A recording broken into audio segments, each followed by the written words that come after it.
Since the sun was slowly rising, the ability only lasted for a night. It was the right choice to come out to train immediately. If he didn't have that ability, he wouldn't have managed to acquire the supreme harmony steps even after a year, let alone in a day. Disregarding his injury to train was the correct answer. What is this? Wrath's coldness trembled violently, like a candle in the wind. What have you done? How did you do that in such a short time? Your words were the key. Kai, you told me that a worm should look at the worm's sky. So what? Just like you said, I have my own objective, and Glenn has his own wish and objective. That's why I don't need to copy what he did exactly. I incorporated my wish in the footwork. Rayon murmured that it just worked when I did that with a cheeky expression. Even then, you shouldn't have been able to acquire that footwork so easily. You are right, your system was really helpful by increasing my learning speed. I'm just realizing that they were both thanks to you. I'm really grateful. Q, the king of essence, has never done that. Wrath's blue coldness puffed up and looked like it could explode at any time. Don't be so angry, I was just stating the truth. Rayon smiled and wagged his finger. It was as Rayon was about to provoke him even more to make him burst out in anger that he heard it. Rayon! Sylvia came running out through the window behind the annex building. She looked as agile as Rimmer. I told you to rest. Why do you look like this? Laura. Rayon sighed. He wasn't scared of the monarch of devildom, but he couldn't go against his mother. Rayon got dragged into Sylvia's room, and she looked angrier than wrath. Rayon, what did Mom tell you? I wonder. Rayon scratched the back of his head and avoided Sylvia's gaze. I clearly told you to stop training until you are completely recovered. Maybe you said that. He could clearly remember her telling him that, but he turned his head and tried pretending that he didn't know anything. Seriously? Sylvia wrinkled her nose with her arms crossed. Because Sylvia was scolding him, Rayon felt even more uncomfortable than when he fought against the blood-raving demon. He couldn't understand why it was so difficult to listen to her preaching. Rayon. Sylvia leaned forward to meet his eyes. Her eyes were full of worries and sorrow. Rayon lowered his head, unable to face that heavy expression. Yes, I know why you are trying so hard to train. She continued while caressing his shoulder. You want to become stronger because you are worried about Mom and the annex building. Rayon's lip trembled slightly, probably because she was his mother or because she had spent a long time with him. Sylvia knew exactly what he was thinking. That's not all, though. No one should have been aware that revenge was also driving his actions. Thank you, and I'm sorry. It's all Mom's fault that you have to think that way. You don't realize how happy I was when I heard you became the top trainee, won the spar, and had a great achievement during the mission, however. Sylvia caressed his shoulder, her mouth tightly closed. You don't need to do all that for my sake. Remember what Mom told you before. You should do what you want to do for yourself, not for our sake. She smiled as she spoke. Her unruffled smile was proof of her sincerity, which touched his heart even more. I'm telling you once again, your mom is happier than ever right now, so you don't need to strain yourself. You should walk at your own pace, Rayon. Over 80% of his injuries were already healed. Some exercises were actually beneficial for him in his current state, and Sylvia was also aware of that fact. However, he couldn't tell her that as he faced her gaze. I got it. Rayon nodded with a throbbing heart. Promise. Great. Sylvia clapped her hands and stood up. She smiled brightly, unlike a moment before. Everyone enter. Yes. The room's door opened following her call, and every maid in the annex building, including Helen, entered the room. Hyuha. Rayon's jaw dropped. He was aware that the maids were standing outside, but he hadn't expected her to call them inside. You heard right. Report to me right away if Rayon tries to train or use his body for anything. Yes, my lady. The maid smiled brightly and bowed. Rayon shook his head and sighed. She got me. Kuahaha, it feels so great to watch you being played with. Huff. Burin sighed, the sound as heavy as a lump of lead. I'm too distracted. He couldn't help but blush upon remembering what happened the day they fought against Eden. All he had then was a loud voice, unable to do anything. Realizing that he would have died if Rayon hadn't been there, he was too ashamed and embarrassed. I need to move my body. Since he didn't want to run into anyone, he went to the small training ground located in a corner of the annex building. Despite it being a small training ground, it was properly maintained. Buran drew his sword and swung it. Whoosh! The suffocated feeling subsided with the sound of his sword cutting through the wind. Buran kept swinging his sword, using his footwork in satisfaction. How much time had passed? When Buran came back to his senses and raised his head, a few swordsmen and trainees could be seen in the training ground. Huh. Buran wiped the sweat on his forehead with his sleeve and sheathed his sword. I managed to get rid of the worthless thoughts. Exercising was the correct answer, since all the distraction from before was gone. I should read too. It was as he turned about to return to the central martial palace that he heard them. Sir Buran. It's been a long time. They were the collateral children that didn't even go to the 6th training ground after failing the 5th training grounds exam because their pride was hurt. Are you already training after having gone through all that? As expected of Sir Buran. The collaterals exclaimed with glittering eyes. I just came to exercise because I was frustrated. Frustrated, I see. The child with a wide forehead on the right narrowed his eyes and nodded. That story was incorrect after all. What story? The rumor that Rayon killed the Green War Demon and fought against the Blood-Raving Demon. That's a fake rumor, right? I thought the same thing. There's no way that underhanded guy would have killed the Green War Demon and bought time for other people's escape. It must have been Instructor Rimmer that did all that and pretended it was all Rayon's achievements. Instructor Rimmer likes him, after all. Even though Buran hadn't said anything, they were certain that Rayon had lied. That's really dirty. Those living in the annex building are all shameless. Hey! Buran bared his teeth and glared at the two trainees. Facing his threatening pressure, the trainees flinched and blinked. Do you think Sieghart is a ragtag that gives out accomplishment without a proper investigation? Pardon. That's. Rayon Sieghart killed the Green War Demon and didn't retreat a single step in front of the Blood-Raving Demon. None of the trainees, including me, would have survived if it wasn't for him. Threatened by Buran's growling voice, the collaterals collapsed to the ground. Bring them to me if you hear anyone spouting such bullshit in the future. I'll personally close their mouths. Yes. I'm sorry. Buran left the training ground after glaring at the trembling trainees. While he was headed towards the central martial palace, he stood still and looked up at the sky. I see. He finally realized why he felt so frustrated and why he felt so nauseous. It's because I still couldn't accept him. He had done his best to catch up to him after realizing how much effort he had made. When he thought he had finally caught up to him, Rayon was running ahead of him once again, going much faster and further than him. During the matches against the Owen Kingdom, the actual battle training against the orcs, and the mission this time, Buran hadn't really managed to do anything special. Meanwhile, Rayon's achievements had always been overwhelming. I was jealous. Despite being silent, Rayon had great leadership. He could read through all situations while also possessing an excellent might. He was saying that he would catch up to him on the outside, but he was actually jealous of his abilities on the inside. Hello. He burst into laughter. Jealousy was a natural emotion for a human being. He felt comfortable after realizing that fact. I wasn't that great of a person.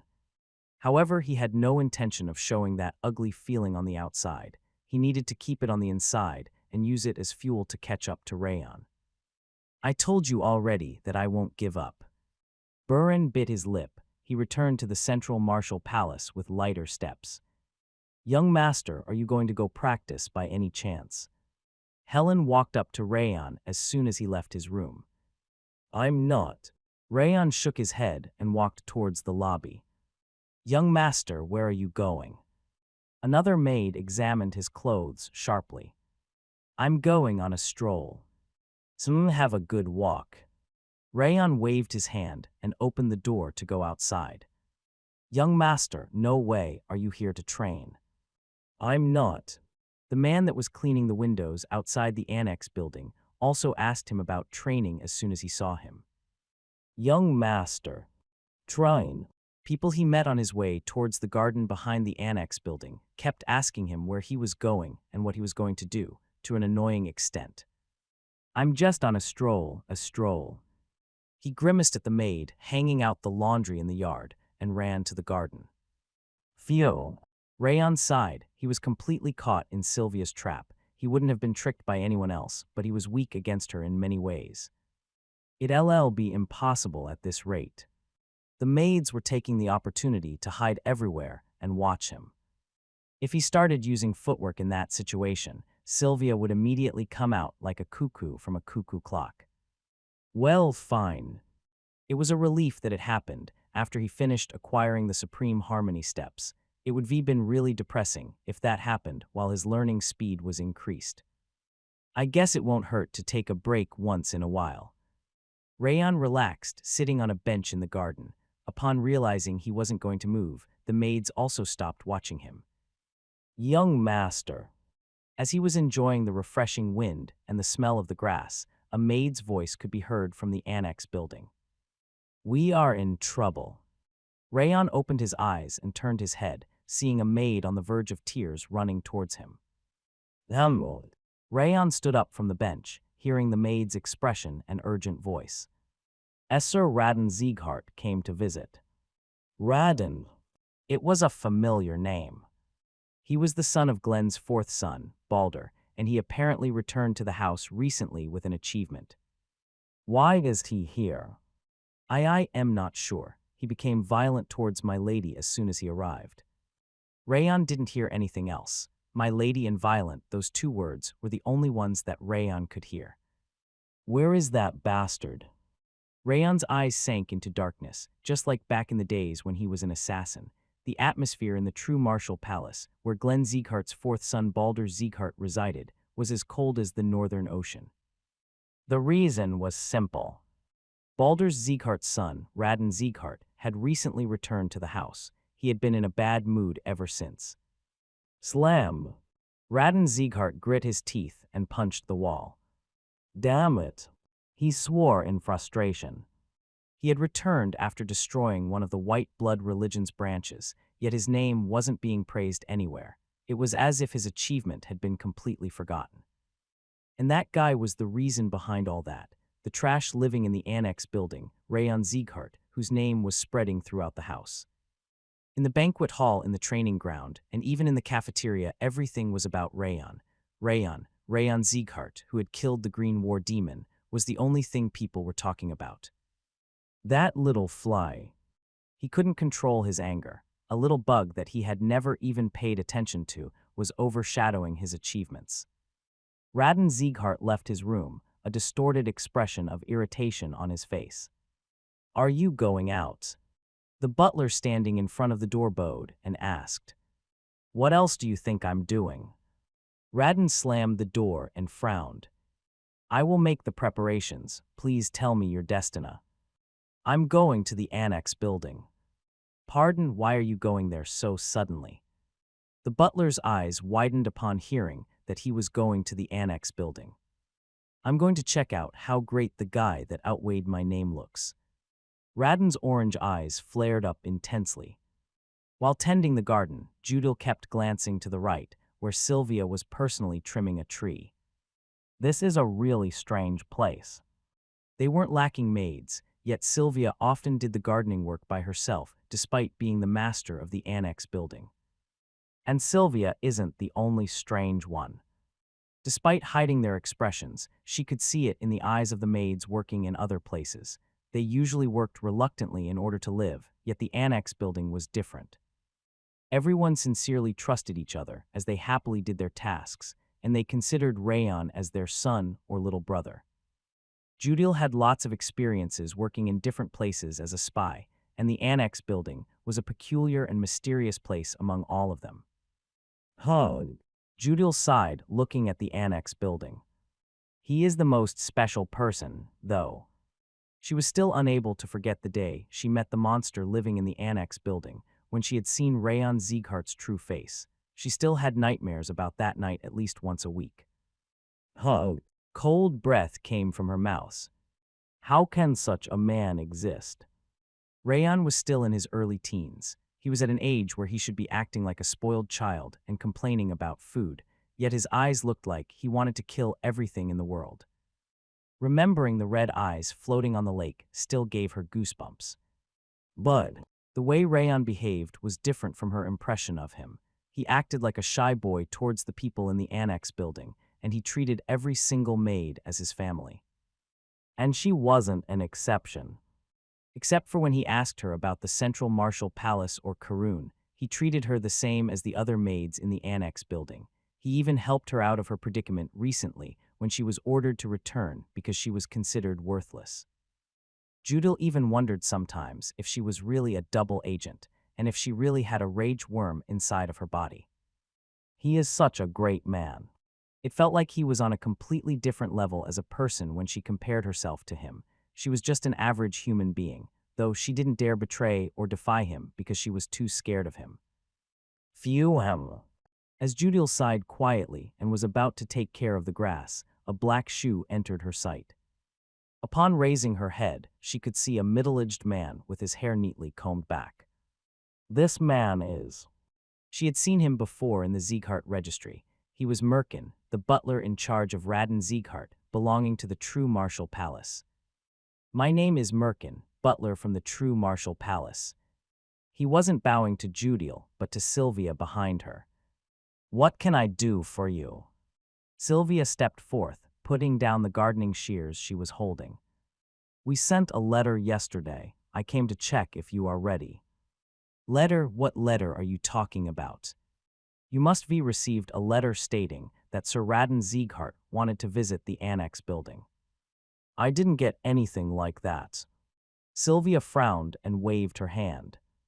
I'm sure I heard they gave it to the maids in the annex building. Raden's butler Merkin tilted his head. He looked flustered, but his eyes were calm. Judil was certain that he was lying. Sylvia turned around to look at the maids. Naturally, nobody knew about the letter. When is he coming? He is arriving in 30 minutes. 30 minutes? Helen, who was standing behind Sylvia, widened her eyes and approached them.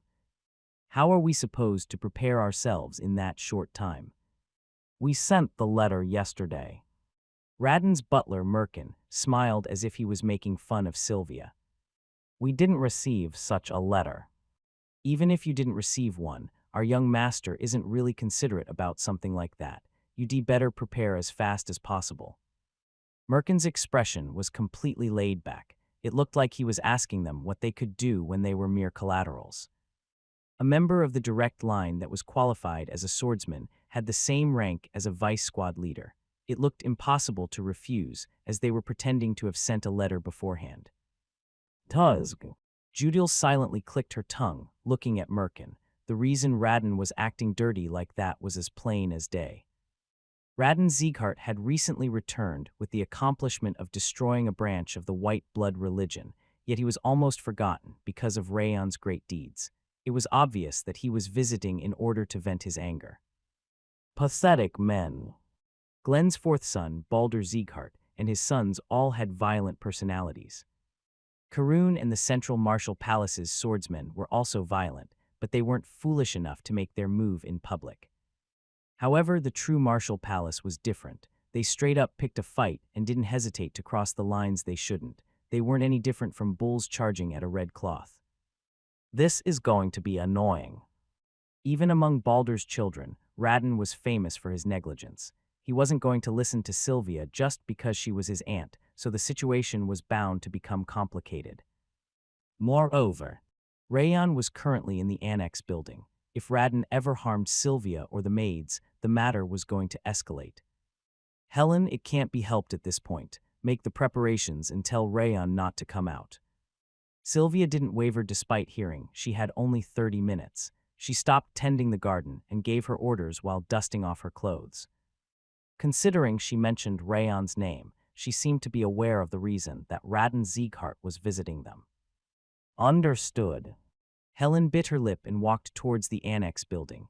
As Judil was about to follow her along with the other maids, footsteps could be heard from behind her. She slowly turned her head. An elegant blond man wearing a full dress uniform was walking towards them.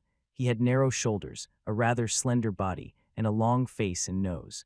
He looked exactly like a thug in the back alley by the way he was walking with his hands in his pockets, dragging his shoes. He is already here. Judil swallowed. The guy that looked like a hoodlum was Radin Sieghart. Instead of 30 minutes that Merkin had mentioned, he had already arrived in the annex building before 5 minutes had even passed.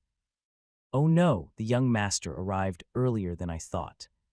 Merkin winked with a nasty smile, as the saying goes, like master like butler. Zbed. Radin Sieghart spat on a garden flower and stood in front of Sylvia. Shall I call you aunt?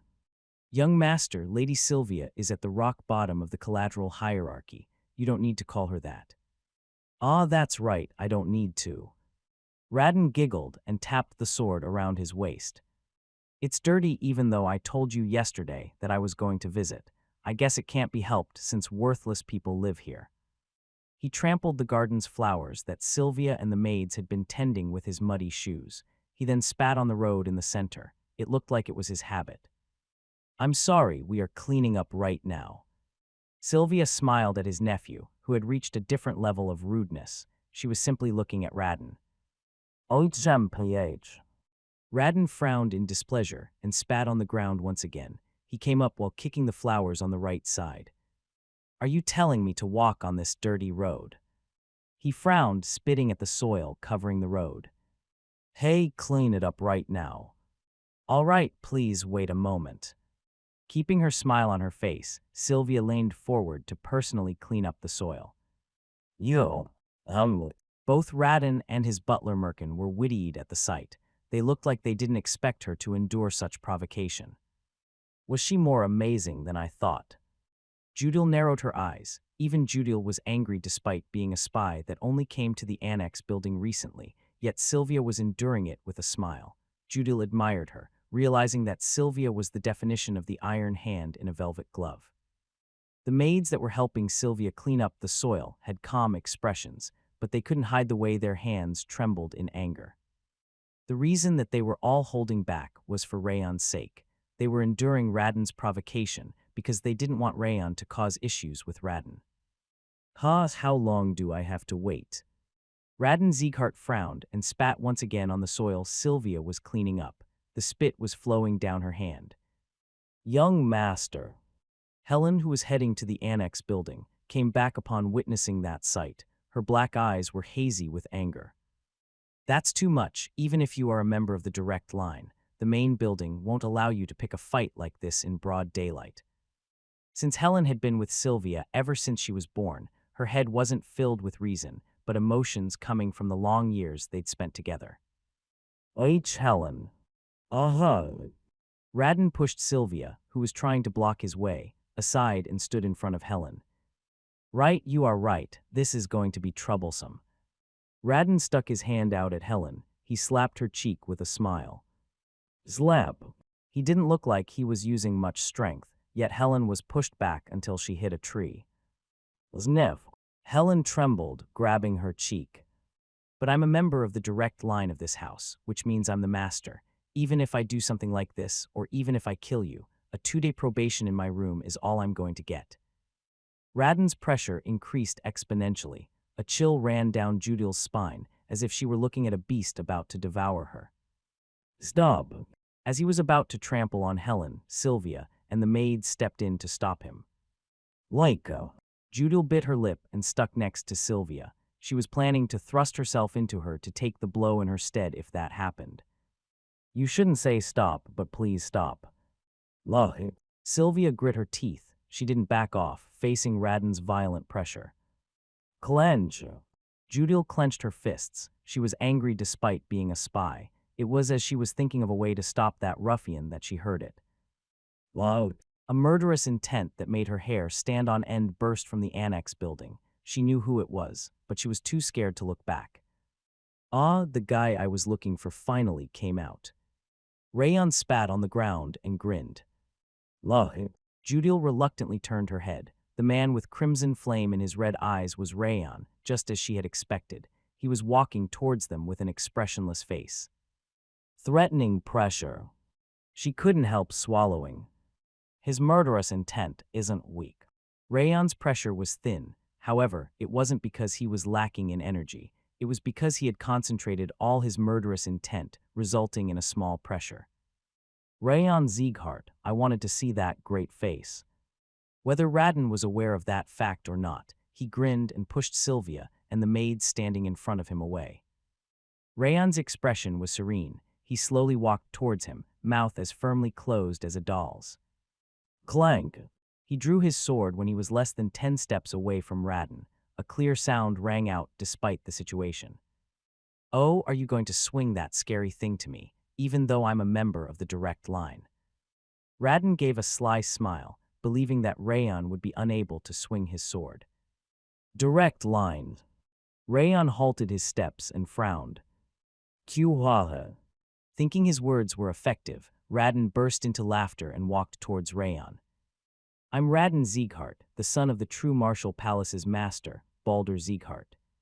So what? Rayon's sword stormed down at Radin like red lightning. Radin Sieghart smiled broadly upon arriving at the annex building. Soil was everywhere on the road because Sylvia and the maids in the annex building were tending the garden. It's perfect for picking a fight.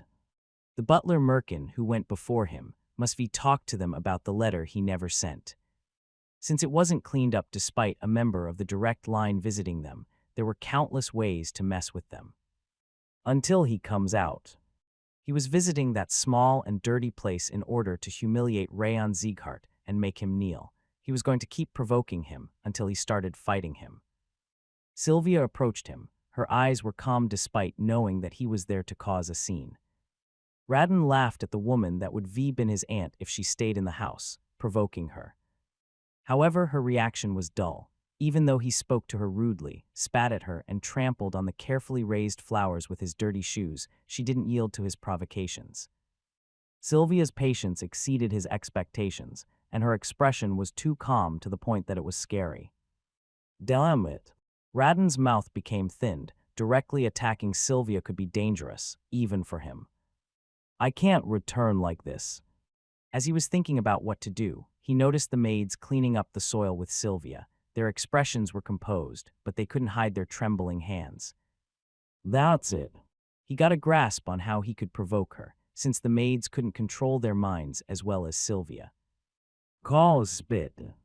Radin grinned and spat on Sylvia's hand as she was cleaning up the ground. The oldest maid flipped out upon seeing that. That's too much, even if you are a member of the direct line. The main building won't allow you to pick a fight like this in broad daylight.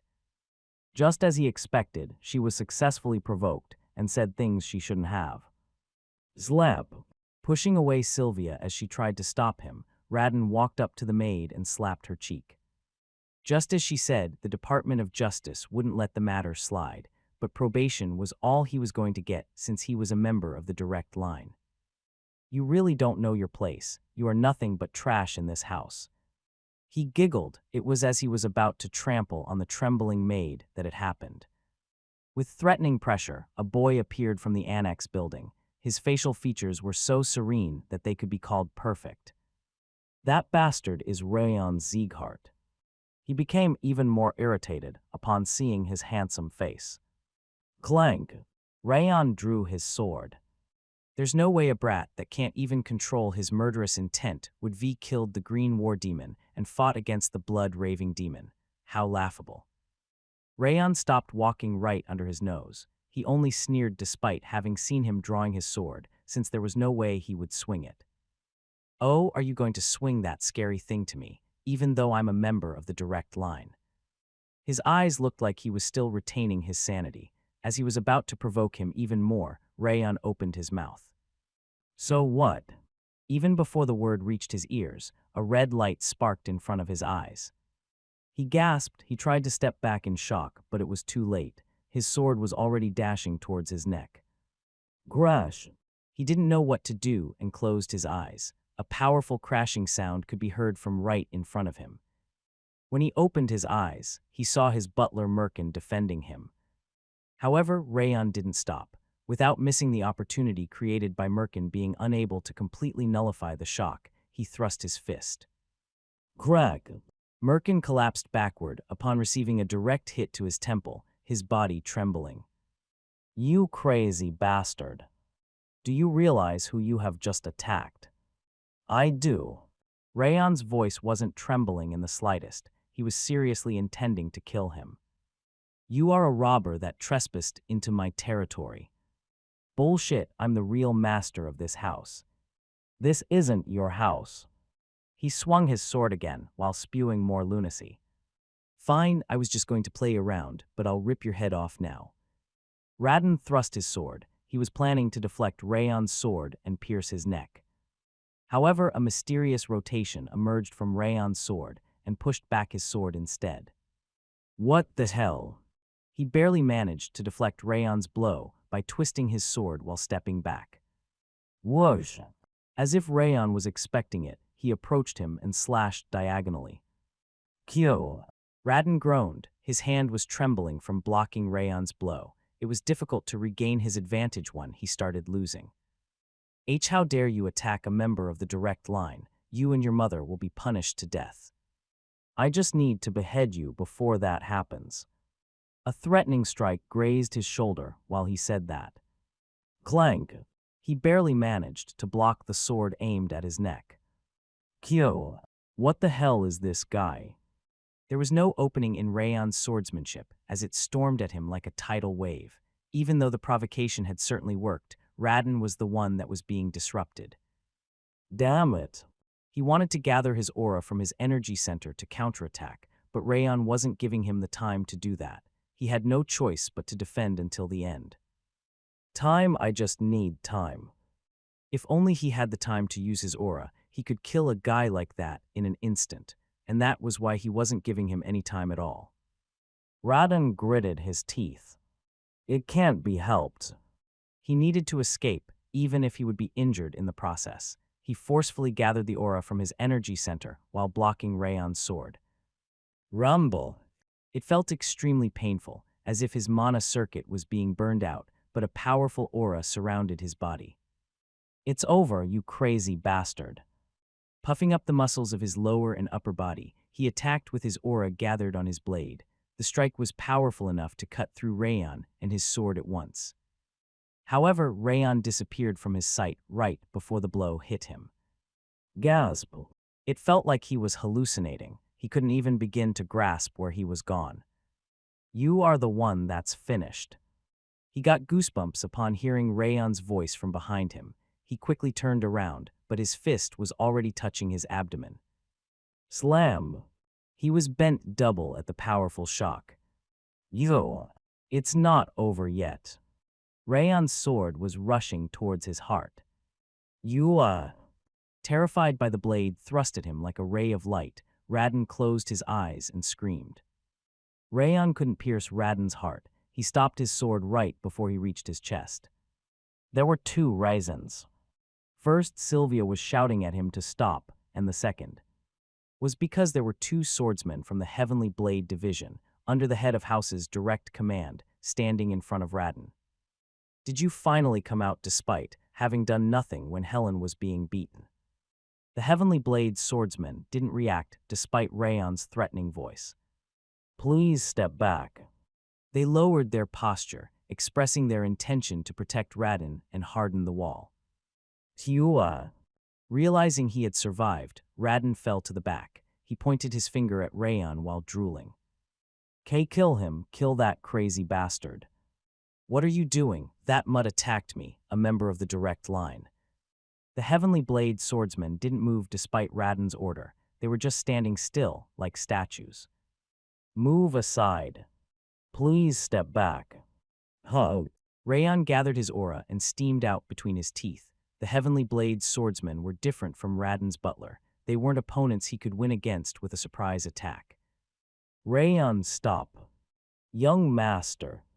As he was about to use the 10 flames of 10,000 flames cultivation, Sylvia and Helen came up to him and grabbed his arms. The anger filling his head and heart melted away like snow in the spring upon seeing their wavering eyes. "You damn bastards, do you realize who I am?" Radin screamed and stood up. "I'm the true Martial Palace Master's son. Kill that bastard. No, I'm killing him. Get out of my way." "Young Master Radin, please step back." The Heavenly Blade swordsman on the right turned around to stop Radin. They were separating Rayon and Radin. "We only listen to the head of house's command. Please step back, both of you." "Q, you are just dogs guarding the house. I was beaten up by him." Radin grit his teeth and raised his sword. As he was about to attack the Heavenly Blade swordsman using all his aura, his butler Merkin, who had been unconscious, ran up to him and grabbed his shoulder. "Young master, please stop." "Shut up." The way he was grinding his teeth and rampaging resembled a rabid dog. "Young master, this is rather." Merkin whispered to Radin, and he slowly stopped swinging his limbs. "Let me go." Radin pushed Merkin away and met Rayon's eyes past the Heavenly Blade swordsman. Rayon Sieghart. His eyes glowed like those of a beast. "I'm going to make you experience humiliation and pain worse than death. Just you wait." "Same goes for me." Crimson lightning sparked from Rayon's eyes. "I'm never going to forget what you did here. You'd better fix your habit of closing your eyes when you're scared, since your head could get sent flying at any time." "Q, you damn insect. You would be already been 6 feet under if it wasn't for that surprise attack." Radin burned in lunacy and tried to pounce at him, but he could only flounder his limbs around, blocked by Merkin. "Young master, we have to leave now." "I'll never forgive you. I'll destroy the annex building itself." "Young master." Merkin left the annex building, forcefully dragging Radin out. The Heavenly Blade swordsmen relaxed from their defensive posture a long time after Radin and Merkin had left, then walked up to Rayon. "This matter will be reported to the head of house. You should prepare an explanation." "Is that advice? I thought you didn't care about anyone other than the direct line." "Rayon, stop." Sylvia's hand, holding his right arm, tightened.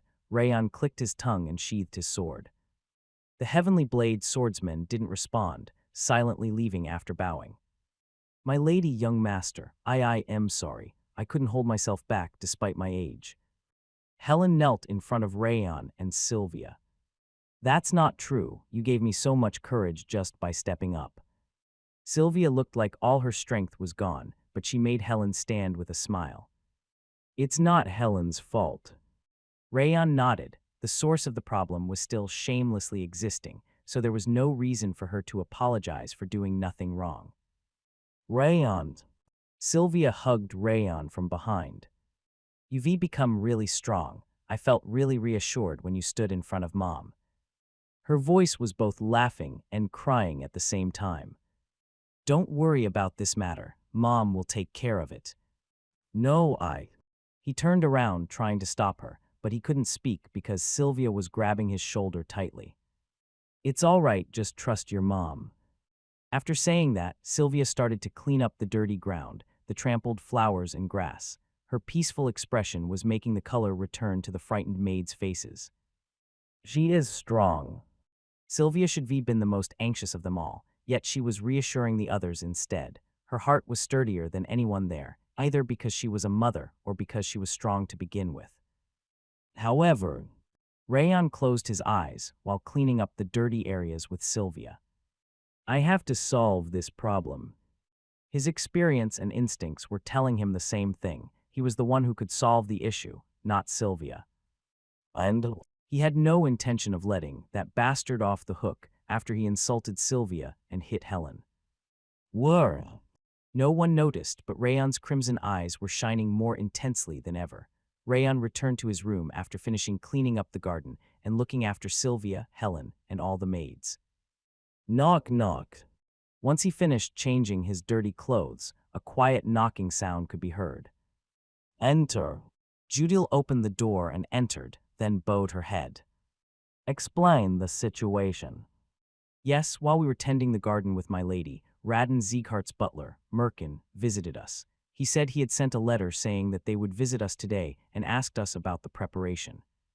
She reported what happened without missing a single detail, from Merkin to Radin. And Sir Rayon arrived as Sir Radin was about to trample on Madame Helen. Judith bowed as she finished speaking. I see. Rayon nodded. Her description wasn't much different from what he expected. By the way, Sir Rayon. Judith raised her head and called Rayon's name. What's up? It's a bit awkward for me to say this, but Sir Rayon shouldn't have interfered today. Radin and his father, Baldur Sieghart, are people who don't consider the consequences. Her expression was as stiff as tree bark. I'm sure they are going to attack the annex building and Sir Rayon using various methods. Even though Radin offended us first, they are members of the direct line, and we are collaterals. It's perfectly obvious whose side the house is going to take. Rayon didn't open his mouth and watched Judith until she finished speaking. If you think I'm overstepping my bounds. I don't. Rayon shook his head. I'm grateful to you. Pardon. You tried taking Radin's kick instead of Helen and my mother. Judith was sticking right next to Sylvia and Helen when Radin raised his foot, shoving her body into it. She was trying to get kicked instead of the others. Even Judith herself didn't think she would do that. That was unintentional. Judith blushed and lowered her head, losing to affection as a spy was such a laughable thing to do. But the people in the annex building were the only ones that had treated her as a human being, despite being Sieghart's smallest and most persecuted place. It couldn't be helped that she felt affection towards them, even though she was still afraid of Rayon. You are right, it would have been best to not yield to his provocation, but it already happened. I have my plans against him, so don't worry about it. Understood. Since Rayon said she didn't need to worry, she felt like her upset stomach was eased entirely. That was how much trust his voice filled her with. However, she was still worried about something. This is troublesome. It seemed she took more of a liking to the annex building's residents than she thought. Is there anything I can do? Gather information about Radin and Baldur, things like their personalities and their achievements so far. Understood. She bowed her head, then left the room. Rayon licked his lips, looking at the closed door. That was unexpected. Judith's emotions towards Rayon were those of fear and doubt, yet she was fond of the people in the annex building. It looked like even she wasn't sure about her emotions. It looked like he could easily obtain her sincerity if he kept looking after her in the annex building. However, he felt a bit guilty about continuing to lie to her after witnessing her trying to protect Sylvia and Helen. But that's not important right now. Rayon raised his clenched fist. He wasn't actually planning to confront Radin in the beginning. Since he had already expected it to happen, he had planned to grasp the situation first, then crush him with words. However, his mind went blank when Sylvia and Helen were about to be struck, and that bastard's face was the only thing that entered his sight. Wrath. That was right. He couldn't control his emotion, boiling with an unbearable wrath. The funny part was that he remained calmer than ever concerning the fight. It was a mysterious emotion in various ways. A strange mixture of wrath and reason. You are well aware of it. Wrath burst from the bracelet with an excited voice. Was that your doing, after all? What are you talking about? I'm talking about when I couldn't control my wrath. No, that was your fault.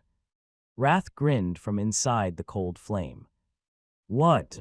It was the effect of the wrath that you have accepted before. But Do you usually go crazy with anger? Of course not. The same goes for the King of Essence's emotions. It's usually calm, yet it will pierce into you and try to control you the moment you get angry. Damn it. Rayon bit his lip. The trade with that self-proclaimed king was more dangerous than he thought. He resolved to never accept his emotion again. Do you think that is possible? Wrath smiled, realizing his thought. Humans are weak in various ways, and the same goes for you, who the King of Essence deems somewhat special. What are you trying to say? You aren't going to make any request despite having a god who can grant your wish right next to you. How laughable. You are going to ask the King of Essence for a trade, whether it is for your own sake or for the others, and eventually, He smiled without finishing his sentence, but Rayan could make a guess. I will never give my body to you. The King of Essence can already see the future where you offer your body on your own accord. It's already too late. Huh. Rayan exhaled and used the Ring of Fire. The feeling of refreshing water running through his veins cleared his mind. It was more dangerous to get emotional than taking on Wrath's attacks. He needed to keep his cool no matter what. Rayan calmed his emotions with Ring of Fire, and Wrath returned to the bracelet, murmuring that it was no fun. The Ring of Fire really is important. What he needed to defend himself against Wrath wasn't a sword or a spear, but the Ring of Fire. It was necessary to level it up as quickly as possible. Rayan cultivated the Ring of Fire overnight, and a knocking sound could be heard once again. This is the information on Baldur and Radin that you requested. As Rayan opened the door, Judil handed over a thin stack of documents. Considering the ink on it was still not dried, it seemed she had written it personally. Good job. Yes, I'll be leaving then. Judil bowed and left. Rayan checked her documents from the beginning to the end in one sitting. This is quite. Rayan exclaimed. The document was made on the spot, yet it was well organized. All the information he currently needed, including Radin and Baldur's personalities and temperaments, were all written down. That's pretty useful.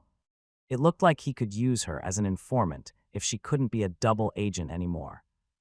Rayan read the documents over and over while rotating the Ring of Fire. The night passed as such, and once the sun rose, a third knock sounded on his door. When he opened the door, he found Sylvia with wavering eyes and Glenn's butler, Roan. Rayan's. Young master, please excuse me so early in the morning. Roan bowed with an unusually cold expression. The head of house has summoned the young master. Rayan went to the Lord's manor, leaving Sylvia, who was persistently trying to follow him behind. Young master. Roan turned when he was in front of the steps to the Lord's manor. His eyes were filled with curiosity as he looked at him. You must be aware of the reason that the head of house has summoned you. Aren't you anxious? I'm aware of the reason, naturally. However, I'm not really anxious. Rayan shook his head with composed eyes. I see. Roan smiled lightly and entered the Lord's manor. It might have been his imagination, but he looked satisfied with his answer. As he entered the Lord's manor behind Roan, a heavy atmosphere weighed down on him. It felt like gravity had grown twice as strong in that place. Rayan breathed slowly, just like when he was meditating. The heaviness pressuring his shoulders subsided slightly. The swordsmen and servants looked at him with indescribable gazes, but Rayan proudly stood in front of the audience chamber. They are also in there, on top of the head of house. Are you ready? Rayan nodded plainly at Roan's question. I'm opening the doors. He signaled the guard with his gaze, and the audience chamber's door started to open. There were 3 people under the radiant lighting of the audience chamber. Glenn Sieghart was sitting at the throne on the platform, exuding an overwhelming pressure, and the 2 men standing under him were Radin Sieghart and his father, Baldur Sieghart. Unlike Radin, Baldur had a thick body with wide shoulders. Rayan wouldn't have thought of them as father and son if he didn't know their names. However, he had the same nasty eyes as his son. Radin was glaring at him as if he wanted to kill him, and Baldur frowned as if he was looking at an insect. Greeting, my lords. Rayan ignored their gazes, walking up to the center and kneeling. Rise. Yes. Strength almost left his legs upon hearing his icy voice, but he grit his teeth and stood up. He stepped back to stand in the same line as Baldur and Radin, then looked up at Glenn. I heard an unsavory event happened yesterday. He raised his chin from the hand it had been resting on, looking down on everyone with indifferent eyes. My lord, I will explain. Radin stepped forward and knelt. Go ahead. Yes. Upon receiving Glenn's permission, Radin looked back at Rayan and grinned. Upon returning to the house after a long time, I noticed news about Rayan was spread everywhere. Since I had never spoken to him before despite having seen him a few times, I sent a letter to the annex building beforehand. I went to the annex building at the designated date, but they hadn't made any preparations. Instead, their garden was in a complete mess as if they wanted to throw away their guest. Radin wrinkled his nose, as if he felt really mortified from the experience. I felt bitter and raised my voice a little, and the annex building's maids immediately started nitpicking my behavior. Rayon appeared when the voices started getting louder, and immediately swung his sword at me without saying anything. It wasn't a diversion or a threat, he really was trying to kill me. I kept defending while controlling my strength, but his sword was aimed at my throat until the very end. Radin's voice sounded realistic enough to make people believe that he was the victim. Rayon Sieghart. Glenn hadn't changed in the slightest, despite hearing Radin's emotional voice. He called Rayon with the exact same voice as before. Yes. Is that true? No. Rayon shook his head with composed eyes. There's not a single truth from the beginning to the end, especially the part about him controlling his strength. It's laughable. The sight of him turning red to shout at me still lingers before my eyes. You damn bastard. Radin grabbed his shoulder, but Rayon didn't look back. Young Master Radin. Roan's eyes, as he stood back on the left side, grew as threatening as a blade. Did you perhaps forget whose presence you are standing in? Kyo. Radin swallowed and took his hand off Rayon's shoulder. If the two people's testimonies are different, then I shall call the witness that saw everything. Glenn flicked his finger, looking at Radin and Rayon. A black shape came down in front of Rayon with a thud. Raquel from the Heavenly Blade Division is greeting my lord. Report what happened yesterday. Yes. The Heavenly Blade swordsman that introduced himself as Raquel was the man who had blocked Rayon's sword the day before. He stood up after nodding, then started speaking. Young Master Radin said he sent a letter beforehand, but such a letter had never arrived at the annex building. Lady Sylvia was tending the garden like always along with her maids. Rayon narrowed his eyes. Raquel was telling him the truth without a single lie, despite his expectations. Radin Sieghart. Glenn frowned after hearing the whole story from Raquel. Oh, yes. Radin trembled and rammed his head against the ground. It's quite different from what you said. That. Father. As Radin trembled, unable to say anything, Balder, who had just been watching until then, frowned and stepped forward. That's not the important part right now. The biggest problem of this incident is the fact that a collateral swung his sword at a member of the direct line. This endangers the house's hierarchy itself. That's right, he tried to kill me with his sword. Radin nodded violently upon finding an opening. That's true, a collateral's attack against a member of the direct line isn't just a matter of bad manners, however. Glenn nodded and stood up from the throne. His presence exploded like a giant stretching. What do you think the difference between direct line and collateral is? Pardon, that's. It's the responsibility. Sieghart's direct line has to bear the responsibility as the true master of the house. The entire Lord's manor started trembling at the yellow energy flowing out from his shoulders. You must remember that you are Sieghart's master in every single action and every single word you speak. It's the same even when you want to tease or degrade a collateral. If that's your intention, you have to thoroughly trample upon them until the very end. However, you had your life threatened by a collateral, and a child younger than you on top of that. That's not true. Rayon's head would have already been separated from his body if that was my intention. Shame on you, you shall shut your mouth if you were saved by others twice in a row. Kyo. Facing Glenn's freezing gaze as it gave him goosebumps, Radin grit his teeth. Rayon Sieghart. Yes. You don't seem to realize your own position either. You are a collateral, which means you need to be careful about your behavior. Swinging your sword at a member of the direct line with a swordsman's qualification is the same as a dog biting its owner. If you received unfair treatment, you should be informed the main building instead of trying to solve it by yourself. I apologize. Rayon closed his eyes and lowered his head. Since there was a problem with both of you, I'm going to punish each of you accordingly. Father, you can't just punish him. You shouldn't let him live. He is going to bear his fangs against the direct line one day. You need to execute him immediately. Balder Sieghart stepped forward once again. He raised his voice, pointing his finger at Rayon. Silence. If you overlook this incident, the structure between the direct line and collateral will collapse, and the house's reputation will be. Balder, I told you to shut your mouth. Kyo. Facing Glenn's voice crushing the space, it looked like Balder's huge body was squashed for a moment. My lord. In the midst of the atmosphere squeezing his heart, Rayon raised his head to look at Glenn. He lowered his head and called his name. What is it? I will accept any punishment you deem fit. However, I still have something to do before that. Something to do? Yes, Radin Sieghart insulted my mother and used violence against the maids. I still haven't made him pay for that. You crazy bastard, the same goes for me. I still remember you swinging your sword with those rabid red eyes. I'll definitely cut your head off. Rayon Sieghart, Radin Sieghart. Glenn called Rayon and Radin's names with serious eyes. Crushing pressure was emanating from his entire body. I just told you to know your place. That's the reason why. Rayon grit his teeth and straightened his back. The head of house referred to this place as the swordsman's ground. I think a warrior should prove his worth with his sword. Rayon's determined voice resounded throughout the lord's manor. I request a sword duel, a sword duel. Just as the name implied, it was a duel using swords. However, there were two additional rules. The first was that both participants needed a swordsman's qualification, and the second was that they needed to set the conditions the opponent needed to fulfill upon victory.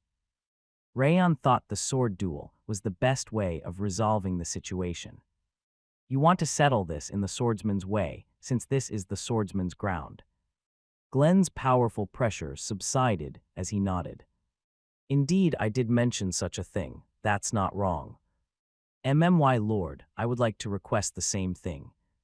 Without missing the opportunity, Radin clapped his hands and stepped forward. I also need to pay him back. Please allow us to have a sword duel.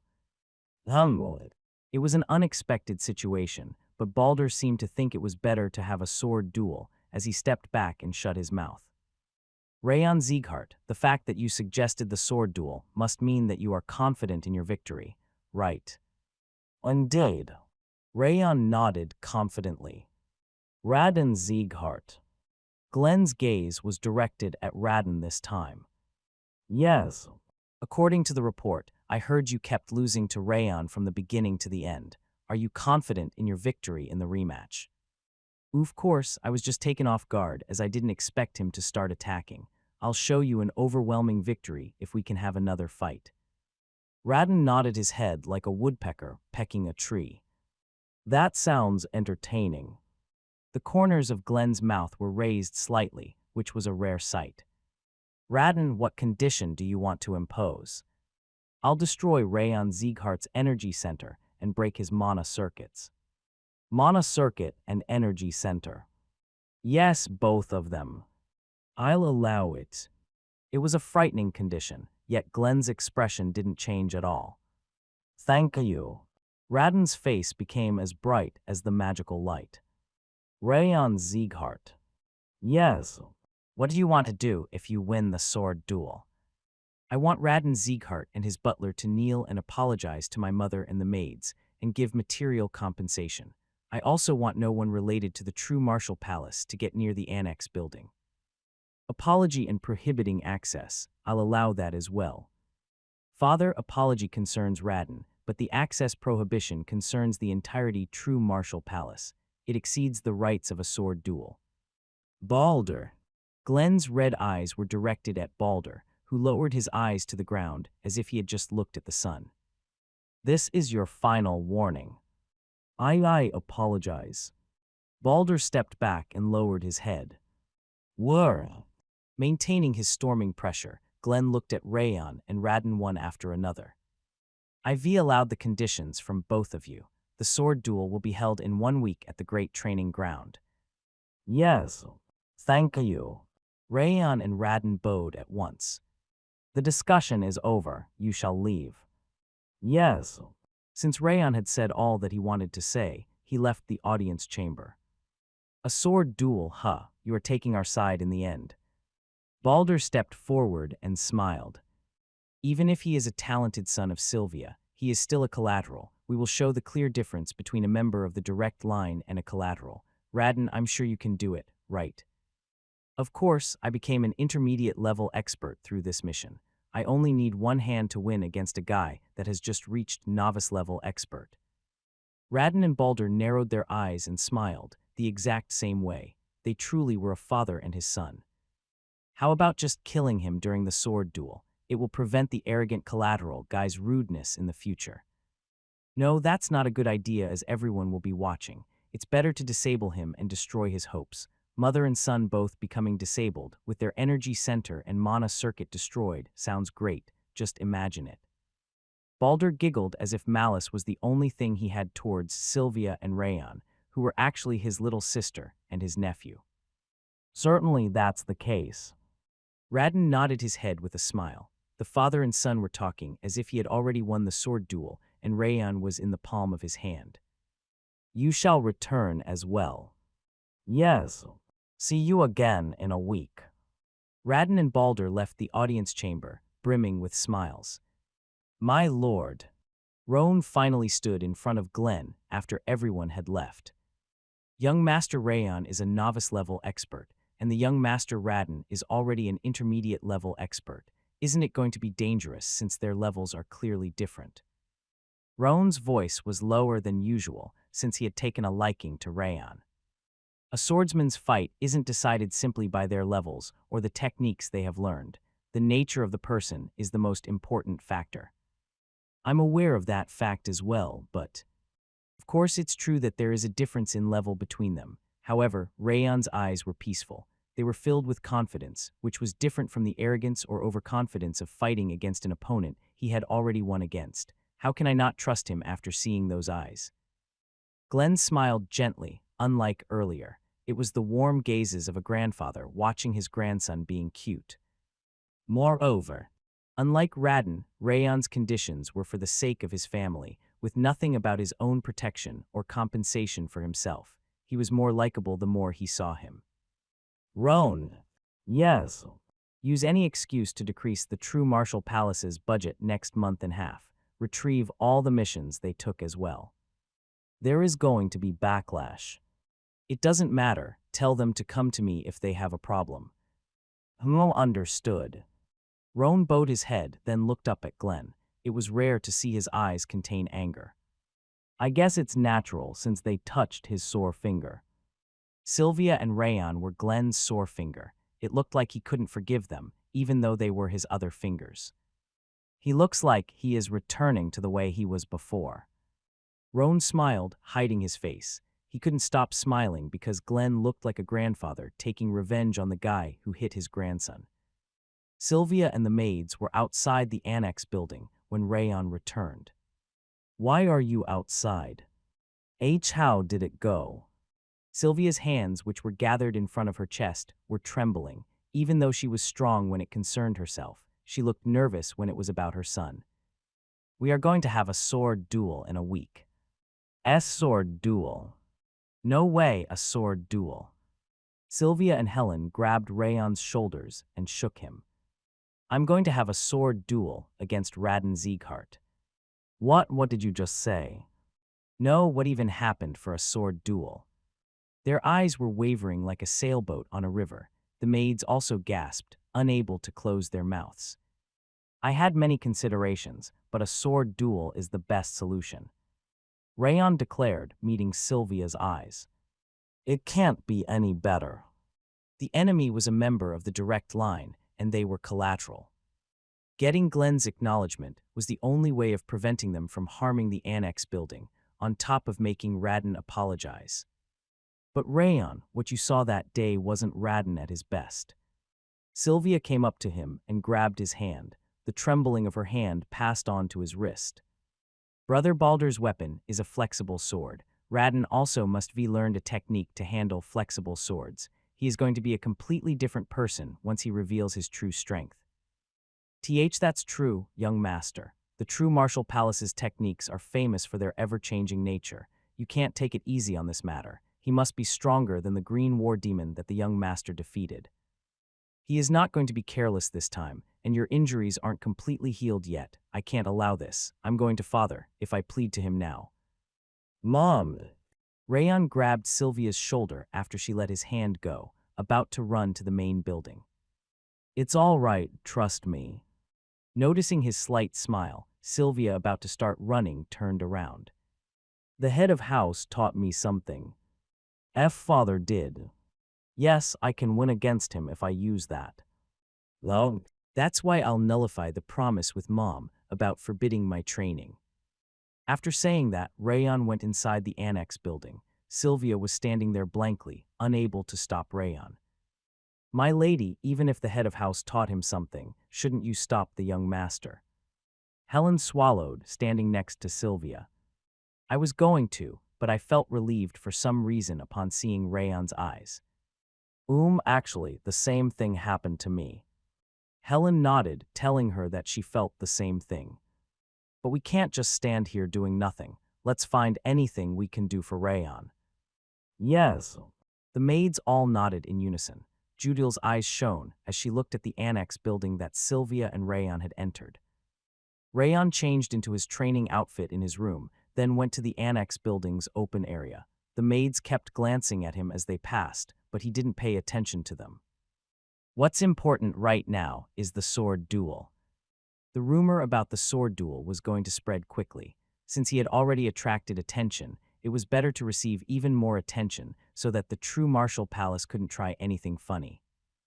That was why he needed to win the sword duel, and with an overwhelming difference on top of it. Flexible sword, huh? Flexible swords were, as the name suggested, swords that were flexible. They might simply have a higher elasticity, but some flexible swords could bend freely like whips. As such, there were a wide variety of flexible swords. The true martial palace's swordsmen were people that were capable of combining those flexible swords with flashy techniques. The higher the swordsman's abilities, the more the flexible swords could bend. A powerful flexible sword user could even create a wall with the sword.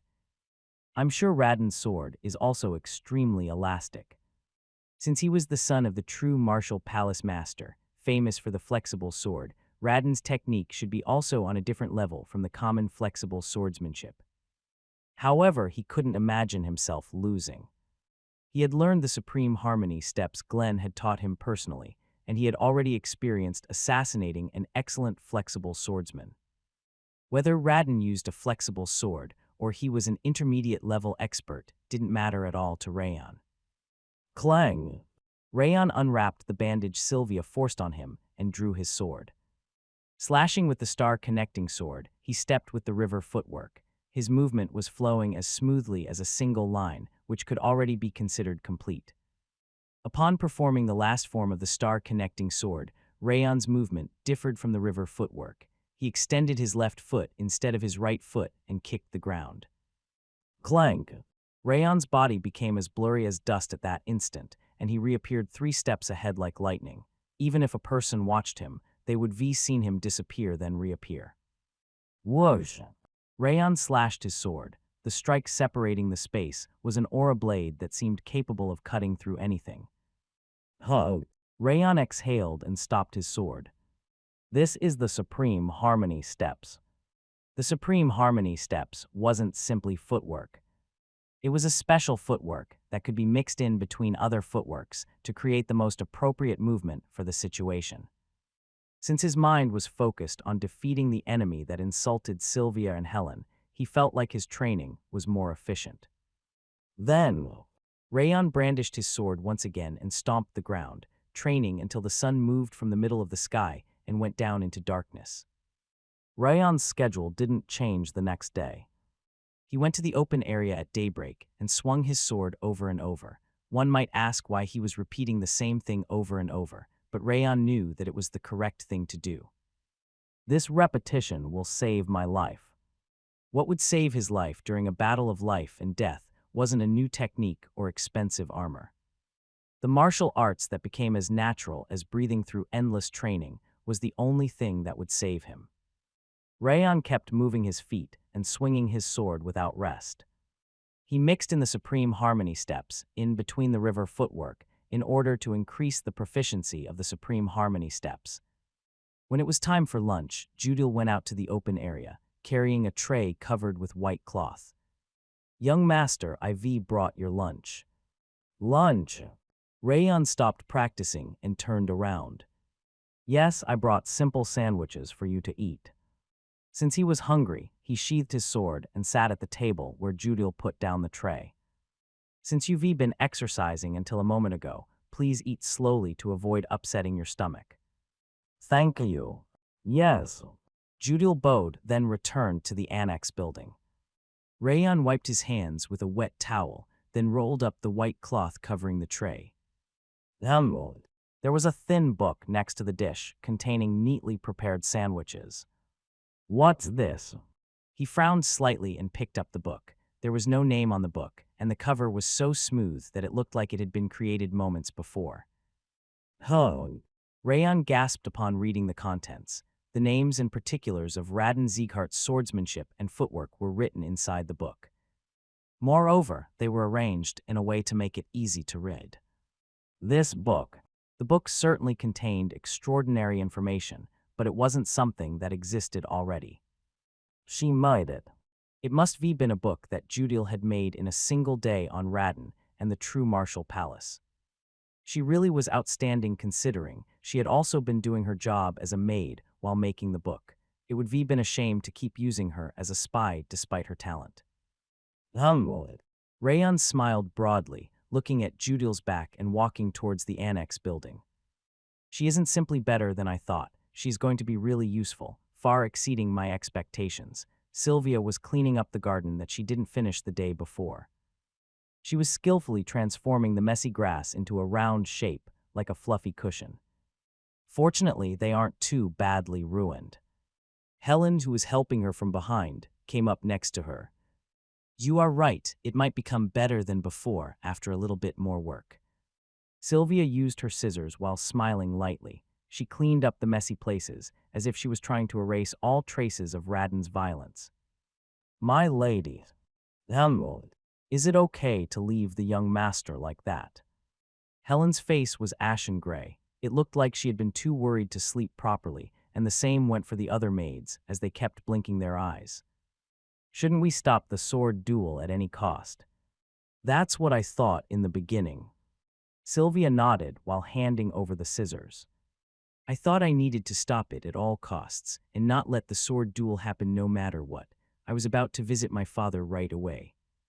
"Then why?" "Because Rayon, that little boy, had the face of a real swordsman."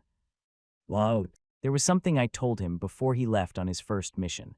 I told him to live proudly, like the Sieghart swordsman in the past." She turned around to meet Helen's eyes and smiled at the maids. "Rayon is way prouder and more awesome than what I told him, so much so that I'm even ashamed of my current self."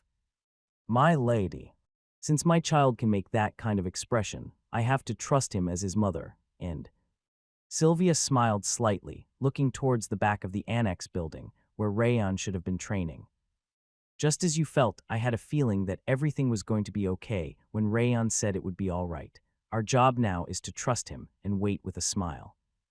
Rayon burned the paper containing Raden's information that Judil gave him after memorizing everything. Despite having never witnessed Raden's flexible swordsmanship, he felt like he could draw it in his head thanks to the detailed information he'd been given. It should be enough to just keep training like this.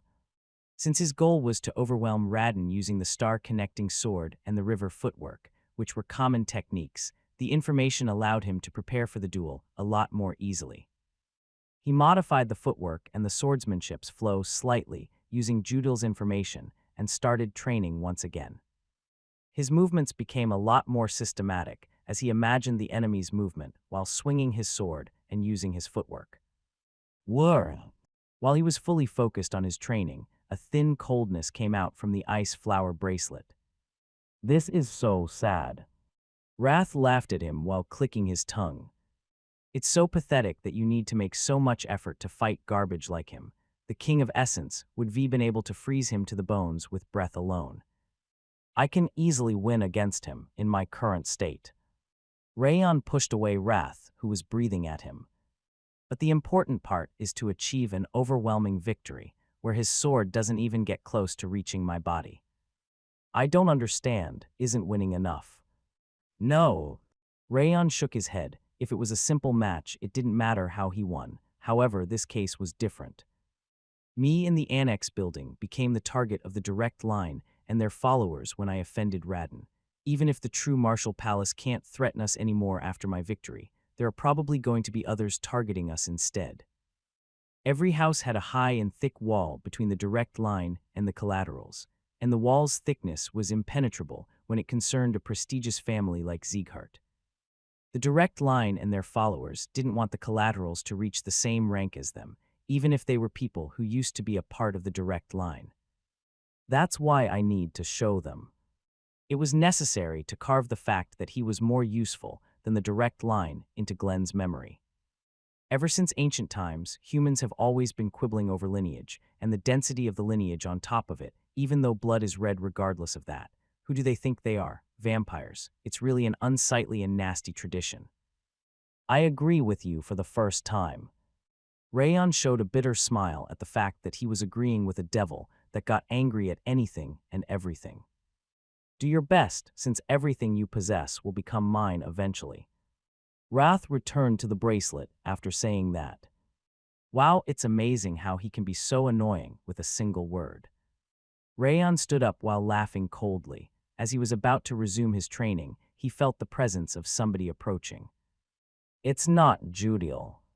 It wasn't Sylvia or Helen, but it was a very familiar presence. A small shape appeared as he stood still, waiting. Helen. Blank eyes, fluttering silver hair, snow-white skin. Run-On was approaching the open area. Run-On. Run-On was walking with soft steps like a cat, hugging a package wrapped in a cloth. Upon arriving next to him, she sat down next to the tree.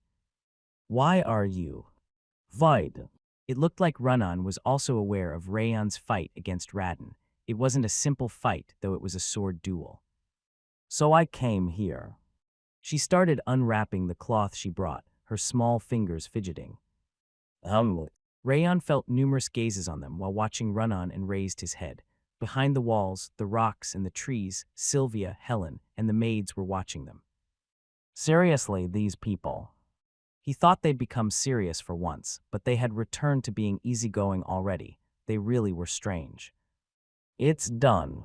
He turned around upon hearing Run-On's voice. The package contained the ice cream box she carried around like a treasure. Taboo. Run-On opened the box, revealing 5 bead ice creams. They were bigger and shinier than before, and white steam could be seen rising from them. White. Rayon stayed still, and Run-On started waving her hand in front of his eyes. Looking at her eyes, he thought he needed to eat something at least. However, he needed to choose something other than Run-On's favorite pink ice cream. What are you doing? Eat it already. Wrath, who had returned to the bracelet earlier, popped back out like a mole. The King of Essence likes that green one. Eat the green ice cream with chocolate on it. Hurry up.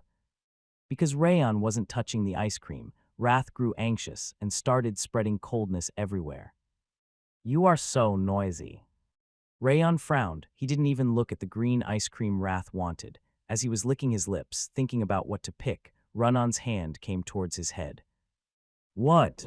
He wondered whether he should avoid her hand or not, but she didn't have any murderous intent nor animosity.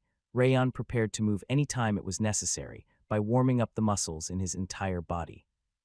Dab tab. Run-On's hand lightly tapped his head twice, rendering his anxiety pointless. Run-On. Rayon's lips parted as he looked around. Run-On nodded while visibly raising the corners of her mouth and caressed his head once again. It's all right. Looking at her gently shining silver eyes and hearing her calm voice, his heart tingled. That girl had visited the annex building in order to return the favor of telling her it was all right back when she fought against the orc. Rayon smirked. It was funny that such a small child was worried about him once again. However, it didn't feel that bad. He wasn't too sure, but it felt like some emotion was making his heart swell. Why are you smiling? It's nothing. He shook his head, taking the black bead ice cream from the box and put it in his mouth. His mouth was filled with a sugary, bitter taste, just like the emotion he was feeling. Oh, chocolate. It looks like it's been fermented for a long time after adding sugar and coffee into the chocolate. Back in Devildom, the king of essence liked coffee. What are you doing? Shut up. Rayon forced wrath back into the bracelet to avoid his long-winded speech. Is it delicious? It is, thank you. Eat more. No, that's enough. It really was enough. Rather than his belly being filled, it felt like his heart was full. He didn't need it anymore. I see. Run-On swallowed the red bead ice cream on the right side, then stood up. I'm leaving. Then she left. It looked like she was telling him she wasn't going to disturb his training since she finished what she came to do. Hello. Rayon smiled, looking at Run-On's light steps. Just looking at her back was enough to make him smile now. Rayon. As soon as Run-On left, Sylvia, who was hiding behind a tree, approached him. Your mom thinks you are closer than simple friends. That's not an average ice cream. It's a very expensive snack. I'm also curious. From the look of it, it's not the first time you've received ice cream from her. Rayon, mom wants to talk to her. Stop talking, both of you.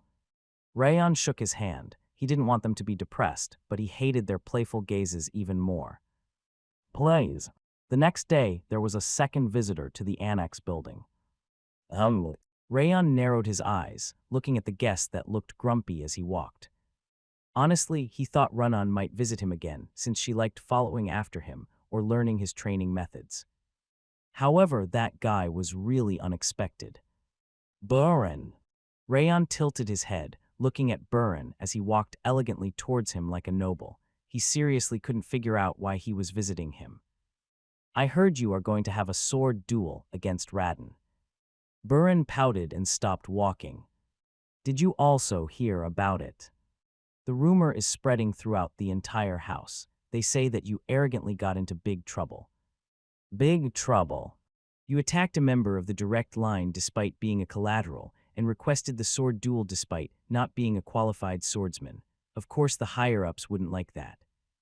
Burin looked down at the seated Rayon and snorted. As Rayon was about to ask him whether he came to make fun of him, Burin opened his mouth once again. However, I think you did a great job. I like it. What? Rayon's jaw dropped after hearing something he never expected Burin to say. Radin is a piece of trash that keeps tarnishing Sieghart's name despite being a member of the direct line. He is strong, but he doesn't have any honor or conviction. His voice was boiling with anger. As soon as I heard there was an issue between you and Radin, I immediately guessed that the damn bastard picked a fight first, and my expectations were correct. Burin's words signified that he actually trusted Rayon, which was rather unexpected of him. Take this. Burin took out a box from his pocket at the size of a palm and handed it over. What is this? It's medicine to apply on your injury. It's too cheap for me to use, but I brought it here as I figured it would be suitable for you. Well, take it quickly. Burin forced him to take the medicine and turned around. You are the 5th training ground's top trainee. Take that responsibility and don't lose, no matter what. After saying that, he returned the same way he came there. Interestingly, he was walking faster and faster. Judging from his red earlobes, he was being shy. Rayon opened the lid of the box in his hand.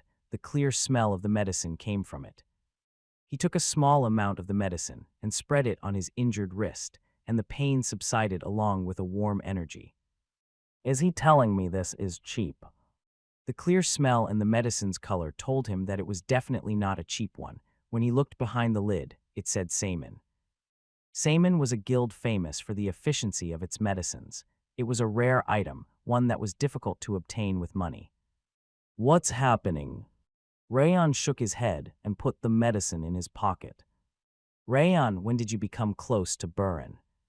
Young master, another friend. Since Burin was gone, Sylvia and Helen, who were spectating them, approached him with a smile. Stop coming here. Unlike the busy annex building where Rayon was training every day, the true martial palace remained silent. It looked like they didn't even care about the sword duel against Rayon, since they were certain about their victory. Going along with that atmosphere, Radin wasn't doing any training and stayed, even relaxed more than usual. Young master. The butler Merkin bowed to Radin. What? Radin, who was lying in bed with a red-haired maid, turned his head. Shouldn't you start training a little now? There's not much time left until the sword duel. Training? Did you just say that to me? Radin chuckled and raised his body. Why would I need to train to fight a weakling like that? If I had used the flexible sword back then, he would have been 6 feet under by now in pieces. But his movements were rather extraordinary. I managed to predict his sword and blocked it, but I didn't even manage to see his fist properly. Merkin rubbed the place Rayon had hit him. Don't think I'm the same as you, GRR. Radin threw the wine glass from the table. As the glass containing red wine broke, red liquid spread across the floor like blood. I know the techniques he uses. It's the star-connecting sword and the river footwork that IV also learned. I can shred him apart with my eyes closed if I use the flexible sword. You should be the one training. You fucking fainted at the most important moment. Please excuse me. Get out of my sight. Radin shouted, then laid down on the bed once again. Merkin bowed, then left Radin's room. It's over. Merkin shook his head, looking at Radin's room where a giggling sound could be heard. It looked like he had no intention of training because of the humiliation he felt from losing to Rayon. He must have been trying to protect his ego by showing that he could defeat him without training. Rayon Sieghart. However, he had obtained information that Rayon was training every day to the best of his abilities from the annex building. That guy is really outstanding. Rayon's movements were enigmatic. It was difficult to read his presence or movement, much like an assassin. Theo. Merkin sighed. He felt like he could already see the result of the sword duel.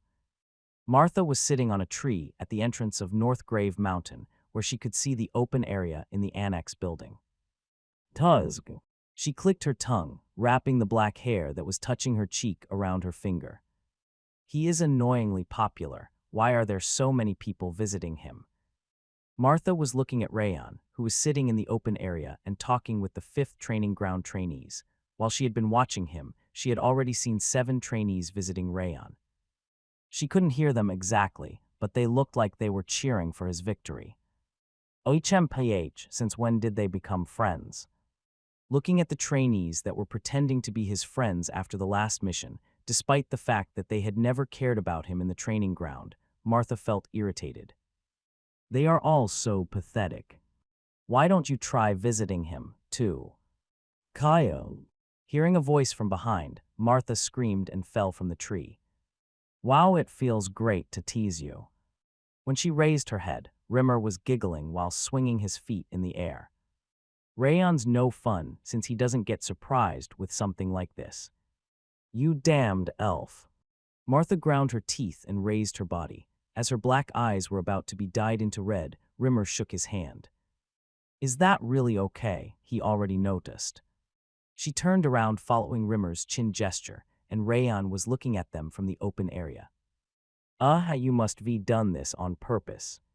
If you come to visit him, you should go see him and cheer him up. I didn't come here to cheer him up.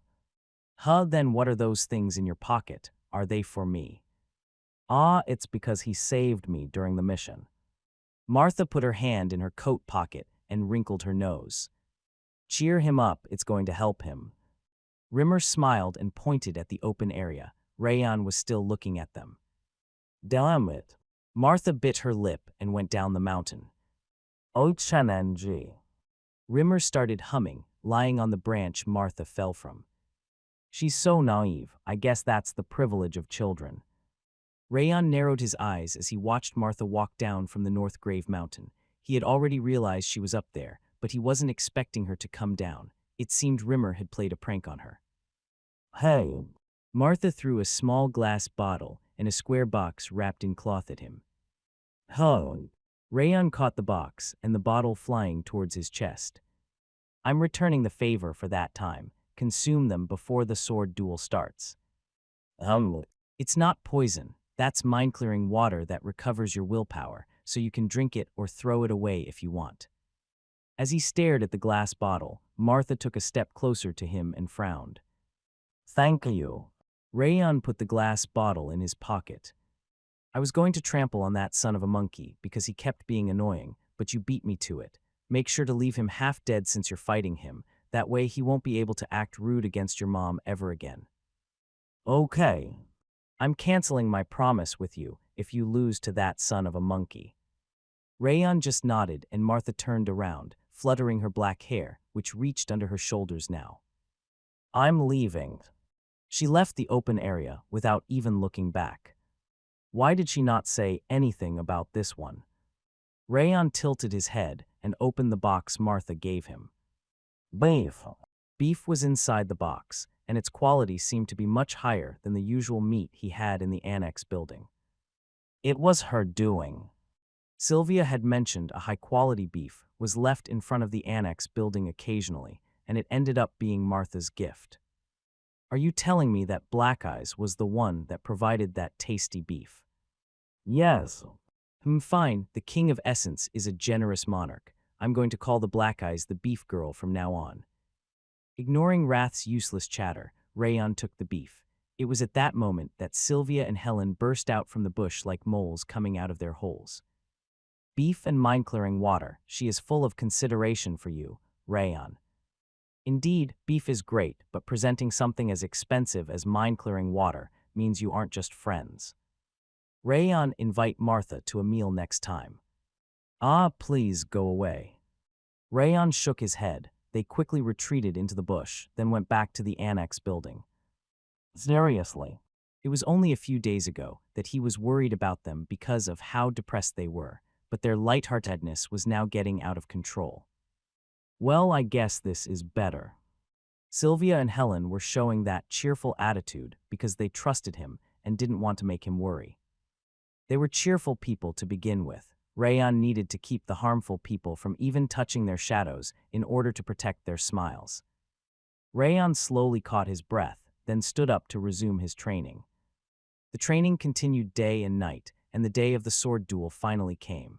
The direct line and people who got the permission from division leaders or the head of house were the only people allowed to train in the Sieghart Great Training Ground. However, there were a few exceptions. The sword duel was one of them. In case a sword duel happened where two swordsmen fought, putting their pride at stake, everyone that wanted to spectate was allowed to enter the Great Training Ground. There was more than an hour left until the start of the sword duel, but the Great Training Ground seats were already full because of how famous the two participants were. Those that didn't manage to take a seat were busily moving around in order to find a decent spot on the outskirts. The Great Training Ground looked like the marketplace with so many people babbling around, but they were all pretty much talking about the same thing. This is a really peculiar sword duel, one that probably doesn't even happen once every 100 years. Anyone who misses this duel will regret it for their entire life. Indeed, a fight like this will never happen again. I guess since it's between a swordsman from the direct line and a collateral trainee. And they are the most rumored children nowadays. A duel between a swordsman from the direct line and a collateral trainee, and since it was a sword duel between two people that had recently performed great achievements for the house, people were extremely interested in the event. I wonder who is going to win between Rayon and young Master Radin. It's not going to be fun if they are on a different level. Even though it's a peculiar sword duel, the result has already been decided. It's impossible for Rayon to win, even if he is strong for his age. But I heard he killed the Green War Demon. Rayon didn't do that alone. He fought alongside the 5th Training Grounds trainees. On the other hand, young Master Radin destroyed a white blood religions branch on his own. Even if it was a small branch, that's not something easy to do. Since most of the swordsmen believed Rayon's rumor was exaggerated, they were sure that Radin was going to win. No way Rayon held his ground against the blood-raving demon, who is at Master's level. You won't know until they fight. That's just Rimmer spewing bullshit. It's a lie. No, I think he held his ground for a few seconds. I don't like the young Master Radin and think it was his mistake this time, but it can't be helped. He is already an intermediate-level expert, which is way stronger than Rayon. Indeed. I guess. It looked like the public opinion had been decided, and the number of people expecting Rayon to win kept decreasing. The swordsmen in the great training ground could already imagine Rayon's loss in their heads. I think it would be great of him if Rayon manages to make a stand for some time. If the head of house is satisfied with the fight, he might change the content of the bet. You are babbling so much dogshit through that trap. Hula. The swordsmen turned their heads upon hearing a chilly voice from behind them. Martha Sieghart was standing there, wrinkling her lovely forehead. Bullshit lies. Martha leaned forward and snorted.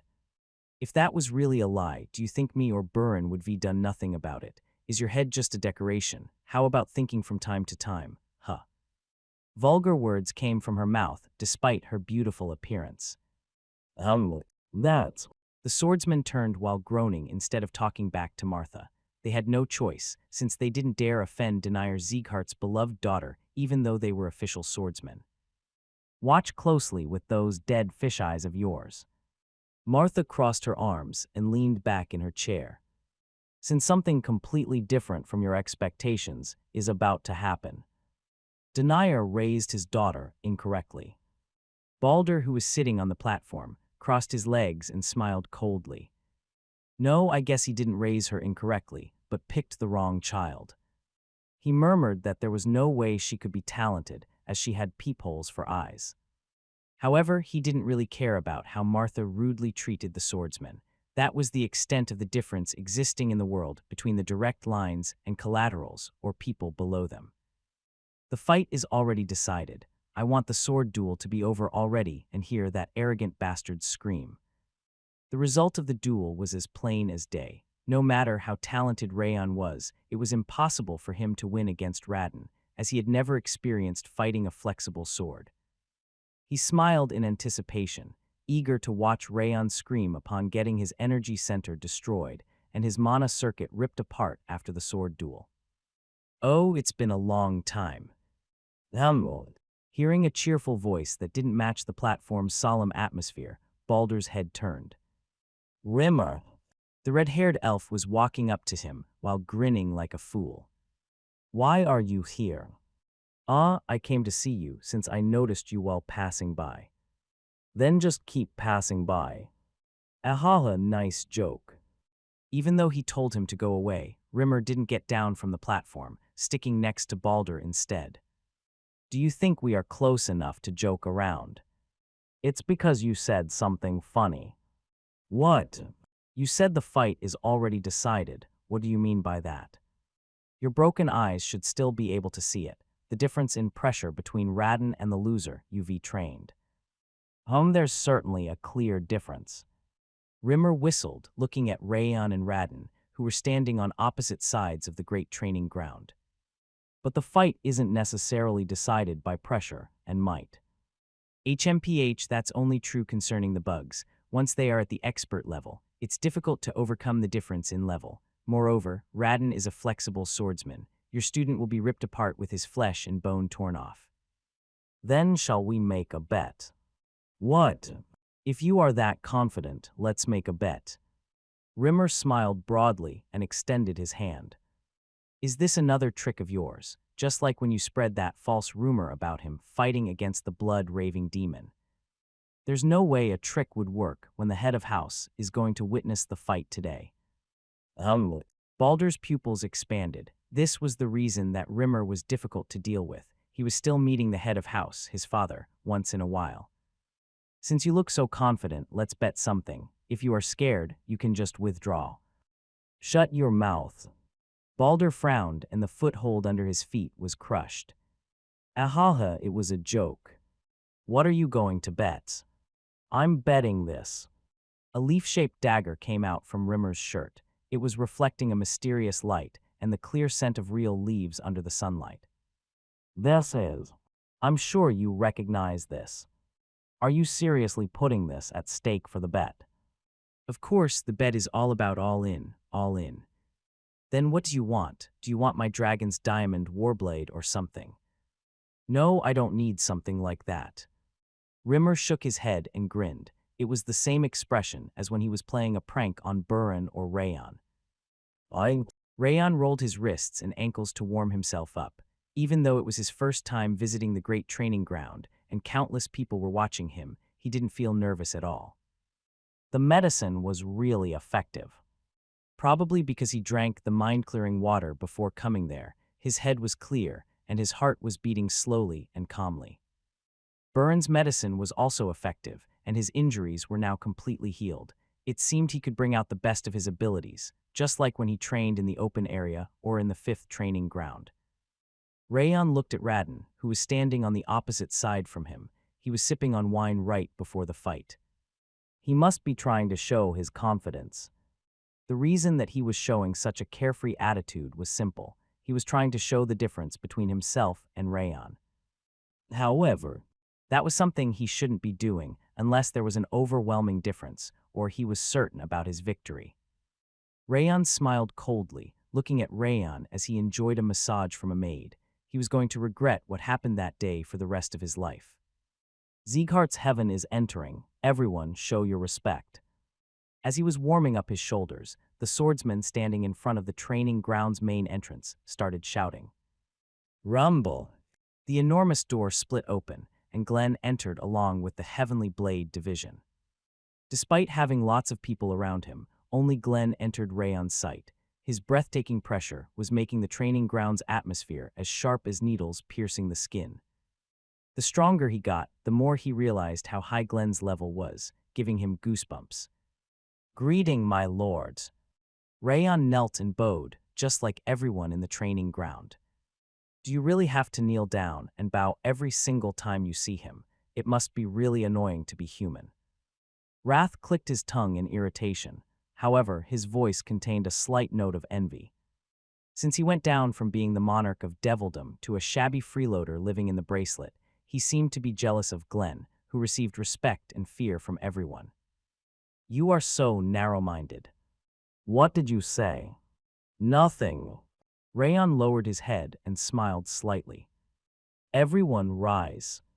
In the meantime, Glenn sat on the throne in the middle of the platform and opened his mouth. Even though it was a quiet voice, everyone could hear it clearly. Thank you. Sieghart's swordsman bowed once again, then stood up.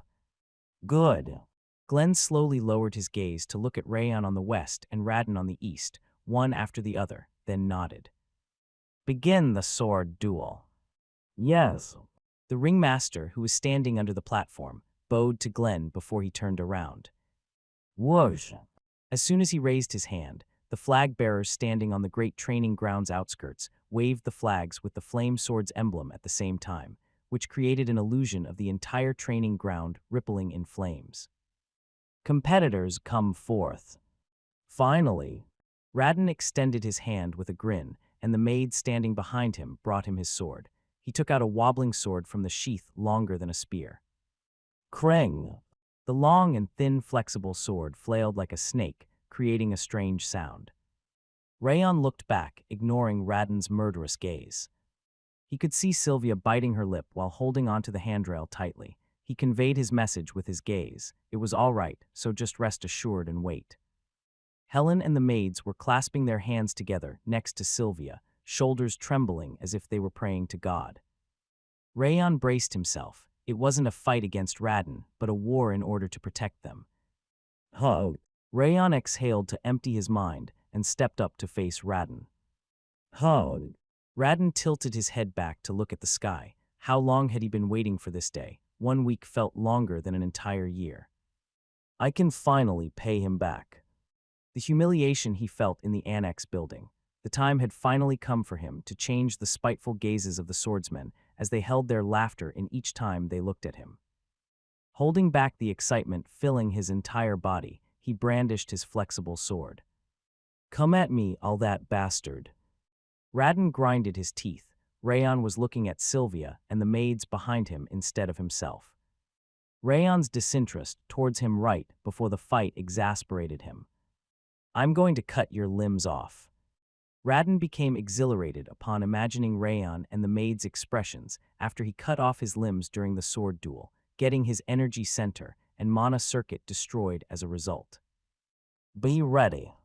Radin flexed his wrist, hearing the ringmaster's signal. Although he was only moving his wrist slightly, the flexible sword wriggled like a snake. I'm ready. Rayon nodded without even drawing his sword. Ha, it's my first time seeing such an arrogant bastard. Radin raised his chin and wrinkled his nose. I'm going to teach you how lucky you were that day. Lucky? Rayon snickered, touching the sheath of his sword. Seriously, you bastard. Please step back.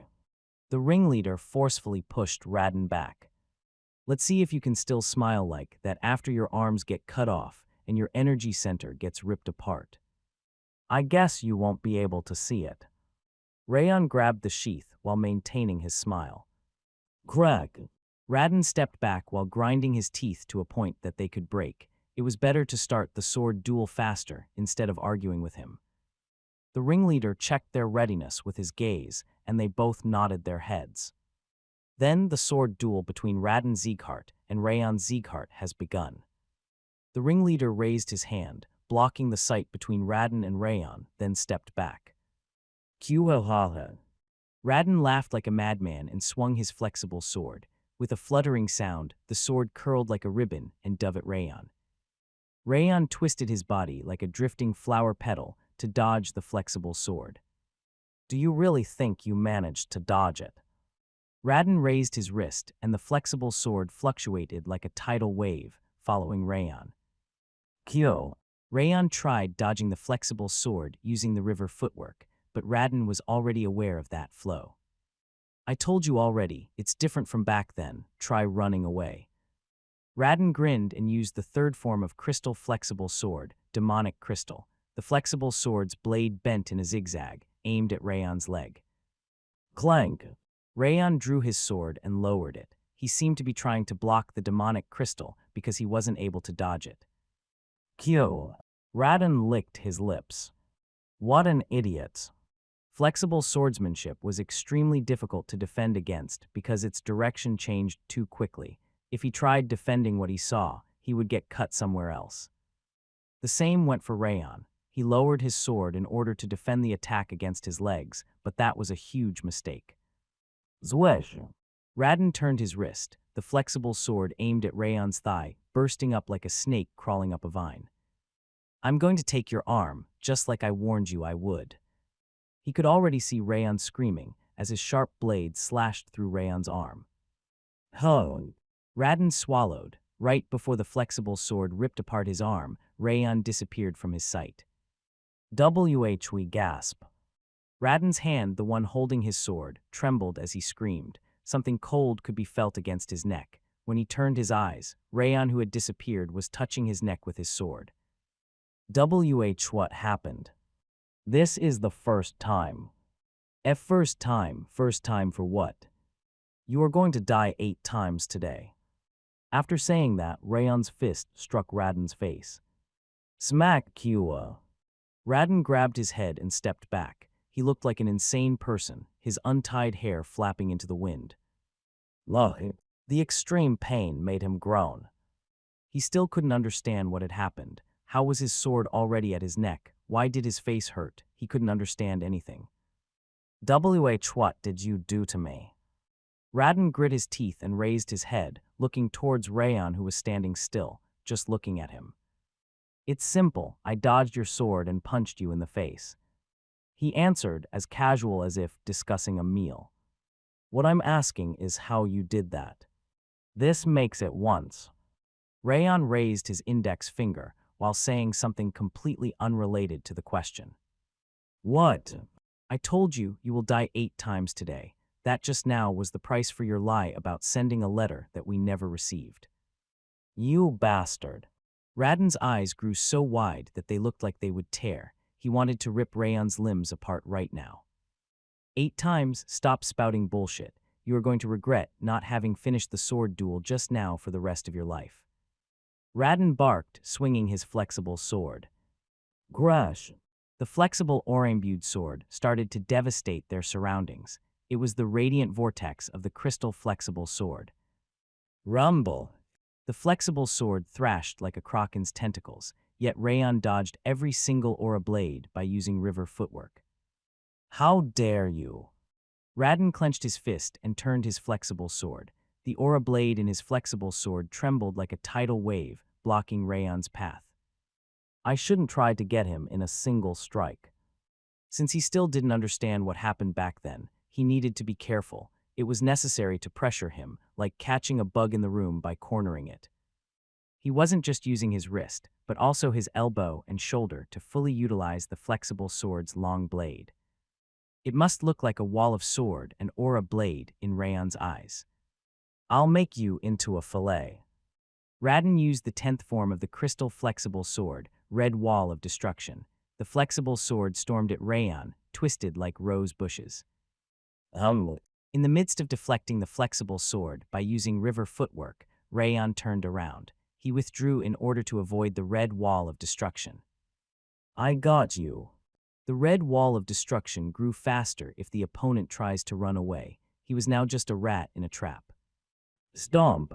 After moving all the way to the back, Rayon turned midair and kicked the ground.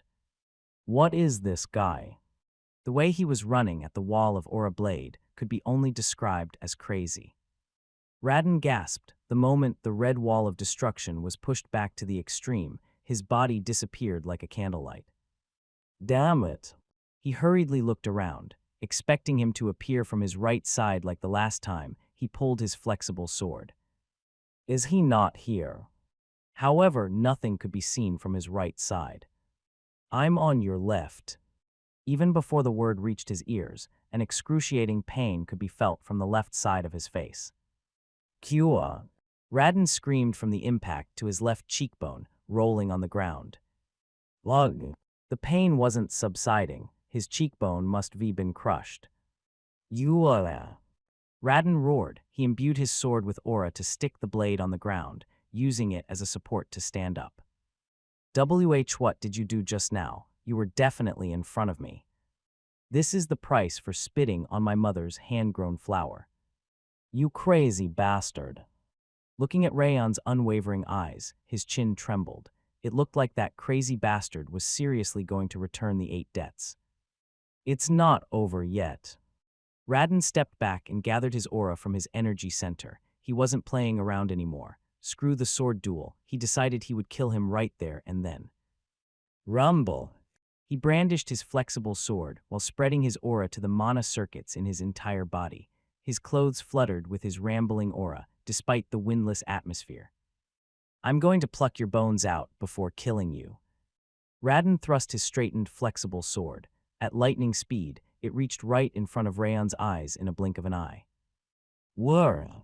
The moment Rayon was about to swing his sword to defend himself, Radin's entire right arm started vibrating. Balaam!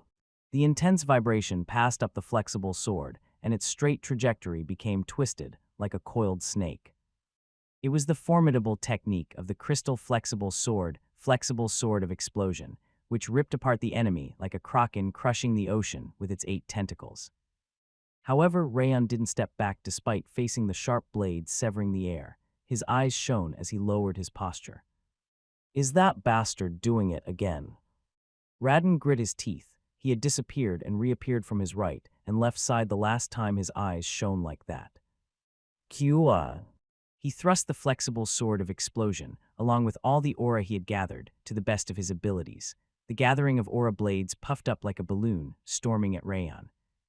I need to focus. He couldn't let the same technique reach him 3 times in a row like an idiot. He sharpened his senses to their limits in preparation for Rayon, who could pierce through the wall of his flexible sword at any moment.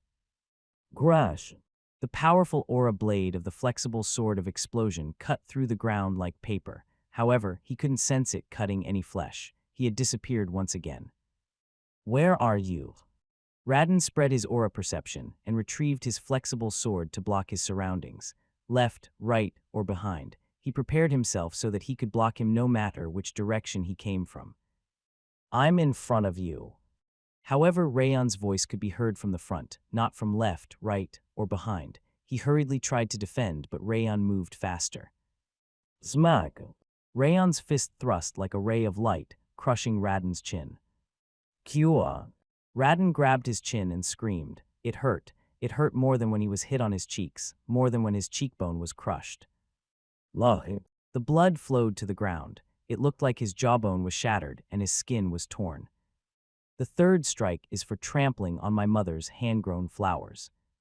Rayan shook out his sword while walking towards Radin.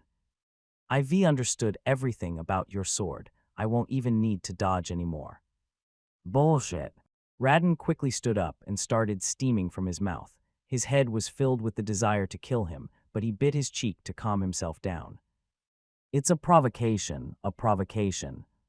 His fingers were trembling. He could end up fainting if he got beaten up any further. He was going to lose everything if he lost, which wasn't an option. Hello. He vibrated his entire energy center to spread aura throughout his body. He wouldn't last for a long time, but he could become stronger than ever for a moment. Balaam. Despite the exploding energy, he controlled his mind and calmly used the crystal flexible sword. A faster, sharper, flashier aura blade stormed into the air. He can't dodge this. The aura blade directed at Rayan was the most accurate one so far. Rayan used river footwork to enter into the wave of the aura blade. The crystal flexible sword he was using now was on a different level from what Rayan had experienced so far. He was going to pay for his arrogance. Dying. The moment he was about to pierce through Rayan's heart with the extremity of the curved sword, Rayan's sword came up diagonally. Clang! His arm faltered from the powerful impact transferred through the flexible sword. What? He was definitely aiming for his heart after deflecting Rayan's sword, yet his technique was interrupted midway. Lyco. Radin used the fourth form of the crystal flexible sword to pressure Rayan. However, clang! Rayan swung his sword, and the flexible sword bounced back and became limp. Howd. With a war cry, he launched another crystal flexible sword. However, his technique was cut to pieces each time Rayan swung his sword, and he couldn't connect his strikes. And I know way. His mind was breaking, despite having calmed it down with difficulty. He was nullifying his swordsmanship, as if he had really understood everything about his crystal flexible sword. I told you already, I know everything about your technique. Rayan stormed at him after parrying his sword. Get away from me. Radin thrust his left fist, but Rayan easily dodged it, then struck him with his sword. Smack! His forehead was struck with the flat of his sword, sending him flying back like a kicked ball. Qa! Radin covered his forehead and writhed on the ground in extreme pain. Thighs can't be true. He felt like fainting from the intense pain, but he bit his lip and stood back up. It wasn't the time for him to be lying around. This doesn't make any sense. It was impossible to understand the crystal flexible sword in that short of a time. No, it had to be impossible. The fourth is the cost for hitting Helen. Rayan slowly walked towards Radin, ignoring his words. This can't be happening. Radin tightly grabbed on his sheath, taking up the flexible sword. Hello. He used the crystal flexible sword faster and sharper than ever. Zisho. A powerful will was ingrained in the flexible sword, creating a flashy trajectory to storm at Rayan. Speed, sharpness, power. Everything was on a different level from before. However, Rayan's steps remained the same as before. He casually walked into the storm of the flexible sword, as if he were on a stroll. Clang! Rayan swung his sword. It looked like he was just chasing away an insignificant fly, yet the flexible sword faltered significantly. That was enough to make all the changes and flow he had created so far. Lyco. Radin didn't give up. He used another formidable technique by turning the wobbling flexible sword. Balaam. The aura blade in his sword rained down at him. Rayan's star connecting sword connected his movement into a swing towards the rain of aura blade. Clang! It was a simple swing that had nothing special to it, yet the formidable technique of the crystal flexible sword was cut off, and the flexible sword bounced back violently. What's happening? Radin stepped backwards with a trembling chin. He couldn't believe that he had cut off the formidable technique with a single swing, even though he had just experienced it himself. Something's wrong with this, there's no way. He grabbed his left hand with his trembling right hand and swung the flexible sword. he used the second formidable technique of the crystal flexible sword, Exploding Fang. Kai! A sharp and fierce strike like a beast's fang was aimed at Rayon's heart and neck. Rayon halted his movements. There was no sign of panic, he just lowered his sword. Whir! There was no hesitation in his movements, similar to a great painter drawing a picture, and the exploding fang was dissolved, just like that. The aura blade dissipated, and his technique was crushed, all from a single swing of his sword. Wow! Radin sighed, his heart tightened, looking at Rayon walking up to him after erasing the exploding fang. Star connecting sword and river footwork. Those were techniques that any swordsman in the continent would know, yet he was unable to pierce through them. Despite being well acquainted with the moves he was using, he couldn't find any way to defend against them. Huff, huff. He was out of breath. Each time Rayon moved his sword, he felt like his head was entering a savage beast's mouth. Don't come closer, I'm telling you to stay away. He tried swinging his flexible sword again, but it was just bounced away by Rayon's sword, ending up stuck in the ground. Smack! Upon reaching him after erasing all his aura blades, Rayon took up his sword and slapped his cheek. Cone! He couldn't even speak because of the pain growing even worse, to the point that his limbs were convulsing. Cone! Instead of a scream, Radin let out a strange groan and grabbed his busted cheek. Stand up! The flame of anger burning in Rayon's eyes wasn't extinguished yet. It's still only the fifth one. The sword duel went just like Rayon had intended, from the beginning to the end. Radin yielded to his provocation and used the crystal flexible sword that he hadn't perfectly acquired yet, and Rayon used the star connecting sword that he was so used to that he could use it with his eyes closed. Who is going to win if a swordsman that wasn't completely used to excellent swordsmanship fights was pitted against a swordsman who completed an average technique to perfection? Most people would believe it would be the former. That was not the case. An advanced yet incomplete technique created powerful and flashy strikes, but it couldn't adjust to every situation. On the other hand, a swordsman that perfected a basic swordsmanship could adjust to each situation in the most suitable way. At first, the swordsman with a powerful swordsmanship might look like he had the upper hand, but the difference would grow over time, and the one with basic technique would end up with the advantage. Moreover, the most important part wasn't the technique, but the one using it. Since the person using the basic swordsmanship was Rayon, who had learned the Ring of Fire and had Judil's information, the one-sided beating on Radin was a natural course of action. Rayon looked at Radin, who was trying to stand up as he bled. And not yet, it's not over yet, I will never lose. The severe murderous intent from his eyes was his malice, his desire to kill him at any cost. Kua! Radin's aura burst up, his surroundings were dyed green and the ground trembled. Hug! Feeling the frightening murderous intent, an aura blade trying to rip his skin apart, Rayon grew calmer and brandished his sword. Middle posture, it was one of the basic postures, consisting of holding the sword in front of the abdomen. Despite facing intense pressure, Rayon's sword didn't waver in the slightest. Dying!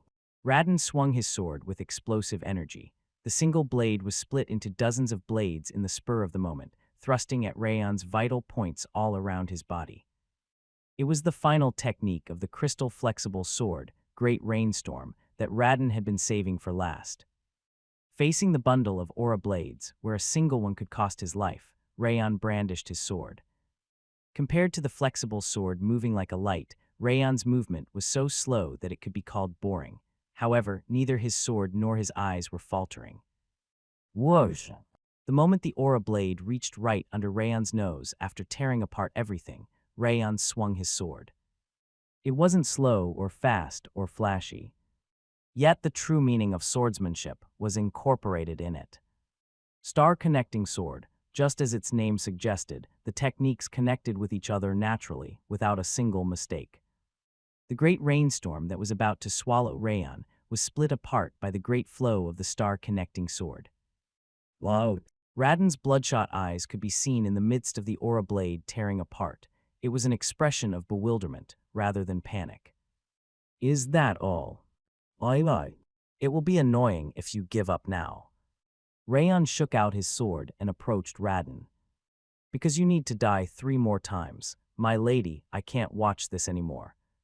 Helen couldn't open her eyes even before the sword duel started. She had always viewed Rayon as her own son, ever since he was born, and the fact that he was going to have a sword duel against Radin, who was infamous for his cruelty, was making her so nervous that she could hardly breathe. But we have to watch him. Unlike Helen, Sylvia was staring at Rayon with her eyes wide open. Because he is fighting for our sake. Helen tried opening her eyes. Rayon was standing in the middle of the training ground, warming himself up. The fact that he didn't look any different from usual eased her tension slightly. But I'm still nervous. How is my lady? Her eyes widened after she turned her head to look at Sylvia. It was because her hand was trembling so much that even the handrail was trembling with her. My lady. Helen barely managed to stop herself from crying. Sylvia was desperately trying not to show her emotions on the outside, despite being even more nervous and anxious than herself. Because she knew about Sylvia's difficult childhood, she felt both proud of her and sorry for her. Can she ever be happy?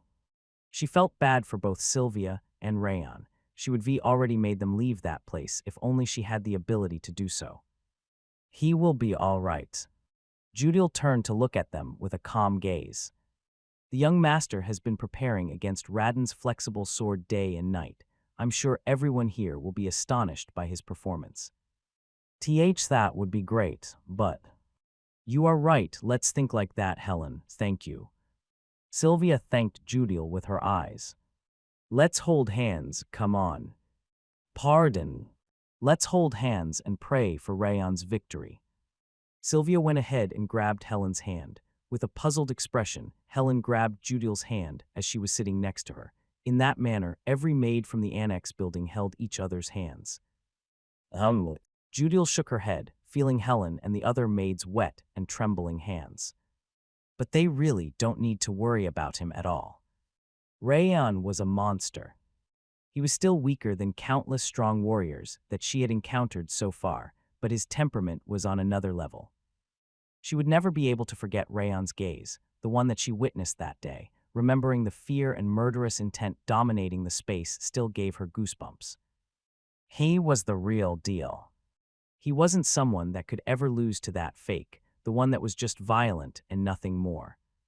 As Judil was reminiscing about the day she witnessed Rayon's true face, the ringmaster announced the start of the sword duel. Helen, who was sitting next to her, clasped her hand. Bam! Radin's flexible sword was extremely flashy right off the bat. Despite spectating from far away, she was able to feel its sharpness and ever-changing nature. On the other hand, Rayon was using star-connecting sword and river footwork, both of which were just too honest. It looked like he was in an extremely precarious situation, like a flower petal fluttering inside a tornado. Wow. Sylvia and Helen's hands were shaking intensely. They are all mistaken. Judil licked her lips. Rayon's eyes were the same as the time that he had suppressed her. Bomb! Radin's technique was so flashy, to a point that it looked like he was bragging. The moment his aura blade twisted like a rose vine to attack Rayon, he used the river footwork. It was a basic footwork that even she could use, yet he managed to dodge Radin's varied technique and rushed at him from the right side. Radin kept watching from the front as if he didn't even notice, and Rayon got his neck. He won, my lady. Kaya. Helen and the maids screamed in joy as Rayon's sword was right by Radin's neck. Lord. Sylvia sighed, still holding on the handrail. She seemed happier about the fact that Rayon wasn't hurt, rather than his victory itself. Judil exclaimed. She knew he was going to win, but she didn't expect him to win so easily. He is really a mha. In the middle of her admiration, she saw Rayon pulling back his sword and punching Radin's mouth. Radin bounced back while bleeding from his mouth, but he hadn't become any weaker. All it did was make him angrier, his aura gushing out like fire. Why? Sylvia screamed. It should be ended right there as his overwhelming victory. She couldn't understand why he had let him go. Radin turned his wrist to shoot his flexible sword at Rayon's heart, wriggling like a snake. Rayon stepped back with river footwork, but Radin's flexible sword kept following him. It almost looked like tracking magic was used. Radin's sword wriggled towards Rayon's heart, but his expression stayed indifferent. He flowed like a lotus flower on the water to reach Radin's left side. Rayon's sword was at Radin's neck once again, then he slapped his cheek this time.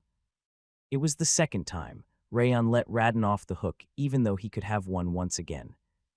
Radin now looked like an enraged monster as he swung his flexible sword. However, Rayon didn't change in the slightest. He dodged the sword and dominated him from the front with a peaceful expression on his face. Smack! Rayon kicked Radin's face so hard that the sound reached the stands. Helen bit her lip. She finally realized why Rayon was letting him go. He is taking revenge for us. Rayon was returning Radin's misdeeds in the annex building, one by one. Punching his mouth first was revenge for his lie about sending a letter, and slapping his face was for spitting on the ground, and what he did just then was for trampling on the flowers. Wow! An unbearable emotion seeped into her heart. Bloodline was equal to strength in Sieghart. Sylvia was the only person that treated her properly, as she wasn't even a collateral, let alone a member of the direct line. She had realized that cruel reality when Sylvia had left the house. The fact that she was the only person who treated the maids as human beings in that entire cold earth. However, there was now one other person, the person that was with her from the moment of his birth, Rayon, son of Sylvia. He was fighting against a member of the direct line for their sake and crushing them. She couldn't hold back her tears, sensing Rayon's intentions. Huff! Hearing the sound of someone trying not to cry, Helen turned her head. The other maids were also shedding tears, noticing Rayon's intentions. Everyone was feeling the same emotions. They were moved to tears because it was the first time someone had cared for them so much. And Sylvia was proudly watching Rayon, her mouth tightly closed. It was the same confident expression as before she had lost her aura and swordsmanship. However, Sylvia was actually more delighted than Helen thought. She had always been daunted because no one had cared for her since she was born. She was left out in the cold like she never existed, despite being a member of the direct line. Her father, her brothers, and the house all weighed down on her, suffocating her.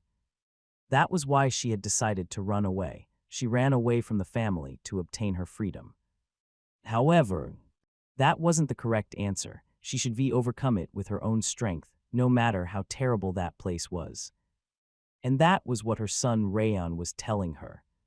He was born weaker than anyone, yet his mind was now stronger than anyone else's. Such a boy was telling her with his back that it didn't matter who his opponent was. He would fight until the very end so that they wouldn't dare try anything funny. Rayon. Feeling her turbulent emotion, Sylvia clenched her fist. Greika. Balder ground his teeth while looking down on the training ground. How is this happening? He thought Radin's victory had already been decided. And that wasn't just his opinion. More than 90% of the people in the training ground must be expected Radin's overwhelming victory. However, it was completely different once the fight began. Radin was one-sidedly getting beaten up by Rayon, who was using lower-grade swordsmanship and footwork. The fight would have been already over after the first clash if Rayon desired it. That was how much of a difference there was between the two of them. Whoosh! Rayon split apart the last technique of Radin's crystal flexible sword, using the plain star connecting sword and river footwork. That's crazy. Balder unconsciously gasped. He couldn't believe his eyes as Rayon Sieghart's sword displayed the true purpose of the star-connecting sword. One needed to infuse the sword with their will in order to achieve the true purpose of swordsmanship. Only those at an advanced level expert or higher were capable of doing that. Yet he had become an expert only recently, and he was just a 15-year-old boy. It felt like a dream, a terrifying nightmare. Radin was unable to think rationally, and he could never pierce through Rayon's sword in his state. The sword duel was already over, in an opposite way from what he had expected. A genius? No, he is more than that. The continent was vast, and geniuses were numerous. Not just Sieghart, every armed organization, regardless of its size, had someone called a genius. Rayon couldn't be described by a word like that. a monster that grows by devouring geniuses. He was a devil that would stand at the apex of the continent with his sword. A mere collateral. The fact that he was winning against his son made him boil with anger. Even though he was Sylvia's son, he was just an inferior boy from the seed of an unknown origin. That bastard. Woo, I hit the jackpot. As he was about to spread his pressure, somebody started yelling in a light and unpolished voice right next to him. It was Rimmer's voice. My life's turning around. He kept shouting in joy, swinging the papers he was holding in both hands. Shut up already. Huh, oh no, I'm sorry. Rimmer bowed while scratching his head. However, his gaze was as frightening as a warrior about to fight. That's why I told you that Rayon was going to win. He moved next to Balder and grinned. You're going to spend a lot of money and time to prepare the reward for the bet. Well, I've already won a lot without that. Rimmer giggled and pointed at the papers he was holding. They were proof of the bets he had made with different people. I told you to shut up. Balder's atmosphere became as sharp as a polished blade. He looked like he was about to attack him at any moment. Since you must be already realized the fight is over, I'm going to leave after telling you one thing. Rimmer came up right under Balder's nose. Many people are going to be watching Rayon from today onward. Never touch Rayon or the annex building unless you are confident that you can avoid all those eyes. How dare you? Balder frowned. Rimmer's eyes were no different from back in the day, when he was called the Sword of Light. His eyes glowed fiercely, like a father wolf angry at seeing his son hurt. Instead of me, you should be afraid of the head of house. You know he really hates people who break their promises. His frightening pressure disappeared in an instant, and he left like a giggling loafer. He is right. Both Rayon and the annex building would become difficult to deal with unless he took care of him before the rumor spread. And his two sons and the other direct lineage nieces and nephews would be overshadowed by him. That was how dangerous he was. Radin. Balder secretly used Aura to send Radin a message. Forget about sharpness and variety. Use strength, break him with power, use what you are better at to your advantage. He conveyed a hint to defeat Rayon. It could become problematic in the future, but winning was the highest priority for now. Win, I'll deal with the rest somehow.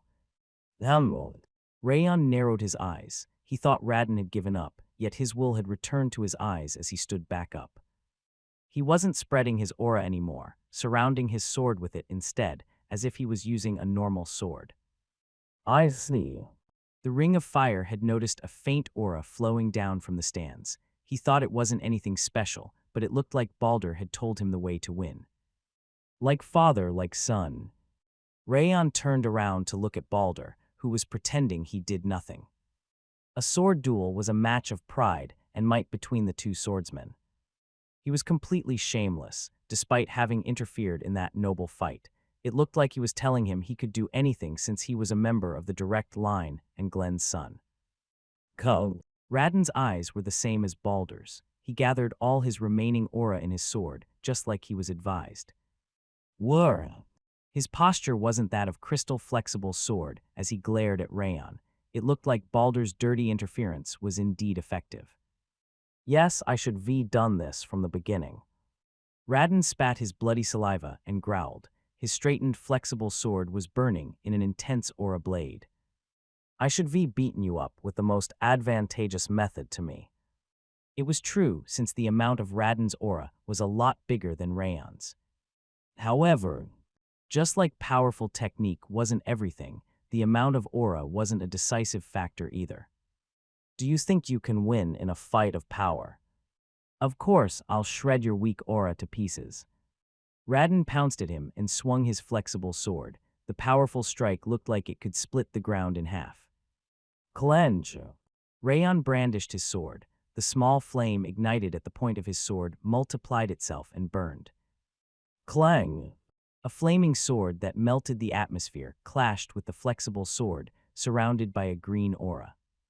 Gasp! Radin grit his teeth. The shock was making him nauseous. He couldn't believe his power would increase that much just from multiplying the flames. How did you? It's not over yet. Rayon's eyes burned crimson, just like his sword. 10,000 flames cultivation, 10 flames, extending strike. The dancing red flame dashed through the blade to burn up Radin's aura and pierce the flexible sword. Clang! The flexible sword was shattered into pieces, and Radin's eyes looked like they would burst out of his head. And I know ways. Where are you trying to go? Radin stepped back, trying to withdraw, but Rayon was faster. W8 I low. There's still 2 more times to go. Rayon smashed the fist, holding his sword, into Radin's mouth. Kyo. Radin's teeth came out like corn kernels, and he collapsed back with his eyes rolled up. I'll spare you the last one with this. Rayon waved his sword. As the flame on his sword was extinguished, the entire training ground fell silent. The training ground remained silent as Radin collapsed with his teeth broken and the beautiful flame filling the space was extinguished. What? Rayon. Young Master. He won, Young Master Rayon won. The first ones to break the silence were Sylvia and the annex building's maids. Since they were the most distressed about the situation, they looked like they would break into tears and run into the training ground. Rayon. Kaya. Without minding the glares of the members of the direct line and collaterals, they screamed and shouted in joy. Their clear voice was a shout of freedom, breaking from the oppression they'd been receiving so far. Rayon. Whoa! The shouts that followed came out from different locations in the training ground. They were the voices of the trainees that had been with Rayon for over 3 years. Sir Rayon. Roared.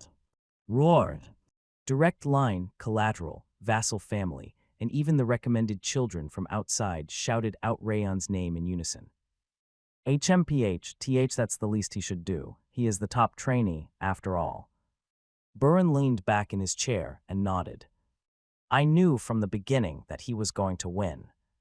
But didn't you shout too much to be saying that? Burin's butler tilted his head while keeping a smile on his face. Rayon, I'm not going to forgive you if you lose here. I'm the only one you are going to lose against. That's what you said in the beginning. That. Fight, break it, take that bastard down a peg. That's what you said earlier, and when the young master Radin collapsed, you shouted with a waya. Stop it. Burin wrinkled his red face. I don't remember it. It seemed he was too excited, since he couldn't remember that at all. However, he didn't think he was wrong. Since Rayon became the 5th training ground's top trainee instead of him, it was only natural for him to beat up a sorry excuse of a member of the direct line like him. I am not the only one who did that. Every trainee is shouting Rayon's name right now. HMPH, so you couldn't control your emotion and shouted like that. You Ray still a baby. Martha, who was sitting in front of him, glanced back and sneered. You are really pathetic. You should bring a passai around from now on, and don't tell anyone you know me. Q. Martha Zieghart. Lady Martha. Burin's butler pointed at the handrail in front of Martha. The handrail should have been a cylindrical shape, yet it was distorted with a clearly visible mark, one left behind by a fist. Didn't you clasp that with your hand? It looks like Lady Martha was quite excited as well. No, I wasn't. What kind of bullshit is that? Martha violently shook her head, swearing with a clearly flustered expression. Why would I get excited from watching such a low-level sword duel? Ha, are you taking me for a snotty kid or something? She denied it wholeheartedly. Martha, it's pointless to pretend you weren't. I also heard you shouting foul language. You are the one who was pretending. Fight me if you don't like it. Rayon. Burin and Martha, who were growling at each other, turned their heads at once upon hearing a thin voice coming from the bottom. Rayon. With her hands around her mouth, Run-On Sullian kept calling Rayon's name.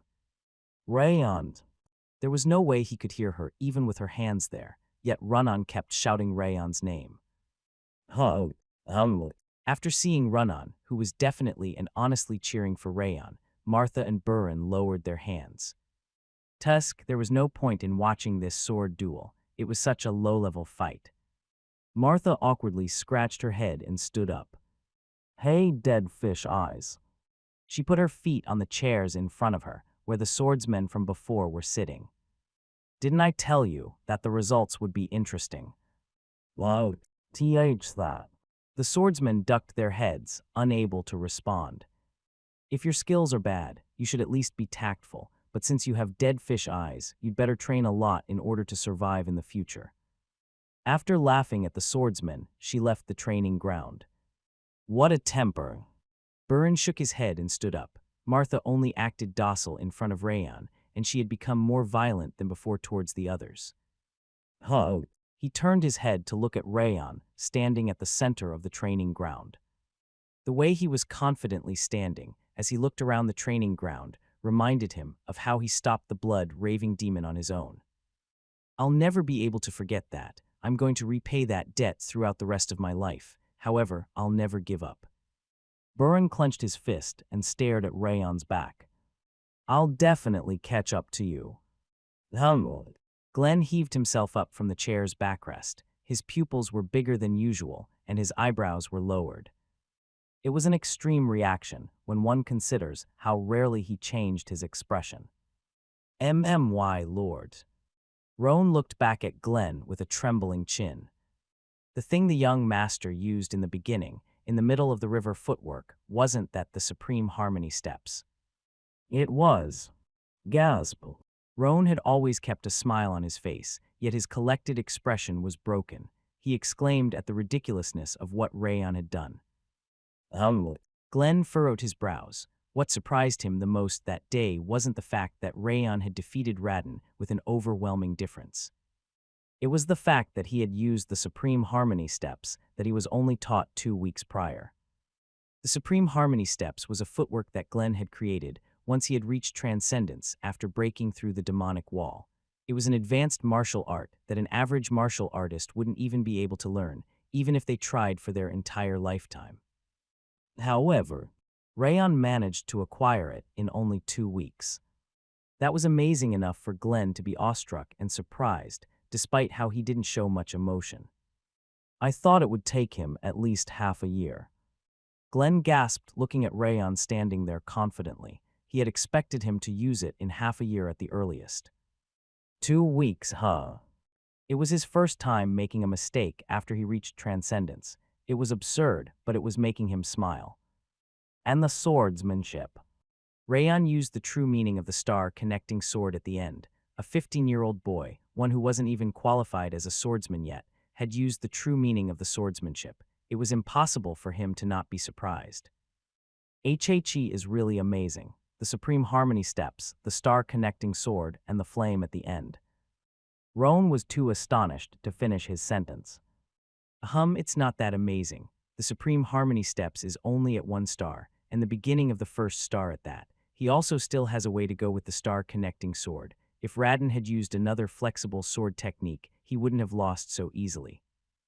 Glenn hid his surprised expression and shook his head with his usual appearance. What do you mean it's not that amazing? My lord's face is heh. Roan smiled wryly with his eyes and hid his mouth. I'm telling you it's not. Glenn turned his head while caressing his cheeks. It seems Roan's personality was taking after Rimmer after hanging around with him so much recently. The sword duel ends with Rayan Sieghart's victory. The ringmaster, who had been standing dumbfounded, remembered his role and declared Rayan's victory. People started to shout from everywhere. Wola! Rayan! Rayon! The young voices were from the children. Those children. The trainees that had been with Rayan were all shouting in unison regardless of their position. Direct line, collateral, vassal family, and recommended children from the outside. It's my first time witnessing such a thing. No, I think it's the first time ever that everyone is cheering for a collateral. Glenn slowly nodded. Indeed. There were occasions of a collateral getting achievements or winning a duel, but it was the first time one was getting cheered for by direct line, collateral, vassal family, and recommended children at the same time. It was a day with lots of mysterious occurrences. I wish the others can become one like them. Glenn didn't respond, since he used to rule over the place as a dictator when he was infected with demonic energy. Such a thing was impossible for him. He segregated them by might and blood for a long time, and he was too old to change that now. However, he could see the light. If it was Rayon, he thought he would one day change the house. After all, he knew about the unfair treatment collaterals received despite being born as a member of the direct line. My lord, the sword duel has ended. The ringmaster knelt under the platform and bowed. Everyone in the training ground looked at Glenn. Glenn stood. It was time to celebrate the victor, although he needed to take care of the cheater that interfered with the noble fight first. Whirr! Glenn's threatening gaze was directed at Balder, sitting at the west. Rayon walked up to the platform along with the ringmaster, who was supporting the unconscious Radin. He looked scary. Glenn was even more expressionless than usual. It seemed he was displeased with the current situation, as a frightening atmosphere was surrounding him. Is it because of my victory, or? He was already aware of the fact that Glenn disliked him. However, he would never fail to reward a merit or let a fault go unpunished. Even if he was displeased with his victory, he shouldn't have been petty enough to plainly act frightening. Rumble! Glenn stood up on the platform, and the training grounds atmosphere grew extremely dry. It felt like he was in a library, as not a single sound could be heard. Rayon Sieghart has won today's sword duel. Wola! The trainees shouted even louder as Glenn declared it, although most of the direct lines and collaterals remained silent while watching them. I'm going to reveal the condition Rayon Sieghart had in this sword duel. The condition set by each swordsman during a sword duel was revealed after the match. People grew silent, looking forward to hearing the condition. Rayon Sieghart wanted Radin to kneel down and apologize to Sylvia and the Annex building's maids for the problems he has caused in the Annex building. He also wanted the true Marshal Palace to never interfere with the Annex building. People remained speechless as they stared at Rayon. Was that the condition? An apology. An apology to the maids. The usual condition of a sword duel was everything the opponent possessed. Since it was a battle of pride, it would usually be the opponent's wealth, their best weapon, or breaking their arms or energy center. However, Rayon only wanted an apology, and not one directed at him on top of it. He just wanted an apology to his mother and worthless maids. People were shocked, as it was their first time hearing such a condition. They could only stare at Rayon dumbfounded. Apology in a sword duel, he is a fool. I know, right, he is just like Sylvia. Direct lines and powerful collaterals laughed at him. The vassal families didn't say anything. Rayon Sieghart, Powerless collaterals that were ousted from the center, and the swordsmen from the outside that had been weak from the beginning, engraved Rayon's name deep into their minds. Since the sword duel is over, that condition shall be fulfilled. Kyo. Glenn flicked his finger, and Radin, who was lying flat on the ground, coughed up blood and opened his eyes. Where am I? Arg, why am I here? Since his teeth were broken, Radin was helplessly lisping. Sylvia and the maids from the Annex buildings shall step forward. Sylvia, Helen, and the maids stood up straight upon hearing Glenn's order. They were just standing there, trying to read the atmosphere. Come down to the training ground. Ah, yes. Sylvia nodded. She led the maids to the training ground. Wow. How did this happen? My lady, I'm too nervous to walk. Since they weren't used to being the center of attention, they were nervous as they hesitantly walked up to the platform. Rayon turned around to meet Sylvia, Helen, and the maids' eyes. He told them with his eyes that everything was okay, so they could proudly walk up. Everyone calm down. We didn't do anything wrong. Yes, my lady. It seemed his gaze had an effect, since Sylvia and the maids started walking more naturally. They stood next to Rayon and bowed at Glenn. We have arrived. Glenn nodded and looked down on Radin, who was still out of his mind. Radin Sieghart. Yes. The sword duel has ended with your loss. Radin, who finally realized his defeat, trembled. Radin Sieghart, respect the condition of the sword duel, kneel down and apologize to Sylvia and the maids. Grandfather. Radin violently shook his head and knelt towards Glenn instead of Sylvia. I am a member of the direct line with a swordsman's qualification. How can you ask me to kneel down to maids that aren't even collaterals? You are the one who made that promise. Since you lose the sword duel, you have to keep your promise. Grandfather, we are at an official event. Call me your lord. MMY Lord, please forgive me. I can win next tea. You shouldn't be begging forgiveness to me, but to them. Keep your word as a member of Sieghart's direct line, Radin Sieghart. Glenn frowned. The coarse atmosphere became even more dreary. Goosebumps appeared on his forearm, as if a storm were about to break. Radin's whole body trembled, weighed down by his pressure. He looked at his father, Balder, but he also shook his head. Damn it. He swore on the inside. It was all Rayon's fault. That son of a bitch had messed everything up. I'm going to kill you no matter what. Even if I have to give up everything, I'll kai us. His hair stood on end upon seeing Rayon as he was standing up. His heart was pounding too heavily, to the point that he couldn't meet his eyes. Kyo. His entire body hurt from getting beaten up by him. His lungs were shrinking so much that he couldn't breathe, and he was too scared to look into his eyes. Fear, am I really afraid of a guy like him? That was the only possibility. Arg. He raised his head because he couldn't admit that fact, but his stomach became upset and he wanted to throw up as soon as he met Rayon's eyes. It was a natural outcome, since the martial arts he had learned throughout his entire life was defeated, and he was beaten up countless times, even after losing in terms of power. Go and kneel down before them. Because of the gaze closer and more frightening than Glenn, Radin walked up to Sylvia without saying anything back. I'm going to kill you all no matter what. Even though he couldn't look straight at Rayon's eyes, he bit his lip with the determination of killing them. I am sorry, I apologize. He lowered his head enough to hide the fact that he was gritting his teeth.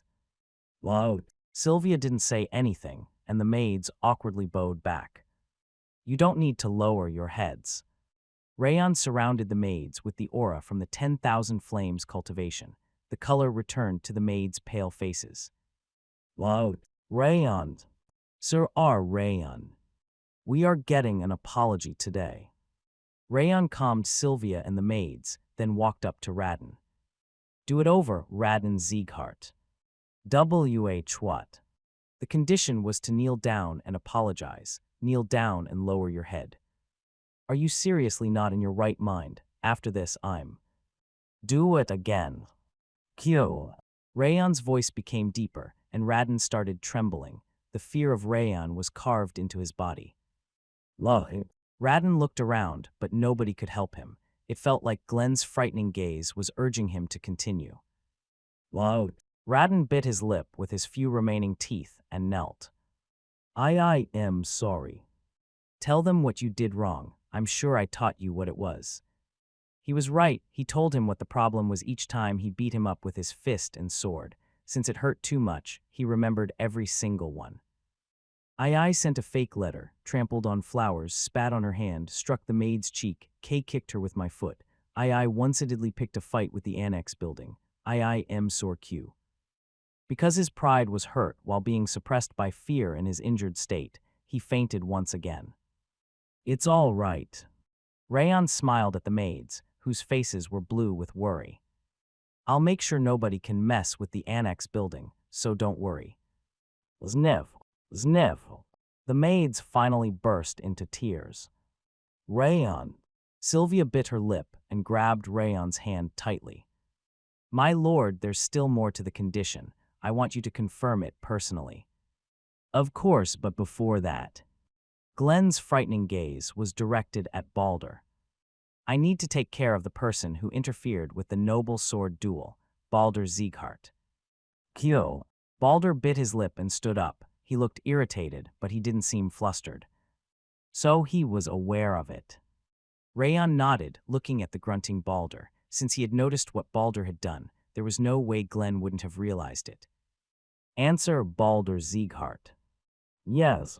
A sword duel is Sieghart's tradition and honor, passed down for 1,000 years. Are you looking down on me so much that you thought you were allowed to dirty it with your petty trick? Glenn's voice had become softer, but his pressure soared like an explosion. Rumble! It felt like there was an earthquake as the entire training ground trembled, and the atmosphere weighed heavily on his shoulders. Kyo! Balder faltered, unable to withstand Glenn's tremendous pressure. He barely managed to regain his balance, but he couldn't hide his trembling shoulders. I beg your pardon. Balder tightly bit his lips and bowed to Glenn. However, as a father, I was just cheering for my son. I told him nothing that could change the outcome. Balder Sieghart. Glenn's eyes were a burning crimson, much like an erupting volcano. Do you have a death wish? A frightening murderous intent spread out in an instant. Huff. Rayon's back curled in. Even though the murderous intent wasn't directed at him, he had goosebumps and the strength left his body. You told Radin to fight with power. You told him to break through with sheer strength, giving up on variety and sharpness. Do you really believe that I would miss such a sloppy aura message? Balder's body bent gradually. It was his own doing, but Glenn's shapeless pressure was forcing him that way. Rayon swallowed. Glenn's pressure was thrilling enough, but there was something more surprising. Did he just say he read the aura message? An aura message was a special technique that transmitted words using the aura from the energy center, or heart. That meant that its ability to ensure secrecy was top-notch, yet Glenn was saying that he had read the message. That's crazy. He didn't infer from the situation, but actually read the aura message. That meant that space itself was in his hand. That was so ridiculous that he gasped despite the seriousness of the situation. You must be thought you could cover it up after the sword duel even if you were found out. Since you are my son, the true Martial Palace's master, and the division leader of the Flexible Sword Division, you must be believed that I would just let it pass. Balder trembled even more as Glenn continued speaking. The trembling of his hand made it look like he was suffering from hand tremors. But you crossed the line this time. You dirtied the duel and lied to me. I beg your pardon, Father Eyes. I order you as Sieghart's head of house. Glenn raised his chin, looking down on Balder, who was curled up like a worm. Slam! Every swordsman of Sieghart knelt at once, and the entire training ground trembled. I sentence Balder Sieghart to 1 year's probation, during which he can't leave the true Martial Palace. The true Martial Palace and the Flexible Sword Division's budget will be confiscated for 1 year, and their activities will also be halted for a year. By your orders. Every swordsman shouted the same phrase and bowed. It was such a magnificent sight, enough to make people tremble. Father, 1 year is too much, and having the true Martial Palace and the Flexible Sword Division punished along with me is too harsh. Harsh. Crimson lightning jolted from Glenn's eyes. You disgraced my name and belittled Sieghart's history. 1 year of probation is as light as a feather compared to what you have done. I'm the true Martial Palace's master. I'm in charge of so many missions and work, without me. How laughable. Do you think you are the only one? There's no problem with leaving your work to the other palaces. Father. Color left Balder's face as if he suddenly bled out dry. Then shall I break your energy center instead of the probation, as that was your son's condition for the sword duel. That. I'll give you a choice, 1 year of probation or your energy center. Glenn's cruel pressure was telling him he had no intention of forgiving him. I'll take the probation. Balder answered, his body curled up. It looked like he couldn't even breathe properly as he was suppressed by Glenn's pressure. Rayon exhaled roughly. He felt exhausted from just watching it. He is really amazing. Most houses didn't punish members of the direct line for their mistakes, they just covered them up slyly. Robert's house was the same, despite being one of the 6 kings. Sieghart was different. Sieghart's head of house punished Balder despite him being his 4th son and the house's executive at the same time, and rather severely at that. Glenn Sieghart was more cold-blooded than he'd thought.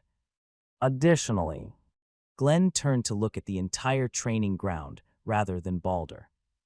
There were 2 conditions in today's sword duel. If you are instigated by Balder, the true Martial Palace, or the Flexible Sword Division to harm the Annex building, I'll be punishing you personally. You shall only act if you are confident that you can hide it from me."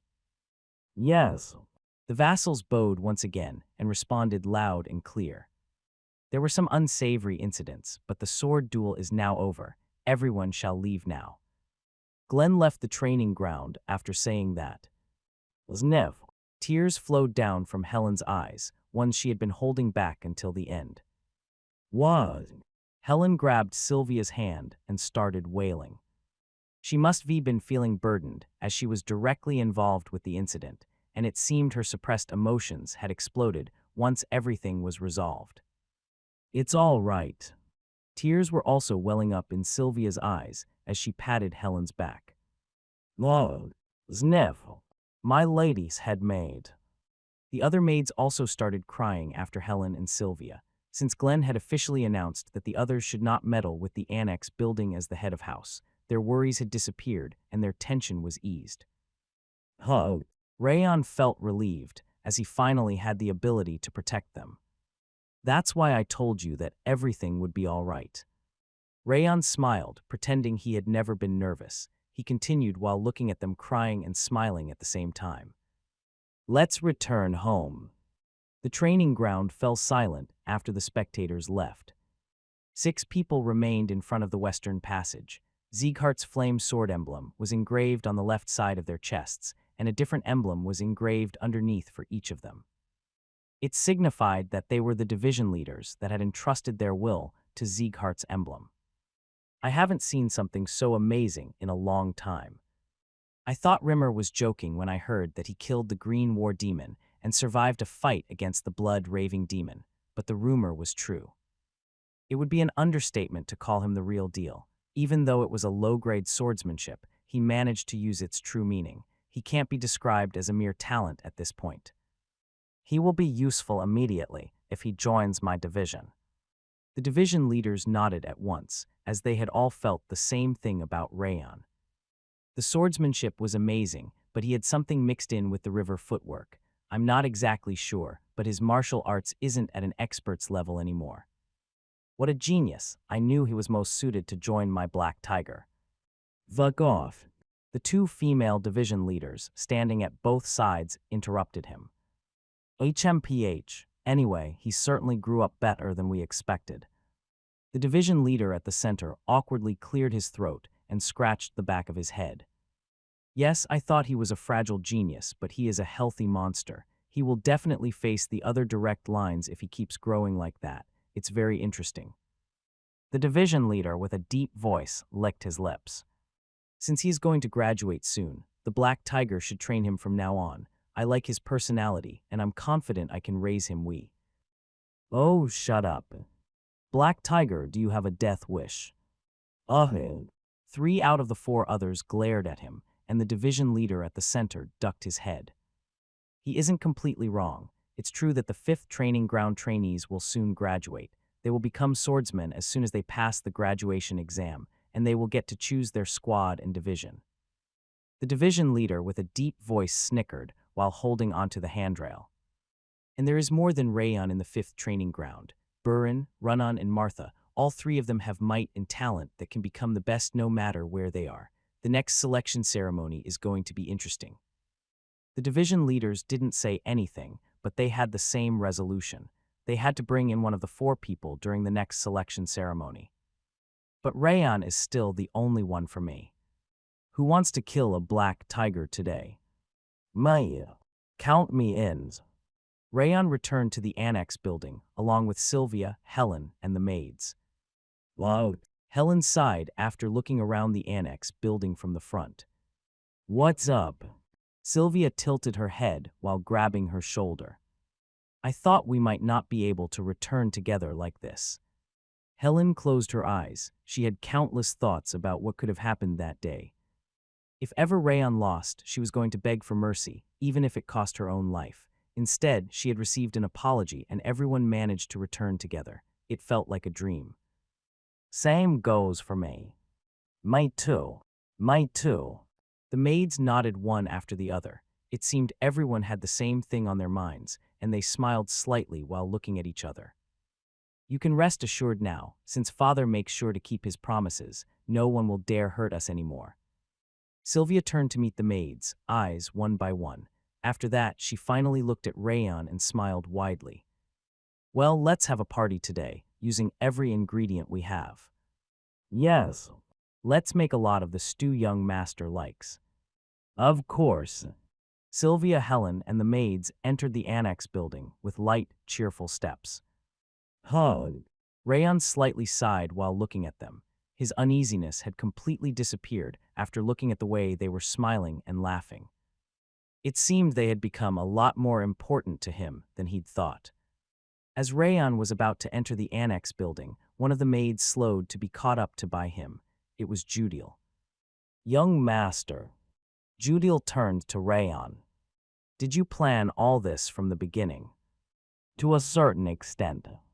Rayon nodded. He hurt Radin's pride the moment he attacked Radin, since the sword duel was the only way out of that situation. He won the sword duel as he'd expected and received the apology.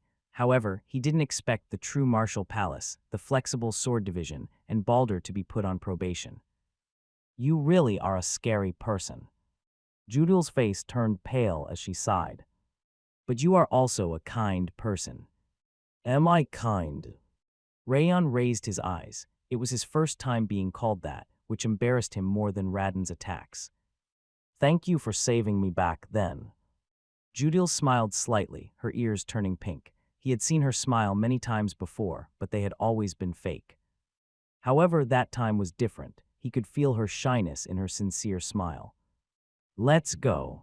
Rayon warmed his fingers while watching Judiel's back as she walked towards the annex building. It should be fine to reveal the truth now. Urg. Balder Sieghart was breathing roughly. The clean and magnificent true martial palace was completely destroyed, and the walls were shattered to pieces. The true martial palace's swordsmen had fainted, scattered around the floor. It wasn't the result of an enemy's attack. Upon returning from the training ground, Balder couldn't hold back his anger and started to destroy the true martial palace. He beat up the swordsmen that were trying to stop him. What shall we do? The remaining people didn't know what to do. It was at that moment that a refreshing wind blew in from the destroyed wall. Hello. A long finger swayed from the hole the wind came from, and Rimmer's face poked out. Rimmer. Balder glared at Rimmer with bloodshot eyes. Wow, this is really neat. You should open your window more often.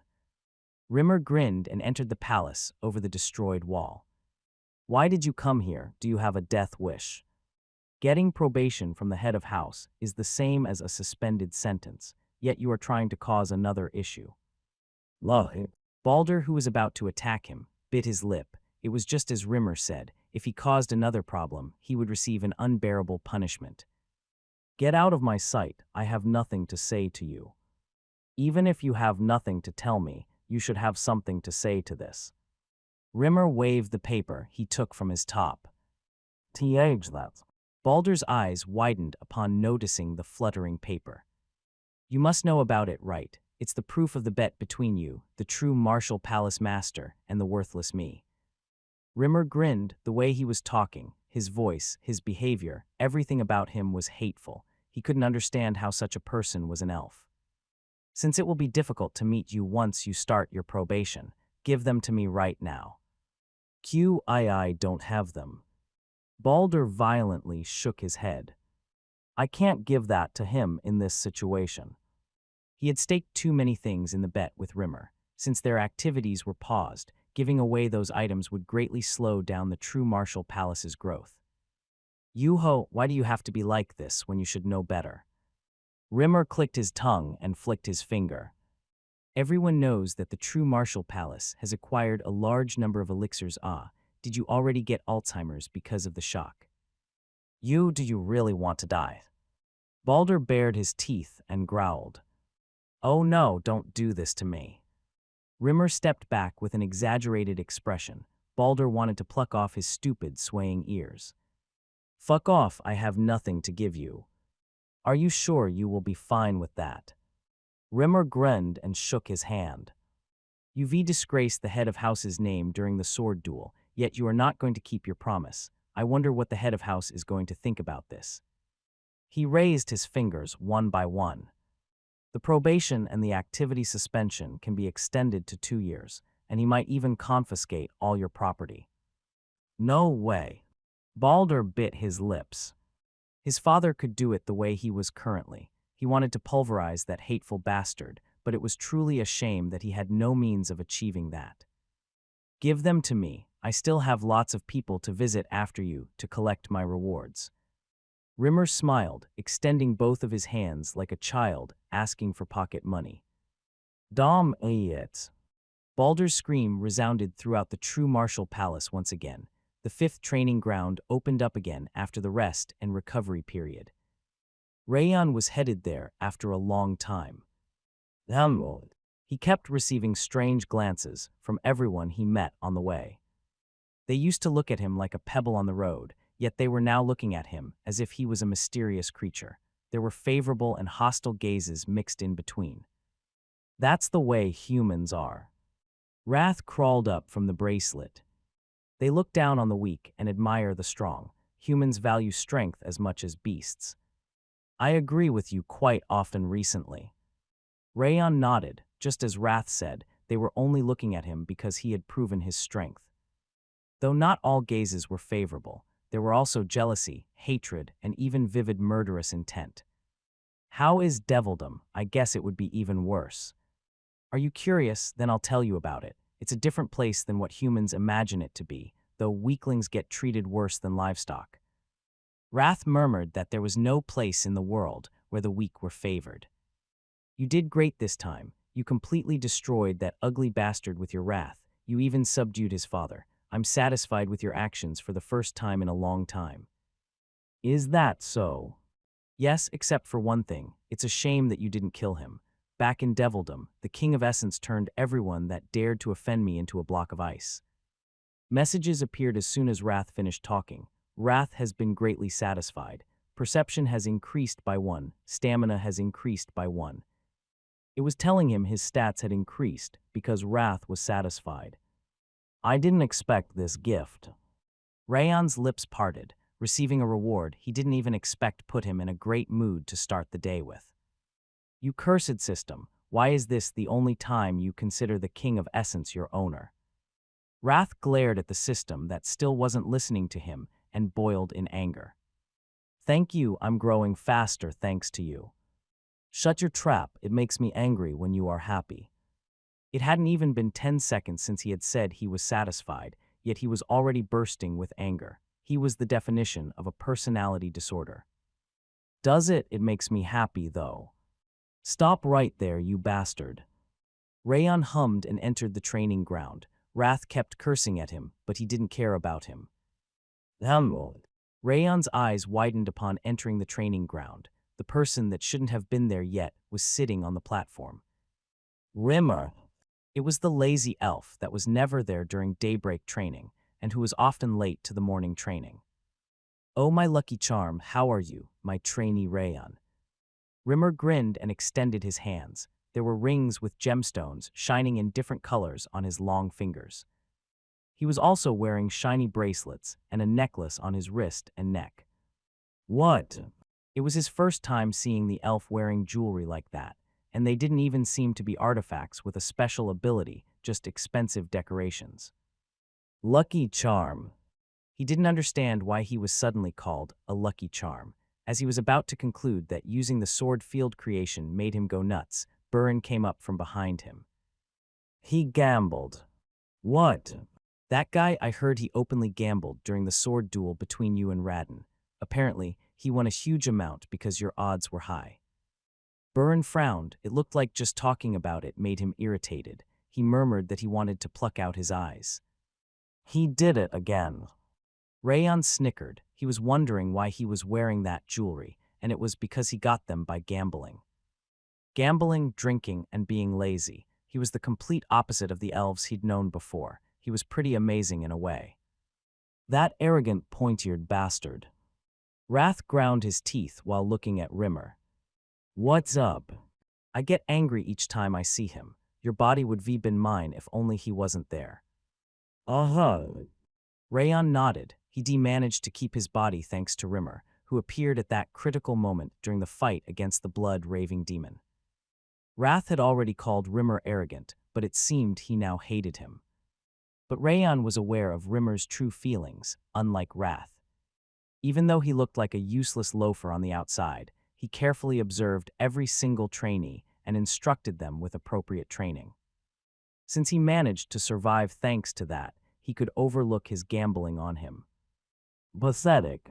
Martha gave him a cold shoulder and turned away from Rimmer, who was bragging about the rings on his hands. Rayon turned his head around at a nasal sound from behind him. Run-On was there before he knew it, waving her hands slightly at him with blank eyes. Rayon looked around the trainees in the training ground. He remembered them cheering and shouting for him in the training ground. It felt like he was sitting in front of a heater during the cold winter as their voices warmed his heart. It seemed like the people in the 5th training ground were also becoming important to him, on top of those living in the annex building. Okay, is everyone here? Rimmer stopped bragging about his gems like a nouveau rich and clapped his hands. He thought he was just trying to get attention like always, but the instructors behind him brought a metal box forward. Thud. Sand scattered around as the box was put on the ground. Guess what this is? Did you also win this with your gambling? Oh, correct. Rimmer proudly nodded at Burns' reply. We've seen enough of them, so stop bragging and let's start training. This is for you. Rimmer came down from the platform with a wide smile. He walked up to the box and put his hand on it. Sorry, this is ours. That box. What do you mean? The trainees tilted their heads, looking back and forth between Rimmer and the box. The king of gambling had 2 bets. The first was this money, this huge amount of money, gems, Kuahaha. Rimmer called himself the king of gambling and bragged about the rings once again. And the second. He opened the box while giggling, and the clear scent of medicine that soothed the mind spread from it. Rayon furrowed his brow and looked at the box. There were dozens of small wooden boxes inside the big box. Are they elixirs? Judging from the luxurious shape and the bitter scent coming from them, they must have been elixirs. They are elixirs. Rimmer immediately satiated the curiosity of the trainees that were tilting their heads. Elixirs. All of them. It looks like there are more than 40 of them. The trainees' jaws dropped, examining the boxes that apparently contained elixirs. Yes, and they even contain the 10-leaf grass. 10-leaf grass. This many of them. Wow. The 10-leaf grass was a medicinal herb that had its leaves split into 10. It was a precious elixir since it could cleanse the body, energy center, and the mana circuit at the same time, all without any bias in terms of attribute. Since an elixir made from the 10-leaf grass had a great balance, it was expensive and difficult to acquire, and yet there were 40 of them in front of their eyes. It was only natural that they would be surprised. These are for you. Rimmer raised his chin to the sky. He pointed his finger at the box with an accomplished expression. I've prepared exactly 4 to 3, so take exactly 1 per person. Seriously, are they really ours? Not just the trainees, even Burren and Martha's jaws dropped in surprise. Run-On was just standing there blankly, sniffing the elixir like a puppy. Why is it so difficult to believe? Rimmer clicked his tongue and threw the elixir box at the top at Rayon. Taboo. Rayon opened the elixir box in confusion. A green bead the size of an adult's thumb was inside. It's a 10-cloud elixir. The amount of mana it contains isn't extraordinary, but it's as pure as raw mana. It's going to help all of you. Rimmer threw the elixirs at the trainees while explaining about the 10-cloud elixir. Where did you acquire this? Burn furrowed his brow, checking the 10-cloud elixir. One couldn't simply buy a bunch of elixirs because they had a lot of money. He couldn't figure out how he obtained all 4 to 3 of them. I won them. Did you really win them all by gambling? It wasn't a gamble, but a bet. It's a bet, I say. Rimmer waved his finger to close the lid of the empty box. Who did you even make that bet with? The true Martial Palace Master. He casually replied, like it wasn't a big deal. True Martial Palace Master is. Baldur Sieghart. Lo. The trainees' faces turned pale upon hearing the true martial palace master's name. Some of them even dropped the elixir on the ground in panic. Ah, it's okay. They can't afford to pay attention to us right now. They must be thinking that I will sell them all off, so there won't be any harm to you guys. Rimmer reassured them and told them to take the elixir and cultivate their aura for the rest of the day. Huh. Rayon gasped. He had obtained 4 to 3 elixirs by straight up making a bet against Baldur, who was the true Martial Palace's master and Glenn's son at the same time. That elf was seriously as eccentric as himself. Thank you. But he had to express his gratitude. Rayon bowed at Rimmer while giving him his thanks.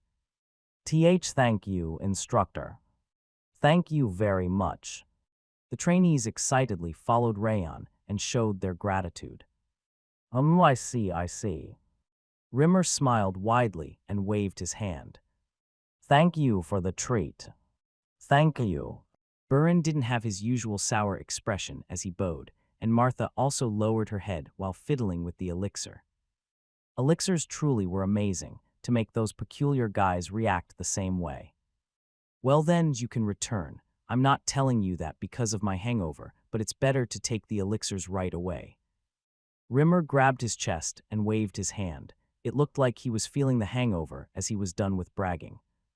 He looked as deplorable as always, but no one was reproaching him. Rimmer was their hero for the day. Thank you. The trainees thanked him once again before returning. You should stay here. As Rayon was about to follow them, Rimmer grabbed his shoulder with a green sheen to his face. You don't look very well. I overdid it a bit yesterday. Now that he looked at it, it wasn't just Rimmer. The other instructors' faces were also green. It seemed he drank a lot with them. Give it back. Rimmer pointed at the elixir box Rayon was holding. This one is for you. He took out another elixir box from his chest and opened the lid. The bitter scent was more intense than the 10-cloud elixir. It's made with 2 10-leaf grasses. It would normally belong to Radin, but it's a strange turn of fate that you end up getting it. Is it all right for me to have it? I got rich thanks to you, after all. I guess I finally discovered my talent in gambling. Rimmer waved his hands once again, and the expensive sound of rings and bracelets colliding with each other could be heard. They will be gone soon. Rayon was certain that Rimmer would lose all his fortune from gambling soon enough. 10-cloud elixir is a very efficient elixir. You should be able to absorb at least 50% of the mana it contains. However, the amount of mana it contains is rather small, and it won't make any difference to you. You have auras from 2 different attributes after all. Rimmer lowered his voice upon mentioning the 2 different attributes so that no one could hear him. That one has twice as much mana as the other 10-cloud elixirs, so you should be able to grow both your heat and frost. Thank you. Rayon bowed, giving him the elixir was already plenty, yet he was even more thoughtful than that. He just couldn't thank him enough. You should go. See you tomorrow. Rimmer waved his hand. Instructor, please drink in moderation. Oh, are you worried about me? It's 10 years too early to be doing that. He tapped his shoulder and went to the head instructor's room. Rayon fiddled with the box containing the 10-cloud elixir while looking at Rimmer's back. Is this what having a teacher feels like? An instructor had raised him in his previous life. His relationship with him was one of an animal keeper and a dog, or a tamer and a wolf. The instructor didn't have any emotions towards him, and Rayon only grew enmity towards his instructor. I thought this place was no different. House Sieghart was infamous in the continent, so he thought the trainees would be raised like dogs. However, the children were being raised as human beings, keeping their individuality. Even those that had failed the exam before didn't get abandoned and were being trained in the 6th training ground. Sieghart really was full of humanity, despite his expectations. Rimmer in particular was more like a teacher rather than an instructor. It was thanks to him that he got all those achievements and grew up faster than he would be otherwise. Rayon bowed once again towards Rimmer, who was walking away, before leaving the training ground. After taking a nap for 3 hours in the instructor's room, Rimmer visited the Lord's Manor at around noon. It's been a long time. Roan opened the door to the audience chamber with a broad smile. Yes, it's been a while. Rimmer grinned and raised his 10 fingers. Roan smiled slightly to express his disinterest and entered the audience chamber. Rimmer pouted, disappointed in Roan for not recognizing those shiny jewels. He sighed softly and followed him inside. Glenn was the same as always. He was looking down on the world with a bored expression, sitting on the throne he had made himself. Greeting, my lords. Rimmer bowed, his 10 fingers and even his wrist raised in the air. You are getting even more pathetic as you get older. Rimmer frowned at his ridiculous comment and stood up. No, but you should compliment your subordinate if he won some money. It isn't every day that I can empty a doormat's purse. How am I supposed to compliment you when that doormat is my son? He needs to lose to me so he won't get tricked by a real swindler later. What a smooth talker. Glenn raised his chin with a frightening gaze. So what brought you here today? I distributed the 10 cloud elixirs to the children. I did expect you to do that, but you really did hand them over so easily. It's like because they grew up better than I thought they would, I wanted to feed them better things. I guess this is how parents feel about their children. Rimmer giggled and Glenn looked at him curiously. Well, it was basically because my teaching was exceptional, but the trainees became stronger than any other generation after going through various incidents.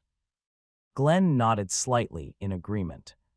That's why I have a suggestion. A suggestion. I entrusted you with all the rights concerning training. Because it's not about training. Even though Rimmer's voice used to be playful, it was now boiling with passion. Please allow me to change the content of their graduation exam. Change the content of the exam. Glenn heaved himself up from the backrest and raised his head. Yes. Rimmer knelt and nodded. Unclouded light radiated from his eyes for the first time since the fight against the blood-raving demon. Is the current graduation exam the instructor's recognition or a match between the trainees? Yes, it is. The trainees had to either pass the examination course the instructor made for them or have one-on-one matches between them to gain the instructor's acknowledgement in order to become a swordsman. Then what do you want it to be instead? Survival. Rimmer replied immediately. I want to send the trainees outside without allowing them to use the Sieghart name. Send them outside. Glenn seemed interested as he leaned forward slightly. Yes, the 5th Training Grounds children have passed the trial of pressure, and they've achieved victory in the match of pride against the Owen Kingdom's Knight trainees. Neither of them was any different than a graduation exam. You used various means to achieve that. Indeed, however, some incidents were beyond my expectations. During the second mission, the trainees went through a fight of life and death and managed to pass a great hurdle. Rimmer smiled. It was by pure coincidence that he had arrived there late, but the children had managed to achieve great growth both physically and mentally thanks to that. I want this test to be an opportunity for the children to grow, rather than just a graduation ceremony. Even if it ends up slowing them down on their path to become swordsmen, I want to create a foundation for them to reach a higher level. You are right, how they become swordsmen is more important than when. Glenn closed his eyes in agreement. I'm glad you understand. With the way they are currently, the children need a new trial rather than an existing one. Rimmer raised his long index finger. Surviving on their own without the house's power, the instructor's help, or the great Sieghart name will greatly help their growth. You've changed. The corners of Glenn's mouth raised slightly, seeing Rimmer's confident gaze as he was knelt. Sorry. You did say you would try raising the children, but you didn't look that interested in it before. You also did your preparations half-heartedly. Rimmer quickly avoided his eyes as his faults were found out. You started changing with the children after you met them. I don't think you realize how different your current expression is from before you met them. Oh, I'm embarrassed. I also agree with him. Roan nodded, a satisfied smile on his face. Sir Rimmer, your expression has become really great. I realized sword wasn't my only talent, as I was also really great at raising children. Rimmer scratched the side of his head, trying to hide his embarrassed expression. I'm soon going to make the next king after my lord with my own end, which means I'll be the kingmaker. And is that going to be Rayon? We don't know about that. It could be Burin, or Martha or Runnon could rise to that position. I see. Glenn smiled visibly, which was a rare sight to behold. He was pleased with Rimmer's newfound joy since he used to be the closest person to fight alongside him. Make a report on where you are going to send the children and how that will affect their growth. I'll give you 1 week, so if you can't do it, it will be cancelled. But of course. Rimmer confidently smiled and took out a folder from his chest. I brought it already. Rayon climbed the North Grave Mountain instead of going to the annex building or the dormitory with the 10-cloud elixir. He was headed to the location the charcoal kiln used to be, the chilly colder now. I feel comfortable here. Probably because it was the place where he had acquired the 10,000 flames cultivation and the coldness of frost. He felt comfortable cultivating there, and he could feel mana more easily. He sat down in front of the charcoal kiln's location, no trace of it remaining. He closed his eyes, listening to the refreshing sound of leaves and grass fluttering in the wind. He spread his aura perception to check his surroundings, and no human nor animal could be found. Vulcan had found a really great location. Rayon rotated the ring of fire to gather the energy from his body before opening his eyes. It was perfect weather and time to start cultivating. Tabu. He opened the wooden box he received from Rimmer, a scent clear enough to numb his nose coming from it. 50%, 10-cloud elixir is called a 50% elixir. While around 30% of the energy could usually be absorbed from other elixirs, about 50% of 10-cloud elixir's energy could be absorbed instead. Thanks to its excellent absorption efficiency and the high purity of its energy, 10-cloud elixir was one of the best elixirs for a growing warrior. So what? Its contents are still as tiny as a speck. Wrath snorted, looking at the elixir. Well, the quantity is small indeed. It couldn't be great in every single aspect. 10-cloud elixir contained a small quantity of mana compared to the other elixirs. However, the one Rimmer gave him made up for its drawback by using 2 10-leaf grasses. It had as much energy as an average medium-level elixir, which would allow him to grow significantly after properly absorbing it. Then, Rayon took the elixir with his fingers. Feeling a warmth that contrasted with the cold wind blowing on the mountain, he put the 10-cloud elixir in his mouth. The elixir melted in his mouth as soon as it touched his tongue. He could feel a warm and pure energy around his navel, as if the mana of nature itself was inside his stomach. As the 10-cloud elixir's mana started boiling up, he used Ring of Fire to absorb its energy. whir. The 10-cloud elixir's energy smoothly dashed through his mana circuit, as expected of an elixir that was unbiased against attributes. The energy soared like a tidal wave, and the ice from his mana circuit melted down, expelling the murky energy remaining from his previous combat. It has a high density. The quantity of mana was still small, even with 2 10-leaf grasses. However, the mana it contained was as pure as nature itself and was both warm and smooth at the same time. It was a perfect elixir for his unstable body, where the heat from the 10,000 flames cultivation and the coldness of the frost coexisted in his energy center. Leading the heat and frost, one after another, Rayon accumulated the 10-cloud elixir's pure energy in his energy center. The quantity of gathered energy was small, like building a sandcastle, but the mana was denser and purer than any other elixir.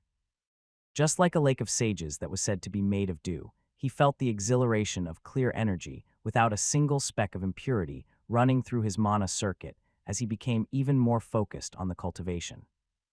Rayon opened his eyes, hearing the thin chirping sound of birds announcing that it was night in the North Grave Mountain. Sparkle. His eyes shone like the kiln's flame. I got it all. Getting 40% of the energy from an elixir was usually called a jackpot. However, Rayon had just managed to accumulate 60% of the 10-cloud elixir's energy in his energy center. It wasn't an exaggeration to say it was a miracle. Huff. Rayon closed his eyes to check the state of the Ring of Fire and the coldness of the frost. When he opened his eyes again, messages appeared one after the other. A new ring of fire has been cultivated. Ring of fire has reached 5 stars. Body level has increased. You can now move more efficiently. Strength has increased greatly. Agility has increased greatly. Stamina has increased greatly. The pleasant trembling of increased physical abilities could be felt from the edge of his hand to his shoulder. Soul level has increased. Willpower has increased greatly. Perception has increased greatly. Energy has increased greatly. A second set of messages appeared before he could fully enjoy his happiness. A clear aura flowed through his widened energy center and mana circuit. It felt at least 15 times bigger than before thanks to the new ring that had formed. Hold. Rayon exhaled excitedly and stood up. He clenched his fist and gathered the aura from the 10,000 flames cultivation. Amazing. His body and aura were reacting a lot faster than before. He still probably couldn't defeat the blood-raving demon in his new state, but at least he wasn't going to lose one-sidedly like before. What's this? Wrath popped out from the bracelet despite having been silent while Rayon was cultivating, because he was afraid he would get his power stolen once again. Why did your soul level increase again? What technique do you even have? What on earth is the Ring of Fire? I wonder, what kind of life did you have before the King of Essence arrived? Wrath shook his head. How could this happen? Soul level only increased upon defeating a powerful opponent, overcoming a crisis, or achieving certain deeds. It was possible to increase it through training. However, it required many years, enough that can't be simply described as time anymore. Even in Devildom, it had never been the case that a small child like him could increase his soul level through cultivation. Do you think I'll tell you? Rayon shook his hand, like he was chasing away a fly. Grit. Wrath bit his molar. It's going to be even more difficult to devour him. Rayon had been defending against his wrath and possession through his strong willpower, some unknown cultivation technique, and water resistance.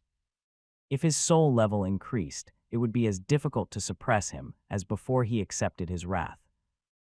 Curb your arrogance. No matter how much effort you make, no matter what you obtain, your body and soul will belong to the King of Essence in the end. Stop crying and just talk. I'm not crying. The King of Essence is Devildom's. Okay, you are the monarch of wrath. I get it, I get it. Kayo. Rayon sneered and shook the dust off his clothes. As he was about to return to the annex building after tidying his outfit, he noticed the box on the ground. He picked up the elixir box from the ground and flipped his hair back. Seriously. While someone was struggling to consume him, someone else was itching to help him. It was obvious who he should take after among the two and how he should act. Rayon ignored Wrath, who was gritting his teeth, and climbed down the North Grave mountain. The next day, Burn went to the training ground with his heart filled with joy. He managed to absorb more than half of the 10 Cloud Elixir's energy the day before because his cultivation went really well. He felt like he had become a different person in a single day, his energy center completely full. As I am right now. He probably still couldn't win against Rayon, but he might be able to put up a good fight. The thought of it was making him smile. OHMPH. Burn straightened his spine and waited for Rayon's arrival. He wanted to see his astonished eyes. Greika. He turned upon hearing the sound of the training grounds door opening. Martha was there instead of Rayon, who he had been waiting for. She also managed to absorb a lot. The energy he could feel from her was as sturdy as a boulder, but sharp at the same time. It seemed she had also managed to absorb a significant amount of energy. Why are you staring at me? You are making my morning unpleasant. Burn turned his head since he didn't want to slam his pleasant mood into the mud. She has a bad personality, but her abilities are a real deal. The energy he could feel from Martha was different from the day before. It was less than his own, but she had also absorbed quite a lot of energy. Greika. The sound of the door opening could be heard once again. There were 2 sets of footsteps, but it felt like only one person was walking in. He was sure that it was Rayon and Runan. Let's see. Burn turned, his smile full of confidence, and then his expression shattered like a glass. What is that guy?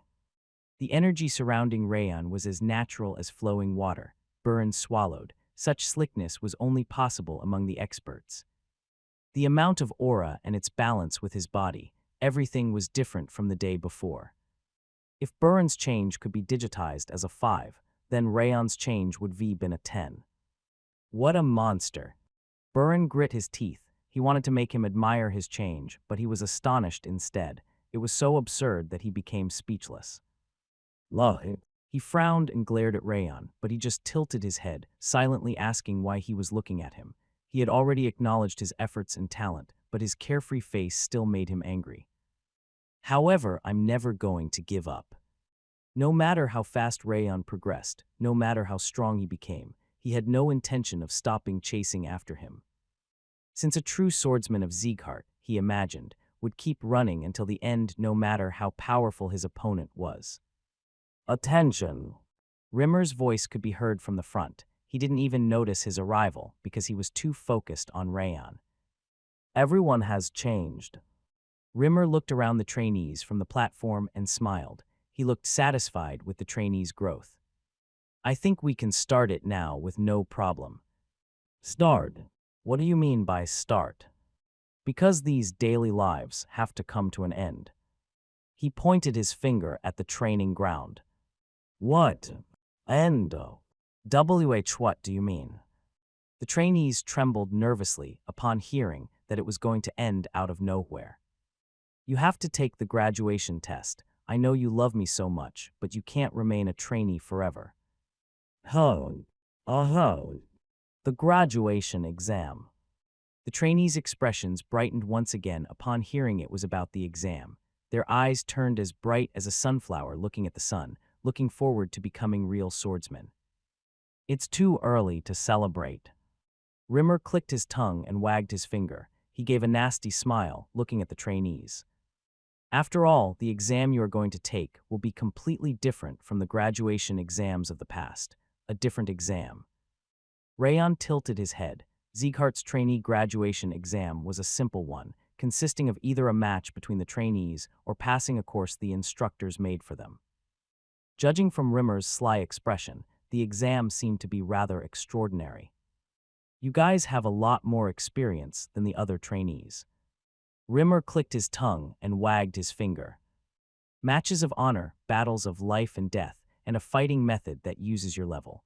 You went through experiences that you would normally face after becoming a regular swordsman. He was right. Although it wasn't as much as Rayon in his previous life, the 5th training ground trainees had experienced various things, more than House Robert or the other training grounds. It was pointless to give them an average test since they would easily pass.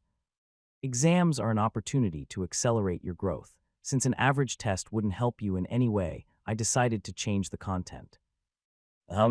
Certainly. Everyone nodded after hearing Rimmer's explanation. It was a natural reaction, since the trainees wanted to become more than just average swordsmen after watching Rayon's fights and growing up with him. So what kind of exam are we going to take? Buran raised his hand and leaned forward. Survival.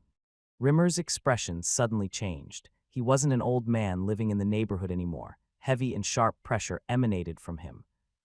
It's survival. You are going to live outside, without using your position as Sieghart trainees. Your name and a single sword are the only thing you will be allowed to carry with you. Survival. We have to go outside with just our name and a sword. Since the trainees didn't expect survival at all as an exam, their jaws dropped at once. I understand your confusion, since it must be completely different from what you expected from a graduation exam. However, I'm sure this trial is necessary for you.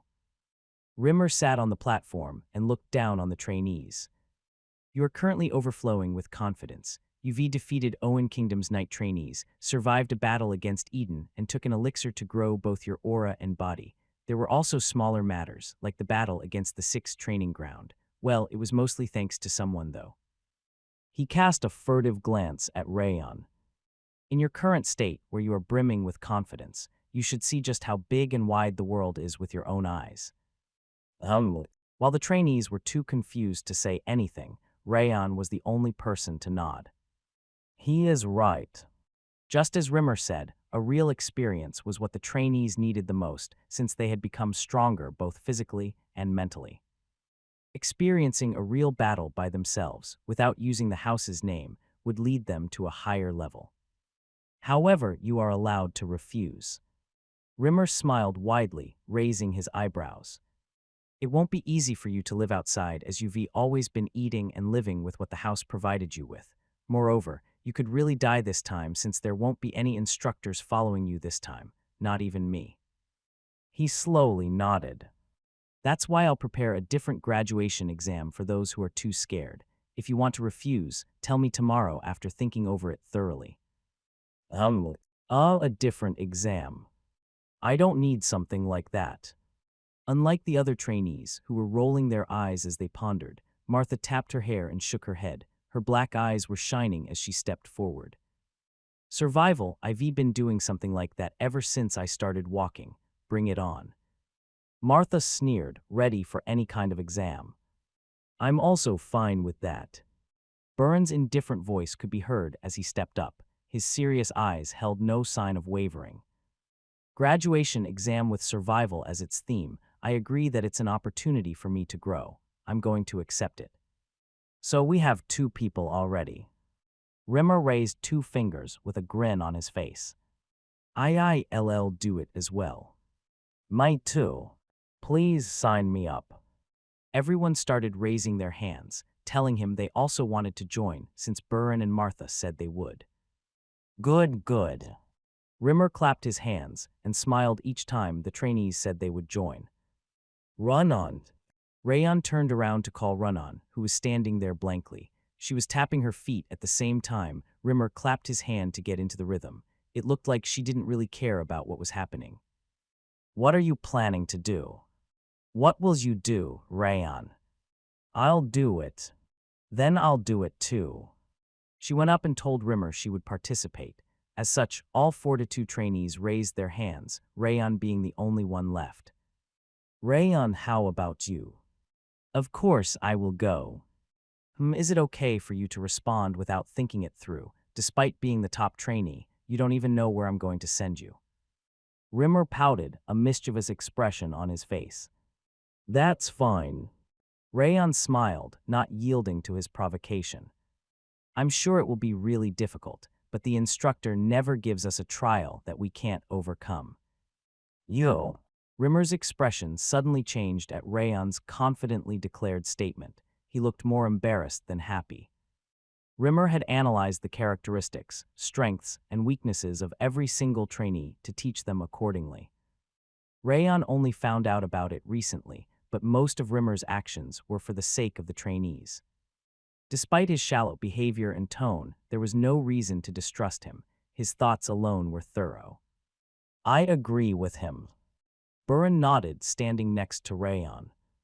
You are lazy, bad at arriving on time, and fond of alcohol and gambling, but I can count on you when it comes down to education. PH. Martha turned her head but didn't say anything special, which meant that she agreed with Burren and Rayon to a certain extent. It's really touching that my students think of me like that. Rimmer pretended to cry, making the sniffling sound with his mouth.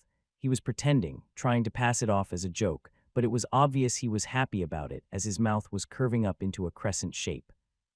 But that's not a reason for me to go easy on you. You'd better be thoroughly prepared. He extended his hand behind him, and an instructor gave him the file.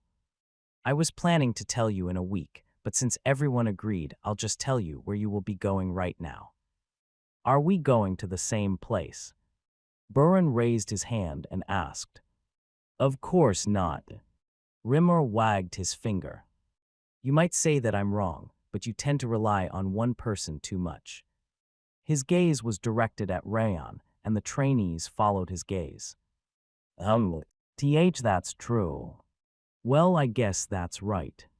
The trainees licked their lips, agreeing with Rimmer to a certain extent. They were jealous of Rayon and hated him at first, but they were now wholeheartedly following him after training, fighting, and overcoming a crisis together. It's a good thing that you have a better relationship now, but it's not good to one-sidedly rely on him. With a soft smile, Rimmer looked at the trainees one after the other. Become swordsmen who can be relied upon by the others through this exam. Yes. Understood. The trainees yelled their heads off as they could feel the instructor's sincere intentions. Well then, Rimmer opened the brochure he got from the instructor.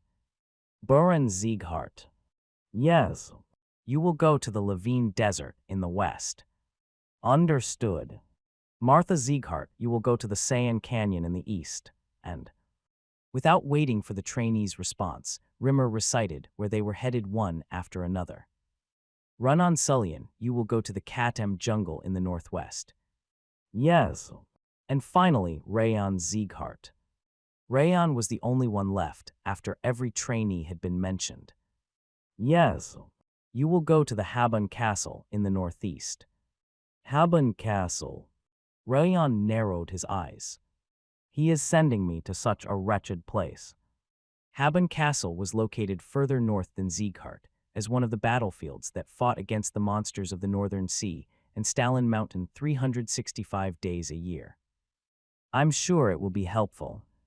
Even though he had the Ring of Fire and the 10,000 Flames cultivation, he still hadn't entirely regained his perception from his previous life.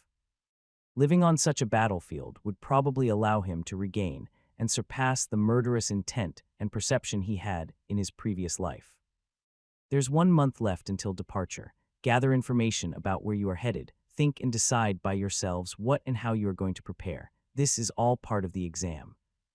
Rimmer raised his chin, closing the brochure. Yes, understood.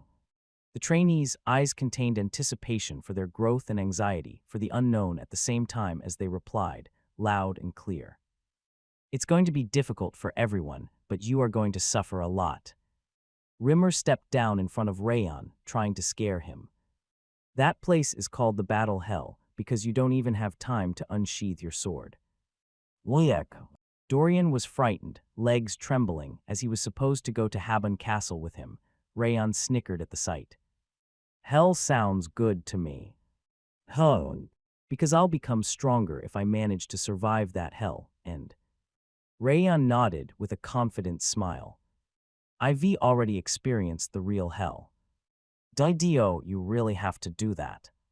Once Rayon told the story about the graduation exam in the annex building, Helen trembled and shook her head.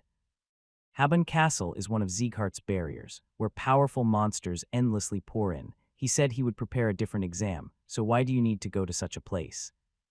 This is for... He has to go. Before Rayon could talk, Sylvia put down her fork and knife and nodded. But that's a really dangerous place. He still has to go. Sylvia shook her head at Helen and looked at Rayon. Because it's an opportunity for Rayon to grow.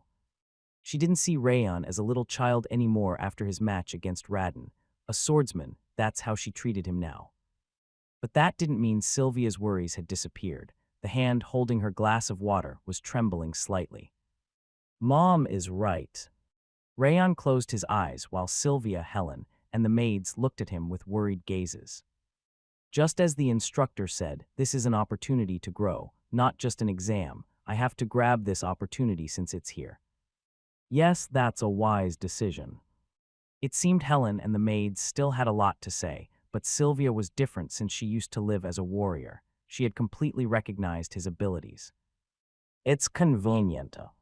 Helen had a great voice in the matter as the head maid, but she couldn't beat Sylvia. Since he had Sylvia's agreement, it would be easier to train in the future. I'm going to train then. Rayon put aside his empty dish and stood up. Rayon. As he was about to return to his room, Sylvia turned her head. Prepare yourself thoroughly. Be ready for any situation. All right. Rayon nodded confidently and left the room. My lady, are you really okay? There's no way I would be. Sylvia's hand that was holding the glass of water visibly trembled. There was no way she would feel at ease when her only son was going to a dangerous place.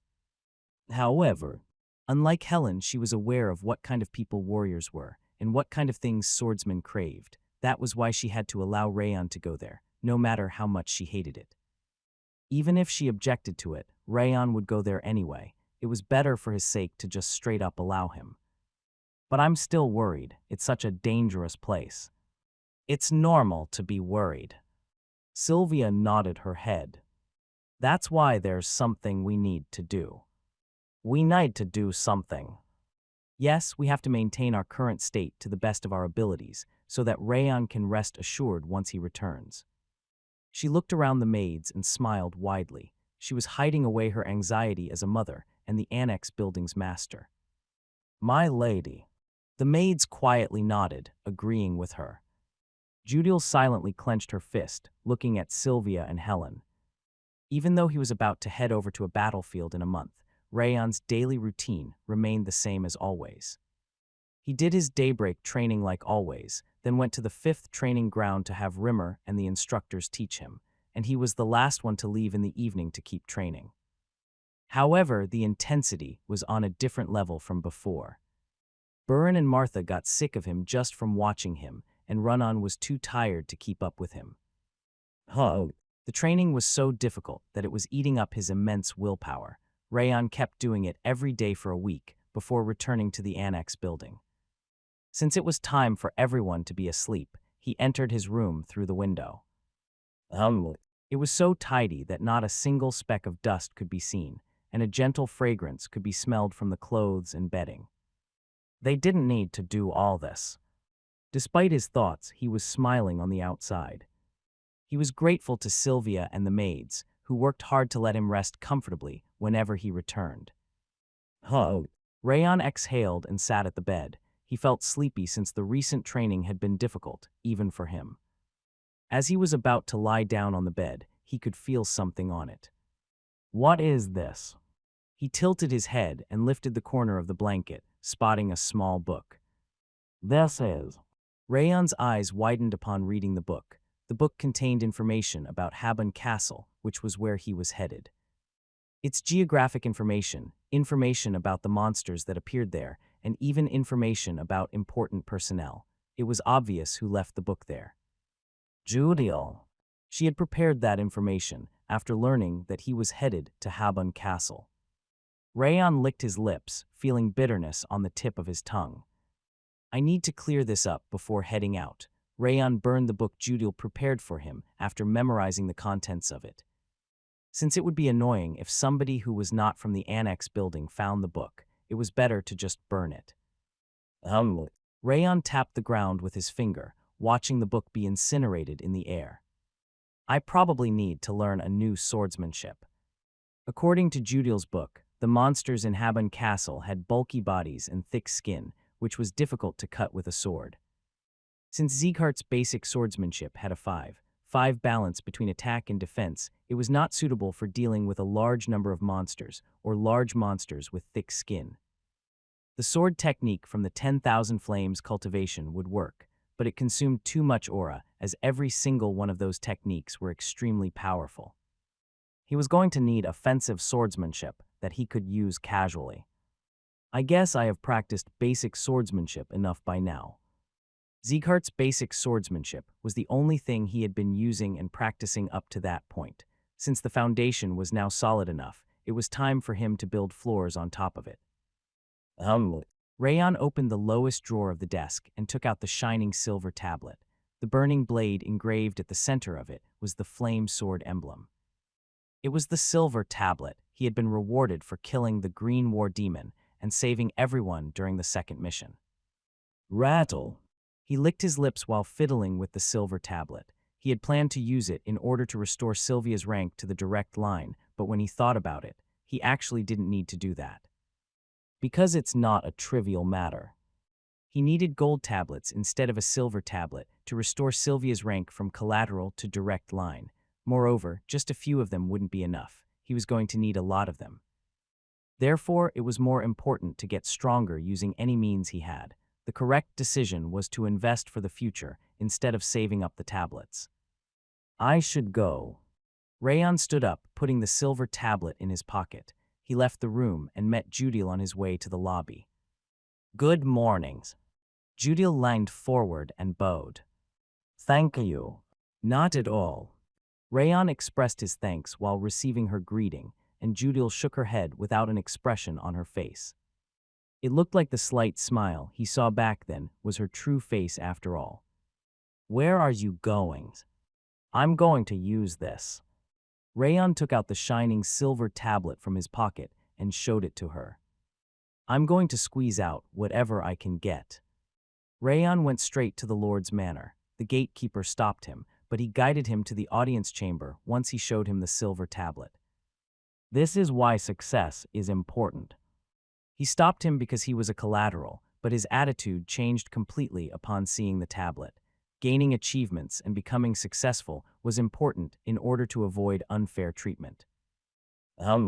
Rayon felt like people were staring daggers at him on his way to the audience chamber. Every single swordsman and office worker inside the audience chamber was glancing at him. Considering they completely ignored him without even looking at him before, they were seeing him in a slightly different light. "We have arrived." The gatekeeper stopped walking as he was thinking about the way people looked at him. He raised his head and saw the audience chamber's enormous iron door in front of him. He explained the circumstance to the gatekeeper in front of the audience chamber, and he sent a message inside. It was answered soon enough. "Please enter." The gatekeeper touched the door with his hand, and the enormous iron door opened. At the same time, Glenn's powerful energy wave could be felt. It was something he could never get used to, no matter how many times he visited the audience chamber. Rayon walked over the golden carpet covering the floor and stood at the center of the audience chamber. Glenn was looking at him with his usual gaze. He couldn't read his intentions. "Greeting, my lords." "Enough." As he was about to kneel and bow, Glenn waved his hand. Rayon was hanging in a crooked position before slowly standing up. "Get straight to the point." Seeing that arrogant appearance over and over reminds me of the King of Essence in Devildom. Countless nobles were frightened by the King of Essence's overwhelming presence, and understood. Rayon took out the silver tablet, ignoring the guy blabbering right next to him. "I want to use the silver tablet I received before." "Using the silver tablet is up to you, but didn't you say you wanted to achieve something with it?" Glenn leaned forward slightly, and the audience chamber's atmosphere grew colder. "Indeed, I was planning to save them up in order to restore Mother to the direct line. And you are using it now, despite that. There's something I understood during the difficult mission and the duel against a member of the direct line." Rayon spoke nonchalantly. "What did you understand?" "I think my achievement was rather outstanding, but no one mentioned anything about the direct line. That's when I remembered what my lord told me, that it was going to be difficult to achieve." Just like Glenn had said, he needed to be recognized by everyone in order to become a member of the direct line. Getting a bronze or silver tablet was nowhere close to being enough. Since the silver tablets won't make any difference, I figured it's better to use them to get stronger, which will allow me to gather gold tablets. "Are you using it as an investment?" "That's my intention." Glenn looked like he didn't really care as he slowly nodded. His expression and atmosphere didn't change at all. "So what do you want to exchange that silver tablet for?" "A swordsmanship. I'm heading to Habon Castle for my graduation exam, so I need an offensive technique that would allow me to kill endless waves of monsters." "An offensive swordsmanship, let's see." Glenn nodded and stood from the throne. He browsed through the books on the side, before his gaze fixated on the black book in the middle. "This will be suitable." He flicked his finger and the book floated up like a cloud, flying towards Rayon. "This is." Rayon narrowed his eyes. He expected him to open the round library like the last time, but he personally chose a book for him instead. The hair on the back of his neck stood on end, as it was completely unexpected. "Fangs of Insanity Swordplay." On the black book's cover, "Fangs of Insanity Swordplay" was written in a bloody style. It was a technique that he had never heard of before. "Are you going to take this one, or do you prefer choosing one by yourself?" Rayon opened his right hand and touched the book. The roughness of the cover felt like he was touching a beast's fang. "I can trust him with something like this." He was sure Glenn disliked him, but he trusted him to hand out fair rewards as the head of house of a huge family. It was unlikely that he would give some flawed or weak technique as a reward. "I'll take this one." Rayon immediately nodded, since he liked the technique's name as well. "It will fit you perfectly." "Thank you, then." "Wait." When Rayon was about to leave after bowing to him, Glenn raised his hand. "Let me ask you one thing." "Yes." "Weren't you scared after learning that your graduation exam would take place in Habun Castle?" Glenn took a step forward. Even though he wasn't spreading his pressure, Rayon felt overwhelmed as if a giant were looking down on him. "You must be well aware of what kind of place Habun Castle is. Since you came to get a book on swordsmanship, have you considered refusing the exam?" "I haven't." Rayon shook his head. He thought it could be dangerous, but he wasn't scared at all, nor did he consider refusing it. "I can't become stronger without hardship." Overcoming a crisis was the fastest way of getting stronger in his previous life. It was the same in his current life. He had achieved the largest amount of growth upon defeating the Green War Demon and surviving against the Blood-Raving Demon. If getting stronger at an average pace was all he wanted, he could just keep training in the training ground along with the others. However, he had to use crisis as his opportunity if he wanted to get stronger faster than others, to reach a higher level. "I learned a lesson from the fight against Eden." "What did you learn?" "That short fight of life and death granted me as much growth 1 year's worth of training in the training ground. I'll be glad to have a similar experience this time." Rayon spoke his honest thoughts. "An instructor Rimmer would never give me a trial that was impossible to overcome. I'm sure it will be difficult, but I believe I'll get strong enough to be grateful that I went there." "I see." Glenn's expression didn't change. He wasn't even nodding, but he felt like the audience chamber's atmosphere had become lighter somehow. "I see you shall live." "Yes." Rayon properly bowed, as he couldn't finish it before, and turned around. "Rayon Sieghart." As he opened the door and was about to leave, Glenn called his name. "There are multiple ways of using swordsmanship. Widen the range of your thoughts." "I see." It seemed to be advice, but he couldn't grasp its meaning. He just nodded. Glenn waved his hand, signaling for him to leave. Rayon bowed for the last time and left the audience chamber. A pleased sound was heard from behind the pillar next to Glenn's throne. "Did it make you that happy?" "Of course it did, since my student appreciates his teacher's consideration." Rimmer stepped out from behind the pillar, not hiding his smile. "You saw that he is perfectly aware of my intentions. He really is a sweet and smart boy. He is different from the preaching Burin or swearing Martha. I can't help looking after him." "I don't think you deserve him, either, since you are talking behind your student's back." Glenn sneered, displeased with Rimmer's broad smile. "What do you mean, talking behind their backs? I'm just joking. They are all cute little ones for me. I care for all trainees equally." Rimmer giggled.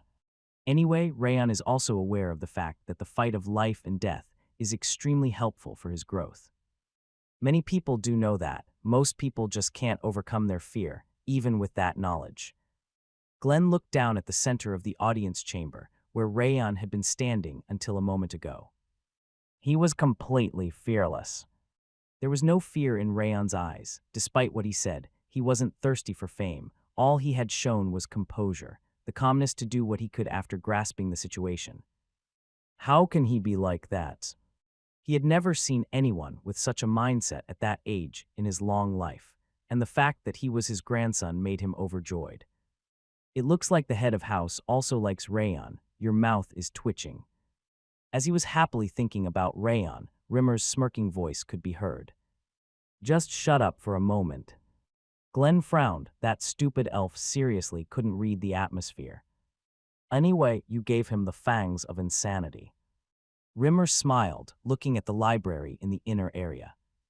"You made a new library that didn't exist before in order to give him a book of swordsmanship worthy of a golden tablet.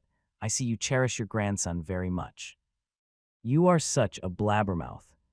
"I always have been. I think I've been less talkative nowadays, though." "Huh." Glenn didn't want to deal with him anymore and shook his head.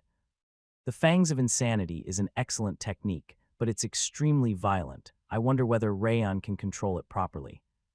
I've done my part. Whether he manages to control it or throws it away because he can't learn it, that's all up to him.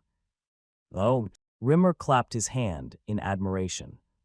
Even if you say that, you gave him proper advice back then. I guess the grandfather loves his grandson the most. you leave me no choice. Glenn clicked his tongue and raised his hand. Oh, Rimmer, who had been grinning, was dragged towards Glenn as if he was attached by a thread. I've been tolerating you because you are injured, but you don't know when to stop. Wait, my lord. Since you got a bit healthier, it should be fine to beat you up now. Rimmer struggled, but he couldn't resist the pulling force. Sir Roan, where is that old man? Please save MQ. The sound of Rimmer getting beaten up echoed in the audience chamber for the first time in around 30 years. Rayon returned to the annex building with the Book of Swordsmanship. Without even visiting his room, he sat down at the open area behind the building. let's see. Upon opening the book, there was a sentence supposedly written by the author. Become a swordsman who consumes their sword.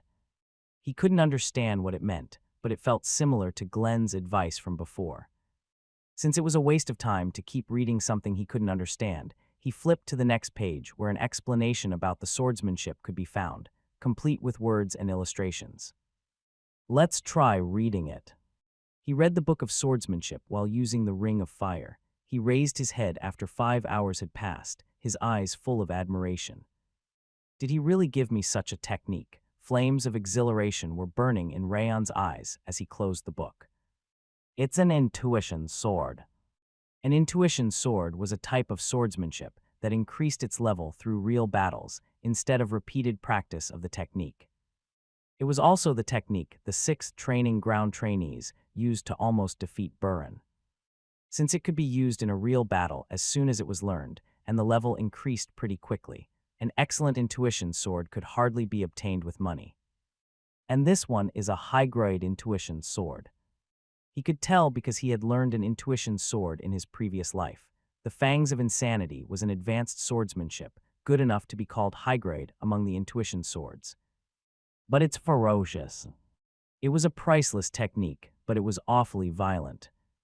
Fangs of Insanity, just as its name implied, it craved stabbing into the enemy's throat. I need to be careful. If he made a mistake, the sword could stab his own throat instead of the enemy's. It seemed he needed to be careful as he learned. Rayon opened the book and started reading once again. He carefully double-checked everything, just in case he missed something. This is weird. He felt like the back of his head was tingling each time he read the book. It felt like the Fangs of Insanity had something else mixed in on top of it being an intuition sword. I'm not sure what that is. He examined the drawings and words in detail, but he couldn't find out what he was missing. Anyway, this is a great harvest.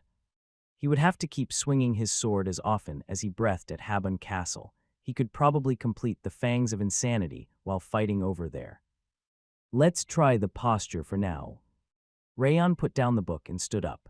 Wielding his sword, he tried practicing the basic postures of the Fangs of Insanity, one after the other. For every swordsmanship, the basics were the most important part. Application was only possible once he had the perfect basic posture, and the basics were even more important for an intuition sword, which had simple forms.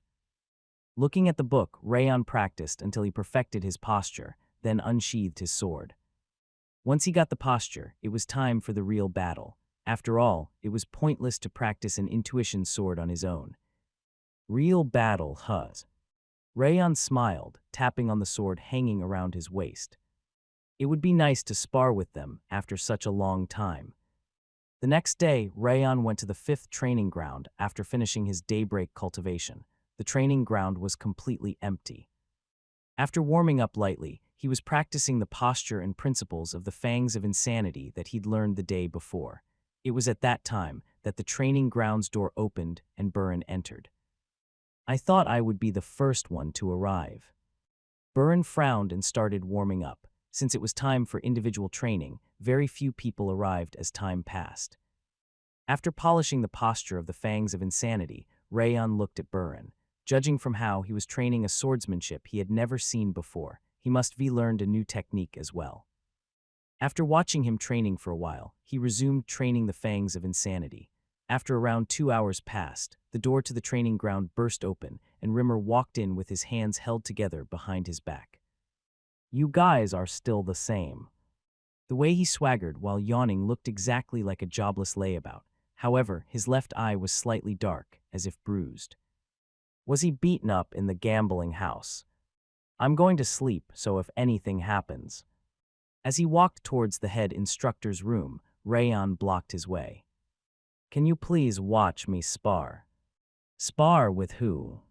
Rimmer turned his head to look for the opponent. However, no one was raising their hand.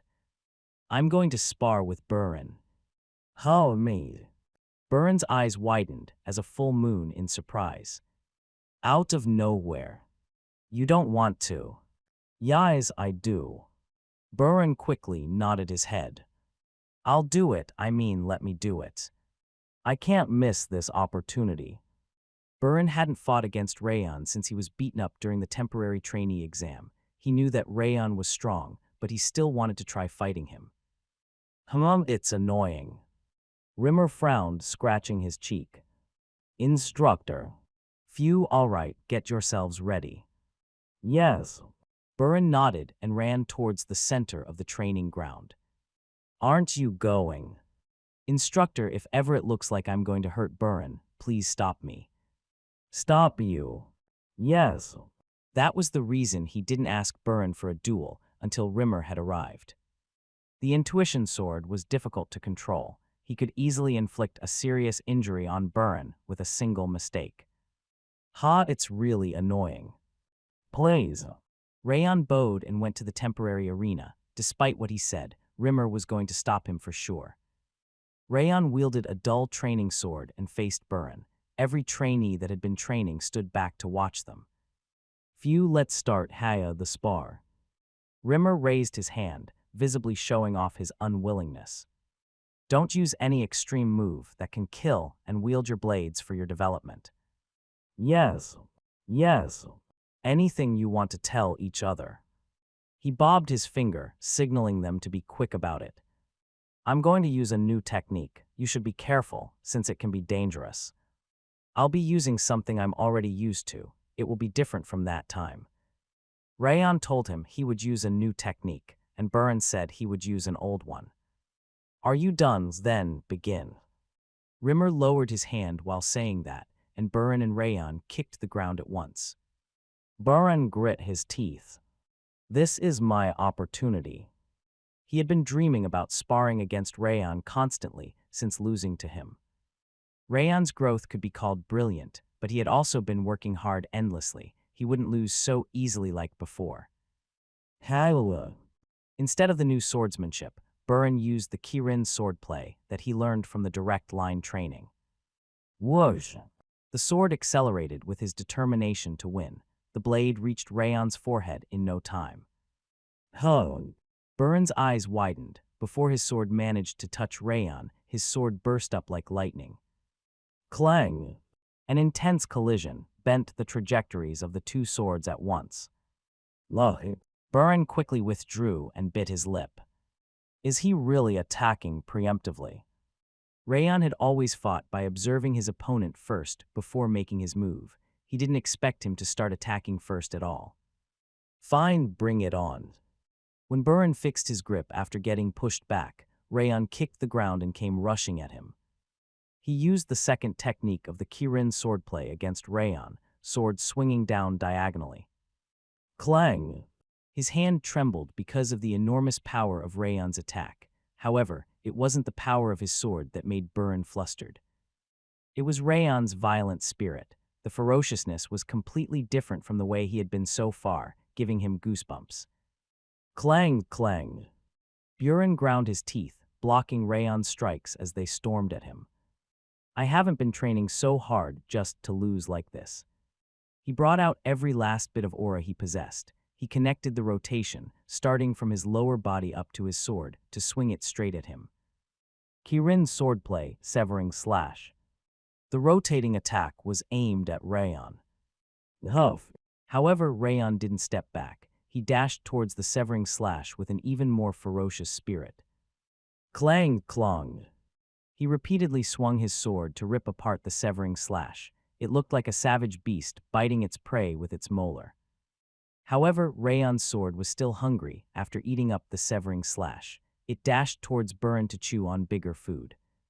Lyco. Burin ground his teeth. He lowered his posture, thrusting his sword with the sharpness of the wind. Rumble. Even though it was the best attack he could use currently, Rayon's sword was even more ferocious as it slashed him. Greiko. The extreme spirit of Rayon's sword easily ripped apart Burin's last attack. What is that sword? Burin's jaw dropped. Rayon's sword looked like a venomous snake that only looked for the weakness in his swordsmanship. It was fast, tenacious, and powerful, making it impossible to escape. Lyco. Burin hurriedly tried swinging his sword, but Rayon's sword was faster. The light reflected from the sword shone right in front of his eyes. His sword had already reached right under his nose. It's not over yet. The Burin from the past would have closed his eyes by then, but he was different now. He forcefully twisted his body to withdraw. However, Rayon's sword followed him right away, as if it was expecting him to do so just like a living animal. Clang! Rayon's sword pierced through his technique, intended as a surprise attack, and rushed towards his throat.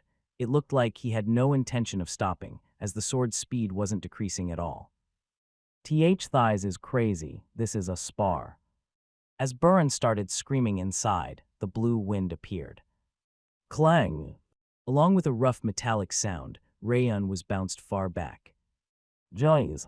Rimmer was standing in front of Burin, an annoyed expression on his face. Haas, thank you. Rayon raised his staggering body and bowed at Rimmer. You bastard, were you trying to kill me? Burin pointed his trembling finger at Rayon. I told you to be careful because I'm not used to this sword. That's just a way of greeting. I was serious, though. Rayon dusted off his clothes and casually responded. You crazy bastard. Burin looked like he was still out of his mind, as he was using the vulgar speech he usually hated so much. Well, is that it? Rimmer sheathed his sword and yawned. I'm going to go to sleep then. Not yet. Rayon blocked Rimmer's way and shook his head. Huh, but you don't have any sparring opponents anymore. I don't think Burin's going to fight you. There are plenty over there. He turned around and pointed at the trainees spectating them. Oza, why would we? The trainees who were suddenly designated started stepping backward. Despite being the top trainee, I haven't been paying enough attention to you guys. I shall check your current abilities before leaving. But do. W8, my dormitory is on fire.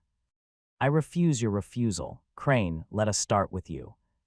Rayon refused their refusal, dragging Crane into the arena since he was the easiest target.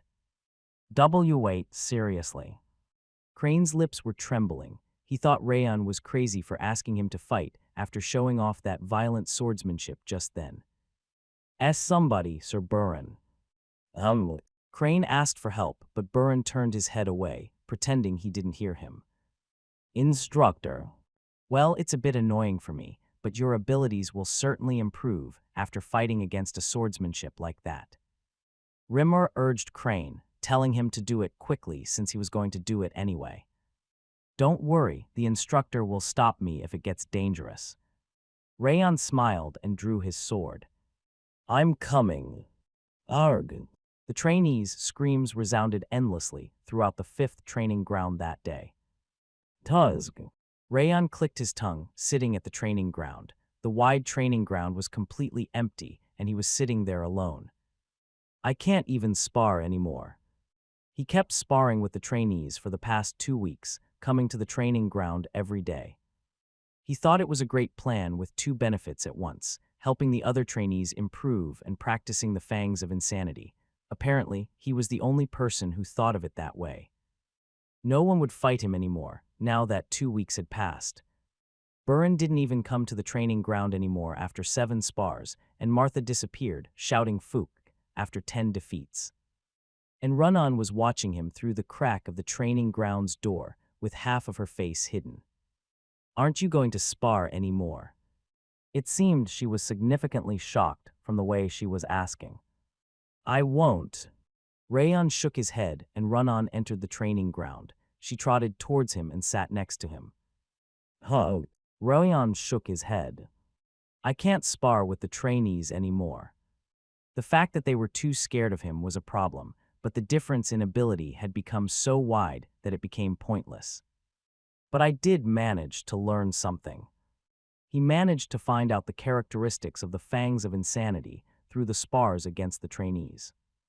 A ferocious wolf. Fangs of Insanity was a terrifying swordsmanship that specialized in penetrating into the opponent's disordered flow or defective parts to tenaciously rip them apart. The trainees were afraid that the instincts of the Fangs of Insanity would find their weaknesses, more than its ferocity. Even though Burin and Martha challenged him again when they were about to forget about it, they ran away afterwards. But Rayon glanced at Run-On sitting next to him. She never asked him for a rematch after the first spar against him, unlike Burin or Martha. It looked like she disliked the idea itself of fighting against him. Run-On. Spar. Run-On drifted away before he even finished saying spar. It was really mysterious how she was using footwork with her ass touching the chair. I won't do it, I won't. Run-On came right back next to him when he said he wouldn't do it. I guess it's because of Syria. Syria Sullian. It must have been because of that crazy bastard that Run-On didn't want to fight against people close to her, even if it was just a spar. The King of Essence can fight you all night long, but you will obviously be squashed to death by the King of Essence's pinky finger. You can fight me. Yes, give me your body. The King of Essence will create the spiritual world and... Rejected. You bastard, the King of Essence was serious. Rayon flapped his hand like a fan to send wrath flying away. He kept swearing while drifting away to the wind, but Rayon ignored him since he would return soon anyway. Huh? Rayon sighed. Anyway, how shall I train from now on? As he was pondering how he could increase the proficiency of the Fangs of Insanity, the training grounds door burst open. Hey, I can hear you sighing from my room. It was Rimmer. He walked up while scratching his head, then stood in front of Rayon. I'm guessing you don't have any sparring opponents, right? Yes, they've all run away. I see, then. He grinned and pointed at himself. Fight me? Rayon touched his sword's sheath, facing Rimmer at the center of the training ground. What made you want to do that? You couldn't even be bothered to spectate the matches. I have to warm myself up from time to time to avoid getting rusty, and... Rimmer grinned and unsheathed his sword. It saddens me to see my student being so dejected from having all his sparring partners run away. I see. Rayon nodded and drew his sword. He really has a pure heart. Rimmer certainly disliked annoying things, but he cared for his students more than that. It seemed like he was there to help him with pure intentions, without any second thoughts. This is an opportunity to greatly raise the proficiency of the Fangs of Insanity at once. Rimmer was at a way higher level than him as a swordsman. Sparring against him would not only allow to greatly raise the proficiency of the Fangs of Insanity, but also increase his overall abilities. It's a shame that we have only one spectator, but shall we start? I'd agree. They both looked at Run-On, who was standing in the middle. Begin. Upon registering their gazes, Run-On nodded and raised her hand, then lowered it. Up. Rayon grit his teeth and kicked the ground. Surrounding his body with the energy of 10,000 flames cultivation, he applied the principles of the Fangs of Insanity to swing his sword. It cut through the atmosphere like a sawtooth cutting into a tree. Wow's you've gotten a lot better. Rimmer had admiration in his voice as he slashed. The green energy spread out in a round shape to decorate the air. Clang! The ferocious strike of the Fangs of Insanity and Rimmer's soft energy clashed against each other. This is... Rayon narrowed his eyes. Rimmer was subduing the power of his attack without deflecting or blocking it. It was really outstanding how he managed to subdue the ferocious strike of the Fangs of Insanity. Are you curious? Rimmer smiled, swinging his sword shining in dark green. This swordsmanship controls the opponent's attack by spreading out a bunch of thin aura blades. There are many ways of facing a sword with a sword. You can think of methods using the opponent's sword instead of your own. I see. Rayon nodded and sharpened his blade, containing principles of the fangs of insanity, even further and thrust. At the same time, he prepared for the next technique. It was the fifth form of the fangs of insanity, flowing stab. A series of powerful attacks were directed at Rimmer. Slam, slam. Rimmer lowered his posture and held his sword diagonally to focus on defense. That's convenient for me. Light sparkled in Rayon's eyes. Since the Fangs of Insanity was extremely good at dealing with a defensive opponent, he had a fair chance of winning the match. Clang! He used every technique of Fangs of Insanity in order to pierce through Rimmer's defense. Powerful attacks exploded like a huge wolf gnawing on its prey, but Rimmer's defense was like an unbreakable iron wall. Tusk! Rayon bit his lip. He couldn't find any openings despite having used every technique. Does it feel stifling? Rimmer's smile could be seen between the clashing swords. The intuition sword you've learned is extremely powerful. It can easily break through other swordsmanship despite the low proficiency you have. However, it's too biased. Kyo!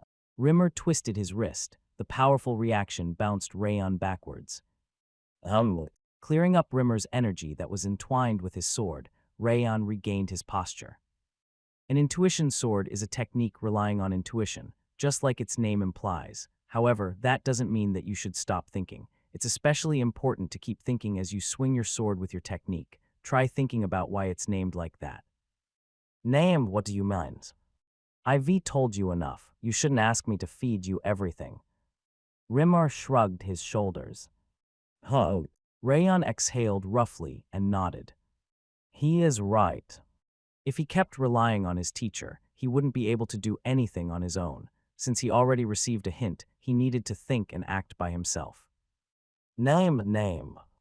Even though the power grew stronger and stronger as he used the Fangs of Insanity recently, he felt like his thoughts kept getting simpler. He was full of desire to stab his sword through his opponent's opening. It was the same just now. The spar ended while he was trying to thrust his sword at the opening Rimmer had created. He wouldn't be able to grow like that. I think I need to try a bit more. All right, come at me. Rimmer smiled and wagged his 4 fingers. Hup. He inhaled deeply and kicked the ground. He thrust his sword at Rimmer, who was still maintaining his defensive posture. Clang! The intense sound of clashing steel resounded throughout the training ground. Swoosh! Rayon flipped the sword that bounced back slightly to slash once again. Rimmer's sword turned to the right. It was a perfect defense, leaving him no choice but to try to pierce it like before. Rayon used the Ring of Fire. The swordsmanship remained fierce, but his mind calmed down. At that instant, Rayon, who had only been thinking about offense, noticed the left side of Rimmer's waist. It wasn't an opening, since it was firmly defended. However, he had a premonition that he could create an opening. Whoosh! Rayon slashed his sword diagonally. Rimmer smoothly straightened his shoulders to meet the fierce attack like a waterfall. Clang! The moment his wrist bounced off because of the clashing swords, an opening was created at the left side of Rimmer's waist. Rayon immediately turned his ankle to change the sword's trajectory. Using the rotation coming from his calf and connecting to his thigh, he swung his sword. Gasp! Panic appeared in Rimmer's eyes for the first time. He stepped backward and quickly turned his sword. Clang! Unable to withstand Rayon's powerful strike, he took 3 steps backward. What was that just now? Why did you change your trajectory? I saw it. You saw it. Yes. After relaxing his mind, which used to be buried in the offensive part of the Fangs of Insanity, he could see his opponent's opening. No, rather than opening, it was the way to create an opening. In other words, he became capable of reading the next move. How? I can't tell you all that. He smiled while returning exactly what he had told him. I wasn't teaching you how to speak. Kids learn whatever they see. Rayon tapped the ground with his feet, then dashed towards Rimmer, who hadn't regained his posture yet. I'm coming again. Rimmer whistled, looking at Rayon charging at him, swinging up his sword. You still have a long way to go. As he was ready to perfectly defend by holding his sword horizontally, Rayon's movement changed. He raised his waist to twist the sword that was about to rise, aiming at his left wrist. Damn it. Rimmer frowned and turned his body. He defended by creating aura at the tip of his sword, preparing for a counterattack. Clang! However, Rayon's sword was falling already. It wasn't just an instinct, it looked like the movement of a trained beast that looked for its opponent's openings through experience. Seriously, this guy. He had only given him a small hint, yet he was already starting to realize the true form of the fangs of insanity. He was so surprised that his hair was standing on end. Whoosh! Rimmer violently slashed his sword. The green energy on his blade spread out to defend all directions from the front, except for one invisible opening. Rayon's eyes shone crimson. He twisted the ferocious blade to aim for that unique opening. He did it. He could only laugh at the ridiculousness of the situation. Rayon had understood the true fangs of insanity during the short time that they had been sparring. Then I shall help him walk that road even faster as his teacher. Even though it was his first time being an instructor, every single moment had been enjoyable thanks to Rayon and the other trainees. Fine, keep coming at me. Rimmer continuously swung his sword and created a unique opening that could only be found by experts. And Rayon ferociously stabbed through that small opening as if he had read his mind. It's crazy. He couldn't keep himself from gasping. The ferocious attack was coming from an intricate trajectory. Once he completed that swordsmanship, an average warrior wouldn't be able to even face him. But it's not fun if it's too easy. Rimmer removed the opening. He swung his sword in a way that Rayon wouldn't be able to pierce through in his current state to pressure him. He was superior both in terms of power and precision, yet Rayon didn't give up. He kept swinging his sword with savage eyes, and he started creating the openings instead of looking for them. That's right. Rimmer nodded. The enemy on a battlefield doesn't create an opening for you. You have to find one instead. And the fangs of insanity was the best swordsmanship for creating it. Slam, slam. Rimmer and Rayon endlessly swung their swords at each other at point-blank distance. He is getting stronger and stronger. The attacks were getting stronger, and his flow had no opening. His proficiency was increasing tremendously. Hup. Rayon swung his sword with a war cry. As soon as he took a defensive posture, Rayon's attack tried to twist his defense. It was a frightening speed of transition. What is this guy? He was going easy on him, yet chills still ran down his spine as he pierced through his defense over and over. However, it was too early to let him experience victory. Come back after you grow up more. Rimmer surrounded his sword with a stormy wind and shot the aura concentrated on the blade. It was his great technique, Wind Spirit Stab. How are you going to react? The technique was still too powerful for Rayon. Rimmer licked his lips in anticipation over how he was going to handle it. Whoosh! Rayon came running at him with his sword hanging behind him. He swung his sword without minding his clothes, getting ripped apart by the wind from the Wind Spirit Stab. Slam! The Wind Spirit Stab stayed intact despite the powerful slash. However, Rayon didn't stop. He used footwork to step back and kept swinging his sword. Cracks appeared in the Wind Spirit Stab little by little, and it eventually started breaking down, showing him the opening. Slum! Rayon exhaled a long breath as he swung his sword. A red light shone like the scorching sun, and the Wind Spirit Stab melted away in the air. Oh! Rimmer's jaw dropped. What did he just do? He wanted him to improve his fangs of insanity from witnessing the Wind Spirit Stab, yet he actually managed to shatter it. He couldn't believe how crazy he was. Whoosh! Rayon was standing confidently in the middle of the training ground, where dust was rising fiercely in the air. Hey, you! Don't do it! As he was about to approach Rayon, Runan came up to him and grabbed his arm. What? Don't do it yet. Rimmer looked ahead and noticed Rayon's pupils were dilated. Trance! It looked like he received enlightenment while fighting against the Wind Spirit Stab. What the hell? He couldn't understand how he was getting enlightenment so often when it was something one was supposed to get only once or twice in their entire life. Run-On released Rimmer's hand and went outside the training ground. It looked like she was intending to stop people from coming in. How did she see it? Rimmer himself hadn't noticed Rayon's trance. He couldn't understand how Run-On had noticed it despite being further away. He really is a lucky guy. Rimmer shook his head and sat down on the spot. It looked like he had no choice but to guard him. I was planning to go out and drink after finishing this quickly. He licked his lips, looking at the setting sun. Hello. Rayon opened his eyes, exhaling deeply. It was dark. The sun that used to be in the sky had become the moon, but he wasn't too surprised. I fell into a trance. He was enlightened upon facing Rimmer's extremely powerful sword at the end. He had a choice between advancing even further ahead and keeping the enlightenment he received. He decided to advance in that situation and managed to obtain an even greater enlightenment. It must be nice. Rimmer frowned, lying on the ground. Thank you. Rayon sheathed his sword and bowed politely. Despite his relaxed appearance, Rimmer's energy was covering the area. He must have been guarding him so far. You should say that to her, too.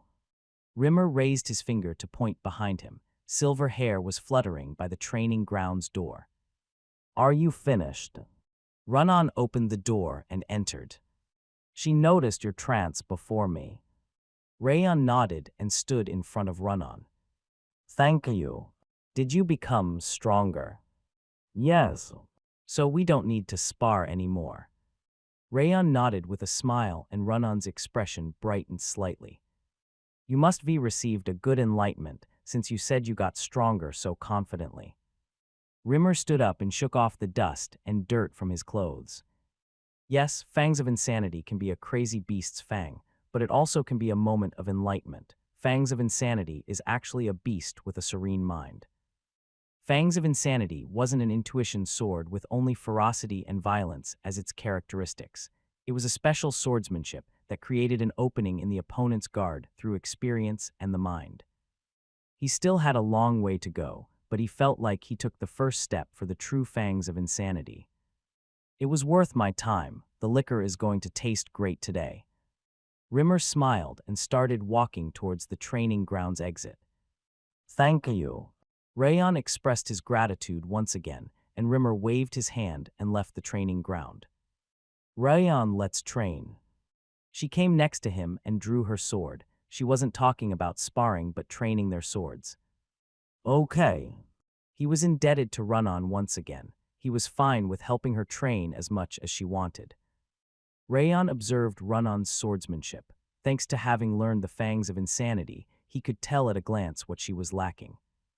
During your second technique, extend your feet around one knuckle's length and straighten your knee a bit more. Run-On's sword became sharper and more intricate.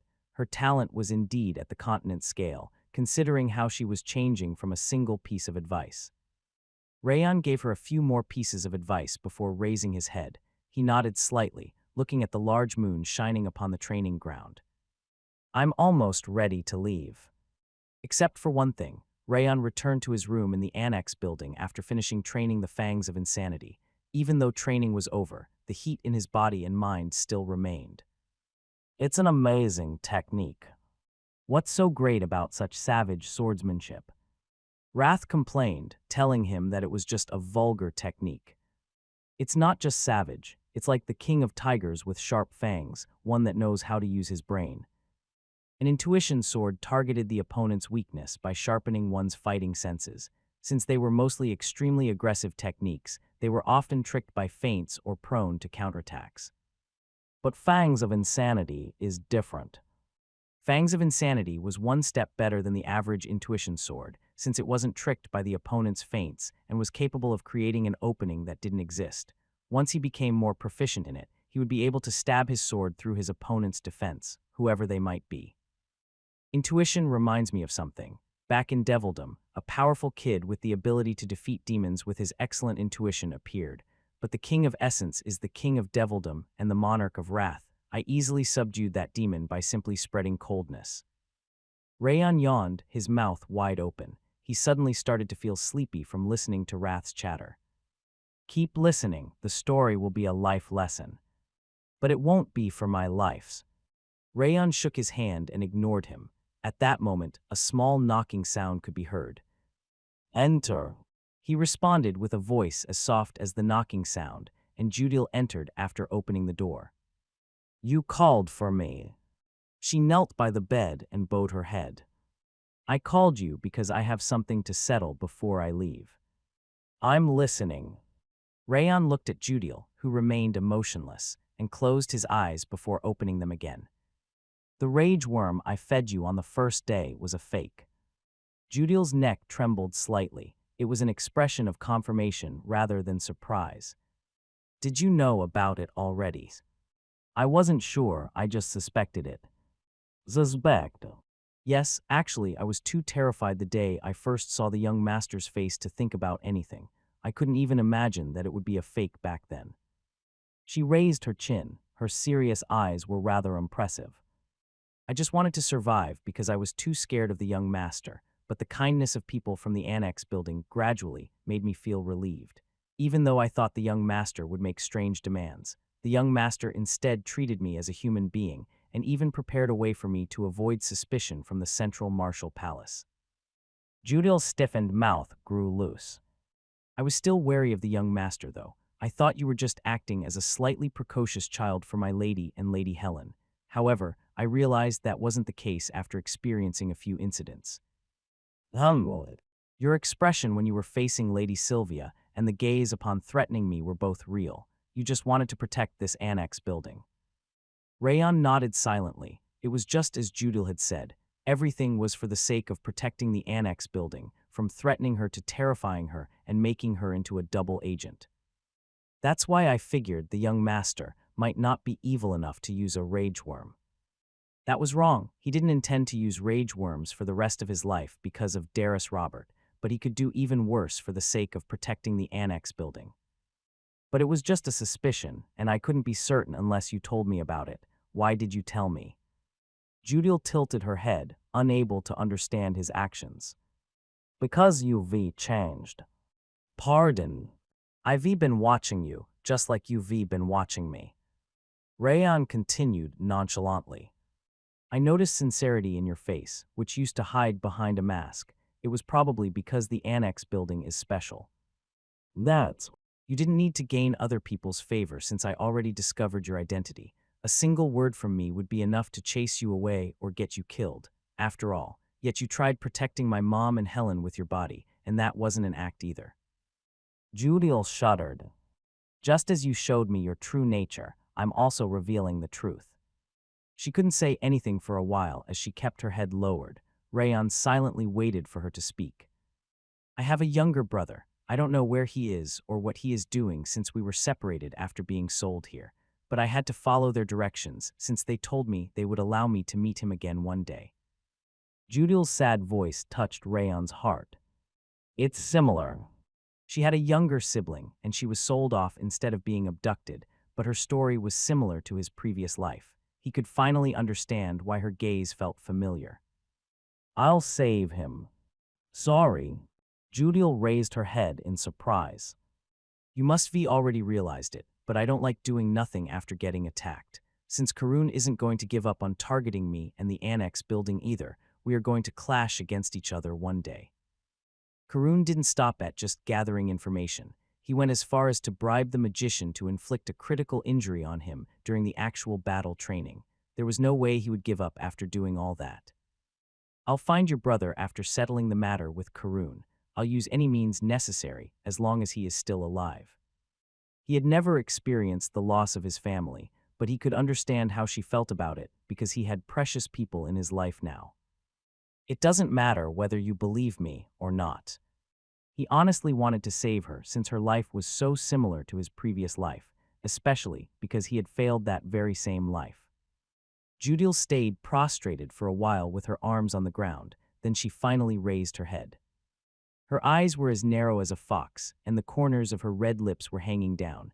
It was a face without the faintest sign of smile, her true expression that he had witnessed before. I will ask you one thing. What were you planning to do if I gave the information about the young master to Karun Sieghart after you revealed the truth about the rage worm? I just figured you wouldn't do that. Because your eyes were the same as mine. That's a ridiculous answer. So are you going to do it? I'll comply. Judil's voice was different. It was as dry as dead leaves, with no sign of her usual kindness. It's over. Indeed. The fact that a spy had revealed her true face and voice signified her heartfelt obedience. Just as Wrath said, Judil could be considered completely on his side now. Please tell me anything you need. Judil said with utmost courtesy, as if she were facing the head of house. A white line shone in her dead eyes. Take care of the annex building while I'm gone. Yes. She nodded once again before leaving the room. Huh. Rayon laid down on the bed and sighed. She is a bit different. His life was similar to Judil's, but their desires were different. Unlike his desire for freedom, she wished to save her sibling, which was probably more difficult to achieve. I have a lot of things to do. He needed to return Sylvia to the direct line, sever Darius Roberts' head, separate Syria from Run-On, and save Judil's sibling. There's only one solution. What is it? I have to become stronger. He got up and attached the training sword that was next to the wall to his waist. What are you doing? Don't tell me. Yes, I'm going to train. Rayon gave a big nod and opened the door. You are seriously crazy for training. A freak like you doesn't even exist in Devildom. Let me sleep a little. I need some sleep. 2 weeks passed, and the morning of departure for the survival exam finally arrived. Rayon equipped the real sword around his waist for the first time in a long time and put on an old coat.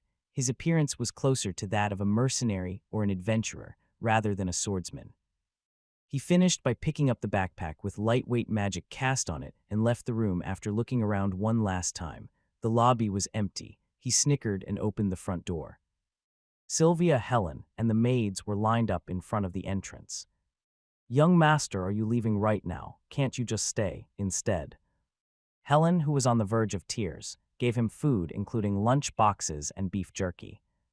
Young master, please take care. Please don't overdo it. Run away if it gets difficult. The maids gave him items necessary for traveling, along with a worried line each. Even though Rayon had already had it all, he still took them and put them in the bag. Thank you. Please take care. Judil also said her goodbye and gave him a package wrapped in cloth. After all the maids finished telling him goodbye, Rayon went to Sylvia, who was standing at the end. Rayon, good luck. Mom will be waiting for you here. She smiled, telling him she would be waiting. The maids' eyes had all gone teary, but she was the only one smiling. Okay. Since Rayon was aware of Sylvia's feelings, he bowed and hugged her lightly. I'll be back. Rayon brushed tears from Sylvia's eyes as she started trembling, then turned around. Young master, please be careful. You have to return safely. Don't skip your meals. He waved his hand to answer the maids' voices and headed to the training ground. It's just 1 year. I don't understand why they worry so much. It's because it's a dangerous place. Every maid except for Judil had been living in the annex building since they were born. It was obvious they would be worried, since a boy they considered their own son was going to a dangerous place. The King of Essence has been fighting extremely severe danger throughout his thousands of years of life.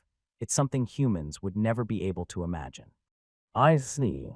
Please listen to me. This is really important. I see. Rayon opened the training grounds door while making fun of Wrath. The trainees and instructors were all gathered at the center. You Ray late. Rimmer was sitting at the edge of the platform as he grinned and waved his hand. Since everyone is here, I'm going to announce your graduation exam once again. It will last for 1 year, and you have to survive in your designated area. Isn't it simple? But that place isn't normal. Dorian's lips were trembling as he was going to Habon Castle along with Rayon. It can't be called an exam if it's too easy. He's really hateful. In addition, you aren't allowed to use the Sieghart name. Only use your name without mentioning your family name. As for the job, you can make it a mercenary or a swordsman trainee. Rimmer flailed his legs in the air, telling him to have fun suffering. He gave a refreshing smile, looking around at the trainees.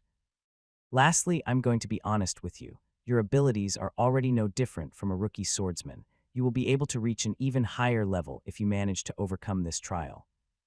The trainees straightened their spines, recognizing his serious gaze and voice. And this is my gift to you. Rimmer pointed at a box with a lion head drawn on it. An instructor opened the lid of the box in front of the platform, and several dozens of gray gloves could be found inside. Those are the knight gloves we were supposed to receive for winning against the Owen Kingdom. I'm glad they arrived in time. He grinned while touching the gloves. They are light and protect your hands. Since they are valuable items that are difficult to buy with money, take them with gratitude. Rimmer personally took the gloves and distributed them to the trainees one by one. Rayon nodded after equipping the glove. It fit his hand perfectly and didn't feel inconvenient at all to wear while using a sword. It was befitting the Owen name, which was famous for its handicrafts. I hope you will stay safe and healthy. Rimmer went back up on the platform and smiled widely. Line up. The trainees lined up in front of the platform, following Rayon's instructions. Bow to the instructors. Thank you. The trainees bowed to the instructors. Their sincere shouts resounded throughout the training ground. Become stronger and return. I'll be waiting right here. Rimmer left the training ground after saying the same thing as Sylvia.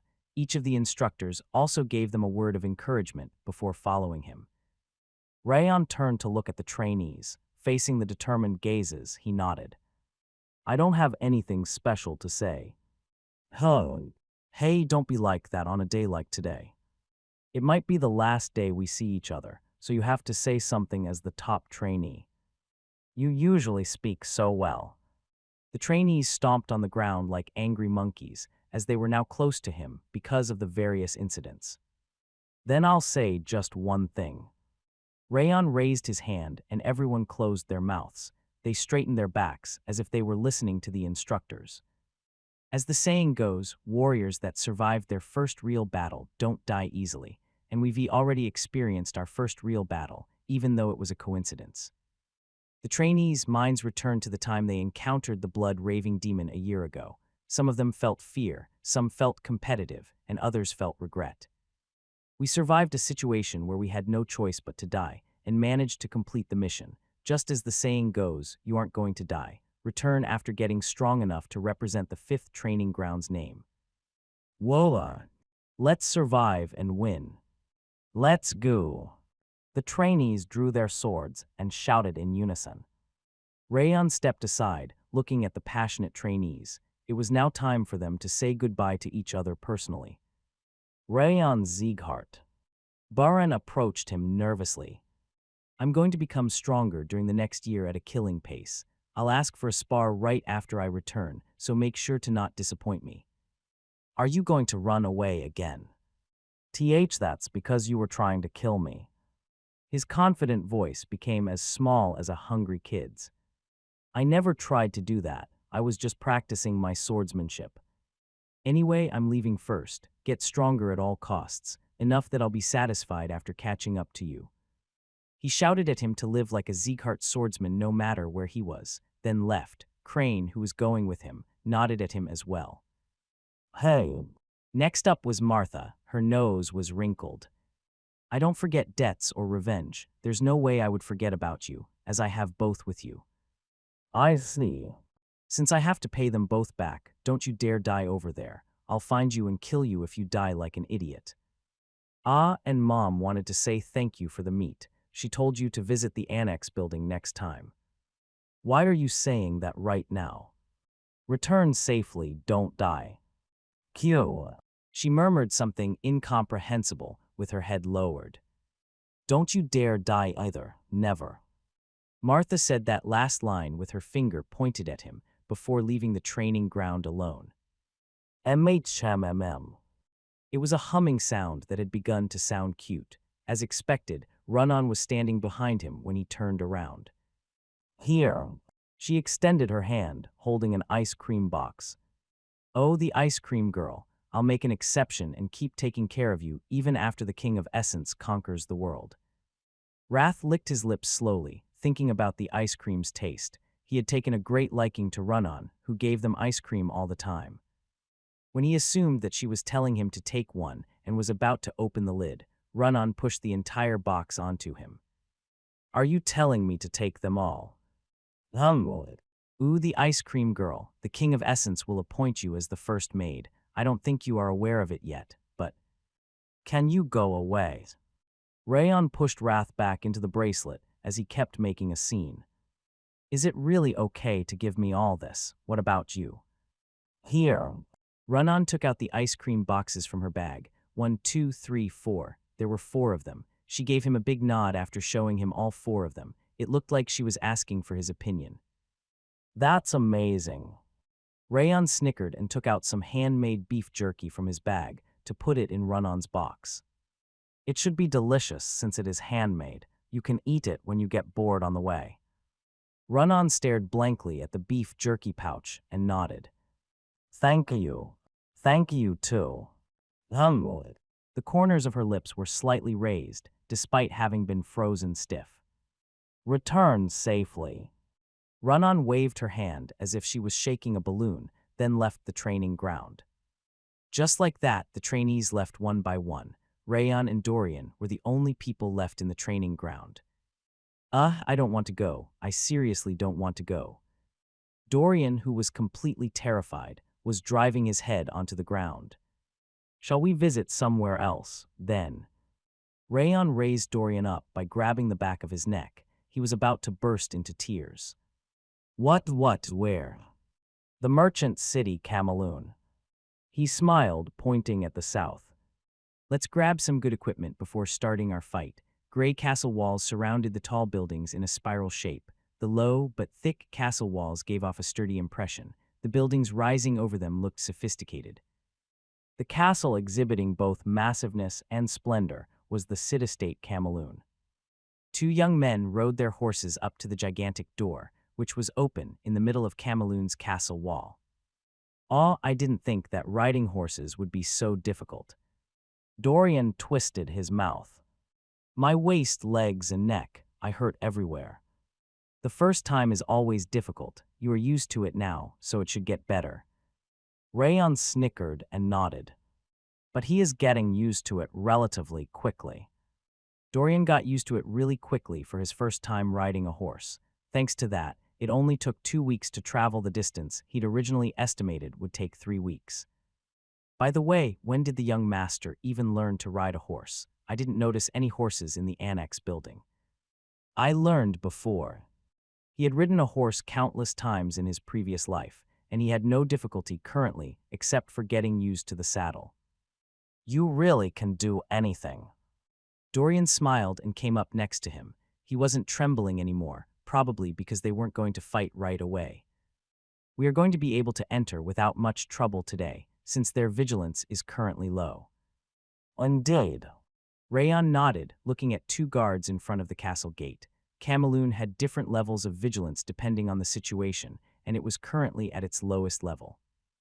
Rayon and Dorian managed to enter Cameloon without any difficulty, using the mercenary nameplate that Rimmer gave them. The streets and crossroads were full of people. There were also tourists, but they mostly seemed to be sellers and buyers. Rayon looked around the market and shopping districts that he hadn't visited for a long time. It looked like he needed to head down in order to find what he wanted. "Are you heading down?"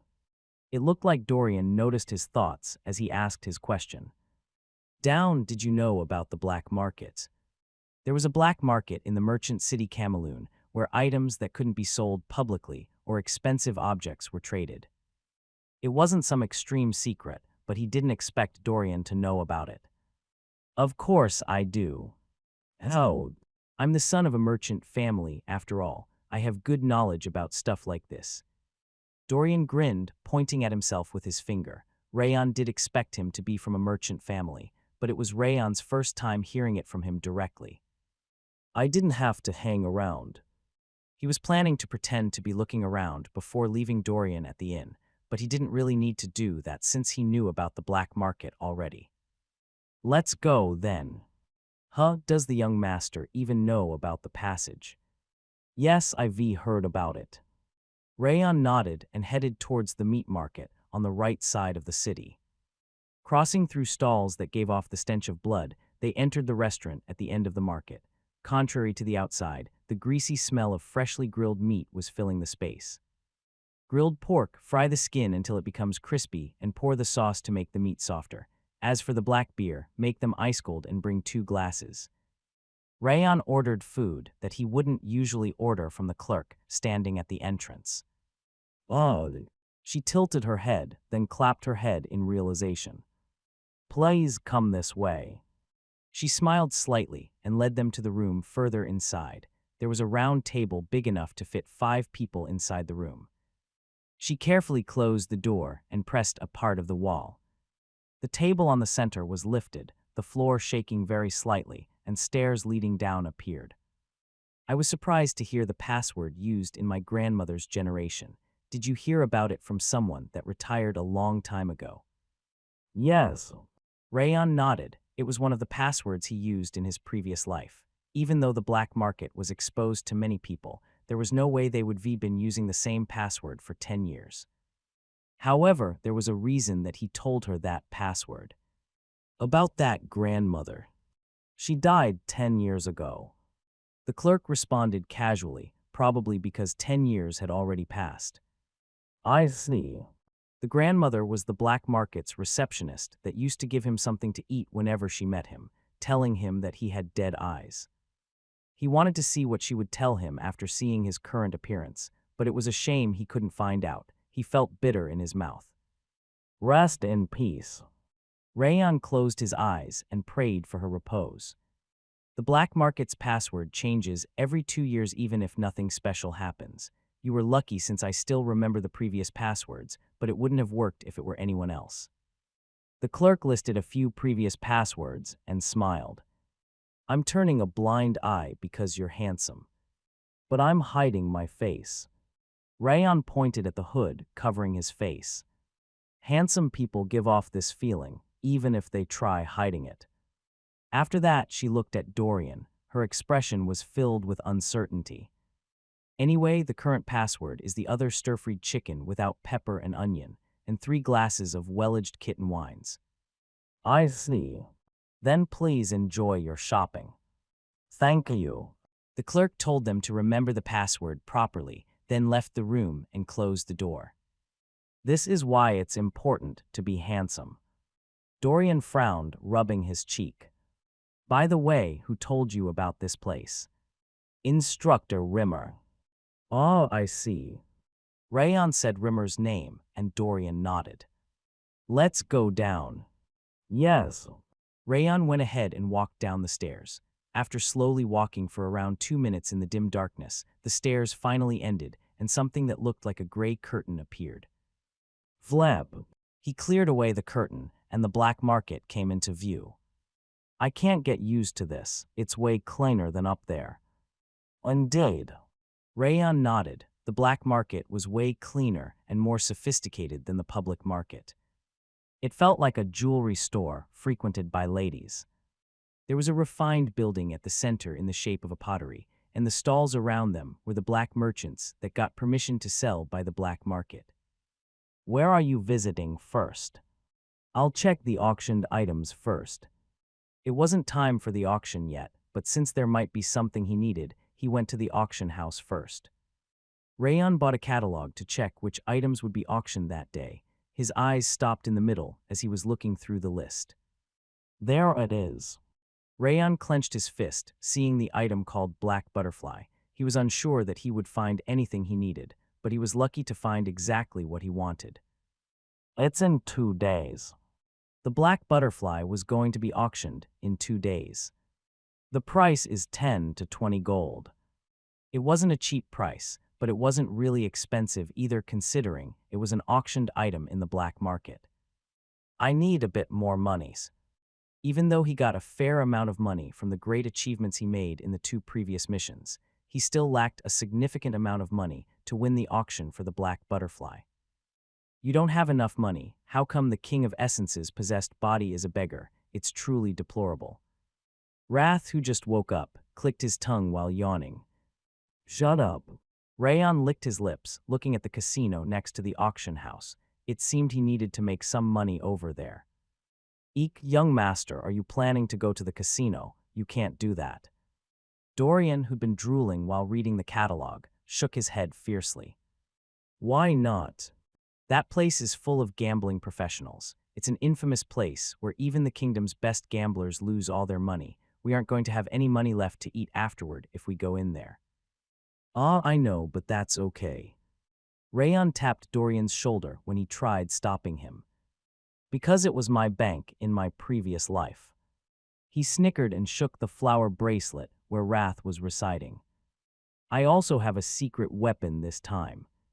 He didn't receive anything like a reward for killing his target when he used to live as the assassin Rayon in his previous life. All he got was a few days of rest, and even that wasn't given sometimes, as he had to leave for the next assassination mission right away.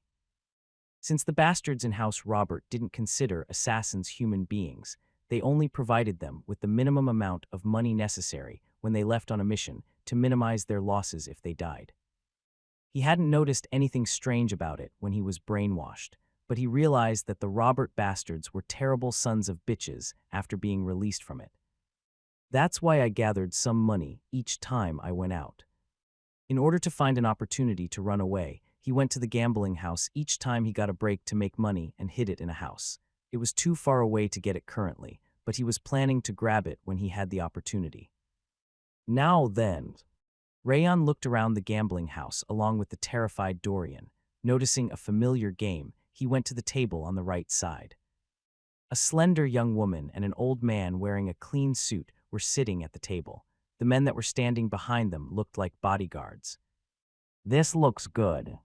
Rayon watched the gamble until the game finished 10 times before joining the round. The gamble was about guessing the number on the dice inside a shaking metallic cup. This is why I should have gone downstairs. I guess the casino isn't managing the clients properly anymore. The woman wearing black dress and fox mask frowned after taking a glance at him. Gender and age doesn't matter when it comes to gambling, and kings and beggars are treated the same way. Welcome. On the other hand, the old gentleman smiled widely and nodded his head slightly. Rayon only greeted the old gentleman, then looked at the round. He could hear the woman clicking her tongue, but he didn't mind it. However, the dealer shuddered at the woman's reaction. It looked like the woman wearing the fox mask was from a rather prestigious house. This atmosphere. Dorian's Adam's apple trembled from the frightening atmosphere around the table. We will be starting, then. The dealer showed the metallic cup and dice to the three people, then put the dice inside the cup and started shaking it. His hand was so fast, his wrist and shoulder moving at the same time, which made it difficult to even see the cup properly. He elegantly spun the cup as if he were performing a sword dance before putting it down on the floor. He took his hand off, signaling for them to make their bet. 2. I'll go with 4. The woman and old man pushed the chips in front of them after observing the cup.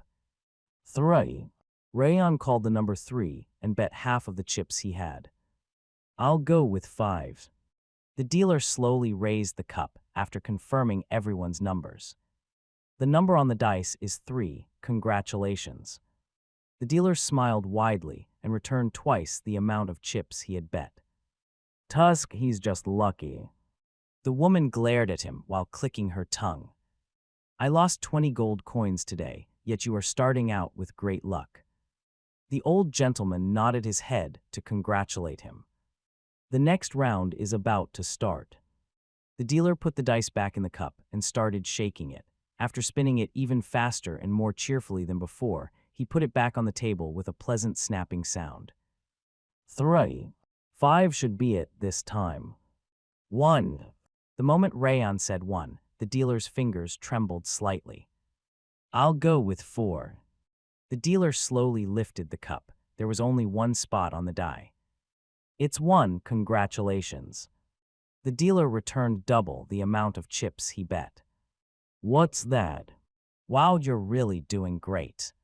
The woman had turned her head to blatantly glare at him, and the old gentleman's eyes were wide. Whoa, 2 wins in a row. Dorian jolted in surprise and came up next to him. Young master, you have to run. I'm 100% sure they've gone easy because you are a novice. They are professionals, the real deal. If you continue like this, they will take everything from you, including your undergarments. I know, but let me try a little bit more. Rayon smiled and bet all the chips he had just won. Oh no. Dorian covered his eyes and sighed. Oh champayach, what an idiot. The woman wearing a dress sneered, and the old gentleman slowly nodded his head. All of them believed the dealer had been going easy on Rayon, and that it was about time for him to reveal his true abilities. However, 3rd round, 4th round, and after the 5th round had passed, there were enough chips in front of Rayon to reach his chest. What is that? What have you done? Wow, how did this? The woman wearing a dress and the old gentleman stared at Rayon's chips in shock. Young master, gurgle. Dorian was foaming from his mouth as he tapped Rayon's shoulder to urge him to run away. I'm pretty lucky today. Rayon swept the chips with his finger and smiled. How did you do that? What method did you use? The sound. Each vertex of the dice is worn out to a different extent, which makes a different sound upon hitting the cup. I'm anticipating the number on the dice by noticing the difference between them. It was a gambling technique consisting of finding out the number on the dice by using the colliding sound between the dice and the cup.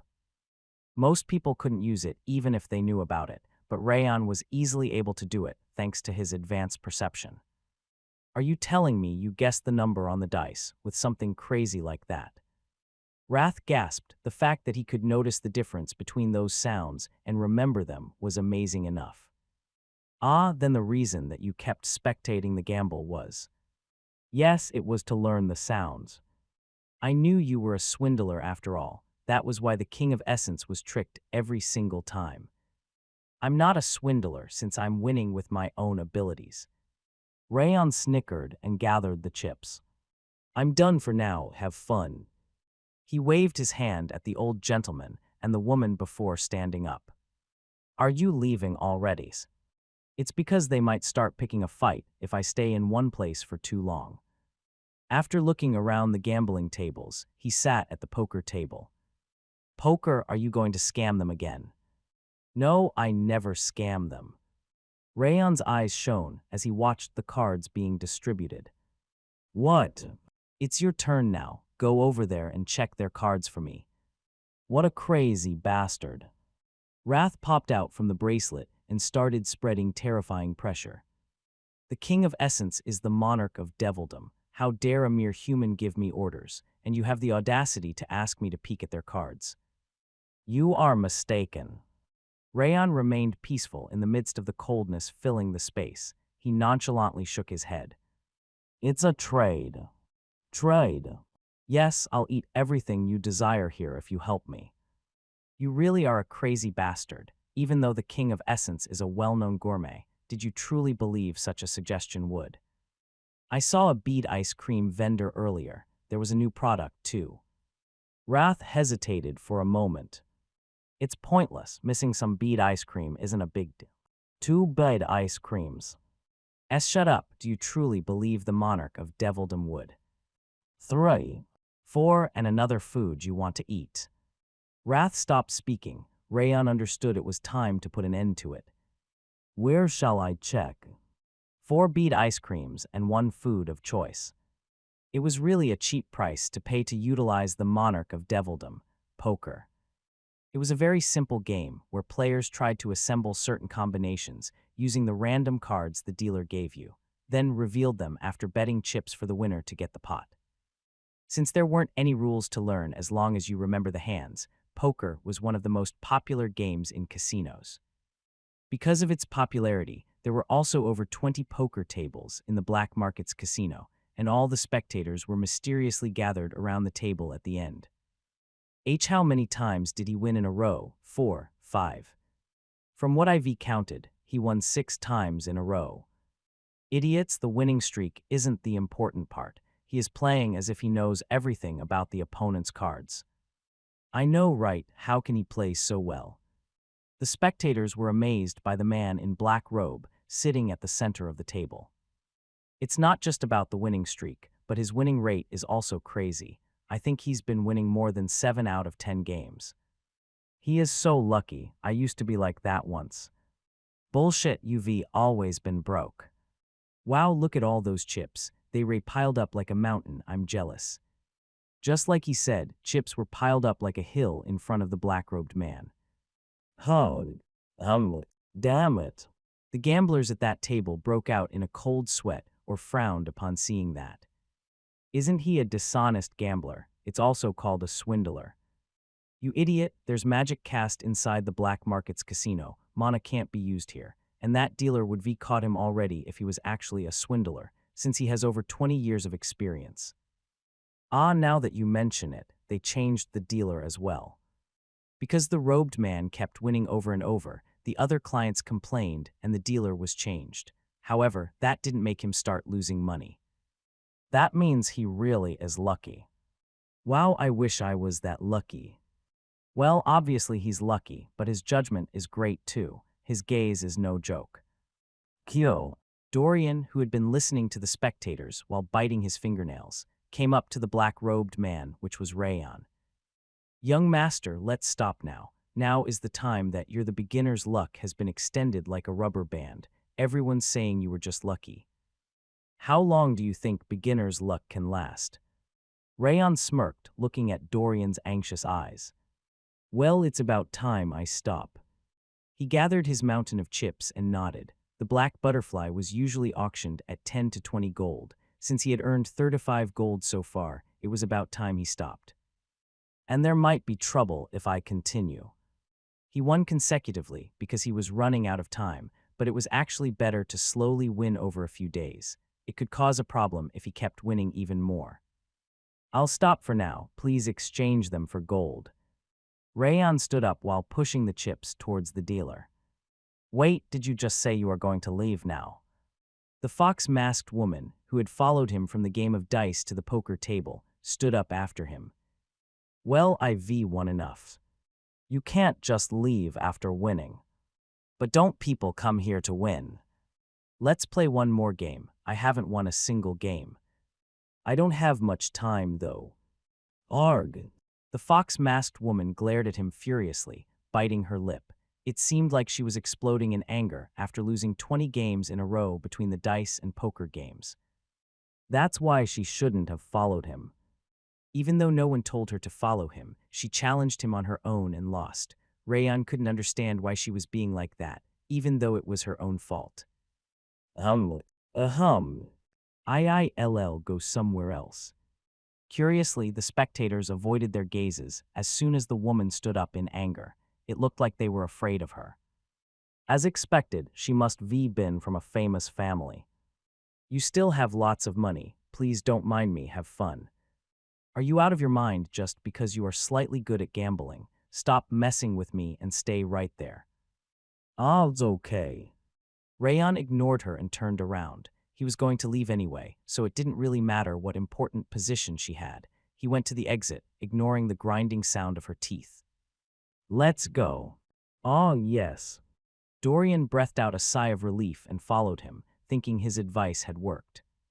Rayon Sieghart, you'd better remember your deal with the King of Essence. Of course. It's a relief since I was going to kill you if you forgot about it. Let's go to finish the deal. It was a heavy and cold voice. However, the fact that the deal's contents were ice cream and food was making him laugh. All right, let's go. Rayon snickered and left the casino. The fox-masked woman glared fiercely at Rayon's back with golden yellow eyes as he left the casino. Setter. Yes. The large man that was standing behind her knelt down. Find out everything about him, what he does, and what his goal is. No, Lady Jaina. We were ordered to not create any unnecessary problems. I've already listened to your request by not going to the underground gambling house. Do I still have to put up with it? It wasn't the only casino around there. The one on the lower floor was the real deal, as it had no limitation in the betting amount and caused people to put their lives on the line. But young lady, your probation is still. Shut up and go. I'm sure that bastard cheated. The probabilities are telling me it's impossible for him to win so much. I'm going to personally cut his hand off. How, all right. Setter reluctantly sighed and disappeared from the spot. Ph. Jaina snorted and turned around. As she was about to leave the gambling house, the dealer came up to her. You left the chips behind. I don't need them, you can take them. She didn't even look at the chips, which were worth more than 10 gold, as she gave them to the dealer. Sorry, The dealer was at a loss, but Jaina was already walking towards the exit. Money isn't the problem. Jaina smiled coldly. She had enough money to burn. The important part wasn't the money but the victory. Since she was born with noble blood, she couldn't just move on after losing to an average man like him. I'll stand in your way, whatever it might be. Ph. Wrath gave off a smile, his voice one tone higher than usual. The King of Essence likes that one. He created a finger with blue coldness and pointed at an ice cream. That one. Rayon frowned upon seeing the ice cream. It had a strange shape with chocolate chips jammed in some strange base that looked both green and blue. I think Runan showed me something like this before. Correct, it's that ice cream that you didn't eat before. It even appeared in the King of Essence's dreams. Wrath panted, not taking his eyes off the ice cream. Please give one of these for now. Rayon sighed softly and ordered the ice cream Wrath picked. Oh, dear customer, you are pretty knowledgeable about ice creams to have picked mint chocolate. The large man that seemed to be the shop owner smiled brightly and took out the ice cream. Mint chocolate. Oh. Dorian, who was eating a strawberry ice cream, jolted and came running to him. Young master, did you order the mint chocolate just now? Apparently, yes. Oh no. Why? Young master, do you know about peppermint, the thing with a fizzy taste? I know. This ice cream is made from peppermint. The cool sensation will spread inside your mouth. It's not delicious at all. Dorian shook his head. Rayon had seen his scared expression many times, but it was his first time seeing him feel so bad about something. That customer has a pretty bad taste. He doesn't even know about mint chocolate's greatness, starting with chocolate sweetness and ending with a refreshing flavor that leaves no unpleasant feeling behind. On the other hand, the shop owner narrowed his eyes as he looked at Dorian. Here you go, mint chocolate. He personally came around the counter to give him the ice cream. The ice cream was contained in a Kneshept pastry. Quickly, go ahead and eat it quickly. The King of Essence can't endure it any longer. Wrath spread his coldness to cover the entire ice cream shop. I got it, so calm down a bit. Rayon sighed and looked at the green ice cream. He could feel gazes from next to him. The shop owner and Dorian were looking at him with shiny eyes, waiting for his reaction. What is going on? Thinking that it's such an insignificant matter to fight over, he put the ice cream in his mouth. Cool and sweet flavor surrounded his tongue at first. However, what came afterward was the problem. The peppermint's fizzy taste spread out throughout his mouth. It wasn't exactly distasteful, but more awkward. Oh, delicious. This combination of clean and sweet doesn't even exist in Devildom. This is a revolution. It looked like Wrath liked it, as he started dancing in the air, screaming out some weird sounds. He couldn't tell what kind of dance that was, but at least he looked really happy. How is it? Young master, are you okay? Dorian and the shop owner came up to him at once and asked about the taste. I don't really like it. I knew the young master had a good taste. People who like mint chocolate have a problem with their tongues. The shop owner frowned, and Dorian smiled brightly. What are you doing? More, give me more, quickly. Sigh. The promise had to be kept. Rayon frowned, but ate the rest of the mint chocolate ice cream. Gasp, young master, why are you eating that again? Dorian flailed his arms, his face looking like he had just taken a bite of a lemon. Kuhahaha, even if your mouth lies, your heart doesn't. It might not feel good, but you still want to keep eating it. That's mint chocolate's appeal. The shop owner scooped up the mint chocolate one more time and forcefully gave it to him, telling him it was free. There's no such appeal, it just has an awkward and weird flavor. I feel pity for the customer that doesn't realize mint chocolate's greatness. Rayon shook his head, looking at Dorian and the shop owner fighting against each other. Who is the genius that invented this? Ask him right away. I'll make him into the king of essence's subordinate. Who invented this ice cream? Ah, are you even interested in its history now? The shop owner murmured that the mint chocolate was truly great and continued. It was invented by a lord of the southern region famous for ice cream. There's even an MC squad over there. MC squad, is that a group of bandits? Of course not, it's a gathering of people that love mint chocolate. They are no different from bandits if they like something like that. Dorian clicked his tongue, looking at the shop owner. Dear customer, take back what you said just now. The shop owner's hand was trembling, as if he was going to start protesting any time. Rayon sighed deeply as he looked at them. Strange people exist everywhere. Rayon Sieghart, order one more mint chocolate. It fits the king of essence's taste exactly. A mint chocolate shop shall open in Devildom.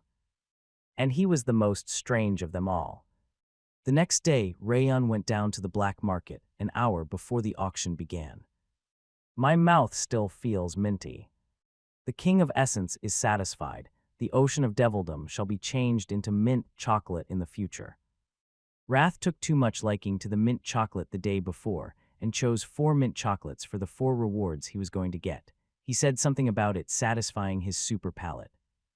Anyway, he looked pretty crazy eating 4 mint chocolates after saying he didn't like it that much, resulting in Dorian shaking his head and the shop owner giving him a few ice creams for free in satisfaction. Are you not going to eat mint chocolate today? I told you I didn't like it that much. But you ate 4 of them in a row yesterday after saying that. I also tried it again, but it just confirmed I didn't like it. Dorian's face looked like he'd bitten a lemon, just like the day before. There were some circumstances to it. Since he couldn't tell him about the trade, he gave an evasive answer. You can't even appreciate mint chocolate. What a pathetic guy. Wrath clicked his tongue, saying Dorian had poor taste on top of being a coward. We still have some time until the auction starts. What are you going to do? Let's look around a little, since we didn't manage to do that yesterday. Okay. Since he had more than enough money to buy the black butterfly, he decided to look around the black market. Since lots of special items were traded around there, it was possible to buy a treasure at a cheap price if he got lucky. He entered the nearest shop. Jewelry like rings, bracelets, necklaces, and earrings were displayed. It seemed to be an accessory shop. The merchant looked uninterested as he dozed off, resting his chin on the table. It looked like he wouldn't even notice if he tried stealing something. But stealing will create an uproar. Security systems using magic stones and mana were installed on the items and the stands. If one tried stealing without knowing about them, they would get caught immediately and brought to the black market's underground. Do you notice anything? Nothing special. Rayon shook his head. The items in the shop looked nice, but they were just average. What he was looking for was a treasure hiding its real abilities. He went to another shop next to it. It also had accessories displayed, but the items looked more worn out and old-fashioned. Nothing special around here, either. He looked around at the items, but nothing looked special or appealing. As he licked his lips and was about to leave, he noticed the rusty ring displayed at the entrance. What is that? A memory about the ring appeared in his head. However, it wasn't his own memory. It was from the knowledge from the 10,000 Flames cultivation, which was engraved in his head, and the ring was included in it. Rayon swallowed his saliva and grabbed the rusty ring.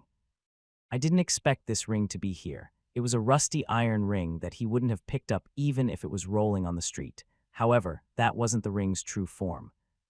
It could transform into a special ring, one that couldn't be bought with any amount of gold, under the right circumstances and with the ingredients. I can feel some mysterious power. Is it a sealed item? You have some sharp eyes.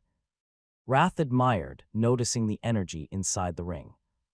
Eek, are you going to buy that? It's completely rusty. Even the second-hand shop wouldn't give 1 silver, not even 1 copper for it. On the other hand, Dorian frowned looking at the ring. Despite being from a merchant family, he was unable to notice it. I don't think so. Rayon wagged his finger and brought the ring to the shop owner. How much is this? You picked a good one. It's magical equipment that can increase strength and cleanse the mind, so just give 5. 5 meant 5 gold. Even though it was magical equipment, it was extremely expensive considering its mediocre abilities and appearance. Dorian, let's leave. Rayon left the ring on the counter and turned around. That's a wise decision. You can find a low-quality item like that anywhere. Wait, you should listen until the end. The shop owner ran out from behind the counter and blocked their way. I was just trying to cast a net, so you shouldn't leave like that. The shop owner laughed foolishly and started calculating the price by folding and stretching his fingers. 4 gold would be the perfect price. I wasted my time. Oh, wait. As he was about to leave after clicking his tongue, the shop owner spread his arms to block him. 3.5, no, 3. After trying 3.5, he saw Rayon's expression and lowered it to 3. However, Rayon was just staring at the shop owner instead of showing a reaction. Teat-woe and half. This is the real one. I need to make a living, too. Okay, too. Well, that sounds. PFF, that's so wrong. When Rayon was about to nod, Dorian interrupted like the wind. Old man, who are you trying to scam? I can see at a glance you got this ring with silvers. Let's see, the ring's effects are on strength and mind, but if it really was effective on the mind, it wouldn't be at a place like this, and its strength effect shouldn't be as good as an ogre gauntlet or ogre ring. Lyle. Then does it look good? Not at all. Nobody would pick it up even if you threw it over there. That's why we should come to another agreement. Let's see. Dorian grabbed the merchant's shoulder, who was partially out of his mind, and kept telling him something incomprehensible. It's perfect, 1 gold. It looked like the shop owner was sick of Dorian's eloquence and talkativeness as his head shook like a pendulum. Just give 1 gold for it. Rayon looked around, and Dorian raised his thumb to brag. Good job. Rayon snickered and left 1 gold on the counter. It must be even cheaper than that, actually.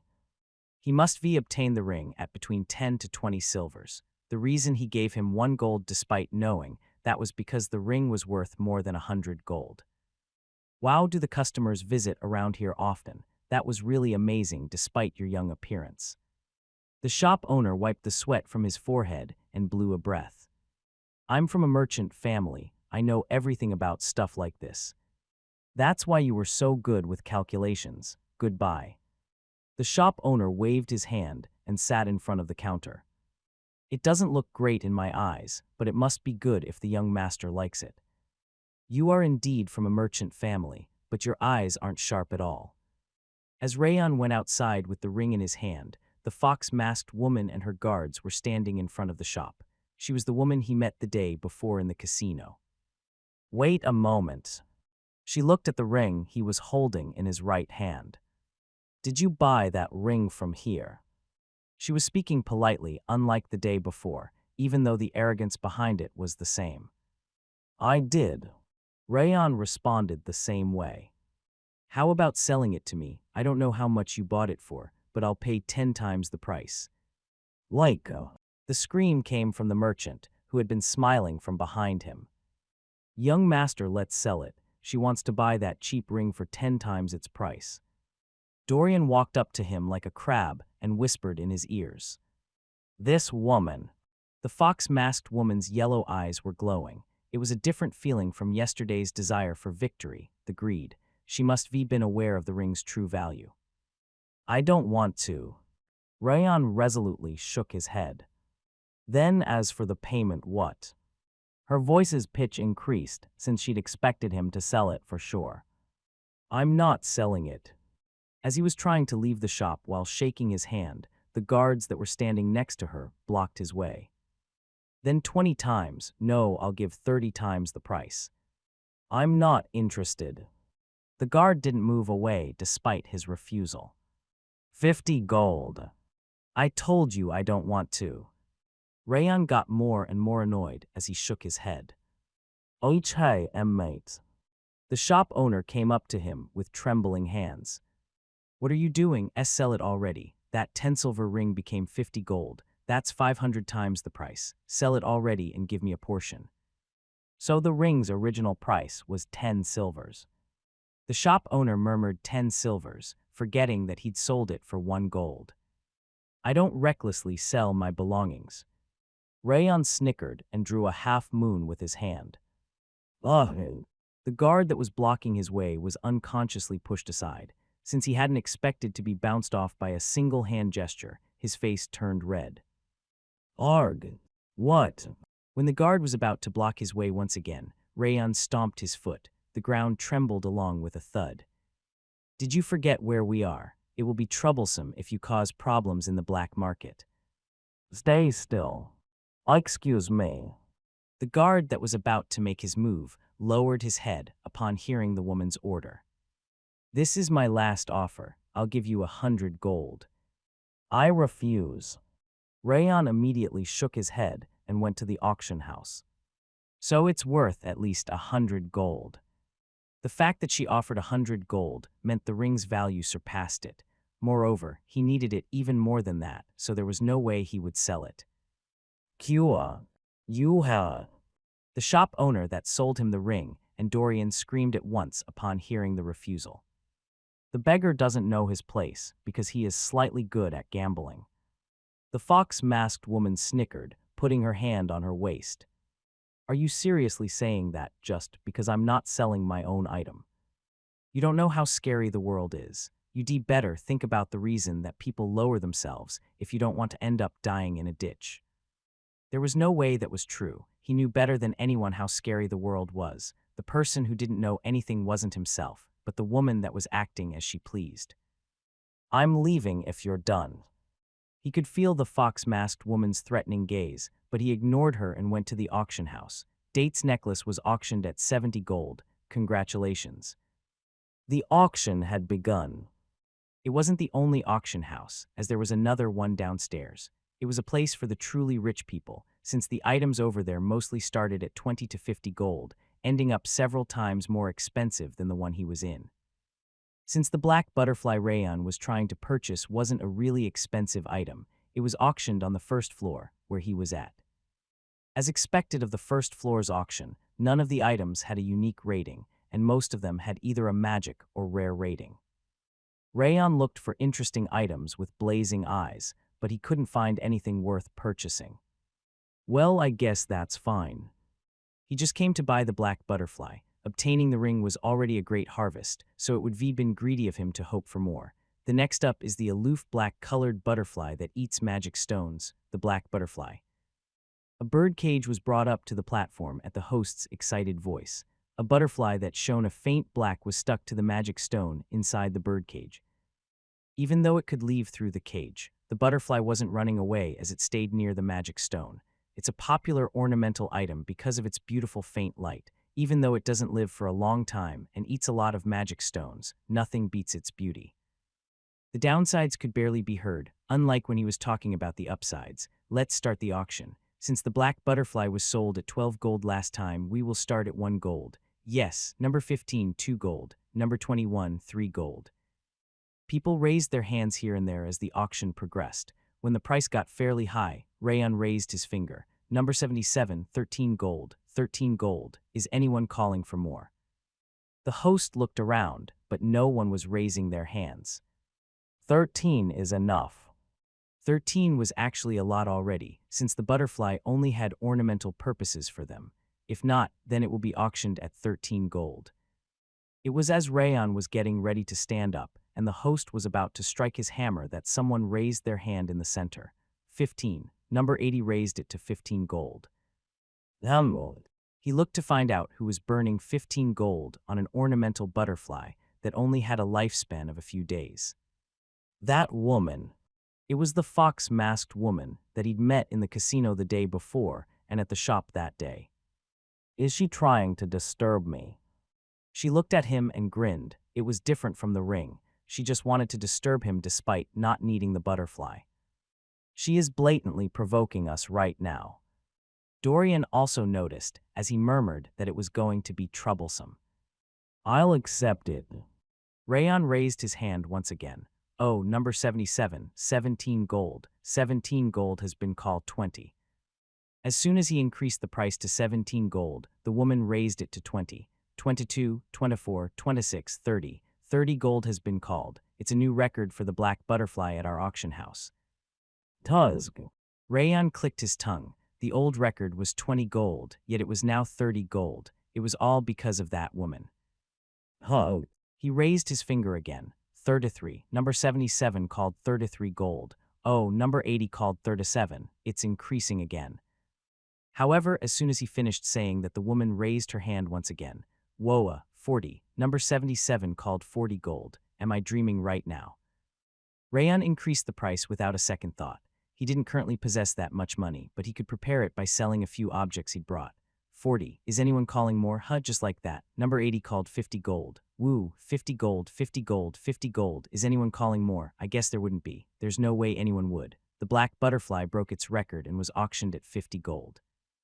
The host struck his hammer 3 times and announced that the black butterfly was auctioned loud and clear. Wow. What's happening? Why would anyone burn 50 gold on an ornamental butterfly? The black butterfly's owner hit a jackpot. People participating in the auction were shocked, looking at the black butterfly coming down from the scene. The next up is a silver magic stone with water energy, rated as rare. Oh, 20 gold already. No, 30.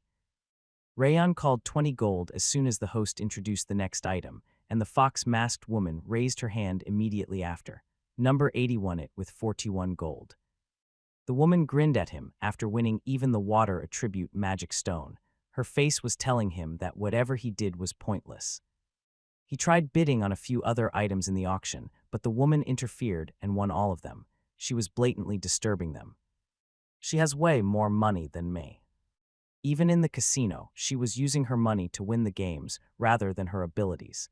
There was no way he could win with the amount of money he currently had. I was going to stand back since I was in a good mood, but it can't be helped anymore. Take her mask off and pluck out her eyes. Kill her. She is picking a fight with the King of Essence. Upon seeing the fox-masked woman, who was showing him a smile of victory, wrath became the embodiment of his name and popped out. He grew in size to cover the entire auction house. I know, right? I have to teach her a lesson. That's right, pluck out those eyes that dared to pick a fight with the King of Essence and freeze her mouth to what did you just say? Wrath's jaw dropped at the unexpected answer. We aren't at Sieghart right now. No one can stop me. Rayon smiled and waved his finger. Dorian. Young master, please calm down. We can get a butterfly like that anytime we want. Judging from Dorian's trembling hand, it seemed he thought Rayon was angry. However, Rayon was actually completely calm. Don't worry about it. Go out and buy a night traveling outfit. Night traveling outfit. Yes, one that is completely black from top to bottom, including the shoes and mask. We don't need to buy one, I already have it. Dorian took out the night traveling set from his belly pocket and showed him. Rayon was now curious about what didn't exist inside that belly pocket. But why do you need this? Why else would I need it? I'm going to steal that butterfly from her. Eek, but you told me not to worry. Yes, you don't need to worry. You are planning to cause a major incident. We are in the black market right now. Dorian's eyes started spinning. It's all right. Crimson flames flared in Rayon's eyes. As long as we aren't caught, you Ray crazy, you Ray really crazy. Dorian's lips trembled as he stood guard in the auction house's restroom. His boldness must be on the continental scale to be trying to steal from the black market. He wanted to try looking into Rayon's brain to figure out how he got such a crazy idea. He can't be serious, right? He wanted to believe that even Rayon wouldn't actually try to steal from the black market. Yes, that's what he wanted to believe, but he was the type of person that actually did whatever he said he would. Rayon had never broken his word. He killed the green war demon, survived the blood-raving demon, and beat up Radin. Huh. The door opened as he was looking like he was smoking from how deeply he was sighing, and Rayon came out, wearing the Black Knight traveling outfit from head to toe. Sneff, he is really wearing it. Rayon was wearing the black clothes that came from his pocket, a mask on his head. He was even nodding in satisfaction. This should be enough, I won't be found out. No, but young master, please him. Dorian tilted his head. What happened? Rayon had grown up recently to around the same size as him, yet he looked a lot smaller now. His height was visibly reduced to around 165 cm. Young master, your height. I reduced it a little, since I don't want to be found out. Ah, I see, what? Why the hell would I say I see?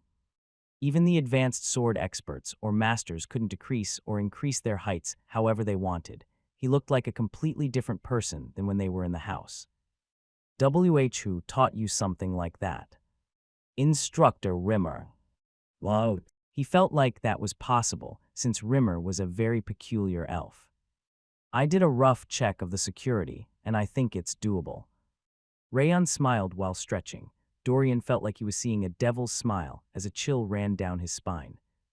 Young master, about that butterfly. I heard it's a rare item, but it's not impossible to obtain. Shouldn't you get another one later? Unfortunately, we don't have much time. It's not like we can return here often, either. Rayon was smiling softly, but flames were flaring up in his eyes. And they blatantly looked down on and laughed at us. There's no reason to put up with that. Wow. Dorian scratched the back of his head. He was actually right. The woman was blatantly picking a fight and interfered in the auction. Did you find out who that fox-masked woman is? Yes, and that's another reason to stop you. I honestly want to tie the young master up right now. Who is she? She is Princess Jaina from the Balkar Kingdom. She is their current king's cherished daughter, not only because of her outstanding talent in magic, but also her great discernment on equipment. I see, she was from Balkar. Rayon's smile deepened at hearing that she was the Balkar princess. He looked like a beast targeting its prey. Then I guess whatever the princess bought would be sent to the VIP room, correct? Yes, probably. The auction house gave a luxurious room to VIP clients that spent a lot of money and sent the auctioned items to their room. A Balkar princess had to have her own room. Then I'm not even stealing from the black market. I'm just stealing from the princess, since the ownership changes the moment items get to the room. What is that the case? I don't really understand. I was contemplating it, but it looks like there's no problem. Just wait here. Eek, young master. Rayon disappeared from the restroom after giving off a smooth smile. He had been right in front of Dorian's eyes, yet he had literally disappeared. Isn't a princess more dangerous than the black market? Have I gone insane? Dorian shook his head while looking at the empty restroom. The footworks of the best assassins had respective characteristics. Kazan, the assassin of the east, was fast. Doruma, the assassin of the west, was soft. Padu, the assassin of the north, was sharp. And Rayon, who used to be the assassin of the south, was stealthy. The shadowless steps he'd learned allowed him to decrease his presence as much as possible, like a shadow on a moonless night. It was to the point that even the experts were unable to properly recognize his movements. Using the shadowless steps to the full extent for the first time in a long time, Rayon managed to arrive at the 4th floor of the auction house without anyone noticing. It was where the VIP room was located. The shadowless steps is the best in a situation like this. Shadowless steps was a stealthy footwork that even the wind and shadows were unable to follow. Even though it was slow, it was the best footwork to hide his presence and appearance. Because he'd even decreased his size using bone control, neither the people participating in the auction nor the guards in the VIP floor would recognize his presence as they walked past him. How strange, your usual personality wouldn't have done something crazy like this. Have you really gone insane after leaving the house? Just as Wrath said, it was crazy of him to try stealing from the princess just because she'd picked a fight, looked down on him, and interfered in the auction. He wouldn't have done that with his usual personality. However, Rayon wasn't enraged at all. His head was actually as cold as the glacier of the northern sea. The reason that he was acting unreasonably despite being so level-headed was very simple. I've been there before. He had already assassinated a high-ranking noble in the VIP room of that place in his previous life. He had disguised it as a natural death, so no one had ever discovered that it was his doing. Since he had that memory, he was certain he would succeed. And now is the best time to do it. The item she won was going to be delivered soon. Entering the VIP room along with the item would make stealing the black butterfly a piece of cake. He controlled his breathing and stood at the end of the lobby. Well, it's actually only possible because it's here. The black market security was exponentially tighter when it came to the lower floors. He would be honestly given up if it was the second basement level. VRRRRs. Soon enough, a staff member pushing a cart came up to the fourth floor. The cart was covered in a thick fabric, and the birdcage's silhouette could be seen. This is it. It must be been the princess's auctioned items. As he was about to follow the staff pushing the cart, the thin sound of the rotating magic security could be heard like a squirrel squeaking.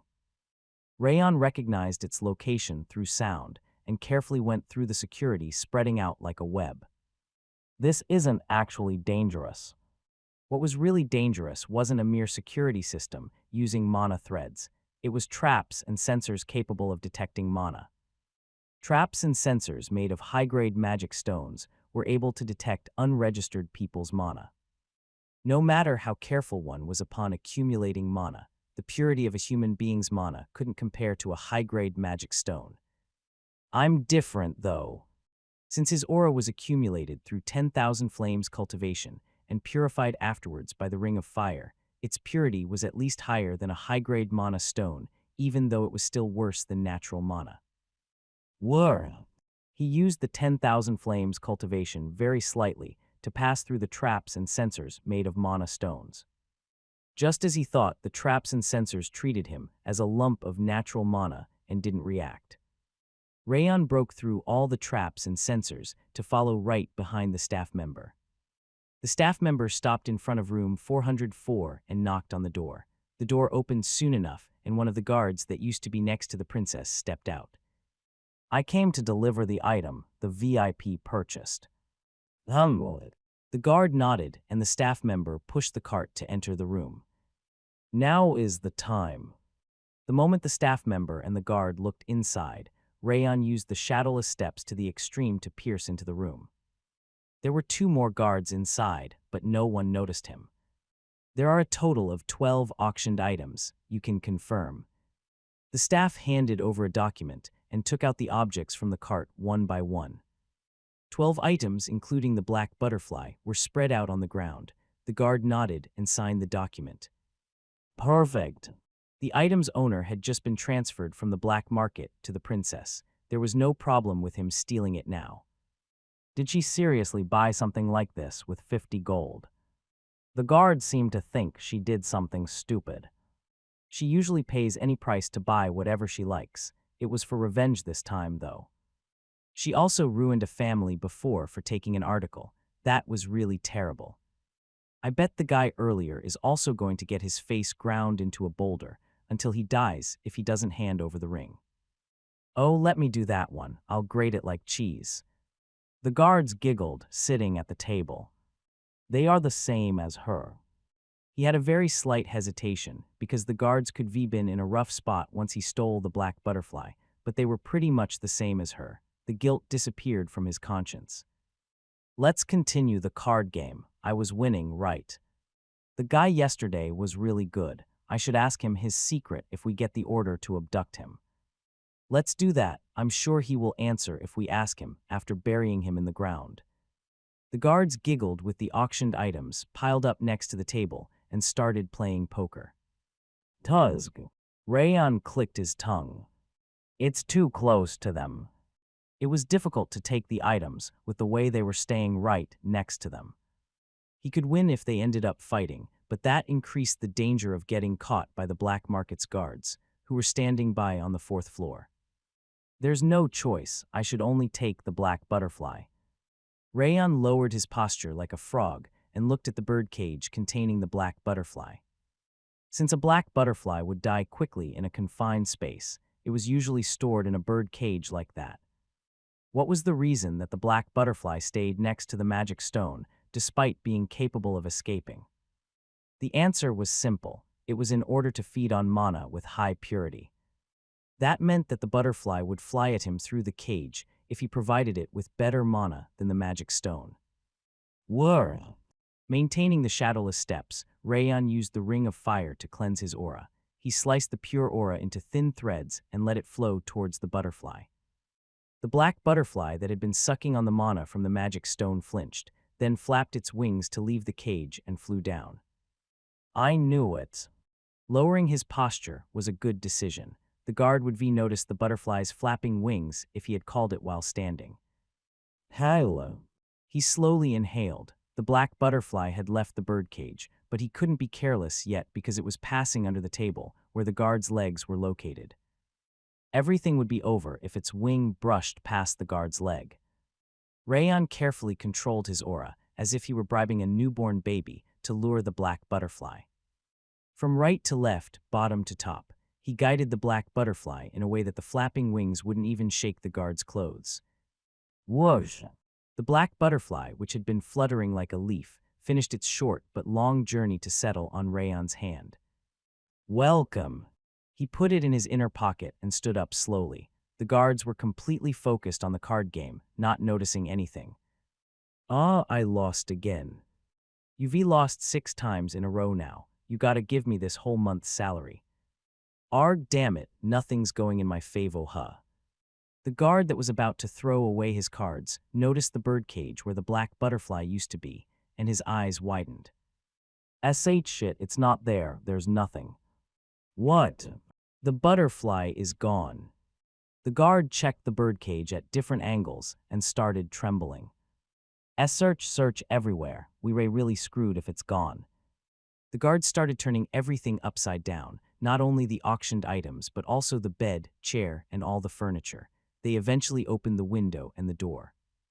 Rayon smiled, as he had been stuck to the wall and waiting for that moment. I can move now. He picked up 5 more auctioned items from the messy ground and casually left the room through the open door. How crazy, you weren't actually a swindler, but a thief. What kind of life were you living before the King of Essence's arrival? A dirty life. Rayon smiled coldly and cheerlessly. IV lived a very dirty life. Rayon returned to the restroom to change his clothes and restored his body to its original size before returning to the auction house. The host's voice was louder than ever as the last auction was going on. My heart tickles. Dorian was scratching his heart and shoulder with trembling hands. That's why you should stop eating so many snacks. Rayon clicked his tongue. Dorian's jaw dropped. His expression was asking him what the hell he was saying when it was all his fault. Young master. He sighed and came close to him so that no one else could hear him. Are you sure nobody saw you? I am. It's a relief that you gave up halfway. Stealing from the black market is actually really crazy. I didn't give up though. What? His voice suddenly became louder. He must be believed he had given up on the black butterfly because he had returned too early. And I know, wait. It's over here. Rayon tapped his inner pocket and Dorian's eyes started spinning rapidly. It had been a long time since the last time Rayon saw a human's eyes moving like that. As Dorian was about to collapse back, a shadow appeared from behind him. When he looked, the fox-masked woman was standing there. It looks like you're having some trouble. Her voice was clearly filled with mockery. It was so blatant that her mouth resembled a bottle. That's why you should picked the right opponent. That's what you get for having so much ego despite being an insect without even a small amount of change. Her expression could be guessed from her voice, despite wearing a mask. Worldly matters don't go as you please. You need to know your position to live a long life. The way she was sloppily threatening him despite not realizing the situation was making him laugh. I'll give you one last chance. Give me the ring since you must be realized what kind of a person I am. This isn't a threat, but your life will be difficult if you refuse, since I've never missed anything I set my eyes on." She opened her hand. She seemed certain he would hand it over because of how superior she was. "It's not a threat, but it's a threat. Are you deaf or something? I told you no." Rayon shook his hand, as if he were chasing away a fly. What did you just say?" "I told you to make a hole in your ear." "Yo! Stop being annoying and go away." "Arg!" Her mask trembled. The princess started gathering her mana, unable to withstand her anger. "Talking to you nicely doesn't seem to be enough. The butterfly was what you wanted, right? Shall I buy it whenever it appears in auctions or shops so you will never get to witness it ever again?" It didn't matter since he already had it. "Or shall I make it so that you won't see the rising sun ever again? I can erase a shitty mercenary like you with a single finger, because I am." It was as the woman was about to take off her mask with a snort that they heard it. Young ladies." The guard he saw in the VIP room came up to her with a serious expression. I have something to tell you just now." What kind of bullshit is that?" The woman's face grew extremely stiff upon hearing the guard's whisper. "It looks like you're having some trouble." Rayon grinned, feeling the black butterfly's presence in his inner pocket, Balkar Kingdom. It was a powerful country, one that possessed mysterious magic and unrivaled artifact crafting skills that allowed it to be part of the Six Kings alongside Sieghart. Jaina Ruin Balkar was the princess of such a powerful kingdom. The fact that she was the Balkar princess was already amazing enough, but she also possessed outstanding talent in magic and a special ability. As a result, she was the center of attention anywhere she went, and she was respected by everyone. She was one of the few true royals in the continent, one who was recognized by everyone even if she hid her face with a mask. And as the Balkar princess, she wasn't good at putting up with losses. If she lost a fight, she had to win it back even if she had to rip a scroll costing over hundreds of gold, and if she lost a gamble, she had to win it back even if it meant she had to bet dozens of times the amount. Jaina visited the shop after hearing that the mercenary that had won against her in a gamble the day before was there, then noticed his ring. Golden light. Her skill Styre allowed her to see an equipment's grade. That skill activated automatically and told her that the rusty ring he was holding was actually a unique grade item. Why is something like that in such a place? The man was holding an item that should have been traded in the second basement floor rather than a junkyard like that. The ring was rusty, but that wasn't the important part, as the unique grade was worth more than a golden ingot. Jaina told the man she would buy the ring at 10 times the price. Honestly, she thought she didn't even need to pay 10 times, as he should have just handed it over to her, as he must have realized who she was by then. Yet he firmly refused the deal. Even when she offered 50 times the price, he didn't change his mind. Despite being refused, Jaina smiled on the inside. He doesn't know about me. The ignorant man that still didn't know her identity was going to crawl on the ground after realizing her identity. She let him go because she looked forward to that day. The man went back to the auction house without showing any reaction to getting laughed at. It seemed he was interested in the black butterfly, as he made his bid on it for the first time after silently watching the auction. Was that his goal? Jaina smiled broadly and raised her hand. Each time the man raised the price, she made another bid to raise it even further. The price surpassed 30 gold in no time, and he raised his hand very slowly. 40 gold.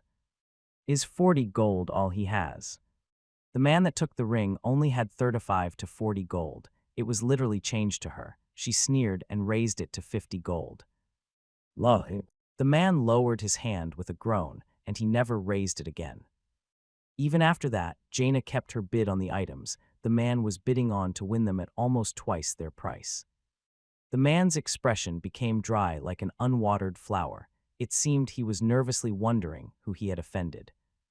That's a great expression. She didn't feel that it was a waste of money since it was a small amount that she could easily win back. What she really wanted to see was that expression of despair and confusion. Sighing. The man left the auction house, leaving his luggage behind. I can see it. She could already see his astonishment upon hearing her identity. He must be gone to wash his face to come to his senses. What he was going to do after that was even more obvious. He was going to kneel with his free will and offer her the ring, since no one in the world could live on after getting on the wrong side of Balkar.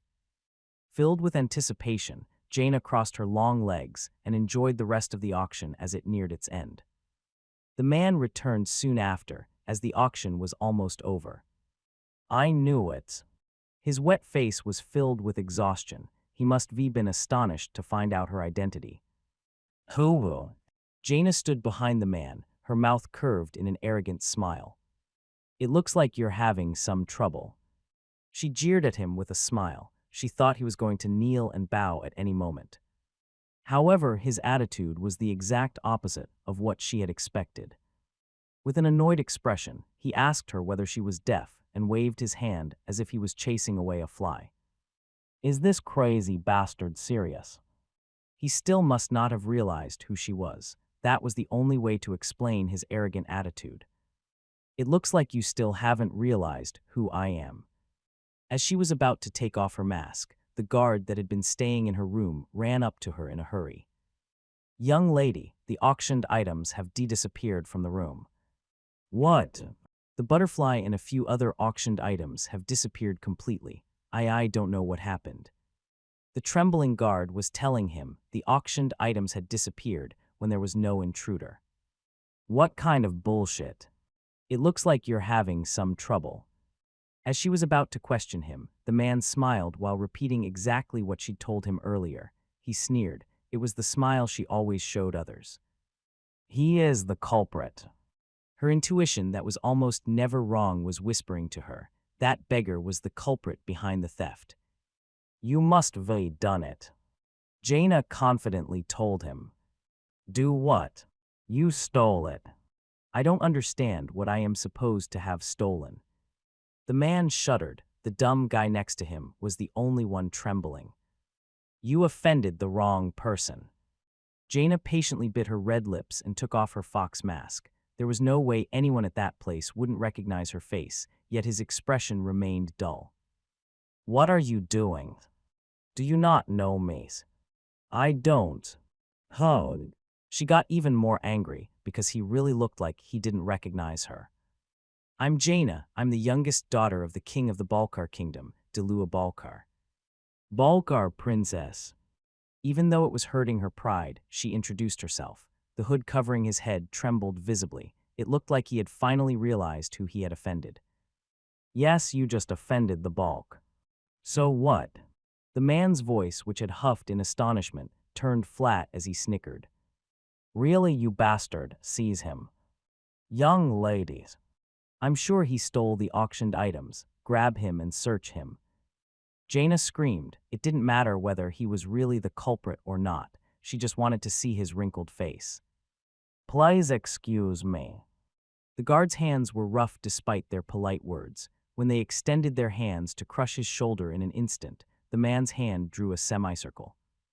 Thud. The guard's arm broke as he was squashed on the ground. The man placed his feet on the guard's head and snorted. You just started attacking without a second thought. Are you confident you can handle it? The man spoke in a gloomy voice while stomping on the guard. He looked around, but no one was trying to help him. It was obvious that no one would want to get on the wrong side of Balkar. No one is going to help you. I'll personally prove that you are the Thai. Rayon, it's really Rayon. As she was about to cast magic, a pleasant voice could be heard from behind them. What? A blond man wearing a luxurious uniform came up to the man. Greer. Jaina's eyes widened. It was the Owen Kingdom's third prince, Greer de Owen, that she had met pretty often on her childhood. He looked glad as he approached the beggar. It's you. I knew it was you, because it was exactly the same voice. It's been a long time. It seemed he was acquainted with Greer from the way he was bowing to him. Greer, do you know him? Of course I do. Greer gave a big nod and pointed at the man. I told you about him before, that there's a real genius swordsman in Sieghart. That's him, Rayon Sieghart. Sieghart. Jaina swallowed upon hearing his name. her pupils trembled violently. Did you just say Sieghart? The ruler of the Norths. Which means Balkar just picked a fight with Sieghart, right? Wow, this is. The eyes shone from the people that had been secretly spectating. The clash between two of the 6 kings, Balkar and Sieghart, had stirred their curiosity and surpassed their fear. Tuzg. The man named Rayon took off his hood. His blonde hair and red eyes were clearly the same color as Glenn's, Sieghart's current head of house. Direct lines. He must have been a member of the direct line to have that color eyes and hair. He was literally the wrong person to mess with. What did you say again? You told me I don't know my place and called me a thief, and now you even started attacking me first. Rayon's eyes shone with a crimson light. The burning pressure rising up from his feet started dominating the space. The extremely violent wave of energy was suffocating her. I think I made enough efforts to put up with it. What do you think? That. Jaina swallowed. Dealing with a foolish mercenary and Sieghart's direct line were 2 completely different things. Shall I consider it Balkar's provocation on Sieghart? I didn't know who you were. Isn't that even more crazy if you insulted and picked a fight with someone you didn't even know? You have an eccentric personality. Rayon's long explanation was sarcastic towards her. Seriously, this bastard. She was burning with anger. Even though she was the first one to pick a fight, she couldn't keep her temper as he jeered at her in return. Ha, so what? Can you speak in Sieghart's name? Even though he was a member of the direct line, speaking in Sieghart's name should have been difficult. She was sure he had no choice but to overlook the matter. I can. What? I said I can speak in Sieghart's name. When she'd expected him to withdraw, he confidently nodded his head. I can challenge you to a fight under Sieghart's name right here and now. Can you do the same? Be bullshit. Jaina trembled her chin. It's a lie, it must be a lie. She thought he was just bluffing, but Rayon's pressure was overwhelming their surroundings with unwavering eyes. Now that I think about it, Greer had mentioned before that the guy named Rayon was extremely talented and proficient with the sword, that he might one day become Sieghart's head of house. And the fact that he is moving around outside now means he has become a swordsman. His youthful appearance, the fact that he became a swordsman at that age, meant that he was pretty popular. Trying to suppress a Sieghart swordsman and accusing them of being a thief is a more serious matter than you think. Jaina bit her lip. I'll give you one last chance. Apologize. I'll overlook this matter if you beg for forgiveness right now. If not, I'll personally visit Balkar. Rayon's voice weighed down on her heavily. It felt like her lungs were crushed. Such a heavy pressure made her wonder if he was truly younger than Greer. I need some time to think. I'll give you 5 seconds. 5, 4.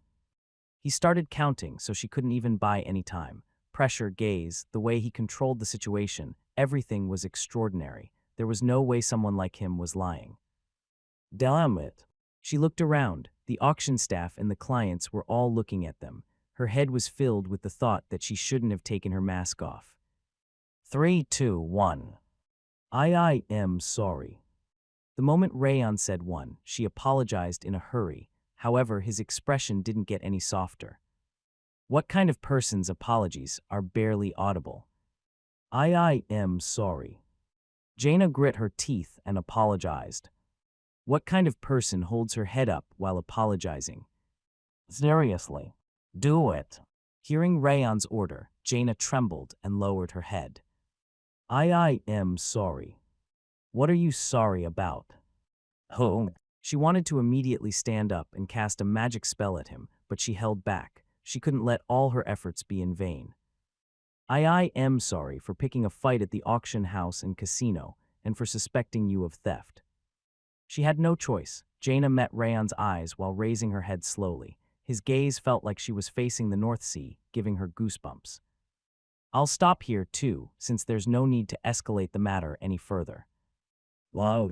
If you don't want to bring shame to your kingdom, you'd better watch how you speak and behave in the future.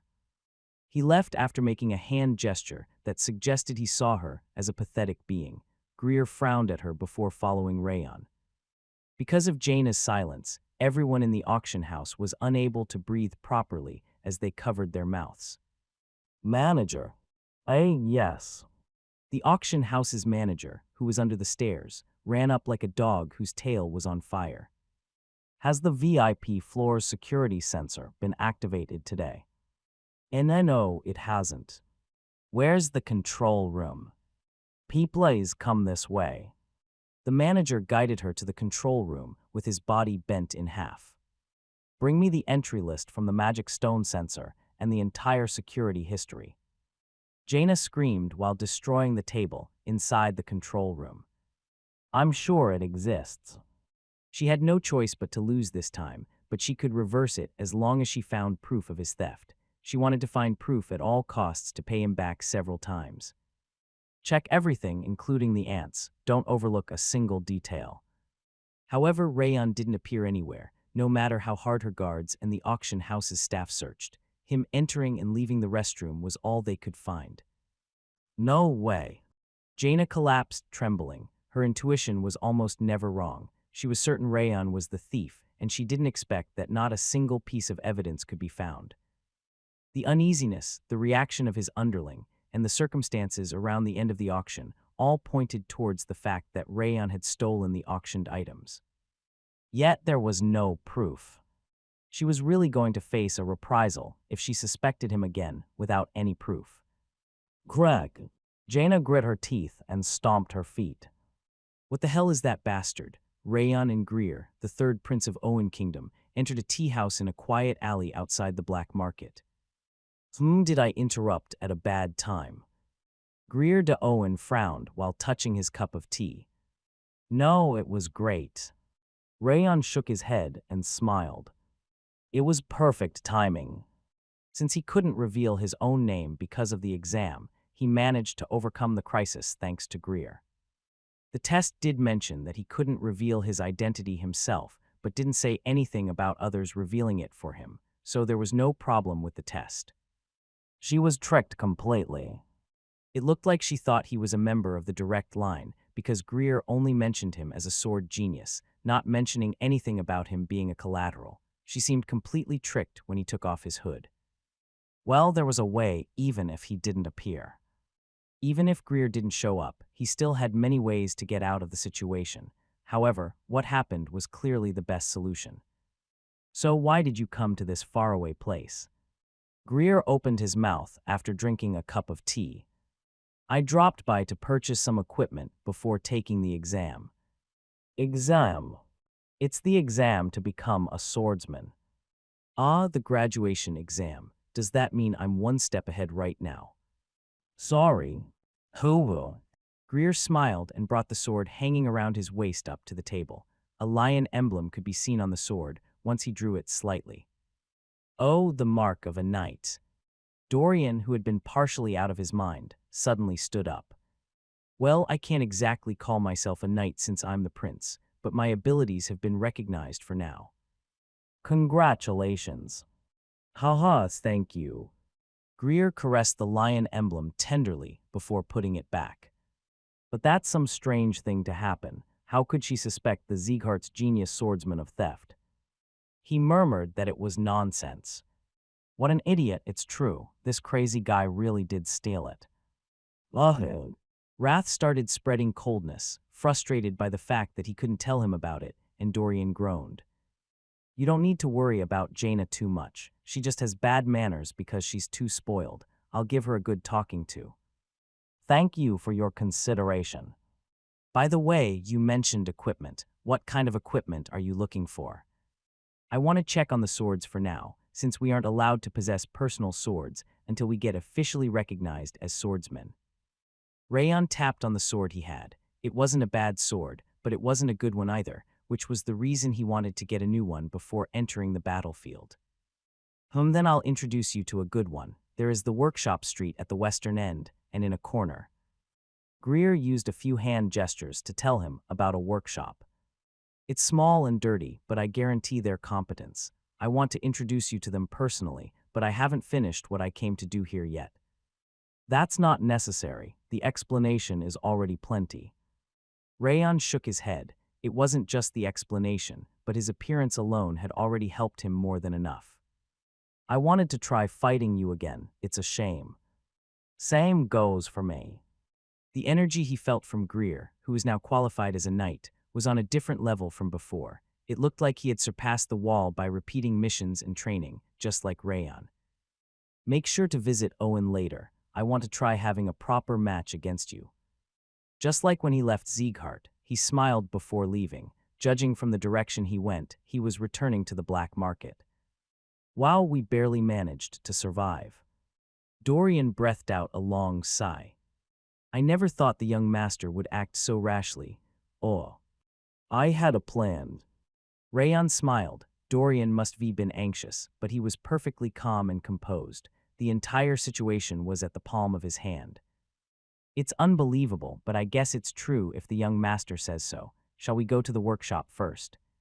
No. Rayon shook his head, feeling the butterfly squirming slightly in his inner pocket. I have something to do before that. After booking their lodgings, Rayon took the black butterfly from his inner pocket. The fluttering butterfly sat down on his finger, surrounded by a faint black light. It was a beautiful light that made him want to keep watching it, but that wasn't the butterfly's true form. I'm really wondering what you wanted to do that made you steal that useless butterfly. There's nothing useless in this world. Everything has a use somewhere. Bullshit, there is plenty of useless garbage in the world. You will change your mind once you witness this. Rayon took out a half-red, half-blue flower bud from his bag. It was the Teuton flower that he got from the Snow Tiger Bandit leader. This is a gift for you. He shook the Teuton flower, and the black butterfly, who was sitting on his left hand, moved to sit on the unbloomed flower petal. The black butterfly pushed its head into the Teuton flower. The petal's color grew deeper, as if they were being painted. On the other hand, the black butterfly's black wings were dyed white, as if they were losing their color. Bright. The black butterfly's black light subsided, and the Teuton flower's petals shone brightly. The light born from the two mystical creatures spread throughout the room. When the glimmering blue light started to subside, the black butterfly's black wings had become a snow field, and the Teuton flower's buds had fully blossomed, spreading a refreshing scent. What happened? How did the butterfly, which couldn't do anything but suck on mana like a starving demon, manage to make the flower bloom? I told you nothing's useless. As Rayon smiled, the black butterfly flew up once the Teuton flower was fully bloomed. Its wings were fluttering energetically, unlike the first time he saw it. You are even prettier now. When he raised his hand, the black butterfly flew around in a circle before settling down on his hand. Congratulations on lifting the curse. The black butterfly and Teuton flower had different curses. The black butterfly was cursed to keep eating mana without being able to digest it, and the Teuton flower was cursed to be unable to gather mana. Because of those two curses, the two mystical creatures' ratings were at the lower end of rare. However, it's a different story when the two of them are together. Once the black butterfly transferred the mana, it had fully accumulated to the Teuton flower, which can't gather mana. The two curses were lifted. The black butterfly that would freely leave after giving away its mana, and the Teuton flower that blossomed into a beautiful flower, were in a symbiotic relationship that was only completed when they were together. There's almost no one that knows about this fact. Rayon would be never known about that fact, either, if it weren't for the knowledge from the 10,000 Flames cultivation. Whirr! As Rayon was watching the Teuton flower's clear light, the black butterfly tickled the back of his hand. All right, I got it. He opened the window with a smile. He extended his hand out the open window to let the black butterfly fly away. Whirr! The black butterfly slowly floated, cheerfully fluttering its wings. After circling around the surrounding buildings, it came back down to slowly look at him. It folded its wing for the last time, as if it were saying goodbye, and flew away into the vast sky. Have a good life. Rayon shook his hand and closed the window. He sat down on the floor to look at the fully bloomed Teuton flower. 2 of the 4 flower petals were glittering in red, while the other 2 were glittering in blue. It was beautiful and smelled nice enough to use it as decoration. This is its true form. Teuton flowers used to only have a small amount of fire and water attribute mana. However, the black butterfly had allowed it to blossom into a state with a lot of mana gathered inside of it, and that was its true form. I think I can eat it now. Since he had confirmed that the flower had bloomed, it was now time to make that energy his. Elixir was a mass of nature's energy, but its purity was inevitably lower than nature's mana because impurities piled up in the process. However, the Teuton flower was different. It didn't bloom on its own, and receiving the help from another mystical creature purified its energy. Because it had two different attributes, the two mana types had a purity that could pretty much be considered raw. It's the perfect elixir for me. Rayon had the Ring of Fire, the 10,000 Flames cultivation, and an aura of frost. He was more suitable than anyone else when it came to absorbing the Teuton flower's energy. Then, he popped the Teuton flower into his mouth as if he were taking pills. He didn't even need to chew it, as the Teuton flower melted down like sugar and went down his throat before it could even spread its sweet and floral fragrance in his mouth. Whoa! His stomach repeatedly heated up and cooled down. It felt like fire and ice were alternating, touching his stomach. He could confirm that Teuton flower was the real deal from the way it was making a fuss, to the point that it could tear his stomach apart. Rayon smiled slightly. He sat down on the floor to rotate the rings of fire and used the 10,000 Flames cultivation. The pure energy sprouting from his energy center traveled throughout his body, and the Teuton flower's energy smashing his stomach started to calm down. Whirr! The heated aura from the 10,000 Flames cultivation came up through his mana circuit to guide the Teuton flower's energy. His shoulder was hot, his heart was cold, his forearm was cool, and his thigh was heavy. The Teuton flower's energy started to spread throughout his body, following the energy of the 10,000 Flames cultivation. It's really pure. The two attributes contained inside the Teuton flower were as clean as the fresh snow. He just needed to circulate the 10,000 Flames cultivation for them to stick onto him by themselves. Whirr! Rayon's entire body trembled. It wasn't because of pain. It was because of the exhilaration of Teuton flower's energy accumulating in his energy center. As a result, his mouth was curved into an excited smile. Thud! Whenever he used the 10,000 Flames cultivation repeatedly, his energy center and body vibrated to discharge the waste that used to be stuck in his mana circuit like rust. Whoosh! Rayon entered a trance, feeling his body and aura advancing to a different level. Rayon opened his eyes. Dark gray lightning struck from his red eyes. One strand of the curse of frost has disappeared. Energy center and mana circuit's durability has increased. Energy has increased greatly. Willpower has increased greatly. All stats have increased greatly. There was no need to read the messages. The high-purity energy filling his energy center, the mana circuit that had become broader, and his light body were telling him enough about how his body had changed. It's better than I thought. He thought he wouldn't be able to absorb everything even if it was the Teuton flower, but he was mistaken. The Teuton flower's purity was even better than the 10-leaf grass. He could absorb most of the energy without any waste. Status window. Name Rayon Sieghart. Title Indomitable. State Curse of Frost, 4 strands.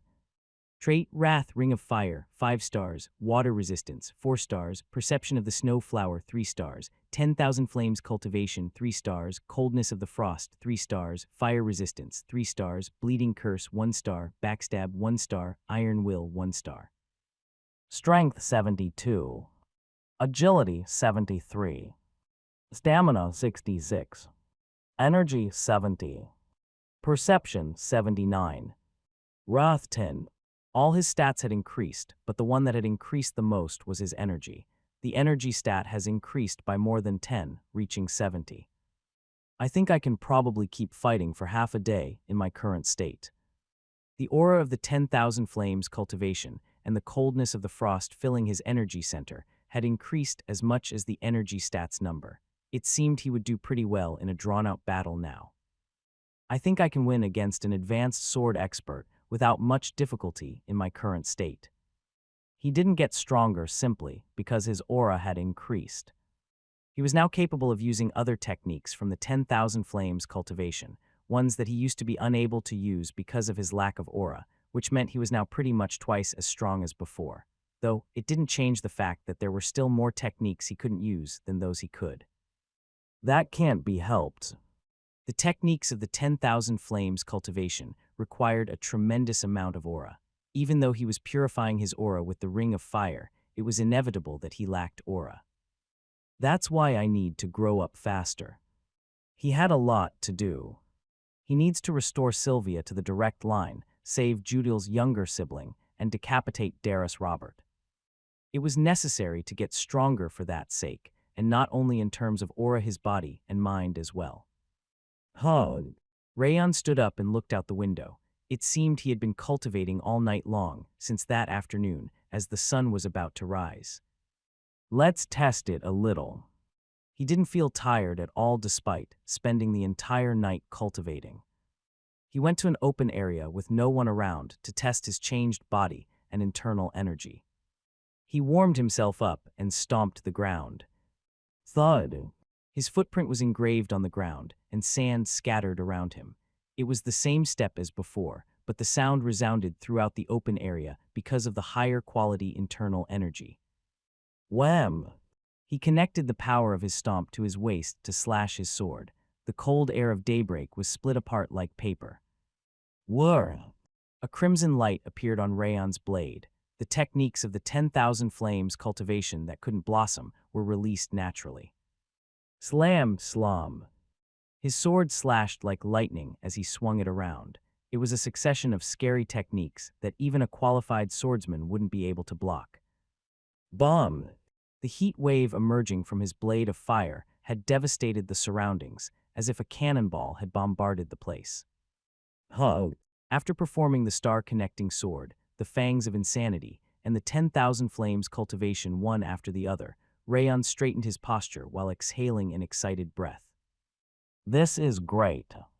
Rayon smiled in satisfaction. His body and blood vessels had improved even further from discharging the waste. The reaction speed of both his internal energy and his body had also gotten faster.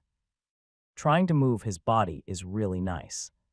There was a difference between heaven and earth when it came to just reading the message and actually moving the body. He needed to try moving his body to know precisely how much he had changed. Well then. Rayon tapped his sword, looking at the rising sun. Let's go get a new sword. Dorian was watching Rayon's training from the top of a tree. Wow.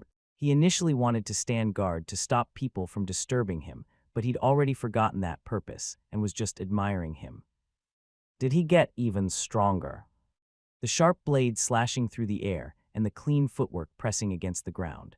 The natural combination of the two showed that Rayon's prowess had increased one stop further since they had left the training ground. How does this make sense? All Rayon did was gamble to his heart's content, eating a lot of mint chocolate and stealing carelessly from others. Worries and nervousness had all been his job, yet Rayon was the one whose swordsmanship had increased. Is he even using aura? It seemed Rayon was getting serious as he gathered his aura. His energy was clearly shining red, just like sunlight. Gasp! Unable to repress his excitement, Dorian took his favorite round chips out of his belly pocket and took a bite. Whoosh!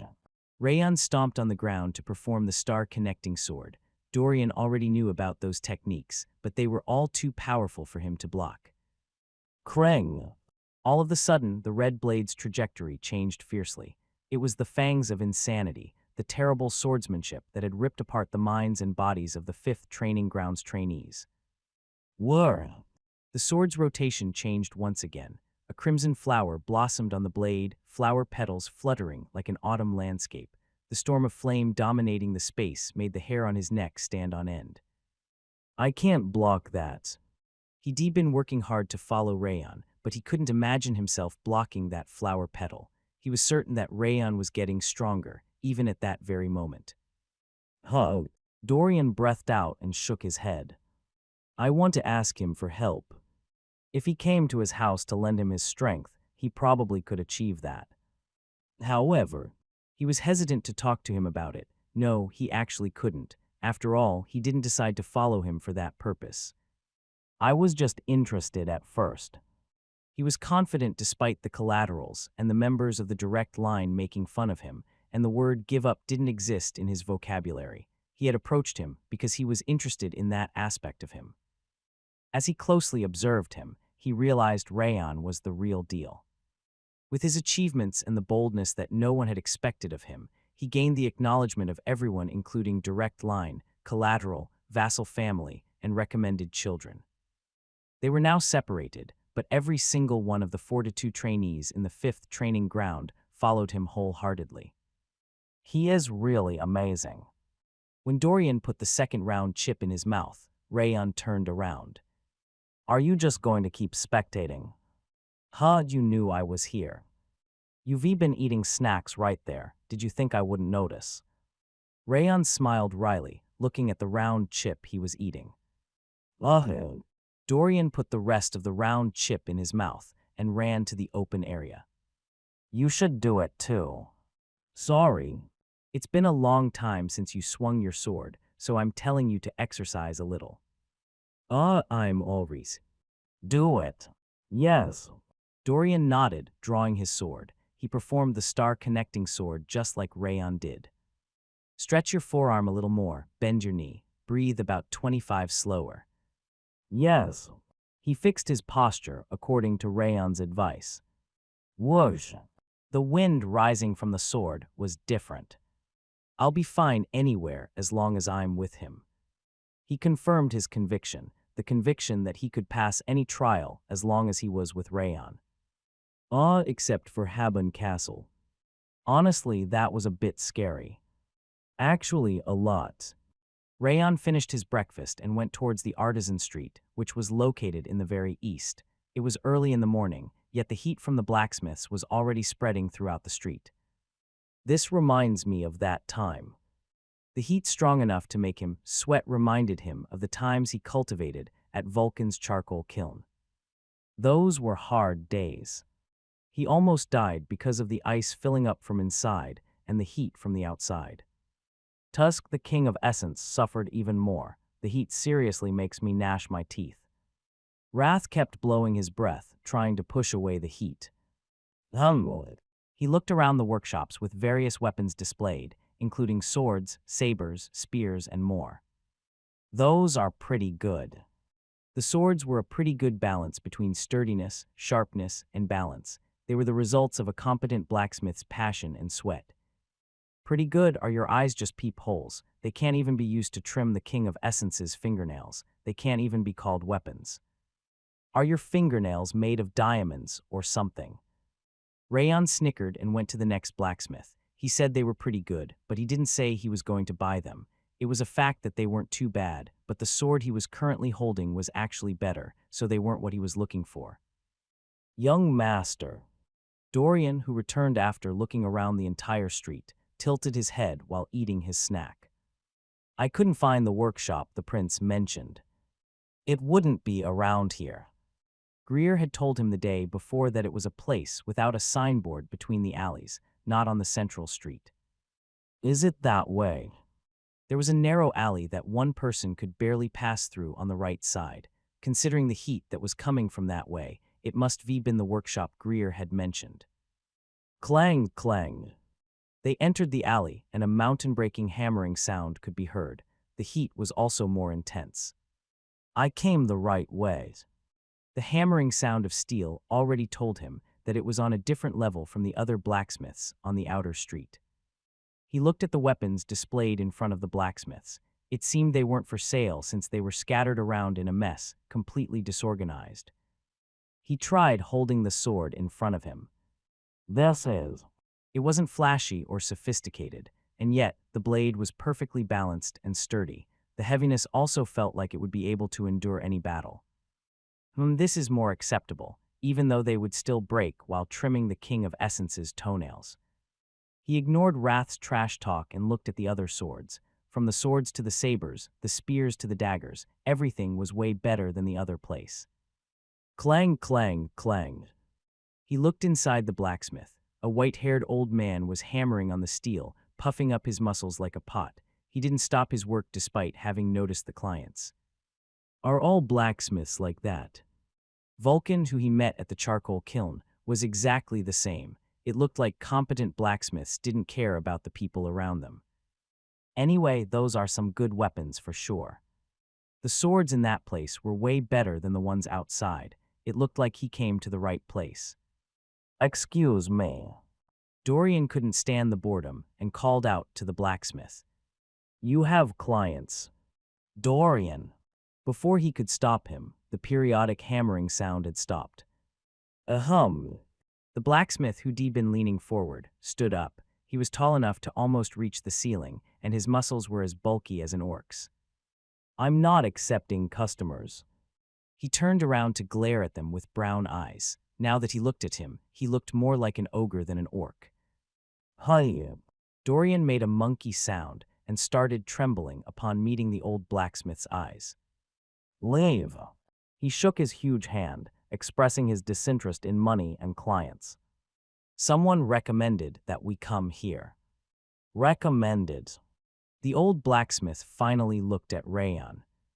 Sir Greer recommended this place as a nice blacksmith. Greer, no way, do you mean the third prince? Yes. That sword-crazy guy recommended this place. There's no way he would, huh? The old blacksmith tilted his head after looking around Rayon's body and arm. What are you? Pardon. How old are you? I'm 15. You are even younger than Greer. The old man's eyes widened as if they were about to pop out. How do you have such an aura blade at 15? What the hell are you? What are you talking about? I can see a sword from you. It's not perfectly tempered yet, but it's a huge, sharp, and sturdy sword. Oh. Rayon nodded, looking at the wavering old man's eyes. He was looking at the level of swordsmanship he had achieved. He was an outstanding person, deserving Greer's recommendation. How did you manage to temper such an aura blade at that age? I just trained hard. If one can achieve that level by just training hard, everyone in the world would become an expert already. Ha, it's truly incomprehensible. Are you the next strongest swordsman of Owen or something? No, I'm not related to them.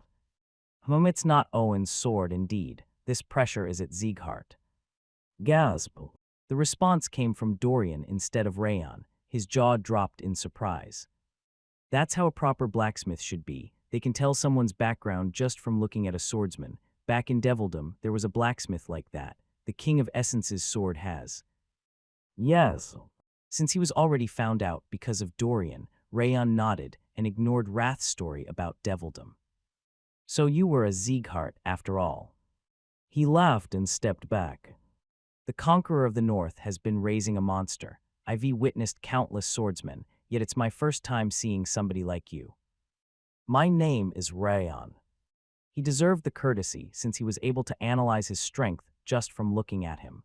Rayon introduced himself by revealing his name. I'm Kuberad, just an old man that has no choice but to wield his hammer. Oh. Rayon swallowed. Kuberad Jayton. He was one of the blacksmiths of the continent alongside Vulcan. He was a monstrous blacksmith that had created countless masterpieces between Owen and Balkar. Why are you in such a place?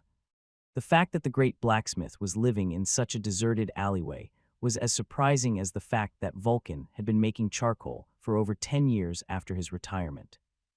It's just my hobby, since I've already accomplished what I wanted. He gestured for them to come inside. How about me? What do you think about me? Dorian came next to him and pointed at himself. What are you talking about? Can you also see the aura blade or whatever from me? Round face, round eyes, a bloated face. You must be a coward. Dorian faltered since he hit right on the mark. Is that old man a fortune teller with a sharp intuition? I know, right? Noticing his aura blade was one thing, but he didn't expect him to recognize that Dorian was a coward. I want to show him the King of Essence's majestic face. I'm sure he will kneel and start worshipping me immediately. What a joke. Rayon sneered. He was sure he would immediately say that he was a psychopath as soon as he saw Wrath's white face. You bastard, the King of Essence's true face isn't this lump of ice. It's a flower, a literal flower, the most handsome in devildom. Oh, I see. Rayon ignored Wrath's scream and looked at Kuberad. So why did you come to visit me? We are looking for a sword. Sword? Since we are heading to a tough battlefield, we came to find a sturdy and sharp sword. Whom do you want me to make you a sword? No, that's not the case. I'm not a swordsman yet, and there's somebody who promised to make my first sword. Oh. Kuberad stopped moving. Did you just say you aren't officially a swordsman yet? Yes. What kind of life have you been living? How can you have such prowess as a trainee? Murmuring that it was ridiculous, he sat down on the wooden box. You are a real monster, one that I haven't seen for a long time. Wait, is Vulcan the person that is going to make you a sword? I guessed right, I heard he'd retired, but he's back, Kuahaha. Taking his smile as a yes, Kuberad burst into laughter. He seemed to be related to Vulcan somehow, since it was his honest expression of joy. Of course, I shouldn't snatch away the swordsman that Vulcan set his eyes on. He smiled visibly, to the point that his mustaches were raised, and opened his hands. Take whatever you like. Nothing here has been made sloppily, so it will be useful no matter what you take. Thank you. It's nothing. My sword should be honored instead to be used by a boy that might become the continent's strongest in the future. Kuberad started drinking the liquor on the table from the bottle. See, can I also pick one? Yes, I'm in a good mood, so I'll give you one too, coward. Lie. Dorian pouted. However, he didn't say anything about it as he checked the swords with his eyes shining red. Rayon checked the scattered swords one by one. They are on a different level. Even though they looked like they were made half-heartedly, they were higher than the rare rating by far. It seemed that he would be satisfied with any of them. Then As he was checking a slightly long sword, he could hear a strange sound from the left side. It sounded like wailing. Buzz! He wasn't mistaken. He put down the sword and turned his head. There was a weird dagger between the swords. A dagger with red sheath and hilt was resounding on its own. Kuberad smiled vividly, looking at Rayon's back as he looked through the swords. The world doesn't stay stagnant. He met countless warriors as a blacksmith, from young geniuses to absolute beings that established their houses to stand at the center of the world. Every single one of them had left him an unforgettable impression, but the boy standing in front of him was different. It's not about his strength. The prowess he possessed despite being 15 years old was certainly amazing, but that could have already happened before in the vast continent. However, his qualities were different. Like a blacksmith that forges a sword by hammering the steel, he was sharpening his sword by polishing his mind. It was an auspicious temperament that could achieve the unification of sword and body in a near future, and the mind's sword later on. That's only possible after becoming a master. Rayon's prowess was about the level of an expert. He couldn't understand how his mind had solely reached that level through countless walls. The name of Sieghart is going to resound throughout the world once again. Kuberad murmured that he wanted to see that interesting world and guzzled down the bottle. The cheap liquor tasted sweet thanks to his interesting client. Whirr! Upon hearing the sudden sound of vibration, he put down the bottle and raised his head. The red dagger on the table was wailing, and Rayon was extending his hand towards it. Wait. He must not touch that. He couldn't understand why the dagger he'd left out in a corner was there. Stop! He shouted in a hurry, but the red dagger was already in Rayon's grasp. Damn it! Kuberad suddenly stood up and took Dorian, who was standing there dumbfounded, and stepped back. Why are you doing this? I wasn't trying to pick two, I really was trying to pick one. Do you see that? What's that dagger? Why is such energy? Dorian swallowed. A weird red light was simmering up from the dagger Rayon was holding. It's a possessed blade. Possessed blade. Possessed blades were grotesque and cunning blades. They were evil items, ones with negative emotions that tried to control their wielders. Damn it. Kuberad bit his lip. Since the one holding the sword was just a boy whose mind wasn't yet matured, he would definitely easily succumb to the sword's ghastly energy. We have to stop him before the ghastly energy reaches his head. Coward, draw your sword. Lo. He took up the hammer next to him and urged Dorian on. However, he just tilted his head without drawing his sword. What are you doing? It's going to be dangerous if we don't stop him, no. No, but we don't really stop him. The young master is the same as always. What? The ghastly energy is leaking all Aruha. Kubarad's jaw dropped. It was true that the ghastly energy was overflowing, since it was coming out fiercely. However, the ghastly energy was only spreading out around the dagger, not managing to even get close to Rayon. Cludding. The possessed blade wailed once again. Unlike the strange vibration from before, it sounded more like a dog's scream upon getting caught on a leash. Are you okay? Rayon, who'd been looking at the dagger, raised his head upon hearing that. He didn't look bewitched by the ghastly energy, as his clear red eyes looked perfectly fine. I'm okay, but this dagger isn't just an average weapon. Oh. Kubarad gasped and fell back. What the hell are you? How dare? Wrath's serious voice was frighteningly dry. An inferior bug target the King of Essence's possessed body. His wrath was coming from the bottom of his heart. The blue coldness boiled up and mercilessly suppressed the dagger's ghastly energy. Cludding. The dagger screamed, squashed by Wrath's coldness. I'm going to shatter you into pieces.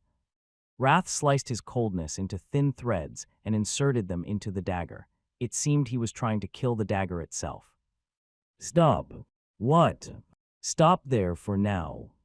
Why? It was trying to snatch food from the King of Essence. You'd have been swallowed by the dagger's ghastly energy if it wasn't for the King of Essence. I'm not your food, and I wouldn't be swallowed by a dagger like this even if you weren't around. You are underestimating the ghastly energy.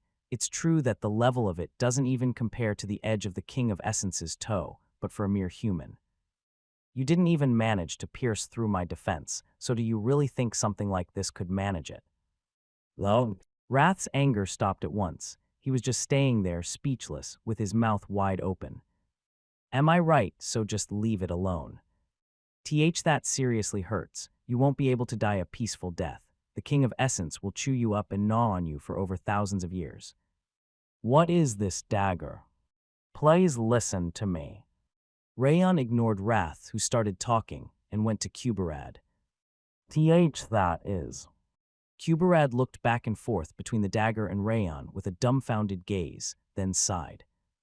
It's a failure I created. It's a possessed blade, just like I said earlier. Possessed blade, I can indeed feel the ghastly energy from it. You shouldn't just be able to feel it. It should be trying to swallow you right now. It was manageable. Oh. Rayon was just stating the truth, but Kubarad groaned dejectedly, unable to understand the situation.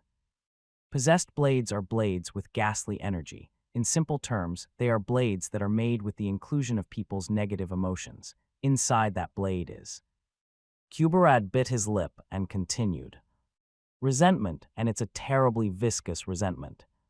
Can you explain it to me? Sit down. Kubarad pointed at the chair in front of the table. Rayon nodded and sat down. Is it okay if I listen as well? Dorian took a soft chair from his belly pocket and leaned his body on it. There's a small village called Siren in the south. The villagers were good people that treated a tree called Othello as a sacred tree. Rayon knew about the village. It was a small village slightly outside House Robert's domain. Since the villagers had a good nature without much suspicion, he'd used it as an escape route before. The white blood religion's believers assaulted that village. White blood religion.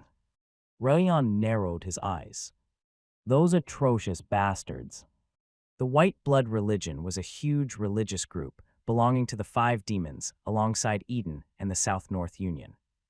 They were fanatics that assaulted everything in the world due to their first doctrine, aiming to cover the world with white blood. Then Siren Village.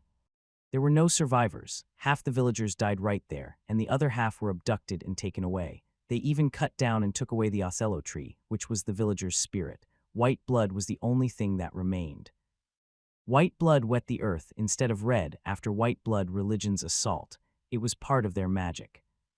I made that blade using a meteorite piece I had back then and the branch of Othello that remained in that place. Kuberad looked at the blade Rayon was holding with wavering eyes. You made a blade. Yes, I was planning to offer them comfort with that blade instead of a memorial. However, Kuberad touched his temple and frowned upon remembering that time. The white blade and hilt was dyed in red as soon as I completed it. Contrary to my intentions, it incorporated an uncontrollable amount of resentment from the Siren villagers. I see. Rayon nodded. Just as he said, the sword contained a tremendous amount of ghastly energy. If someone else had held it, they would have been bewitched by and started swinging it around. There's a saying that good people are scarier when they get angry, but I didn't expect it to be this much. Even powerful people couldn't manage the ghastly power, so I had no choice but to keep it with me. I don't understand how you are able to grab it without any problems. He drew the dagger from the sheath to look at it. The blade was completely dyed in red, just like the sheath, and hilt as if it was trying to remember the resentment from that day. Whir! The red blade vibrated to spread its ghastly energy. The energy crawling on his hand was even more terrifying and evil than when it was contained inside the sheath.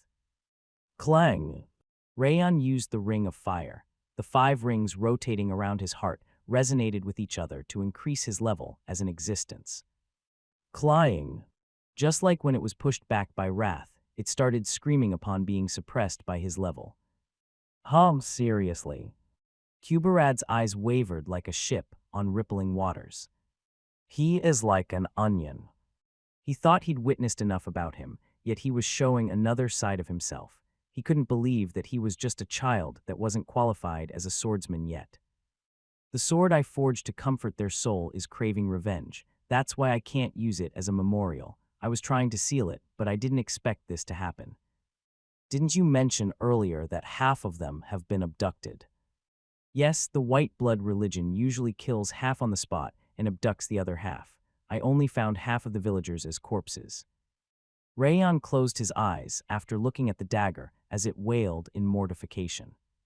He was abducted by Robert's people during his childhood in his previous life, a childhood that he couldn't even remember anymore. Since they weren't just abducted, but also slaughtered, their resentment must have been even worse than his own. Whir! It felt like the dagger's weeping vibration was scraping at his heart with rough glass.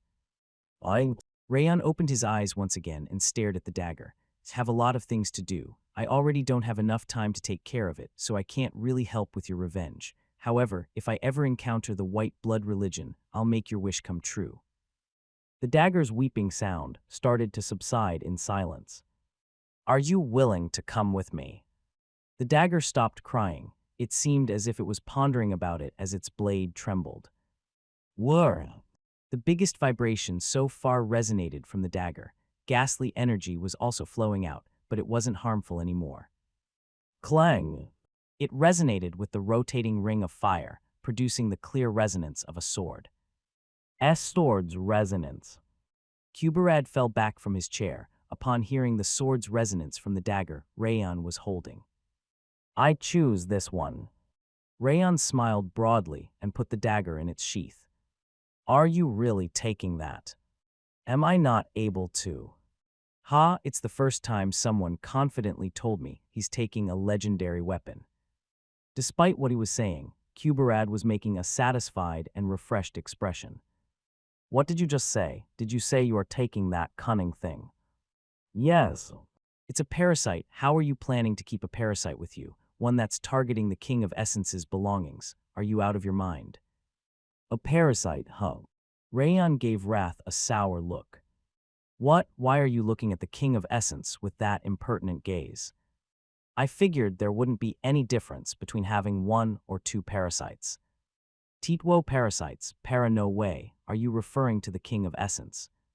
Well, it's true, you are targeting my body, just like the dagger. You're crazy. The King of Essence is the monarch of wrath that dominated the entire northern region of Devildom. No, it doesn't matter whether you are a monarch or whatever. It's a fact that you are currently sticking to me because you failed at taking over my body. Stick the King of Essence, Rayon Sieghart. You can't say wherever you want with that hole in your mouth. This is the first time in my entire life I've been humiliated so much. But I'm talking because I have a hole. Rayon decided to ignore Wrath, who was exploding in anger, and turned his head towards Kuberad. What is the name of this dagger? I didn't give it a name since I made it use as a memorial. Then is it okay if I name it? Do you have an idea? Since the blacksmith wanted to comfort the villagers, Requiem, I want to name it the Blade of Requiem. A blade of Requiem spreading ghastly energy, that's rather enigmatic. He snickered and stood up. Take it, however, you must keep your word. Of course, I'll keep clashing against the 5 demons as long as I wield Sieghart's name. Wow, a possessed blade. You really obtained a possessed blade. Dorian was eating snacks, spectating them through some strange glasses. Thank you. Rayon equipped the Blade of Requiem on his lower back and bowed at Kuberad. What are you doing? Pardon. You should pick your sword. But I told you I'll give you a sword, not a dagger. Wow. It seemed he was intending to give him another sword. Are you really giving me a sword in addition? Just don't lose, that's everything a blacksmith wants from a swordsman. Kuberad handed over the sword Rayon had been looking at earlier. I'll visit Sieghart later to meet Vulcan, so don't give me a cold reception. Of course, my family is great at cooking. I'll make sure to treat you well. I'll look forward to it. I won't forget this favor, thank you. It's nothing special. Their smiles were as warm as sunlight shining between the alleys. Well then. Rayon bowed, then left the blacksmith. As he was about to leave the alley, Dorian's voice could be heard from inside. I haven't finished choosing yet, you are so mean. Dorian started steaming from his nose. How could you forget about me? Sorry, it was the perfect time to say goodbye. I just forgot about you. Arg, was my presence that small? Dorian's shoulders drooped. But you got a nice sword, isn't that enough? Rayon pointed to the second sword, hanging around Dorian's waist. He managed to get one of Kuberad's swords before leaving the workshop. Well, that's true, but... By the way we are both carrying multiple swords looks rather tasteless. Rayon was currently equipping the Sieghart's supplied sword, Kuberad's sword, and the Blade of Requiem. Dorian also had 2 swords at his waist. They could look like they were just trying to look cool on the outside. HMPH, you did realize it. Weaklings usually like to hang around with a bunch of weapons. Back in Devildom, the King of Essence conquered a region with his bare fists.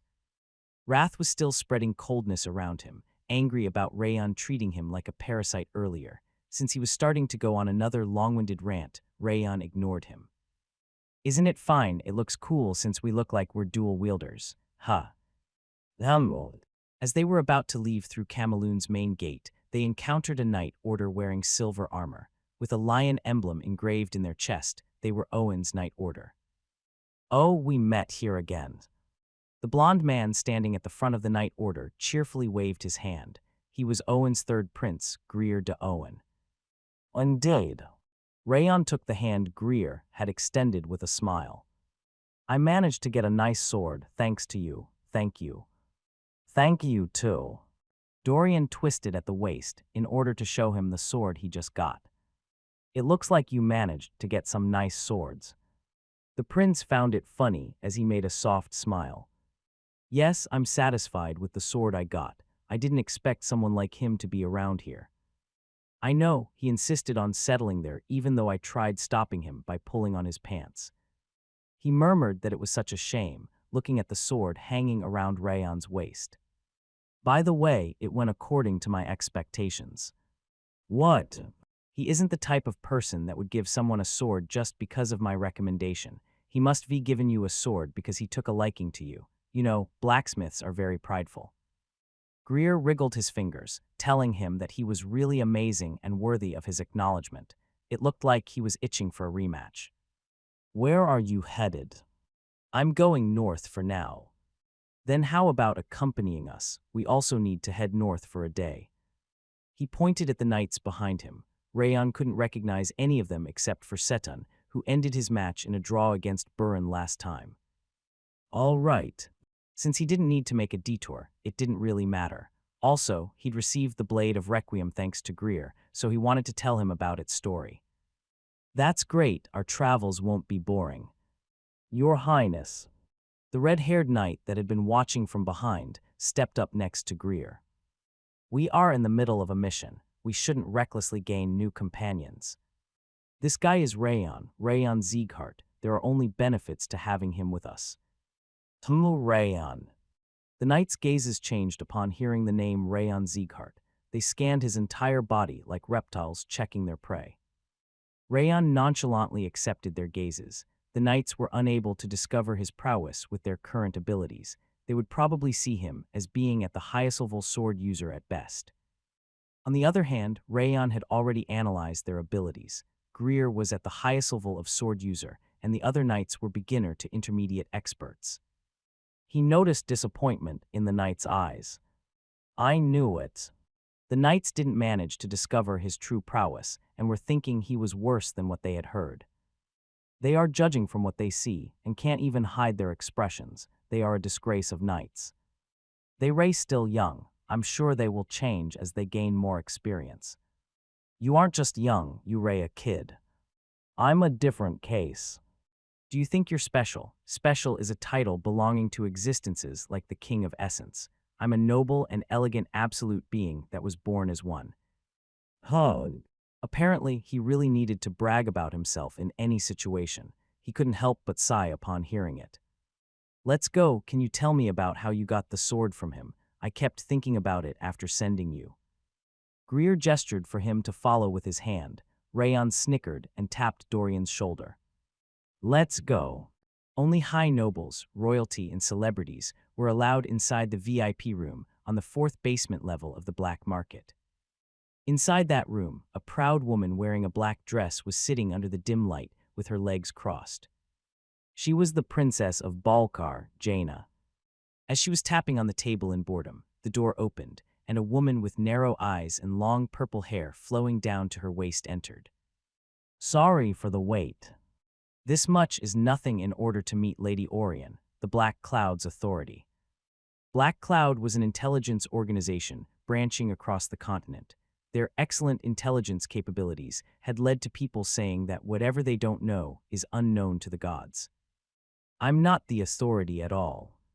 The woman named Orion narrowed her eyes further and shook her head. She stuck out her chin slightly and continued. I'll tell you the information UV requested. Shall I tell you directly, or do you prefer documents? Please tell me. All right. The woman named Orion nodded and straightened her shoulders. A member of the direct line named Rayon Sieghart doesn't exist in the world. What? Jaina reacted in surprise.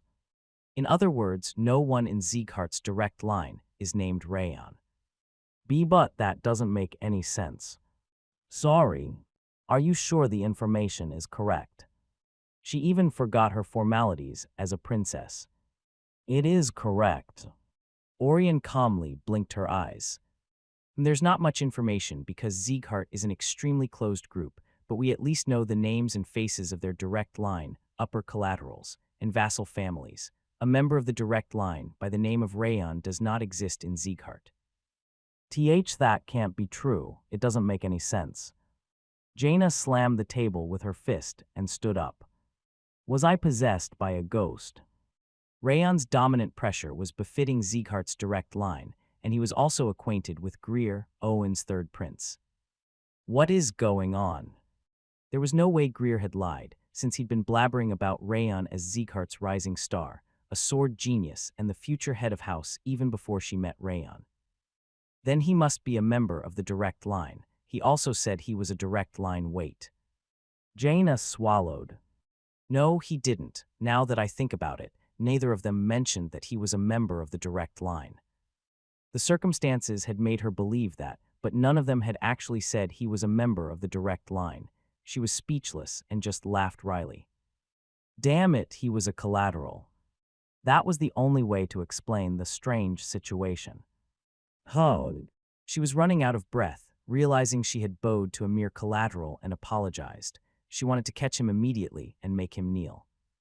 Jaina ground her teeth and glared at Orion as she stood in front of her. That was the Black Cloud's flaw. Their response was only limited to the question she asked, despite knowing that Rayon was a collateral. I'll ask one more thing. That will add to the cost. It's okay. Orion opened her hand, gesturing to her to ask. Information about the collateral, named Rayon in Zeeghart. He is 15 years old. He is a collateral, just as you said, and is currently the representative of Zeeghart's 5th Training Grounds trainees. He won the spar against Greer de Owen, Owen Kingdom's 3rd prince, and he has subjugated the Snow Tiger bandits that were about to join the South-North Union. And she told her about a few more details, but nothing concerning Eden came from her mouth. Huh. Jaina listened to the end with a red face before standing up. She took out a gold pouch from her chest and threw it on the table with a cold smile. You are really excellent with business. Thank you. Orion smiled, pretending that her sarcasm was a compliment. Ph. Jaina left the room and slammed the door. Her angry voice could be heard from afar. Zeeghart's collateral played Balkar's princess for a fool isn't that interesting. Orion flicked her finger, and the black shadow under the lighting wavered. Gather information about Rayon Zeeghart. Her red lips smoothly curved into a crescent moon. I think he is a real deal, one I haven't seen for a long time. At the low hill, about 1 day away from Camaloon. Rayon, Greer, and Dorian were sitting in front of a bonfire that worked to melt the cold night wind. Since the knights left to scout, Rayon figured it was his opportunity and told Greer about the possessed blade. Although he only said the first sentence, and Dorian blabbered the rest. I really couldn't believe it even though I saw it with my own eyes. The red ghastly energy came out from the sword and started spreading like octopus tentacles. Oh, that's amazing. You should have seen it. Both the blacksmith and I fell back in surprise. I had only ever heard about possessed blades before. Huh. Rayon shook his head. It was bullshit, since Dorian was just eating his snacks back then. And when the young master said, "Come with me," the sword resonated with a clang. It was like a scene from a painting. Wow! Greer exclaimed with shining eyes. He was seriously more suitable to knighthood or heroics than being a prince. That was an amazing experience. I'm jealous. Greer's eyes shone as he looked at the blade of Requiem hanging from Rayon's waist. However, he didn't recklessly ask him to show it to him. He certainly knew his manners. But that's also a sad story, since the white blood religion's evil deeds are spreading throughout the continent. Indeed. Rayon nodded. A religious group had the characteristic of spreading quickly, and their believers existed almost everywhere. Actually, our mission is also related to the white blood religion. Greer tapped the sword with the lion emblem. What is it? We are transporting something from the white blood religion's branch to the kingdom. That's why there are so many knights. Wait a moment. Rayon stopped Greer from talking and stood up. He could feel dozens of presences approaching from afar. What's up? Someone is coming this way. Aren't they the knights? Dorian's eyes trembled like a pendulum, already terrified from what he said. The number is different, and the knights are also coming back after noticing the presence. Your Highness, prepare yourself. Okay. Greer immediately equipped his helmet and stood up, trusting him completely. Your Highness. We are in trouble, the white blood religion him. The knights returned a moment later and saw Rayon and the prince. Since they were already ready to fight, their eyes widened. Were you already aware of their surprise attack? The swordsman Rayon told me about it. Is the white blood religion coming? Ah, yes. The knights looked at Rayon with bamboozled faces. They were curious about how he had learned of it. There are at least 50 fanatics, 5 priests and 1 bishop. Listening to the dreary sound of the entire forest moving, Greer grabbed his sword. Everyone prepare for battle. Prepare for battle. With a war cry, the knight stood in front of the prince to protect him. I'm sorry about this. I wouldn't have asked you to come along if I knew this would happen. Greer sighed, turning around to look at Rayon and Dorian. I didn't expect them to assault us within Camaloon and Owen's influence. It's fine. Rayon shook his head and stood on the same line as the knights. I guess they are targeting the object. The prince said he was transporting something from the wild blood religion. Their target must be been that something. Tzu tzu tzu. Along with strange footsteps, the white blood fanatics wearing jet black coats from head to toe exited the forest. Some of them had 1 or 2 white lines on their black coats. They were the priests and a bishop. Rayon could feel they possessed a higher prowess than the rest. They Ray really here. Dorian started screaming at the white blood religion's appearance. His teeth were trembling, but he somehow managed to hold the line. Huh. Rayon exhaled lightly and grabbed the sword he'd recently acquired. I didn't expect to keep my promise this early. As he was about to draw the sword, thinking it was such a mysterious thing to happen. Whir! The blade of Requiem vibrated loudly enough to resonate throughout the entire hill. Are you telling me to draw you? The vibration grew even more intense, as if in answer. So it wants to take revenge with its own power. Rayon nodded. He also had no intention of leaving his revenge against Darius Robert to someone else. He drew the blade of Requiem, thinking they were like-minded. Crackle. Ghastly, resentful energy was burning on the red blade, which looked like it was soaked in blood. Rayon had encountered 4 of the 5 demons in his previous life. If he were to choose which of them were the hardest ones to fight against, the white blood religion was always in the top 2. They were a group of fanatics that didn't hesitate to pierce the stomach and slash the throats of their allies for their religious purpose. Kill them all. The bishop, wearing a coat with 2 white lines, extended his hand, and the white blood fanatics started running at them with bloodthirsty eyes. Well then. Rayon held the blade of Requiem in a reverse grip and gathered the energy from the 10,000 flower cultivation. Let's take your revenge. With fierce steps, Rayon dashed at the white blood fanatics. Clang! The white blood religion believer at the front drew a sword curved like a crescent moon. It was the white blood religion's main weapon, a scimitar. He slashed the scimitar at Rayon's neck without even shouting.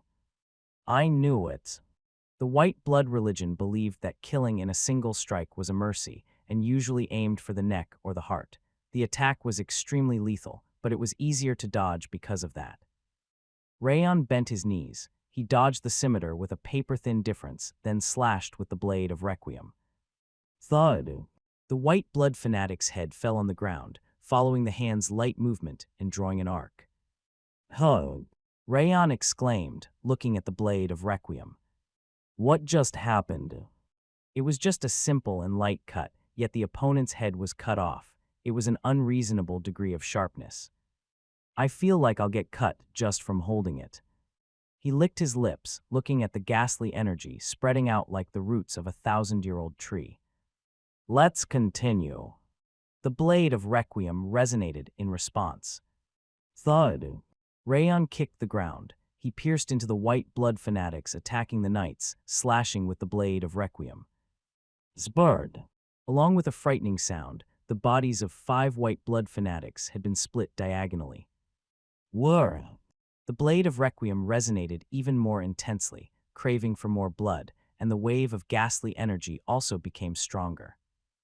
Rayon's red eyes sparkled. He dashed into the battlefield, leaving his body to the ghastly energy, and started slaughtering the white blood fanatics. He looked like a red wolf taking a stroll amidst a flock of sheep. Stop! Once he killed 20 white blood fanatics on his own, a man with a white line on his coat stood up to him. He was a priest, a higher rank of believer. Whir! The scimitar the priest was holding started shining in white. Die! The priest came running at him, aiming for his neck. It's too obvious. His attack was no different from the believer's. Rayon extended his left foot to the back. He thrust the blade of Requiem the moment the scimitar hit the ground. Poof! It was just a simple thrust, yet the left side of the priest's chest exploded. It was a ridiculous amount of power. It's crazy. The blade of Requiem was still craving its revenge. Its dry resonance sounded like the priest's blood wasn't enough to satisfy its thirst. Rayon narrowed his eyes, looking at the priest's blood seeping into the ground. That's a weird color for blood. Mixing in some water would have that light color. Wrath was right. The priest's blood was light red, similar to red paint with a small amount of white mixed in. This is the white blood, religion's characteristic. The white blood fanatics used a cultivation technique called bloody banquet to gather bloody energy, then enhanced it by drinking human blood. Their blood grew white the more they drank blood and the more they cultivated.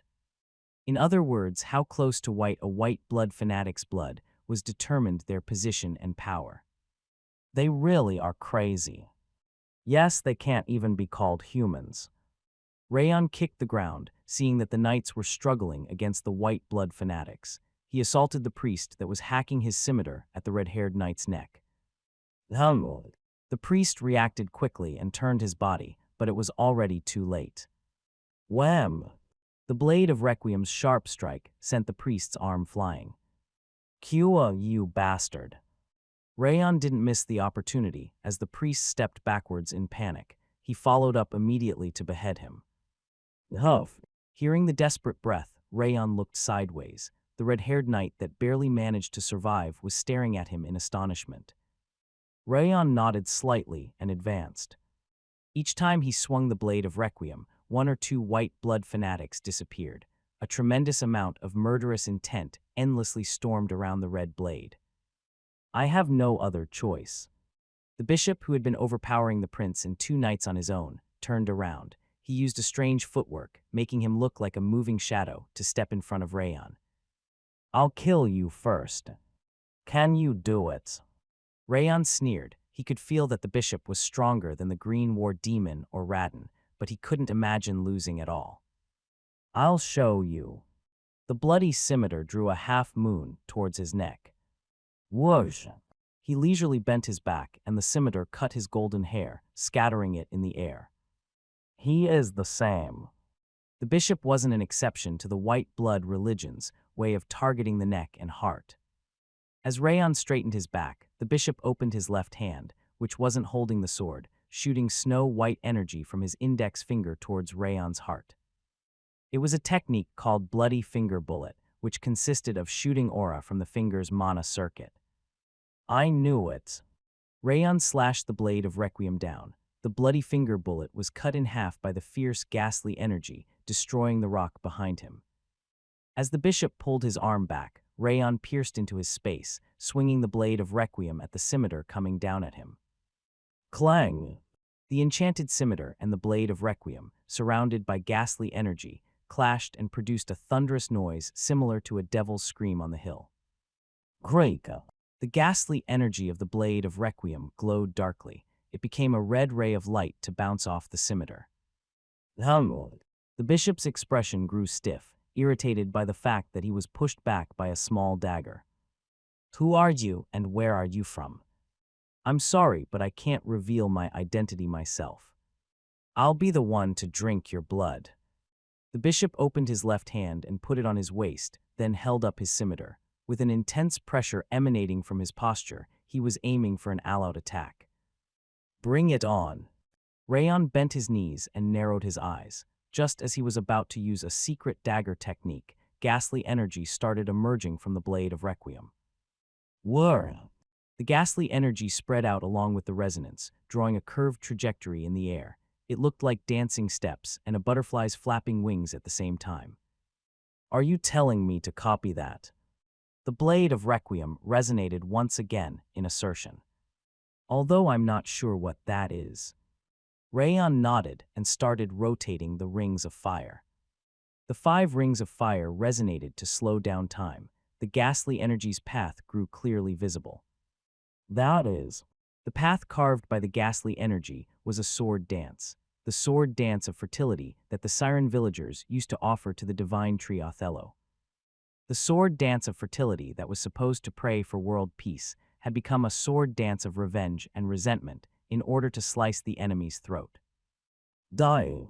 White light shone from the bishop's hand and sword, a wall full of blades crushed against him. It was the bishop's secret technique, the white spirit wall. Fine. Rayon brandished the blade of Requiem. I'll do as you wish. He stomped the ground and used the blazing energy that was burning up from his lower body to rotate his waist. The aura of the 10,000 Flames cultivation and the blade of Requiem's ghastly energy mixed into a single energy, tracing through the sword dance's trajectory. Clang! As the blade of Requiem advanced, the amount of energy inside the blade exploded. When Rayon finally thrust his sword, a frightening aura stretched from the blade with a thundering sound. Bomb! The mixture of aura and ghastly energy ripped apart the white spirit wall in an instant, rampaging through the bishop and the fanatics behind it. Rayon's legs faltered for an instant. It looked like he'd spent too much aura at once as his head went blank. He caught his breath and slowly raised his head. A bloodstain was the only thing remaining under the subsiding sandy dust. The white blood fanatics, priests, and the bishop had all been erased without a trace. Rayon exclaimed and looked at the blade of Requiem. The red blade had grown even darker after sucking up the bloody energy from the death of white blood fanatics. Your resentment was way stronger than I thought. It was to the point that it would transform the dance of fertility into a dance of revenge. He felt slightly bitter as he turned around. Greer and the knights were falling back with wide eyes. They were opening and closing their mouths like goldfish, too surprised to say anything. Young master. Dorian crawled up to him, his limbs trembling as if he had caught a chill. What was that just now? Was it some kind of magic? I wonder. Rayon shook off the blood from the blade of Requiem and shook his head. I'm not sure either. He wasn't sure how to describe the dagger that contained a sadness surpassing its power. Gulp. The knight Roral swallowed, looking at the blond boy standing there confidently. What was that? He annihilated the white blood religion with a single strike. That sort of prowess was only possible for advanced experts or high-level experts. How could he have done that? The strength left his fingers, which were supporting his body from the ground. It felt like Rayon's frightening eyes were shining like a death god's, even though he'd thought of him as a sloppy and naive boy. I was sure he hadn't even reached the expert's level. The Rayon Zeekhart's prowess that he saw in Cameloon was way weaker than his own, and he was even weaker than the prince. And the fact that he was carrying around multiple swords made him think that he was just a naive greenhorn. He was convinced that the kind-natured prince was thinking better of him. But that wasn't the case. The naive greenhorn was himself. Rayon was an expert, strong enough to deceive him completely. He was that strong with a single dagger, so he couldn't even begin to imagine how powerful he would be if he actually drew his sword. What an idiot. While Rora was blaming his own foolishness, the prince stood up. He became way stronger than before. The prince exclaimed in amazement and walked up to Rayon. I believe the amount I've been training doesn't lose to anyone, yet there seems to be a difference that I can't even dare try to catch up to. The open-hearted prince admitted the extent of Rayon's prowess. Thank you very much. It's all thanks to you that our lives were saved. He lowered his head as if he forgot about their difference in social standing. However, no one could stop him from doing that since it could have been really dangerous if Rayon hadn't been there. Thank you. Thank you for saving us. You were really amazing. Roral suddenly stood up and bowed to Rayon. The other knights also hesitantly approached him to express their gratitude. It was nothing. Rayon looked up at the green mountain over the hill and shook his head. I'm sure you would be managed even if I wasn't here. After cleaning up the battlefield alongside the knights, Rayon settled down in a different place. Unlike before, the knights kept glancing at him. They weren't secretly looking down on him anymore, and their gazes were filled with awe. They are only treating me fairly after I show my strength. Of course, humans are strong against the weak, and weak against the strong. They are worse than any animal in that aspect. Wrath murmured that they were even worse than demons, popping out from the flower bracelet. Well, anyway, this dagger is fiercer and more dangerous than I thought. He stared at the blade of Requiem's blade, shining in red. It only became like that when it met the white blood religion, but it was carrying an intense resentment. HMPH, it's still just a lousy tool. If the King of Essence had lent you the strength, the whole area would be been frozen. But you can't do that. Look, let's not talk about something you can't do. I can do it, but I'm just not doing it, because the King of Essence wants your body and soul. Excuses once again. Excuses. Back in Devildom, countless demons came to the King of Essence, begging for strength. One of them had been bestowed with power. Be quiet. When Wrath started his boring story, the blade of Requiem vibrated. The energy imbued on the red blade flowed into Rayon's body. Stop it, that parasite is trying to steal the King of Essence's body. First of all, this is my body and not yours, and secondly, it doesn't have any intention to harm me. Rayon shook his head. The energy he felt from the blade of Requiem wasn't ghastly energy, it was a pure energy. As he was thinking about what just happened, a message popped up. The blade of Requiem offers you purified blood energy. Rayon narrowed his eyes upon reading the message. Purified bloody energy, huh? It wasn't just bloody energy, but purified bloody energy. It looked like the blade of Requiem ate up the evil energy from the bloody energy and offered him the pure part. It's pure indeed. In fact, the energy had a higher purity than a magic stone's mana. It was an auspicious energy, one that wasn't harmful in any way. I'm taking it in. He lowered the wall of aura blocking it, and the energy offered by the blade of Requiem started seeping into his body. Whir! Pure and clean energy like morning dew started spreading throughout his body. The purified bloody energy is enhancing the body and mind. All stats have increased by 2. Feeling the exhilaration of pure and refreshing energy filling up his body, Rayon clenched his fist. However, that message wasn't the last one. Trait adaptation to ghastly energy has been created. A new window appeared, telling him a new trait has been created. Adaptation to ghastly energy, 1 star. Allows the user to control more ghastly energy with a smaller expenditure of aura and willpower upon using ghastly energy with one's body or weapon. Rayon's eyes shone upon reading the description. This is pretty good.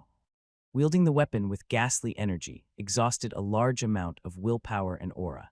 Now that he had the trait, he would have more room to spare upon using the blade of Requiem. Wait a moment. While Rayon was nodding in satisfaction, Wrath burst in front of him with distorted eyes inside the blue coldness. Why did you just get a new trait? You told me before that the system acts in a way that benefits me. It probably created this trait to help me use the blade of Requiem. And how do you think it created that trait? It's the King of Essence. It's obvious it was taken from the King of Essence's main body. I guess, why are you stating the obvious? Q. Wrath ground his teeth. Icy anger was crawling up the blue flame. This is really convenient. As Rayon was closing the window, the blade of Requiem vibrated slightly. It was a soft movement, as if it was telling him it wanted to get along. Are you hoping to get along in the future? Whir! The blade of Requiem resonated clearly, affirming his statement. You're really helpful, unlike Parasite number 1. I'll cancel your appointment as Parasite number 2. Let's get along. Whir! The blade of Requiem vibrated to express its gratitude. Did you just call the King of Essence Parasite number 1? But you are the parasite. You are the sucker that is sucking me completely dry.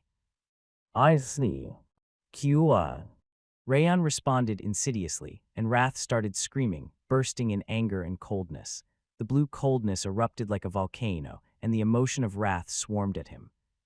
Whir! The emotion of wrath he had taken in before flared up once again and pressured his mind.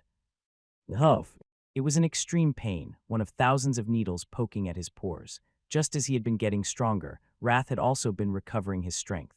Rayon slowly exhaled and used the Ring of Fire and 10,000 Flames cultivation. Once his soul level increased and heat engulfed his entire body, the pain coming from Wrath's anger and coldness started to subside. This is the counter. The Ring of Fire and the 10,000 Flames cultivation were the only shields to survive against Wrath's blade of coldness and anger. Offer your body and soul to the King of Essence. I won't do that. His hair was standing on end because of the excruciating pain, but he pretended it was nothing as he smiled. As he was enduring the extreme pain with a cold sweat, the messages appeared. UV endured Wrath's interruption. Strength has increased by 1, stamina has increased by 1. They were the rewards for enduring Wrath's coldness. Damn it, the King of Essence's stats have been transferred, again. Wrath jumped up and left Rayon's body. He glared at the ridiculous message and ground his teeth. You can't win against me. Rayon wiped the sweat from his forehead, pretending to sweep his hair up. I can't be careless around him. Despite his relaxed words, his back was soaked in sweat. Even though he was the giving Wrath, his main body was the monarch of devildom. He couldn't allow himself to be careless. I thought you were the same at first, but that wasn't the case at all. What are you talking about? The blade of Requiem is way nicer than you. Rayon sneered at Wrath and wiped the blade of Requiem clean. It's not nice at all. It's just an insignificant creature that tried to control your body. But it changed its mind. It's different from you, who always tries to swallow me. It's the same. If only it was as strong as the King of Essence, it would be still been targeting you without giving up. Whir! The blade of Requiem vibrated its blade in denial. It's telling me to not treat it like you. I'm soon going to destroy that possessed sword along with you. Wrath looked down at the blade of Requiem, spreading terrifying coldness. It's a good thing for me if you want to raise my stats. Q, you won't have an easy death even if the King of Essence doesn't do anything. You are the type of person who makes enemies everywhere. But you are my only enemies. Rayon had another enemy he needed to kill at all costs, but he didn't mention him. Swordsman Rayon. As he was about to sheath the blade of Requiem, as he finished cleaning, Greer approached him holding a black wrapping cloth. We managed to survive thanks to you. Thank you once again. His behavior was still not befitting a prince. Rayon smiled and lowered his head. No, I'm also thankful to them. That's true indeed. Rayon showed him the blade of Requiem, and Greer nodded. I thought it was just emitting a small amount of ghastly energy, but it was beyond my imagination. It was my first time seeing such a weapon. Same goes for me. It bears a stronger resentment than I thought. Are you going to be okay? I heard that a possessed blade can attack its owner. It has completely accepted me as its owner now. I guess it had to be accepted considering your power. It was really amazing. He smiled, saying that he would work even harder in the future to catch up to him. He really was a cool person. I think I can show you, since we are companions now.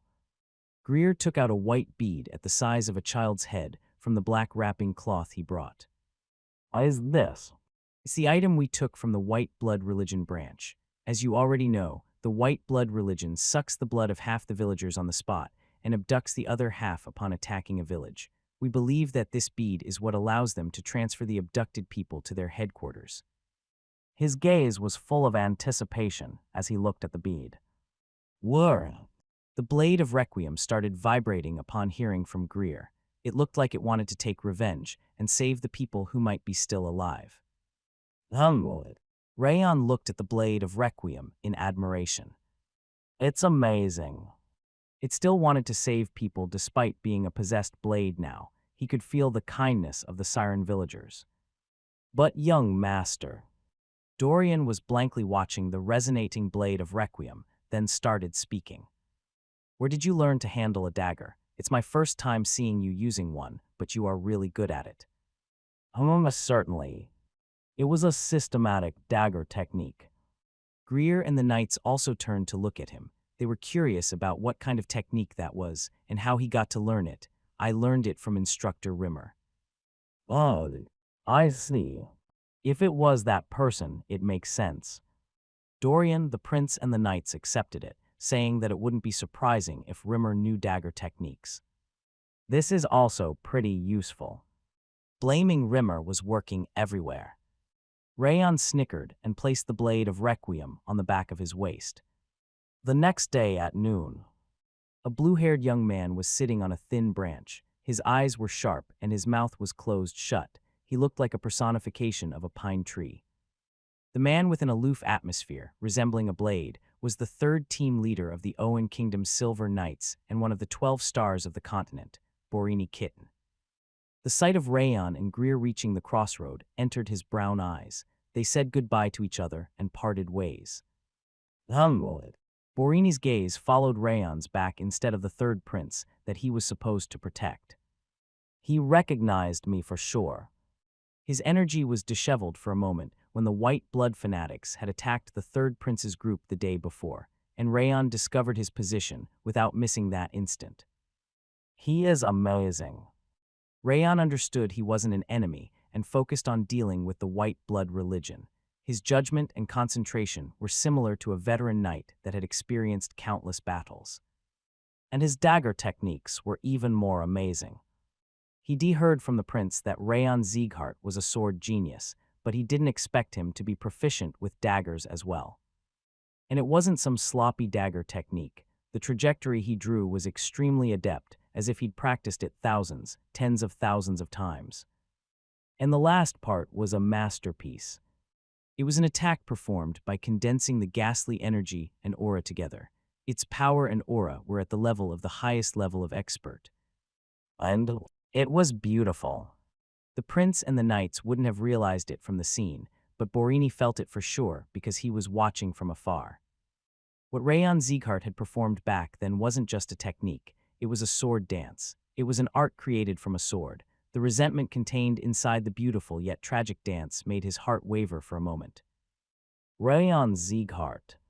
He didn't really believe it when the third prince called him a true genius, but that was an undeniable fact. The Silver Knights he belonged to were the strongest in the kingdom, no, the strongest in the continent, and yet he had never witnessed anyone like him before. Hello. Borini Kitten slightly smiled, watching Rayon's back as he got further and further away.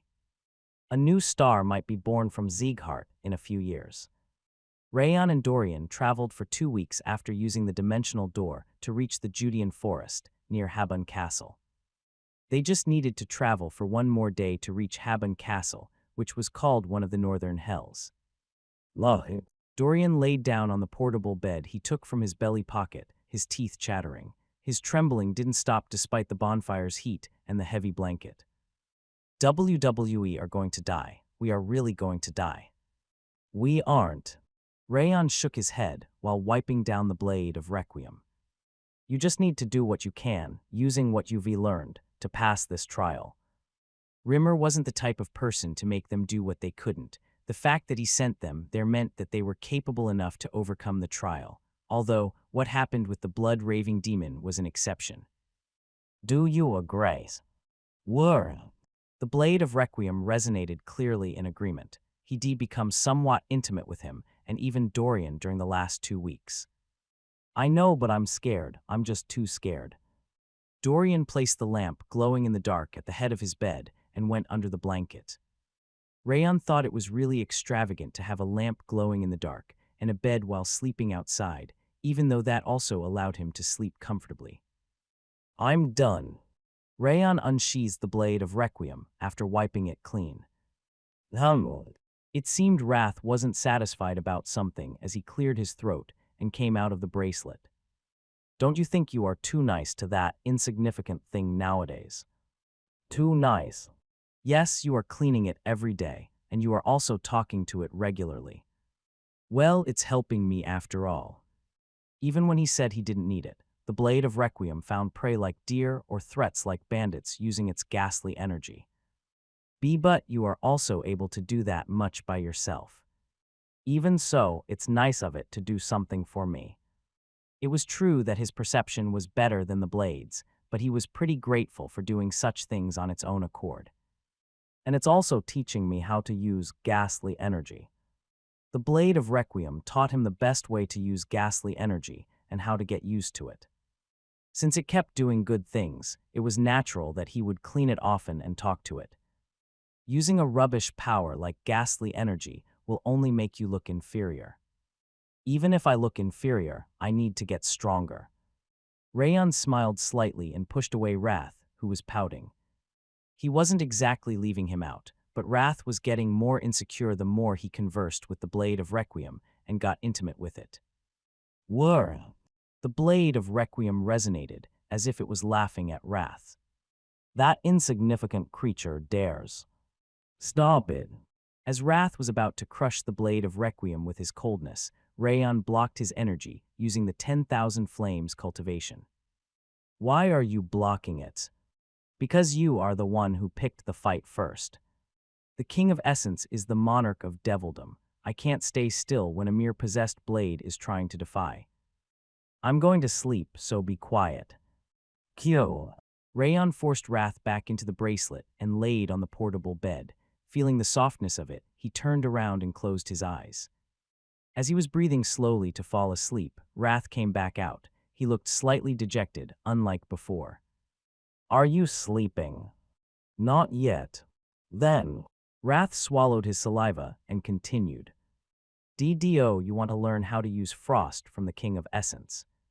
Rayon smiled slightly with his back turned to him. After 2 weeks, the monarch of devildom finally took the bait. Rayon licked his lips.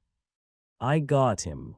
He realized that the method to handle the ghastly energy was slightly different from using aura after obtaining the Blade of Requiem. He didn't have much difficulty using the ghastly energy thanks to the Blade of Requiem showing him the way, but he had another power he couldn't handle properly. The coldness of Frost. Thanks to the 10,000 Flames cultivation sword techniques, he could use the fire attribute to the best of its abilities, but when it came down to the coldness of Frost, he only had the aura, lacking any skill to use it with.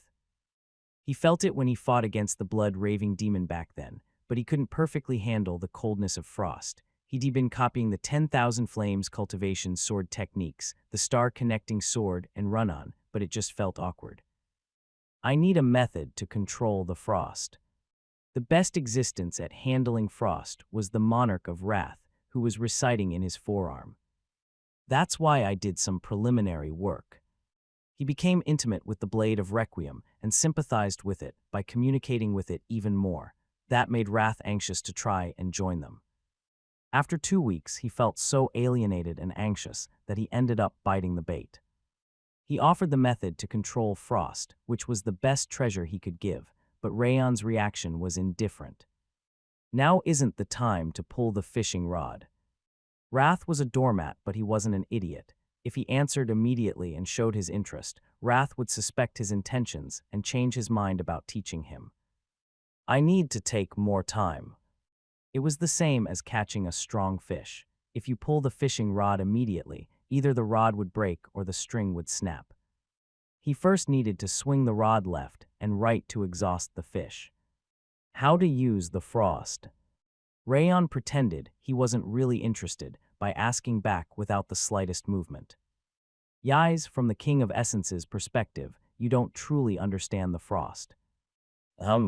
With your abilities, you should already be aware of the fact that you are lacking in that aspect. Certainly, there are multiple problems compared to when I used the 10,000 Flames cultivation's aura. Yes, if the King of Essence helped you a little, you would become better than any other human at handling the Frost, because there are different ways of controlling Frost. Wrath's voice became higher and he started speaking faster, as if someone was chasing after him. But are you actually even good at handling Frost? All I've seen so far was screaming Yua before spreading ice all over the place. That's because the King of Essence currently doesn't have a body. If only I had one, I would have shown you how delicately I can control it. Well, that's not too bad. Rayon slightly turned his head. Wrath was staring at him, rolled up like cotton candy. Think about it carefully. You won't be able to hide your Frost forever. Everyone is going to learn about it eventually, so it'd be more beneficial for you to learn to control it beforehand. That's not wrong. Back in devildom, countless demons visited the King of Essence, asking to be taught to control Frost. I've never taught anyone about it, since this is a golden opportunity for you. I'm feeling sleepy because of your lengthy speech. Rayon turned his head and pulled the blanket up to his neck. Kyo, I'm going to sleep for now, so let's talk about it again later. He closed his eyes, pretending he didn't really care. Rayon Zieghart, you are missing your Ansi lifetime chance right now. The King of Essence's method to control frost is worth more than any fortune, and even your life itself, if you miss this opportunity. I'm sleeping. He pushed away Wrath, who kept talking endlessly, and smiled slightly. It looked like I'll get to learn it soon enough. Wrath's attitude was showing his anxiety. He was going to teach him how to handle frost from the bottom of his heart soon. Rayon lightly tapped the blade of Requiem to praise him, and it vibrated slightly, as if it realized what he meant. Looking up the worn castle wall, yellow with age and covered in bloodstains like some spotty puppy, Rayon slowly caught his breath. The atmosphere was filled with the scent of burned corpses, blood, and the beasts. It was disgusting enough to make anyone nauseous. Blurg! Clinging on to the wall's scorched black, Dorian started vomiting. Rayon patted his back and looked back at the castle walls. Is this Habon Castle? The castle wall was covered in traces of battles, and the scent of a battlefield that still remained was enough to understand what kind of place it was and what kind of situation they were in. It was literally the hell of never-ending battles. This atmosphere of the battlefield is making the King of Essence feel alive. It looked like Wrath was enjoying the stench of blood and rotten corpses as he inhaled deeply. Mom, this bad son is going to the heavens first. I can't. Get a grip. He stood in front of the castle gate with Dorian, who was about to die, and the head of a young man in his late 20s popped up over the castle walls. His short purple hair and cold eyes were impressive. Who are you?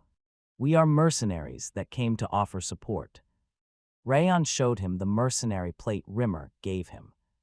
What are your names? Rayon and Dorian's. The man's eyes shone upon hearing the names. It looked like he was aware of their identities. Open the doors. Open the doors. Probably because he was an important person, the Habon Castle's gate opened at his order. As they went inside, the scent of burning corpses decreased as the stench of blood became even worse. It seemed there were many battles inside the castle as well. Rayon and Dorian's. He looked to the right upon hearing a voice calling his name. The man that was on the castle walls earlier was standing next to him. He wasn't exactly tall, but his body was sturdy, and a thick sword was hanging around his waist. You are a bit later than the appointed time. As expected, he knew that they were the Sieghart's trainees. Is that thing okay? He narrowed his eyes, looking at Dorian hanging down like a frog caught by its leg. He is always like that. You don't need to worry about him. Rayon nodded, taking a glance at Dorian. My name is Tyrion. Call me Vice Commander from now on. Yes. Follow me. Understood. Kyo. He caught Dorian by his neck since he had no strength in his legs, following Tyrion. Upon entering the five-story building at the center of the castle, he could see the knights, swordsmen, and soldiers busily moving around. Their eyes are different. Their might itself was lacking compared to the Sieghart's swordsmen, but the gazes directed at them was solid. It was the spirit of rough warriors that had experienced countless life-and-death situations. He realized once again that he was in the middle of a battlefield. This way. He walked up old stairs, following Tyrion. Upon reaching the 5th floor, a thick door made of black wood could be seen. The mercenaries from that place have arrived. Enter. Tyrion knocked on the door and announced the purpose of his visit. A heavy voice could be heard from inside. Greika. The old door opened along with the rough sound of hinges being distorted. The room was wide, yet the inside was so simple that it felt almost empty. If it weren't for the map of Habon Castle and the surrounding areas, as well as the bookshelves full of books, it would look like an average soldier's room rather than that of a commander.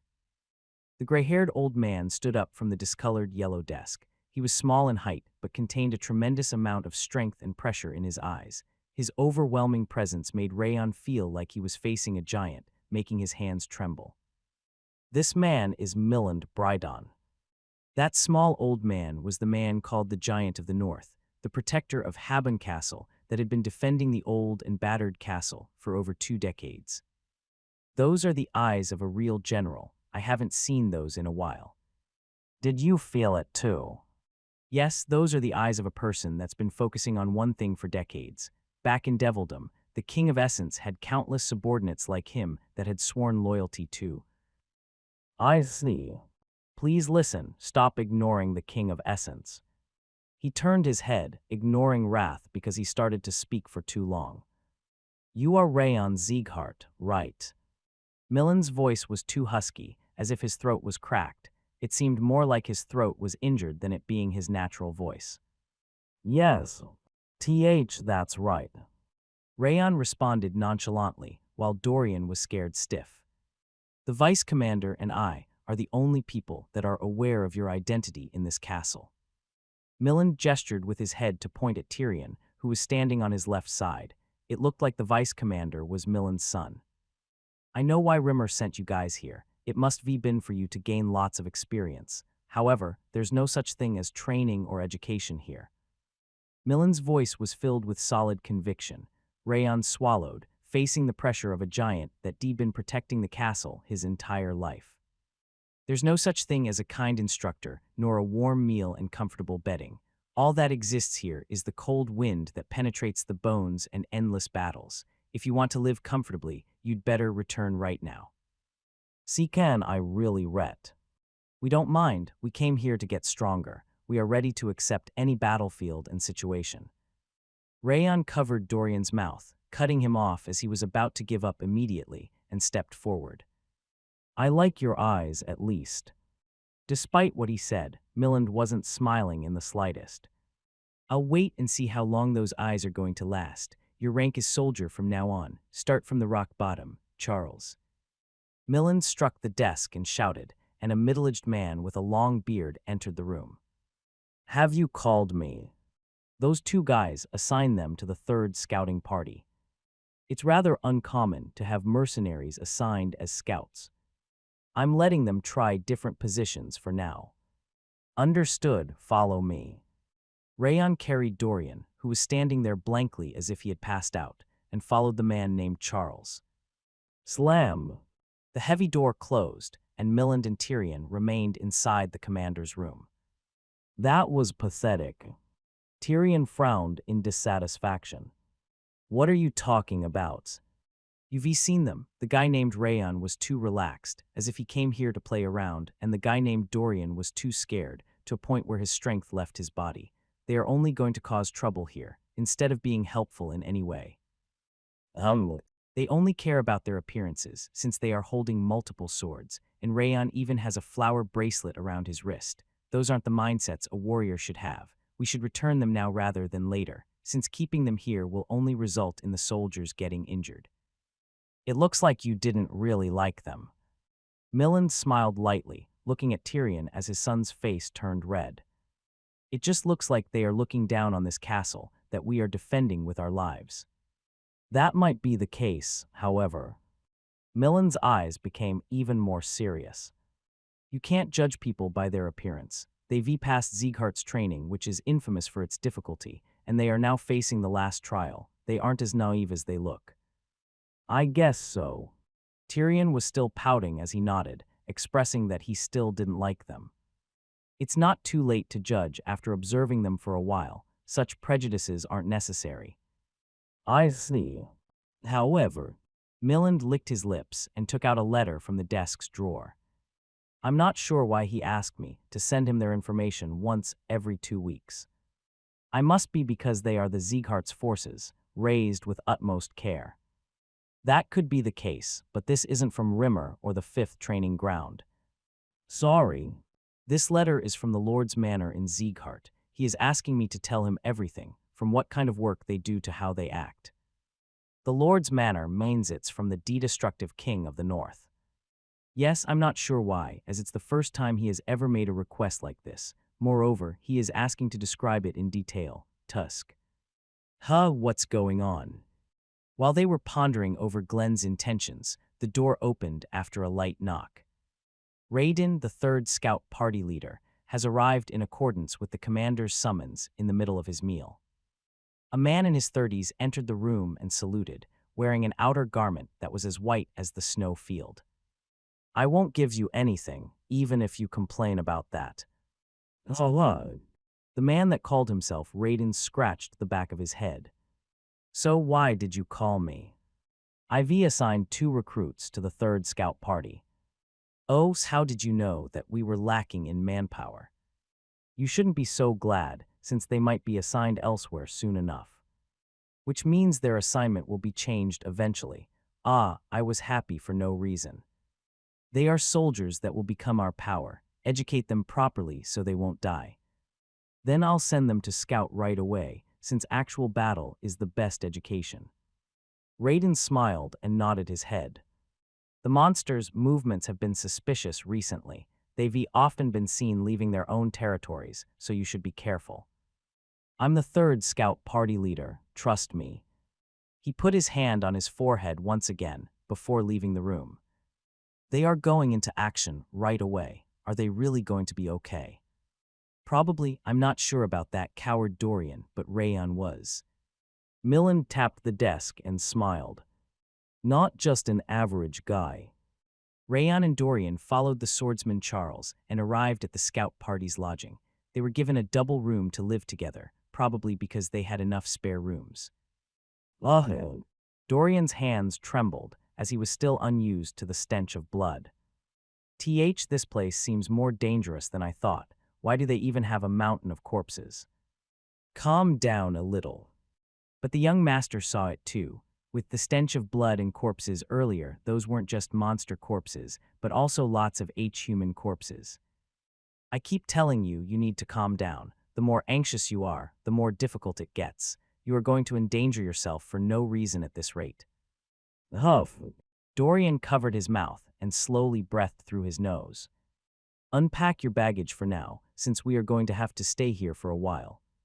Yes. He wiped the tears that were dribbling out and placed his bed's mattress. He took a spongy mattress and a warm blanket from his belly pocket, placed them on the bed, and hung up a sky blue fabric next to it. Are you even decorating? The mood is too dark, like a funeral, but I'm not feeling better no matter how I decorate. He sighed, looking at the fabric from various angles. Do you also have a golden fabric in there? Of course. Dorian nodded and took out a golden fabric. Green, whoosh, blue, swoosh, pink, tall dog. He immediately took out the fabric according to the color he called. His preparedness was truly astonishing. The young master should also sleep on this. Your back is going to hurt if you sleep on such a bed. Even though he was sniffling, Dorian still gave him a mattress and a blanket. Thank you. Rayon nodded. As he was about to make the bed, the door slammed open. Recruits, have you finished settling into the room? A man in early to mid-30s wearing snow-white clothes entered with a smile. My name is Raiden, the leader of the 3rd Scout Party you are assigned to. I am Rayon.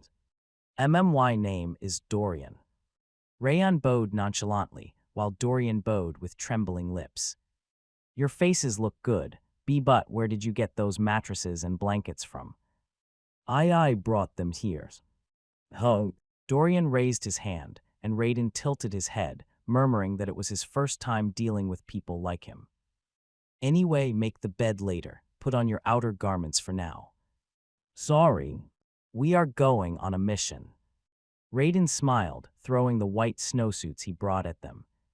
We will check your scouting abilities, judgment, and senses to see whether you will be able to survive in the scout party in the future.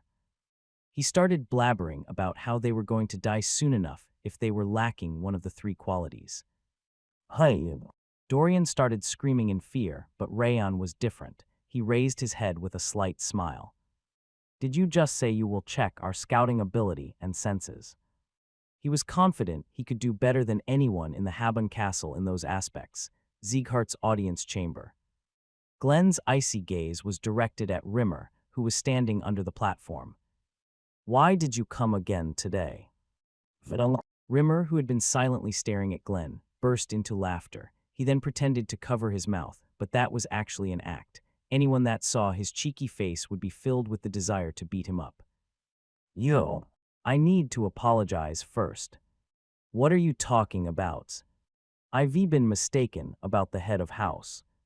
What? I didn't expect you to secretly give orders to the shadow agents. What an amazing love for your grandson. The shadow agents were the best information group under direct control of the head of house, who only acted under special circumstances. How did you? Glenn's voice trembled slightly, truly a rare thing to be heard. Tusk, I've been around for a while. Of course I have my own source of information. Rimmer shrugged his shoulders, but it was obvious who leaked the information. Roan. Glenn sighed and looked at Roan, who was standing on his left side. Roan shook his hand, a gesture that suggested that he didn't know anything about it, but he couldn't hide the corners of his lips as they rose up into the shape of a crescent moon. Isn't he amazing? How did he even get the idea of participating in the auction by earning from the gambling house? Who did he even learn that from? It was clearly obvious who he learned it from. It must have been the red-haired elf babbling in front of Glenn. Moreover, he stole the item and even mocked the Balkar princess as revenge for losing the auction. He is really interesting. Rimmer laughed frivolously, saying that he did a really great job at raising his student. We are not sure about the stealing part. It's pretty much certain, since the shadow agents are 90 sure. You even knew that. Glenn briefly clicked his tongue. It seemed Roan had told Rimmer pretty much everything. Apparently, they got even closer than before after spending time together recently. But even the shadow agents don't know how Rayon stole the black butterfly. He really is incredible. Are you that happy about your student's theft? But the first punch came from the Balkar princess, and then she kept doing it. Putting up with it wouldn't be worthy of Sieghart. Rayon's revenge was perfectly fair. That's true. Glenn nodded in agreement. He would have been angry if Rayon had just put up with the way she kept picking a fight. He won't get any penalty in his exam either, since he didn't personally disclose his identity as a member of Sieghart. He has great luck on top of his outstanding abilities. Rimmer clapped his hands, saying that's my student. He certainly has that. Glenn nodded, an awkward expression on his face from his attempt at holding back his smile. It's also amazing that he obtained Kuberad's possessed sword and saved Owen's third prince. We will benefit from it greatly when we trade with Owen later. Actually, Rayon has always been pretty special, even from before. He didn't even cry when he first saw me, and when I checked his body using my aura, he smiled HMPH. Upon noticing that Rimmer was grinning, Glenn stopped speaking and forced the rising corners of his lips back down. What a shame. I thought I'd see your smile for the first time in a long time. Silence. Anyway, he is a lot more active than when he was here. I'm looking forward to hearing from him in the future. I'm sorry, but that won't happen. I've already called the shadow agents back. What? Why? I sent the shadow agents to prevent Karun or Balders from taking action. Since Rayon has already arrived in Habon Castle, they aren't needed anymore. Glenn closed his eyes and rested his chin on his hands, as if he didn't care about something like his grandson. So you must ask the Habon Castle to give you reports. Rimmer nodded, as if he already knew everything. Roan. I really didn't tell him this time. Roan violently shook his head, facing Glenn's threatening gaze. It's pretty obvious. Since the head of house loves his grandson so much, what else would you do? You must contacted the Habon Castellan to request a regular report around every 2 weeks. Glenn secretly bit his lip. He knows me too well.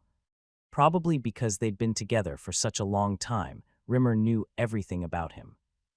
I like Rayon too. However, I admit my defeat in that aspect. I have to admit the truth in the saying, a grandfather's love for his grandson is matchless. You are really amazing. That's why you should stop acting all dignified once Rayon returns. Call him here to say, my beloved grandson, you did a great job. I was really happy hearing the news from you. Let this grandpa hug you. It will resolve the misunderstanding, make the head of house happy, make me happy, and also make Sylvia happy for everyone to live happily ever after. Huff. Rimmer felt the audience chamber's atmosphere grow ice cold, zipping his lips. I forgot I had an appointment. I need to G. He was trying to slip out the door, but he couldn't touch the ground with his feet. Glenn's shapeless aura was holding him in the air. Head of house, this joke is going too far. Hyla. Glenn exhaled deeply and stood up. He bobbed his finger and Rimmer was pulled towards him in the air, like a needle attached by a string. It seems I didn't educate you enough last time. His red eyes glowed fiercely. I'll make sure to engrave it in your body today. Layla. Rayon left the Haban castle, following Raiden. He slowly raised his head. He could see an aloof mountain, which looked like a white painting under the silver sky. That's the Stalin Mountain. The mountain, which was high enough to reach the sky, was the Stalin Mountain. It was where the endless hordes of monsters were rumored to appear. And he looked to the right next, the writhing Black Sea. The northern sea was there, with endless tidal waves rising up like tall walls. Isn't that fascinating? Indeed. Just as Raiden said, it was a majestic sight of nature. His heart pounded, wanting to keep watching it. You will get bored soon enough. No, you will want to break it. Come this way. He smiled and took the lead. Instead of approaching the northern sea, he walked towards the Stalin Mountain. Since anything can pop out at any moment, stay alert. I'm not sure whether I'm trembling because of the cold or fear. It looks dangerous everywhere. Dorian was stuck to Rayon as he trembled. The trembling was so intense that it was heating them up. I don't sense anything for now. Really? Yes. That's a relief. Dorian's hand stopped trembling. It seemed he trusted him more than the scouting party. Hey, recruits, come this way. Raiden called for them, and Rayon and Dorian ran ahead. What do you think this is? Raiden pointed at a big footprint under the mountain path. It was a huge footprint, around the length of an adult man's arm. Eek, isn't this a troll? It's so huge. Dorian swallowed, looking at the footprint. How about you? Raiden looked at Rayon.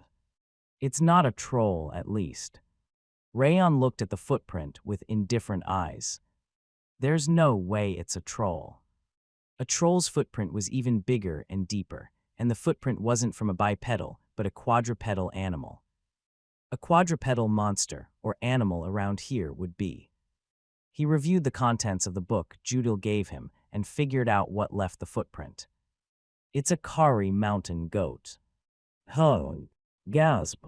What did you just say?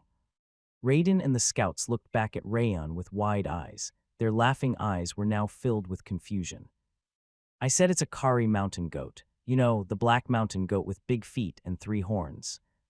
Well, since they didn't expect him to give the correct answer on his first attempt, the scouts couldn't hide their surprise. Then, can you tell me when this footprint was made? Raiden swallowed, pointing at the footprint once again. Let me say. Rayon knelt down, checking the footprint, examining how much the snow had been pressed and the snow in the surrounding area. He could roughly tell the time. Considering the footprint isn't too hard, it hasn't been 12 hours yet. We can catch it if we head to the west.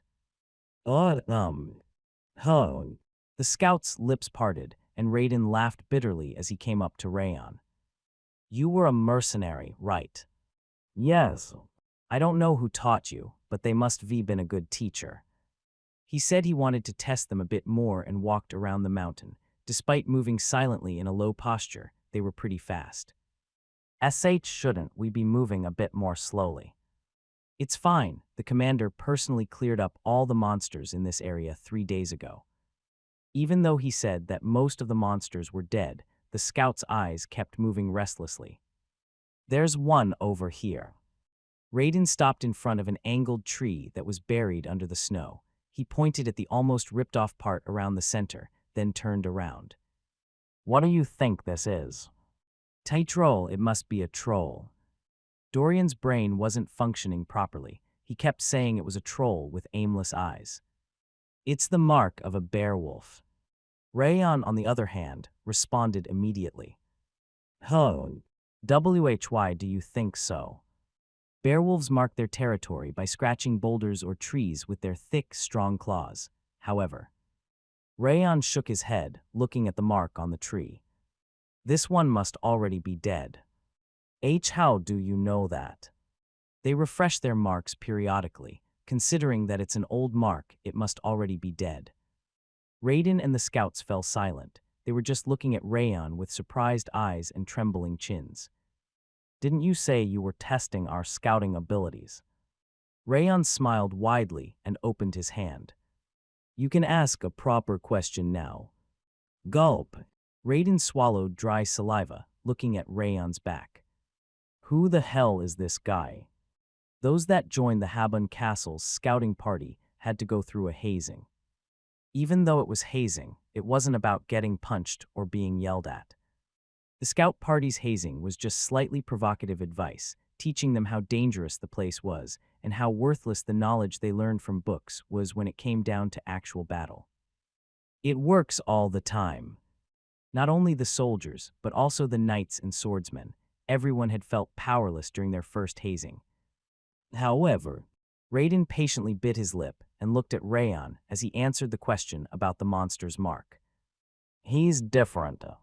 Questions about monsters, the mark's direction, location, date, and even the time the battle took place. He never failed to answer the questions. He felt like he was looking at a scout that had grown up alongside him, rather than a newbie that had just come to Habun Castle. Even the guys that have been here for 5 years don't know how old the tracks are. Even though he was a mercenary, he was still young. He couldn't understand what kind of life he had been living to have that much experience. And he is way too relaxed. No matter how much experience he had in battles, they were currently at Habun Castle, which was called the Northern Hell.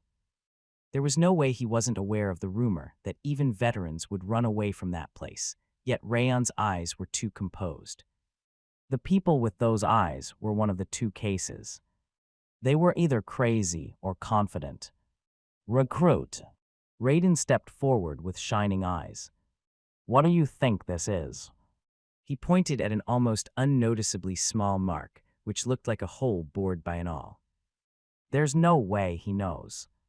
Most people would think it was a wind hole, but it wasn't. It was a snow lion's mark, one that had dagger-like claws under its feet. The mark was confusing enough for people who had lived in Habun Castle for a long time, so there was no way a newbie would know about it.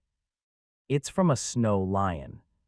And Rayon gave the correct answer, as if he were laughing at his thoughts. Huh, are you sure about that? It could be just a wind hole. I'm sure. He tried putting his finger in the hole, then shook his head. If it was a wind hole, the inside would have a circular shape. A snow lion's mark has a sharp end. They might look similar, but they are different.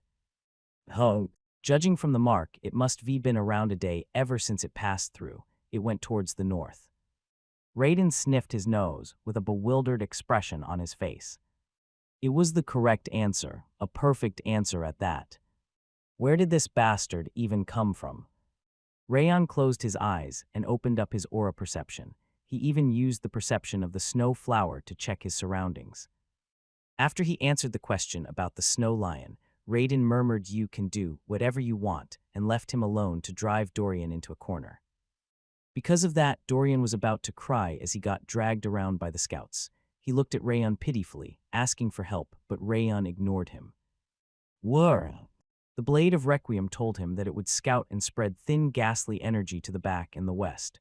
Thanks to that, Rayon only needed to focus on the front and to the east. You are really helpful, thank you. Whir! The blade of Requiem shook its blade, saying it was nothing. Him. Wrath, who'd been enjoying the snowfield's cold scent, cleared his throat and turned around. That's not how you scout. What? That's not how you use your aura perception, either. He spoke bluntly, looking at Rayon and the blade of Requiem checking the surrounding presences. That's okay, I just need to work harder. The King of Essence used to live in a place like this, an intersection of a mountain covered in snow and an ice-cold ocean. There's a better way to open your aura perception when it's filled with snow like this. Rayon licked his lips and the blade of Requiem resonated, telling him it would work even harder. The blade of Requiem is also telling me it has a way. The King of Essence is on a whole different level from an insignificant creature like that. You will get to experience your senses in an entirely different dimension if you accept the King of Essence's teachings. The blue frost crawled up from Wrath. It seemed he was begging to teach him. This is earlier than I thought. It had only been 2 days since the fish took the bait, yet it was already time to pull the rod. Well, I guess I can try. Rayon nonchalantly looked back at Wrath. That's a great choice. Once you realize my greatness, you won't be satisfied by that insignificant creature's ghastly energy anymore. Wrath smiled and pushed his face onto him. It was a big, splashing fish. Rayon was barely able to hold back his laughter. He only expressed a small amount of curiosity as he looked at Wrath. Does it take a long time? It doesn't only take a long time, but it's impossible for an average human being. But it should be possible for you since your ice has a high purity. Wrath cleared his throat and continued. This ability is called Glacier. You should be honored that you are being personally taught by the King of Essence. Okay, I got it, so please start. I admit that you have a feeble talent, but you should never get lazy. It will require a tremendous amount of time. This is a secret technique created by the King of Essence. I don't want to learn it. I'm just going to scout with the Blade of Requiem instead. Wait, I get it. I'll start immediately. Rayon quickly turned his head, and Wrath followed him in a hurry. Calm your mind first. Okay. Rayon closed his eyes. He inhaled and exhaled extremely slowly, to the point that it felt boring. As he repeated that simple action, the inside of his head was dyed white, like drawing paper. You need to connect now. Connect. Yes, connect your ice with the ice covering the earth. Open your eyes. Rayon opened his eyes and saw Wrath spreading his deep blue frost. Look closely at the King of Essence's ice. The frost spread from Wrath's flame and sank into the snow-covered ground. It looked as if the snow and the frost were combining harmoniously with each other. Did you say it? It looked like your frost and the snow were merging. That's just what it looks like on the outside. It's not the snow and frost, but the ice from both that is being connected. If you give me your body, I can tell you more proper. I don't want to learn it. I get it, so look at this again. I won't say that ever again. Wrath swallowed his saliva and stepped back. Unlike before, Wrath was the one that was asking him to learn. The point is to harmonize your ice with the ice in this land. Doing that will allow you to sense something that happens far away, as if it were touching your skin. The snow and frost covering the space all around you will become your eyes, ears, and skin. I think I have a rough understanding of it. Rayon nodded. Despite his expectations, the straightforward and concise explanation allowed him to easily understand it. However, it looked difficult. Connecting the ice was something he'd never thought about. Listening and understanding was one thing, but putting it into action seemed rather difficult. It will require a lot of time, but if you do learn it properly, the result will be more than worth the time. The scouts were busily running around to teach Dorian. Since it was blowing snowy winds, he judged that he wouldn't be found out if he tried it right then. I'll try it right now. I'll teach you the spell then. Spell, but I can't use magic. Spell doesn't necessarily mean magic. It's similar to the mnemonic chant that you humans murmur during aura cultivation. I see. Let's start. The god submerged in the lake of ice, where the flower of frost blooms. Rayon used the ring of fire to enhance his focus and mind, completely memorizing Wrath's chant. Since you shouldn't have memorized it yet, I'll tell you once Ag. IV memorized everything. What a monster. Wrath glared at him, asking if he was really human. I'll start then. Rayon closed his eyes and used the coldness of frost. The frost spreading out from his body sank onto the ground, scattering over the snow. Whir! The frost kept flowing from him, to the point where his hands started feeling numb, but nothing special happened except for the way the snowballs in the surrounding area grew stiffer. I don't understand how I can make the connection. Connection doesn't mean to actually connect the snow with you, it is just an image. I'll try it again. Rayon nodded and caught his breath. The frost slowly flew from him as he chanted the spell. Harmoniously. Mix the ice with ice. He restlessly emanated the frost by rotating the ring of fire. He said image is important. He tried thinking about the best image to mix them. The image of merging into one. As he thought about harmony and mixture, he remembered the northern sea he saw earlier. The endless ocean, where all water in the world gathered. It felt like that ocean would allow the ice to mingle with each other in harmony. But that ocean isn't the Northern Sea. The ocean he imagined was a great, calm ocean without any tidal waves. Imagining an ocean as calm as a lake, he chanted the spell. The coldness of frost spreading out from the tip of his finger grew thinner. It was thinner than a hair, covering the entire space. Thud. The world slowed down. No, it was himself that was slowing down. His limbs were heavy, as if he were buried in the mud.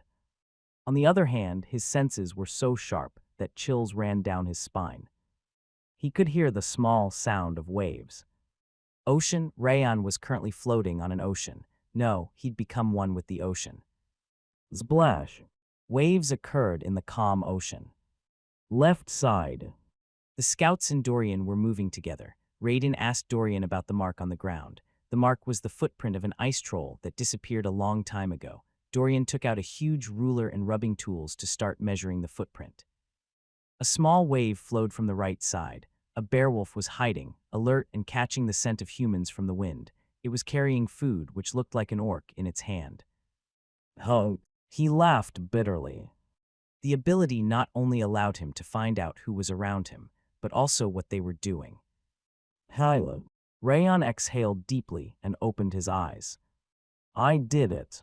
He couldn't maintain it for a long time, and the distance was short because it was his first time, but he had a hint. He just needed some practice to clearly understand it. Don't be so sad. Glacier is a trait of perception that the King of Essence created personally. It's obvious that you can't learn it so easily. You should be able to learn it after practicing diligently for the year that you'll spend here. Wrath told him that it was natural it took some time, thinking Rayon was obviously clueless. A year sounds too long. But that's a short estimation, considering the fact that the King of Essence is helping you. Then shall we make a bet? A bet? Whether I'll learn Glacier in 6 months or not. 6 months. Wrath was unable to respond immediately. It looked like he was worried about the just-in-case scenario, because he'd lost all of the bets so far. Fine, how about 5 months? Bet. He immediately accepted. Wrath is suggesting a bet. Condition, acquire Glacier in 5 months. Success, all stats 4, increase the rank of one of the traits. Failure, creation of 10 points of the emotion of wrath. I accept. The bet has been established. Rayon forced himself to keep a straight face and nodded. Well, regardless of the bet, I think Glacier is an outstanding ability. Obviously, since the King of Essence made it personally. As soon as Wrath heard the compliment, he nodded with a bright expression. Rayon thought that he really liked getting complimented, and it wasn't the first time he thought that way. Are there other ways to use ice? Of course, spreading frost is the most basic thing. All right, the King of Essence will teach you how to handle ice today.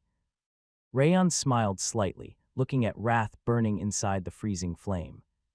The fish had so much flesh to eat. Recruit. As Wrath was about to start the lesson on how to use ice, Raiden gestured for him to come to him.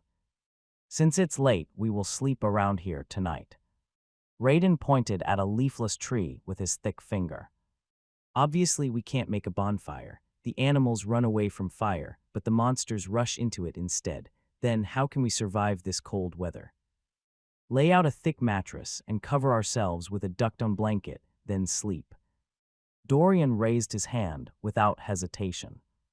Rayon and the scouts fell speechless and stared blankly at Dorian.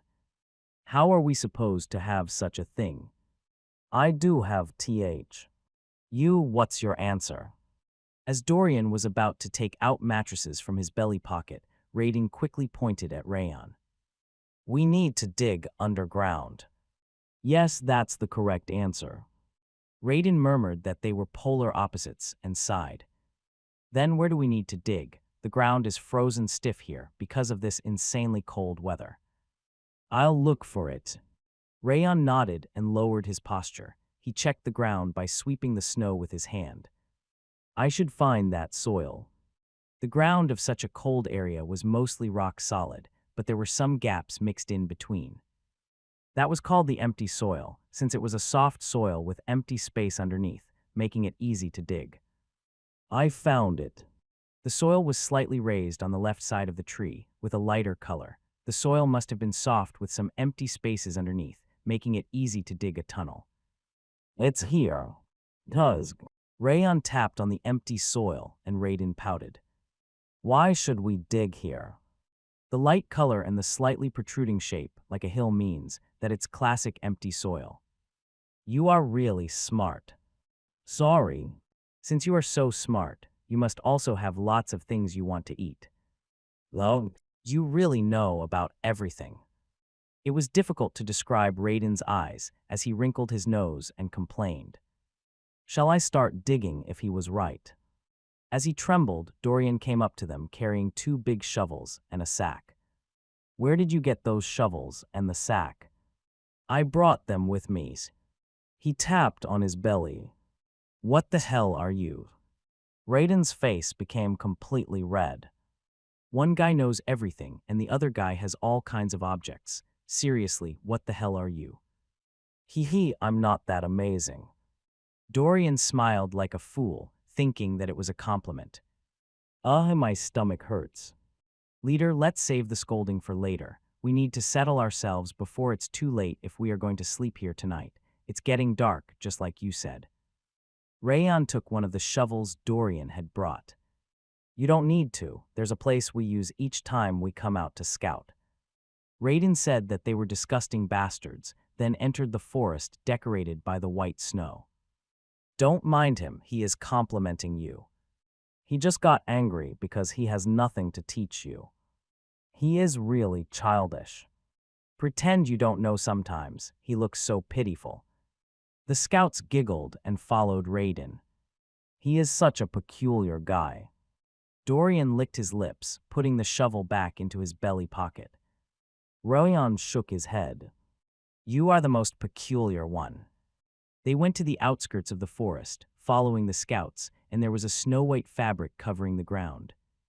They cleared away the fabric and went inside the tunnel. Inside, there was a space large enough for all 12 people to sleep. Rayon and the scouts organized their luggage and filled their stomachs with the soft bread Dorian had brought. Because they were able to eat bread instead of hard beef jerky, Dorian's popularity shot through the ceiling. I guess it's only natural, since even the King of Essence finds the bread decent. Wrath murmured that it was a relief, since he expected him to eat some beggar's scraps for a while. We need to decide on the night watch now. Raiden put the remaining piece of bread in his mouth and stood up. I'll do it first. Rayon raised his hand. Don't you dare take the first shift when you've just joined. It's 10 years too early for you. Raiden shook his index finger without missing the opportunity.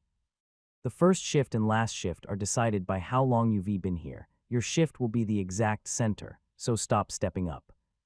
I see. And don't give me that easygoing smile, either. You are making me look like your junior. Okay. Rayon smiled lightly, and Raiden was speechless again. I'll decide on the night watch now. The first shift is... Raiden personally decided on the night watch. However, despite him saying it was decided by how long they've been, he got the third shift along with Rayon instead of the first or last shift. He isn't a bad person. From the way he spoke and acted so far, he looked like he craved to teach his juniors. It seemed he'd exploded because he had nothing to teach him, as he knew everything already. Young master. As Rayon was thinking he was a funny person, Dorian secretly came next to him. He is really peculiar. Let's not get on his bad side. He said, drinking a steaming tea. You are the most peculiar one of all. Wrath responded instead this time. During the night watch, Raiden glanced over his shoulder. The weird guy, who he didn't know anything about except for his name, was blankly staring at the dark forest. What an unusual guy. It wasn't just his knowledge, but he was also excellent at putting it into action. It was difficult to judge him because it was his first time seeing that type of person. Raiden left the camp and approached Rayon. He just wanted to talk to him, but Rayon had his eyes closed. I got him good this time. Apparently, even such a monstrous guy couldn't help but sleep during a night watch. He was about to wake him up, thinking it was a great opportunity. Rayon suddenly opened his eyes. Raiden fell speechless, witnessing his furiously burning crimson eyes. "Whoa, leader!" He stood with a chilly voice. "Oh, what? Monsters are approaching right now." Monster. Yes, I'm sure of it." There was no sign of wavering in Rayon's voice. "How do you know that?" "I have some pretty good senses. Water-type monsters came up from the northern sea and are currently moving underground." Water-type monsters moving underground. Raiden swallowed. It must have been the shark mole, the water-type monster with shark head and mole claws. But they don't come this way. It was true that they were capable of moving underground, but they'd never come close to the forest next to Stalin Mountain. He tried putting his ear to the ground just in case, but he couldn't hear anything. It seemed Rayon was mistaking his dream for reality. I knew it. Even though he was acting nonchalantly, there was no way a recruit wouldn't feel nervous. His sloppy appearance finally made him look like a human being. Are you talking about the shark mole? Yes. Shark moles don't come here because this forest is the territory of the monsters coming down from Stalin Mountain. Just wake up already. Raiden tapped Rayon's shoulder with a light smile. However, his expression, frozen stiff like tree bark, didn't change. I'm serious. I'm serious too. He shook his head and pointed at the ground. The ground shakes when shark moles move, yet there's not the slightest vibration right now. You will be able to feel it soon enough. Since it's your first day, I'm not going to scold you for dozing off during the night wa. Raiden swallowed and stood up in surprise. The frozen ground had started vibrating. What was it for real? It was clearly the vibration and sound of approaching shark moles. Like I said, this can't be. Please wake up the others for now. They will be here at any moment. What about you? I'll buy time here. You. Go quickly. Okay, don't push yourself. Raiden went down into the cave. Wake up, the shark moles are coming. What's coming? Shark mole, why would shark moles come here? I'm not sure either, so wake up for now. The scouts woke up immediately despite their doubts and prepared for battle. Did monsters really appear? Dorian was the only one that didn't know what to do in a panic. Get prepared quickly and come out. Raiden went outside the cave holding a crossbow and a sword. As he was about to seek out Rayon and the shark mole's location, the ground in front of him split apart like a spider web and a huge monster popped out. Shark mole. It was the North Sea's monstrous shark mole, with a shark's head, a mole's claws, and a human's body. He tried to step back to shoot his crossbow, but he fell, tripping at the cave's entrance. With a grotesque scream, the shark mole tried striking at him with its hand, which was covered with dozens of claws. Damn it, I need to give up on my arm and Just as he decided to give up his arm as bait to buy time for his retreat, a red line appeared on the shark mole's neck. The shark mole's head was cut off like a fish head. He raised his head with chattering teeth, and he could see two red moons floating in the dark sky. They weren't moons, they were Rayon's red eyes. Don't move from there. Who are you? Since you didn't trust me. Rayon turned around, holding the sword that was dripping with warm red blood. Please trust my sword at least. Who are you? Rayon turned around, leaving the bewildered Raiden behind. Wham! 5 shark moles split the ground and came out from it, as if they'd been waiting for that moment. The shark mole closest to him opened its mouth wide and struck him with it, trying to swallow him whole. Too simple. The shark mole's simple attack was fast and powerful, but Rayon could only see it as slow since his perception was wide open. Rayon bent his body backward. The moment the shark mole's head stopped midair, he drew a half moon with his sword. The shark mole was split diagonally, spurting red blood. KRR. Heir. The 4 remaining shark moles didn't attack him rashly after witnessing the first one's death. They lowered their postures and exposed their claws. Defending Ho. Rayon moved ahead, stepping on the frozen ground. He swirled his sword and spread his murderous intent. It will be pointless. He kicked the ground and dashed towards the shark moles, at which point they attacked with their claws as if they'd been waiting for that moment. I knew it. Even if they were trying to defend, they were just monsters following their instincts. He expected them to make their move first. Rayon slightly twisted his shoulder to dodge the shark mole's attacks, thrusting his sword. Slash. The blade, heated and red, ripped the shark mole on the right in half. Shaiko. The shark moles felt the danger and pounced at him from 3 sides. They snapped their teeth and thrust their claws. Whoosh. Rayon turned his ankle 3 times, and that was enough to avert the shark mole's attacks like water. What is this? His perception was sensitive, as if his skin had been extended. He could feel the shark mole's muscles move, their claws' paths, and the amount of strength in their chins as if everything was within the palm of his hand. Is this the true power of Glacier?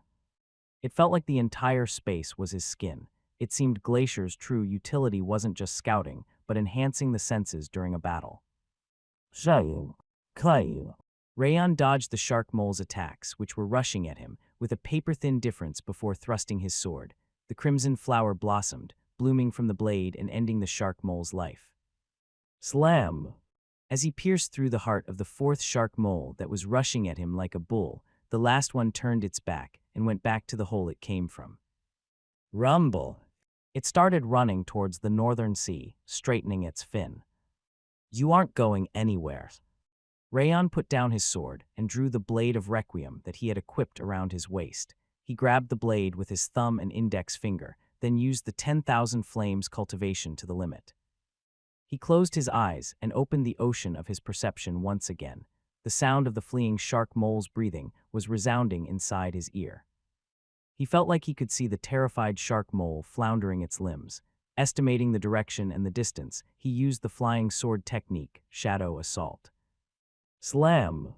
The blade of Requiem drew a red line of ghastly energy as it flew, splitting the ground before it pierced the shark mole's head. Red blood gushed out from the hole that the blade of Requiem had created. It's over. Rayon went to the location that the last shark mole had died and pulled out the blade of Requiem. Whir! The blade of Requiem resonated, asking for a compliment. Yes, you did great. Rayon snickered and wiped the blood from the blade. What was so great about that? It was the minimum it could do to prove its worth. Wrath bluntly said that it wasn't anything surprising. Whir! The blade of Requiem vibrated at Wrath as if it were snickering. What are you telling me the King of Essence can't do it? A mere, insignificant creature dares. Wrath, who managed to decipher the blade of Requiem's actions, started boiling in anger. No, that's not true. Rayon calmed the vibrating blade of Requiem and Wrath, who was spreading frost. You were really helpful when I killed the last shark mole. The glacier you taught me, I sharpened my senses with it to estimate the shark mole's location. I managed to get a clean kill thanks to that. Oh. Wrath grinned and looked down on the blade of Requiem. Did you hear that just now? Your inferior self was just used as the King of Essence's arrow. He laughed at the blade of Requiem and created a circular coldness. It really is an amazing ability, but it's also pretty difficult to use. I don't think I would have gotten it if it was a bit further away. Don't worry about it. You are amazing enough to be able to use it when you only learned about it today. The King of Essence will keep teaching you. Whir! The blade of Requiem resonated once again. It looked like it was telling him to stop listening to Wrath, since it would teach him more about the ghastly energy. Hey, an insignificant creature should stay away over there. The King of Essence will personally teach you the quintessence of Glacier, so you don't have to worry about anything. Ghastly energy is just an evil trick. Wrath blabbered at him, telling him not to listen to the blade of Requiem, since he would teach him other combat techniques in addition to Glacier. He completely forgot about the bet. Giving him the carrot and the stick in his competition with the blade of Requiem was enough to make him forget about the bet, declaring he would teach him the quintessence of glacier. He wasn't just a doormat at that point, and Rayon was unsure of what he should be calling him. Rayon snickered and turned around. Oh, wow, is this a dream? Did he kill 6 shark moles on his own? The scouts that came out in their combat equipment dropped their jaws, not noticing as their bolts fell to the ground. Phew, I'm glad it ended without a fight. Dorian was the only person breathing a sigh of relief.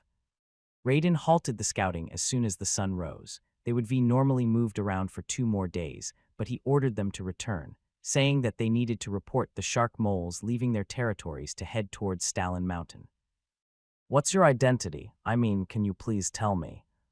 Have you ever fought against shark moles before? You were dodging everything. I thought you couldn't even use aura. The flower of flame blooming from your sword was your aura, right? The scouts stuck right next to Rayon to keep asking him questions. They were rejoicing over the fact that a new powerhouse had arrived at Habun Castle. Please step back. It's rude to ask a warrior about his abilities. Dorian shook his head, wearing thick glasses that he'd taken out at some point. I can't tell you our personal information, but our names are Rayon and Dorian, and I can guarantee we belong to the 3rd scouting party together. Don't worry. Wow, I just got moved to tears. My heart throbbed when I heard we belonged to the 3rd scouting party together. Same. The scouts grinned, saying all those things half-jokingly. Hey, Lighter, the leader should also say something. That's right, we all owe him our lives. Is that guy sulking again? Raiden didn't look back even though the scouts kept talking. He just kept walking towards Habun Castle. Rayon nodded, looking at Raiden straight back as he walked. I guess he can't say anything. Since his mistrust in a recruit resulted in putting everyone in danger, he had no excuses even if he wanted to say something. It can't be helped. It was the first time such a thing had ever happened around there, and the recruit was the one telling him about it. Even if Rayon was in Raiden's place, he wouldn't have believed it. There was a part of him that could understand Raiden's behavior. Tabu. Raiden, who'd been walking restlessly, finally stood still upon reaching Habun Castle. He turned around and stood in front of Rayon with composed eyes. Hey, Lighter, what are you planning to do? Don't do anything strange. As the scouts were trying to stop him, Raiden leaned forward and bowed. Thank you, I managed to survive thanks to you. Raiden expressed his gratitude with a trembling voice. And I apologize, we were in danger because I didn't believe you. I'm not going to blame it on my experience or the fact that it was the first time it ever happened. I'm just sorry and grateful to you. He didn't raise his head until he finished saying all that. Rayon could hear his sincerity in his voice and see it in the shivering of his shoulders. I thought he was just an idiot, but he isn't that bad. I know, right? It wasn't easy for a senior to acknowledge his mistake and beg for forgiveness from a recruit. There was a good reason the scouts looked up to Raiden. Anyone would be thought like you in that situation. It's all right. Rayon smiled lightly and made Raiden stand. His eyes were filled with surprise as he raised his head. Seriously? People wouldn't usually believe in a recruit's babbling. I would have been the same, so I understand. Raiden's jaw dropped and stared at Rayon in a daze. You weren't a weird guy. Sorry. An angel, you were the angel that came down to save us. He murmured some incomprehensible stuff and clenched his fist. I'll buy for you to commemorate this day we survived thanks to the angel. Gather at the branch of frost, everyone. Oh, really? What's the matter with that penny pincher? Let's drink until we pass out. The scouts shouted, running towards Habun Castle. Wow. Dorian came up next to him and shook his head. They are seriously weird. As he said that, he was holding a yellow apple that only grew in the southern region. Eat this one, young master.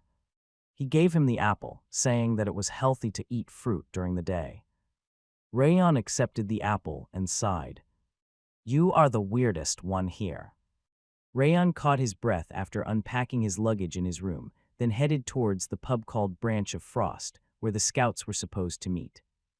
A pub located at the edge of the continent. How romantic. The king of essence is looking forward to the food. Their circumstances aren't that great, so don't have too many expectations for the taste. The pub probably only had one purpose, which was to relieve the soldiers' stress. Expecting tasty food would result in disappointment. You never know, there might be a new sensation like mint chocolate waiting for me. Oh, that's a bit He could feel people's gazes as he frowned. Is that him, the recruit that killed 6 shark moles on his own? His pressure doesn't feel that strong, though. His eyes are ordinary, too. But I still want to try fighting him. I wonder what swordsmanship he uses. Surprise and curiosity, the probing gazes were following his back. He could understand what happened from listening to the whispers. The rumor has already spread.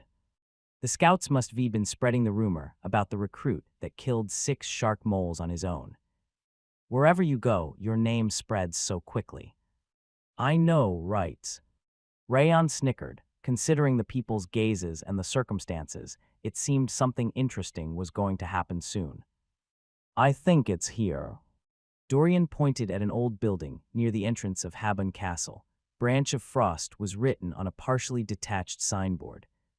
They opened the door and entered, and they could see the scout soldiers at the table in the center. He was really awesome, he said to trust his sword, and turned around to slash the shark mole in a single strike. The crimson blade looked like it was splitting the night sky apart. The scout poured the beer in his mouth, then continued. At the end, he threw his dagger to smash the head of the shark mole that was running away. I've also learned some dagger techniques, but it was my first time witnessing such power and precision. Moreover, he's here. The recruit that saved our lives is here. He pointed at Rayon standing at the entrance, and all gazes inside the pub were directed at him. He is so young, though. Are you serious? That kid killed 6 shark moles. It's true, despite how he looks. He is extremely strong. Rayon sighed and walked towards the table in the center. What are you doing right now? I'm spreading the rumor about my junior's great deeds. It's normal to share the story after returning from a mission. That's what allows us to survive the next time. The scout that was sitting down grinned and tapped his shoulder. Sit down, sit down. He pointed at the seat right next to him. You are obviously going to leave soon. I'm just bragging about my junior before he leaves, so don't mind it so much. That's right, you will be assigned to another group very soon. Let us brag about our great junior. The scouts looked at Rayon and Dorian with slightly regretful expressions. Let's talk about this later. Let's eat. The leader's going to be here soon as well. Okay. Owner, bring the food we ordered. It seemed they'd already finished ordering the food, as the food came out immediately. Warm stew, roasted pig, pizza, and fried chicken were brought out to the table. They looked delicious for some reason. The place can grant a taste. Go ahead and eat it. The king of essence wants that pizza. All right. It was when Rayon was about to eat the stew, ignoring wrath, that it happened. The pub's door slammed open, and people wearing armor with a gray wolf emblem swarmed inside. Without even looking at the empty seats, they came up to the table in the center. Are you Rayon? The large swordsman with spiky hair stood in front of Rayon. Yes, I am. I heard you killed 6 shark moles on your own. I would like to witness your sword. His yellow eyes were filled with a clear fighting spirit. He wasn't looking at him as a praiseworthy young swordsman, but a worthy opponent instead. There are always these types of people on the battlefield. The demons of the battlefield, starving for battle, disinterested in money, honor, and belief. Rayon could tell with confidence upon seeing his insane eyes. They were the people that were living there in order to fight. What do you think you are doing? He is a recruit that joined us only recently. Go away, there's no place for yo. It's all right. Rayon shook his head at the scout seniors that were trying to stop the fight and stood up. You don't bother even a Cerberus when they're eating, yet these worms dare. This is a good opportunity. He needed to experience many battles in order to complete the fangs of insanity. He was glad that humans were picking a fight with him instead of monsters. With a scary smile, Rayon tapped his sheath. My sword is slightly fierce. Is that okay? The fiercer it is, the better. Red and yellow eyes met, and the blue flame started screaming in the middle. Just take a bite of that pizza first, please. In the open area outside the pub, Rayon was facing the yellow-eyed swordsman. Not only the people inside the pub, but also the soldiers that had heard the rumor were gathered around, filling the surrounding area. Some people even started gambling on them. He is Turka from the Wolf Mercenary Corps. He will bite down and won't release his opponent like a wolf once the fight begins. He's right, you don't need to accept his challenge. Let's stop. The scout seniors were worried about him, but Rayon shook his head. There was no reason for him to refuse when a scapegoat to increase the fangs of insanity's proficiency had appeared all on his own. It's all right, I don't tend to refuse fights. Rayon smiled confidently and stepped forward. Damn it, there's a saying that a demon that dies after eating has color and charm. The food is getting cold. I'll order new food for you. Well, that's fine. Wrath moved back, telling him to order the same things, especially the pizza. The dignity of the Demon King was as light as a feather. I'm the leader of the 4th team of the Wolf Mercenary Corps, Turka. I'm Rayon. Turka was treating Rayon respectfully despite him being much younger than himself. However, he couldn't hide the slight belittlement in his eyes, which meant that he didn't completely believe the story of him killing 6 shark moles on his own. Allow me to experience the extent of the swordsmanship that killed a shark mole in a single strike. While saying that, Turka kicked the ground and drew his saber. He held the sword straight up to pierce the sky, then slammed it down. It was an attack using the saber's thick and heavy blade to his advantage. However, neither its power, speed, nor trajectory managed to surpass Rayon's expectations. Rayon slashed up with the fangs of insanity, aimed towards the saber, slamming down at him like lightning. Clang! The collision between the sword and saber, imbued with aura, cracked the frozen ground of the open area. You blocked that. Turka's eyes widened to the point that they looked like they would explode, as he didn't expect him to block it instead of avoiding it. I told you. Rayon pushed back the heavy saber with his thin sword and smiled coldly. My sword is fierce. Kyo. Turka's saber bounced off to the right side, facing a ferocious strike similar to a savage beast showing its teeth. Rayon didn't miss that opportunity and thrust his left fist. Whack! The fist crushed the wind and struck the right side of Turka's waist. Kua! Turka bent at his waist like a shrimp, then was slammed into the ground. Lio! How did Turka lose so easily? He should have been one of the 10 strongest of the Wolf Mercenary Corps. How did a fist make such an earth-shattering sound? How did he fend off a saber using that thin sword? That's the strangest part. The mercenaries and the spectators looked back and forth between Rayon and Turka in surprise. I went easy on you on purpose. Rayon leisurely rested his sword on his shoulder. Turka stood up, supporting his body with the saber. His yellow eyes were wavering like a sailboat facing a tidal wave. You asked me to show you my sword. I haven't even gotten started yet. Arg. Rayon flicked his 4 fingers and Turka grit his teeth, rushing at him. He was still keeping his cool-headedness despite his confused state, befitting a mercenary that had experienced countless battles. Rayon hacked with the fangs of insanity, aiming towards the horizontal swing of the saber. Clang! A thunderous noise of smashing metal resounded, and Turka's saber was pushed back. Even though it looked like he was reaching his end, his eyes were still alive. He twisted his waist in midair to slam his saber down. That's much better. Rayon bent his knees slightly and slashed his sword in a low trajectory, like a flying swallow. Clang! Turka's wrist that was holding the saber was snapped, as if it were broken.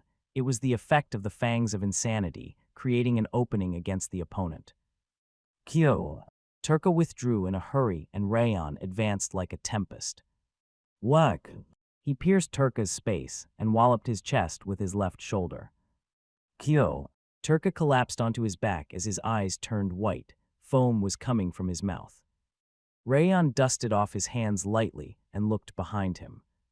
In the middle of the astonished gazes directed at him, he pointed at a member of the Wolf Mercenary Corps who was watching them with his mouth wide open. "You shall be next." Rayon smiled in excitement and wielded his sword. "You don't want it to end like this, right?" After leaving his luggage in his lodgings, Raiden went to the commander's room right away. It seemed they were in the middle of a conference, since Commander Milland was looking at the map along with his son, Vice Commander Tyrion. "Weren't you supposed to return in 2 days?" Milland raised his head, sticking the red flag model on the map. "I had to return because of an incident." Hearing Raiden's serious voice, Milland put down the flag model, and Tyrion uncrossed his arms. "I'm listening." The shark moles came up to the fifth tunnel. The fifth tunnel is at the forest's outskirts. Tyrion slammed the desk, as he found that to be impossible to believe. "Yes, it's also my first time seeing shark moles coming near Stalin Mountain." "How many of them were there?" "6 of them appeared at once." Raiden put down the wrapping cloth containing the shark mole's fins. "Oh, are they leaving their territory to that extent?" Both Milland and Tyrion were unable to take their eyes off the fins in surprise. "Wait a moment, why are you so healthy if 6 shark moles ambushed you? What about the casualties? How many people have died?" "There wasn't a single casualty." "Oh, what?" Their eyes became even wider than before in their surprise. "How? You shouldn't have been able to kill the shark moles on your own." "I'd like to ask a question this time." Raiden swallowed and raised his head. "Rayons, who the hell is that guy?" His eyes were filled with astonishment, as if he'd returned to the night of that day. "The reason I know we are still alive is thanks to Rayon. He warned us in advance about the shark mole's approach, then killed the 6 shark moles on his own. I didn't even need to do anything." "Are you telling me he killed 6 shark moles on his own?" Tyrion's voice was trembling. "Yes, it was completely overwhelming. Using 1 strike per shark mole, he killed 5 of them in an instant, and when the last one tried to run away via the underground passage, he broke through the ground by throwing a dagger." Raiden's eyes were still trembling. "I've seen countless warriors and heroes in this hellish ground, but that was my first time witnessing someone possessing such prowess at that age. What kind of monster have you assigned to us?" Milland just stared at the map without responding.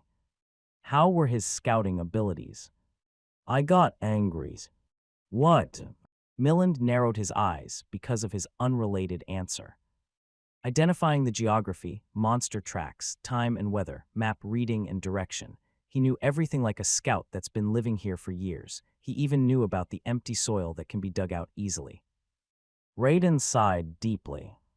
He was so excellent that I ended up acting irritated, yet he reassured me instead at the dangerous moment. "So you are saying his personality is also great." Thinking about something, Milland tapped the old desk with his scorched black finger. "Yes, he didn't brag about his feats, nor did he swagger about because of his knowledge. It was only for 2 days, but he got along with the scouts as well. If I hadn't witnessed his swordsmanship, I would have thought he was just a mercenary or a hunter that been living a difficult life from childhood." "Then how about the other guys?" "Dorian, honestly, that guy is even more strange." Raiden closed his eyes. "Even more strange?" "Yes, he carries around all kinds of objects. I've never imagined in my entire life that I would sleep on a mattress and drink warm tea during a scouting mission." "How about his personality?" "He is kind, he is a bit cowardly, but he cares about his surroundings and gives away what people need. I can't be certain since I haven't been with them for a long time, but I think they are both nice guys." Raiden gave him his honest opinion on Rayon and Dorian. "So please tell me, where did those weird monsters even come from? They must be from a prestigious family, right? I should be realized after noticing the glamorous impression coming from their faces." "They are." As Milland was about to respond, an urgent knocking sound could be heard. "Commander." Charles, one of the adjutants, opened the door and entered with his reddened face. "What is it?" "You know. Calm down and speak." "It's about the 2 recruits that joined us 2 days ago." The 3 people's eyes shone at the same time, hearing the word recruit. One of the recruits is fighting against Turka of the Wolf Mercenary Corps. They are apparently fighting using real swords in front of the branch of Frost. What? Why? That's pretty obvious. Turka must be picked a fight after hearing the rumor about him killing shark moles on his own. Tyrion responded, as if he watched the scene with his own eyes. Wolves. Milland frowned. The Wolf Mercenary Corps was immensely helpful during battles thanks to their courage and combative spirit, but they loved battles too much. They tended to pick fights inside if there were none outside, so they were causing various problems. I think it'd be better to stop them before someone ends up heavily injured as the fight escalates. Even though Rayon is there and is strong enough to deal with shark moles, he won't be able to win against Turka, who has experienced countless battles. Ha, that's really annoying. Milland clicked his tongue and looked at Tyrion. You should go there to stop them from fighting, then bring Rayon here. Understood. Tyrion nodded and left the commander's room. Raiden said he would go with him and followed. Milland sighed lightly, looking at the shark mole's fin on the ground. Is change coming? The old soldier that had been defending that place for his entire life didn't exactly like change. He sighed lightly, hoping that his old body would be able to withstand the coming changes. Those wolves seriously caused nothing but trouble. Raiden frowned, running towards the branch of Frost. That's why I told you that their brains are made of muscles. I said that we shouldn't accept them. It's true that they don't care about the consequences, but it's also a fact that they are extremely helpful in battles. No one's better than them when it comes down to close combat. Tyrion nonchalantly stated the truth. Well, that's true. Raiden licked his lips and nodded. Anyway, I won't let them get away with it if they touched our recruit. Didn't you say he was a strange monster? Monster, ghost, or whatever, he is my subordinate since he joined the 3rd Scouting Party. I'll protect him until he leaves on his own, and I even owe him my life. Hello. Tyrion grinned. Raiden was a classic northern man that was warmer inside than their outer appearance suggested. Putting that aside, he hoped that Rayon wasn't severely injured. Even though he was from Sieghart and possessed an extraordinary talent, he shouldn't have been able to win against Turka, who became stronger through real battles. After all, fighting against monsters and fighting against people were completely different matters. Voila! They increased their speed a bit more, and the branch of Frost's signboard came into their sight. Shouting sound could be heard. The area was already completely filled with people, so there was no room for them to enter. Huff! Tyrion kicked the ground and leapt over the wall of spectators. Huff! Landing at the edge of the round, temporary arena, he was immobilized like a rock upon seeing the unexpected sight. Why are they? The 5 courageous mercenaries that hadn't even yielded in front of monsters were stretched out on the ground, with their faces turned blue. And whack! Along with the powerful sound of smashing a boulder, another mercenary was slammed into the ground like a stake. Voila! He won again. It's 6 wins in a row. That boy smashed 6 wolf mercenaries on his own. It's crazy, the rumor wasn't a lie. He is a sword demon, a sword demon. The shouting spectators were praising Rayon, who had defeated 6 wolf mercenaries on his own. Oh. Tyrion looked to his right with a trembling chin. The blond swordsman, filled with a frightening anticipation, was pointing his sword against the wolf mercenary corps. Since this is starting to get boring, come at me all at once. Facing the spirit coming from his red eyes, Tyrion unconsciously stepped backward. Rayon looked at the mercenaries stretched out on the ground with a smile that stemmed from the bottom of his heart. Fighting against people is the best. The fangs of Insanity's proficiency increased noticeably as he crossed blades with the mercenaries, who had lots of Hansen experience. Choosing the match instead of food was the correct answer. It's just. He became slightly emotional. He didn't manage to completely fix the problem of getting excited by the madness that came from the fangs of Insanity. It seemed he needed to practice more before he could remain completely level-headed as he pierced through his opponent's openings. Are you done fighting me? Rayon swirled his sword to point at the wolf mercenaries. I'm not even done warming up yet. I'll be disappointed if that's all you've got after picking a fight with me first. Liek. Fine, come at me. You aren't good enough, I'll do it. Following his provocation, the mercenaries competed with each other to be his next opponent. 5 of you is perfect, come at me at once. You crazy. Are you seriously trying to fight against 5 people at once? Rayon nodded silently. You are looking down on us too much. Let's go beat him up with our numbers. That's enough. As the mercenaries were about to attack him, an enervating voice could be heard. A green-haired man with long limbs stepped out from the group of soldiers that were standing at the center. His appearance resembled a mantis. Ho, vice captain. The mercenaries bowed at him, calling him the vice captain. What are you guys doing? Despite his sharp appearance, his voice was as slow as a turtle. Oh, that. I got the gist of it. He clicked his tongue, looking at him and the mercenaries that were collapsed in a corner. Hi, I am Cliff, the vice captain of the wolf mercenaries. My boys are a bit rude. Cliff bowed politely, offering an apology. It's Al. As he was about to tell him that it was all right, he met Cliff's eyes as he raised his head. The completely serious, ice-cold eyes weren't those of an apologetic person. I heard you say that you wanted to fight against 5 of our boys at once, but may I fight you instead? Despite his polite words, his voice was filled with combative spirit, as if he were about to swing his fist at any moment. I thought he was different, but he is exactly the same. I know, right? I thought I could finally taste the pizza, but it's starting again. I'll finish this soon enough, so just wait a little. Rayon smiled lightly and faced Cliff. He looked up at his narrow eyes and nodded. I'd be glad if you do, since I haven't finished warming up yet. That's a relief. I also enjoy warming up with a fight. Cliff showed his teeth and smiled. It looked like he wasn't even trying to hide his combative spirit anymore. The pressure coming from a swordsman at the expert level was pressing on his shoulders. Great. He drew the long sword attached to his back like a spear. Since there's a difference in age, I'll allow you to attack first. Thank you for your consideration.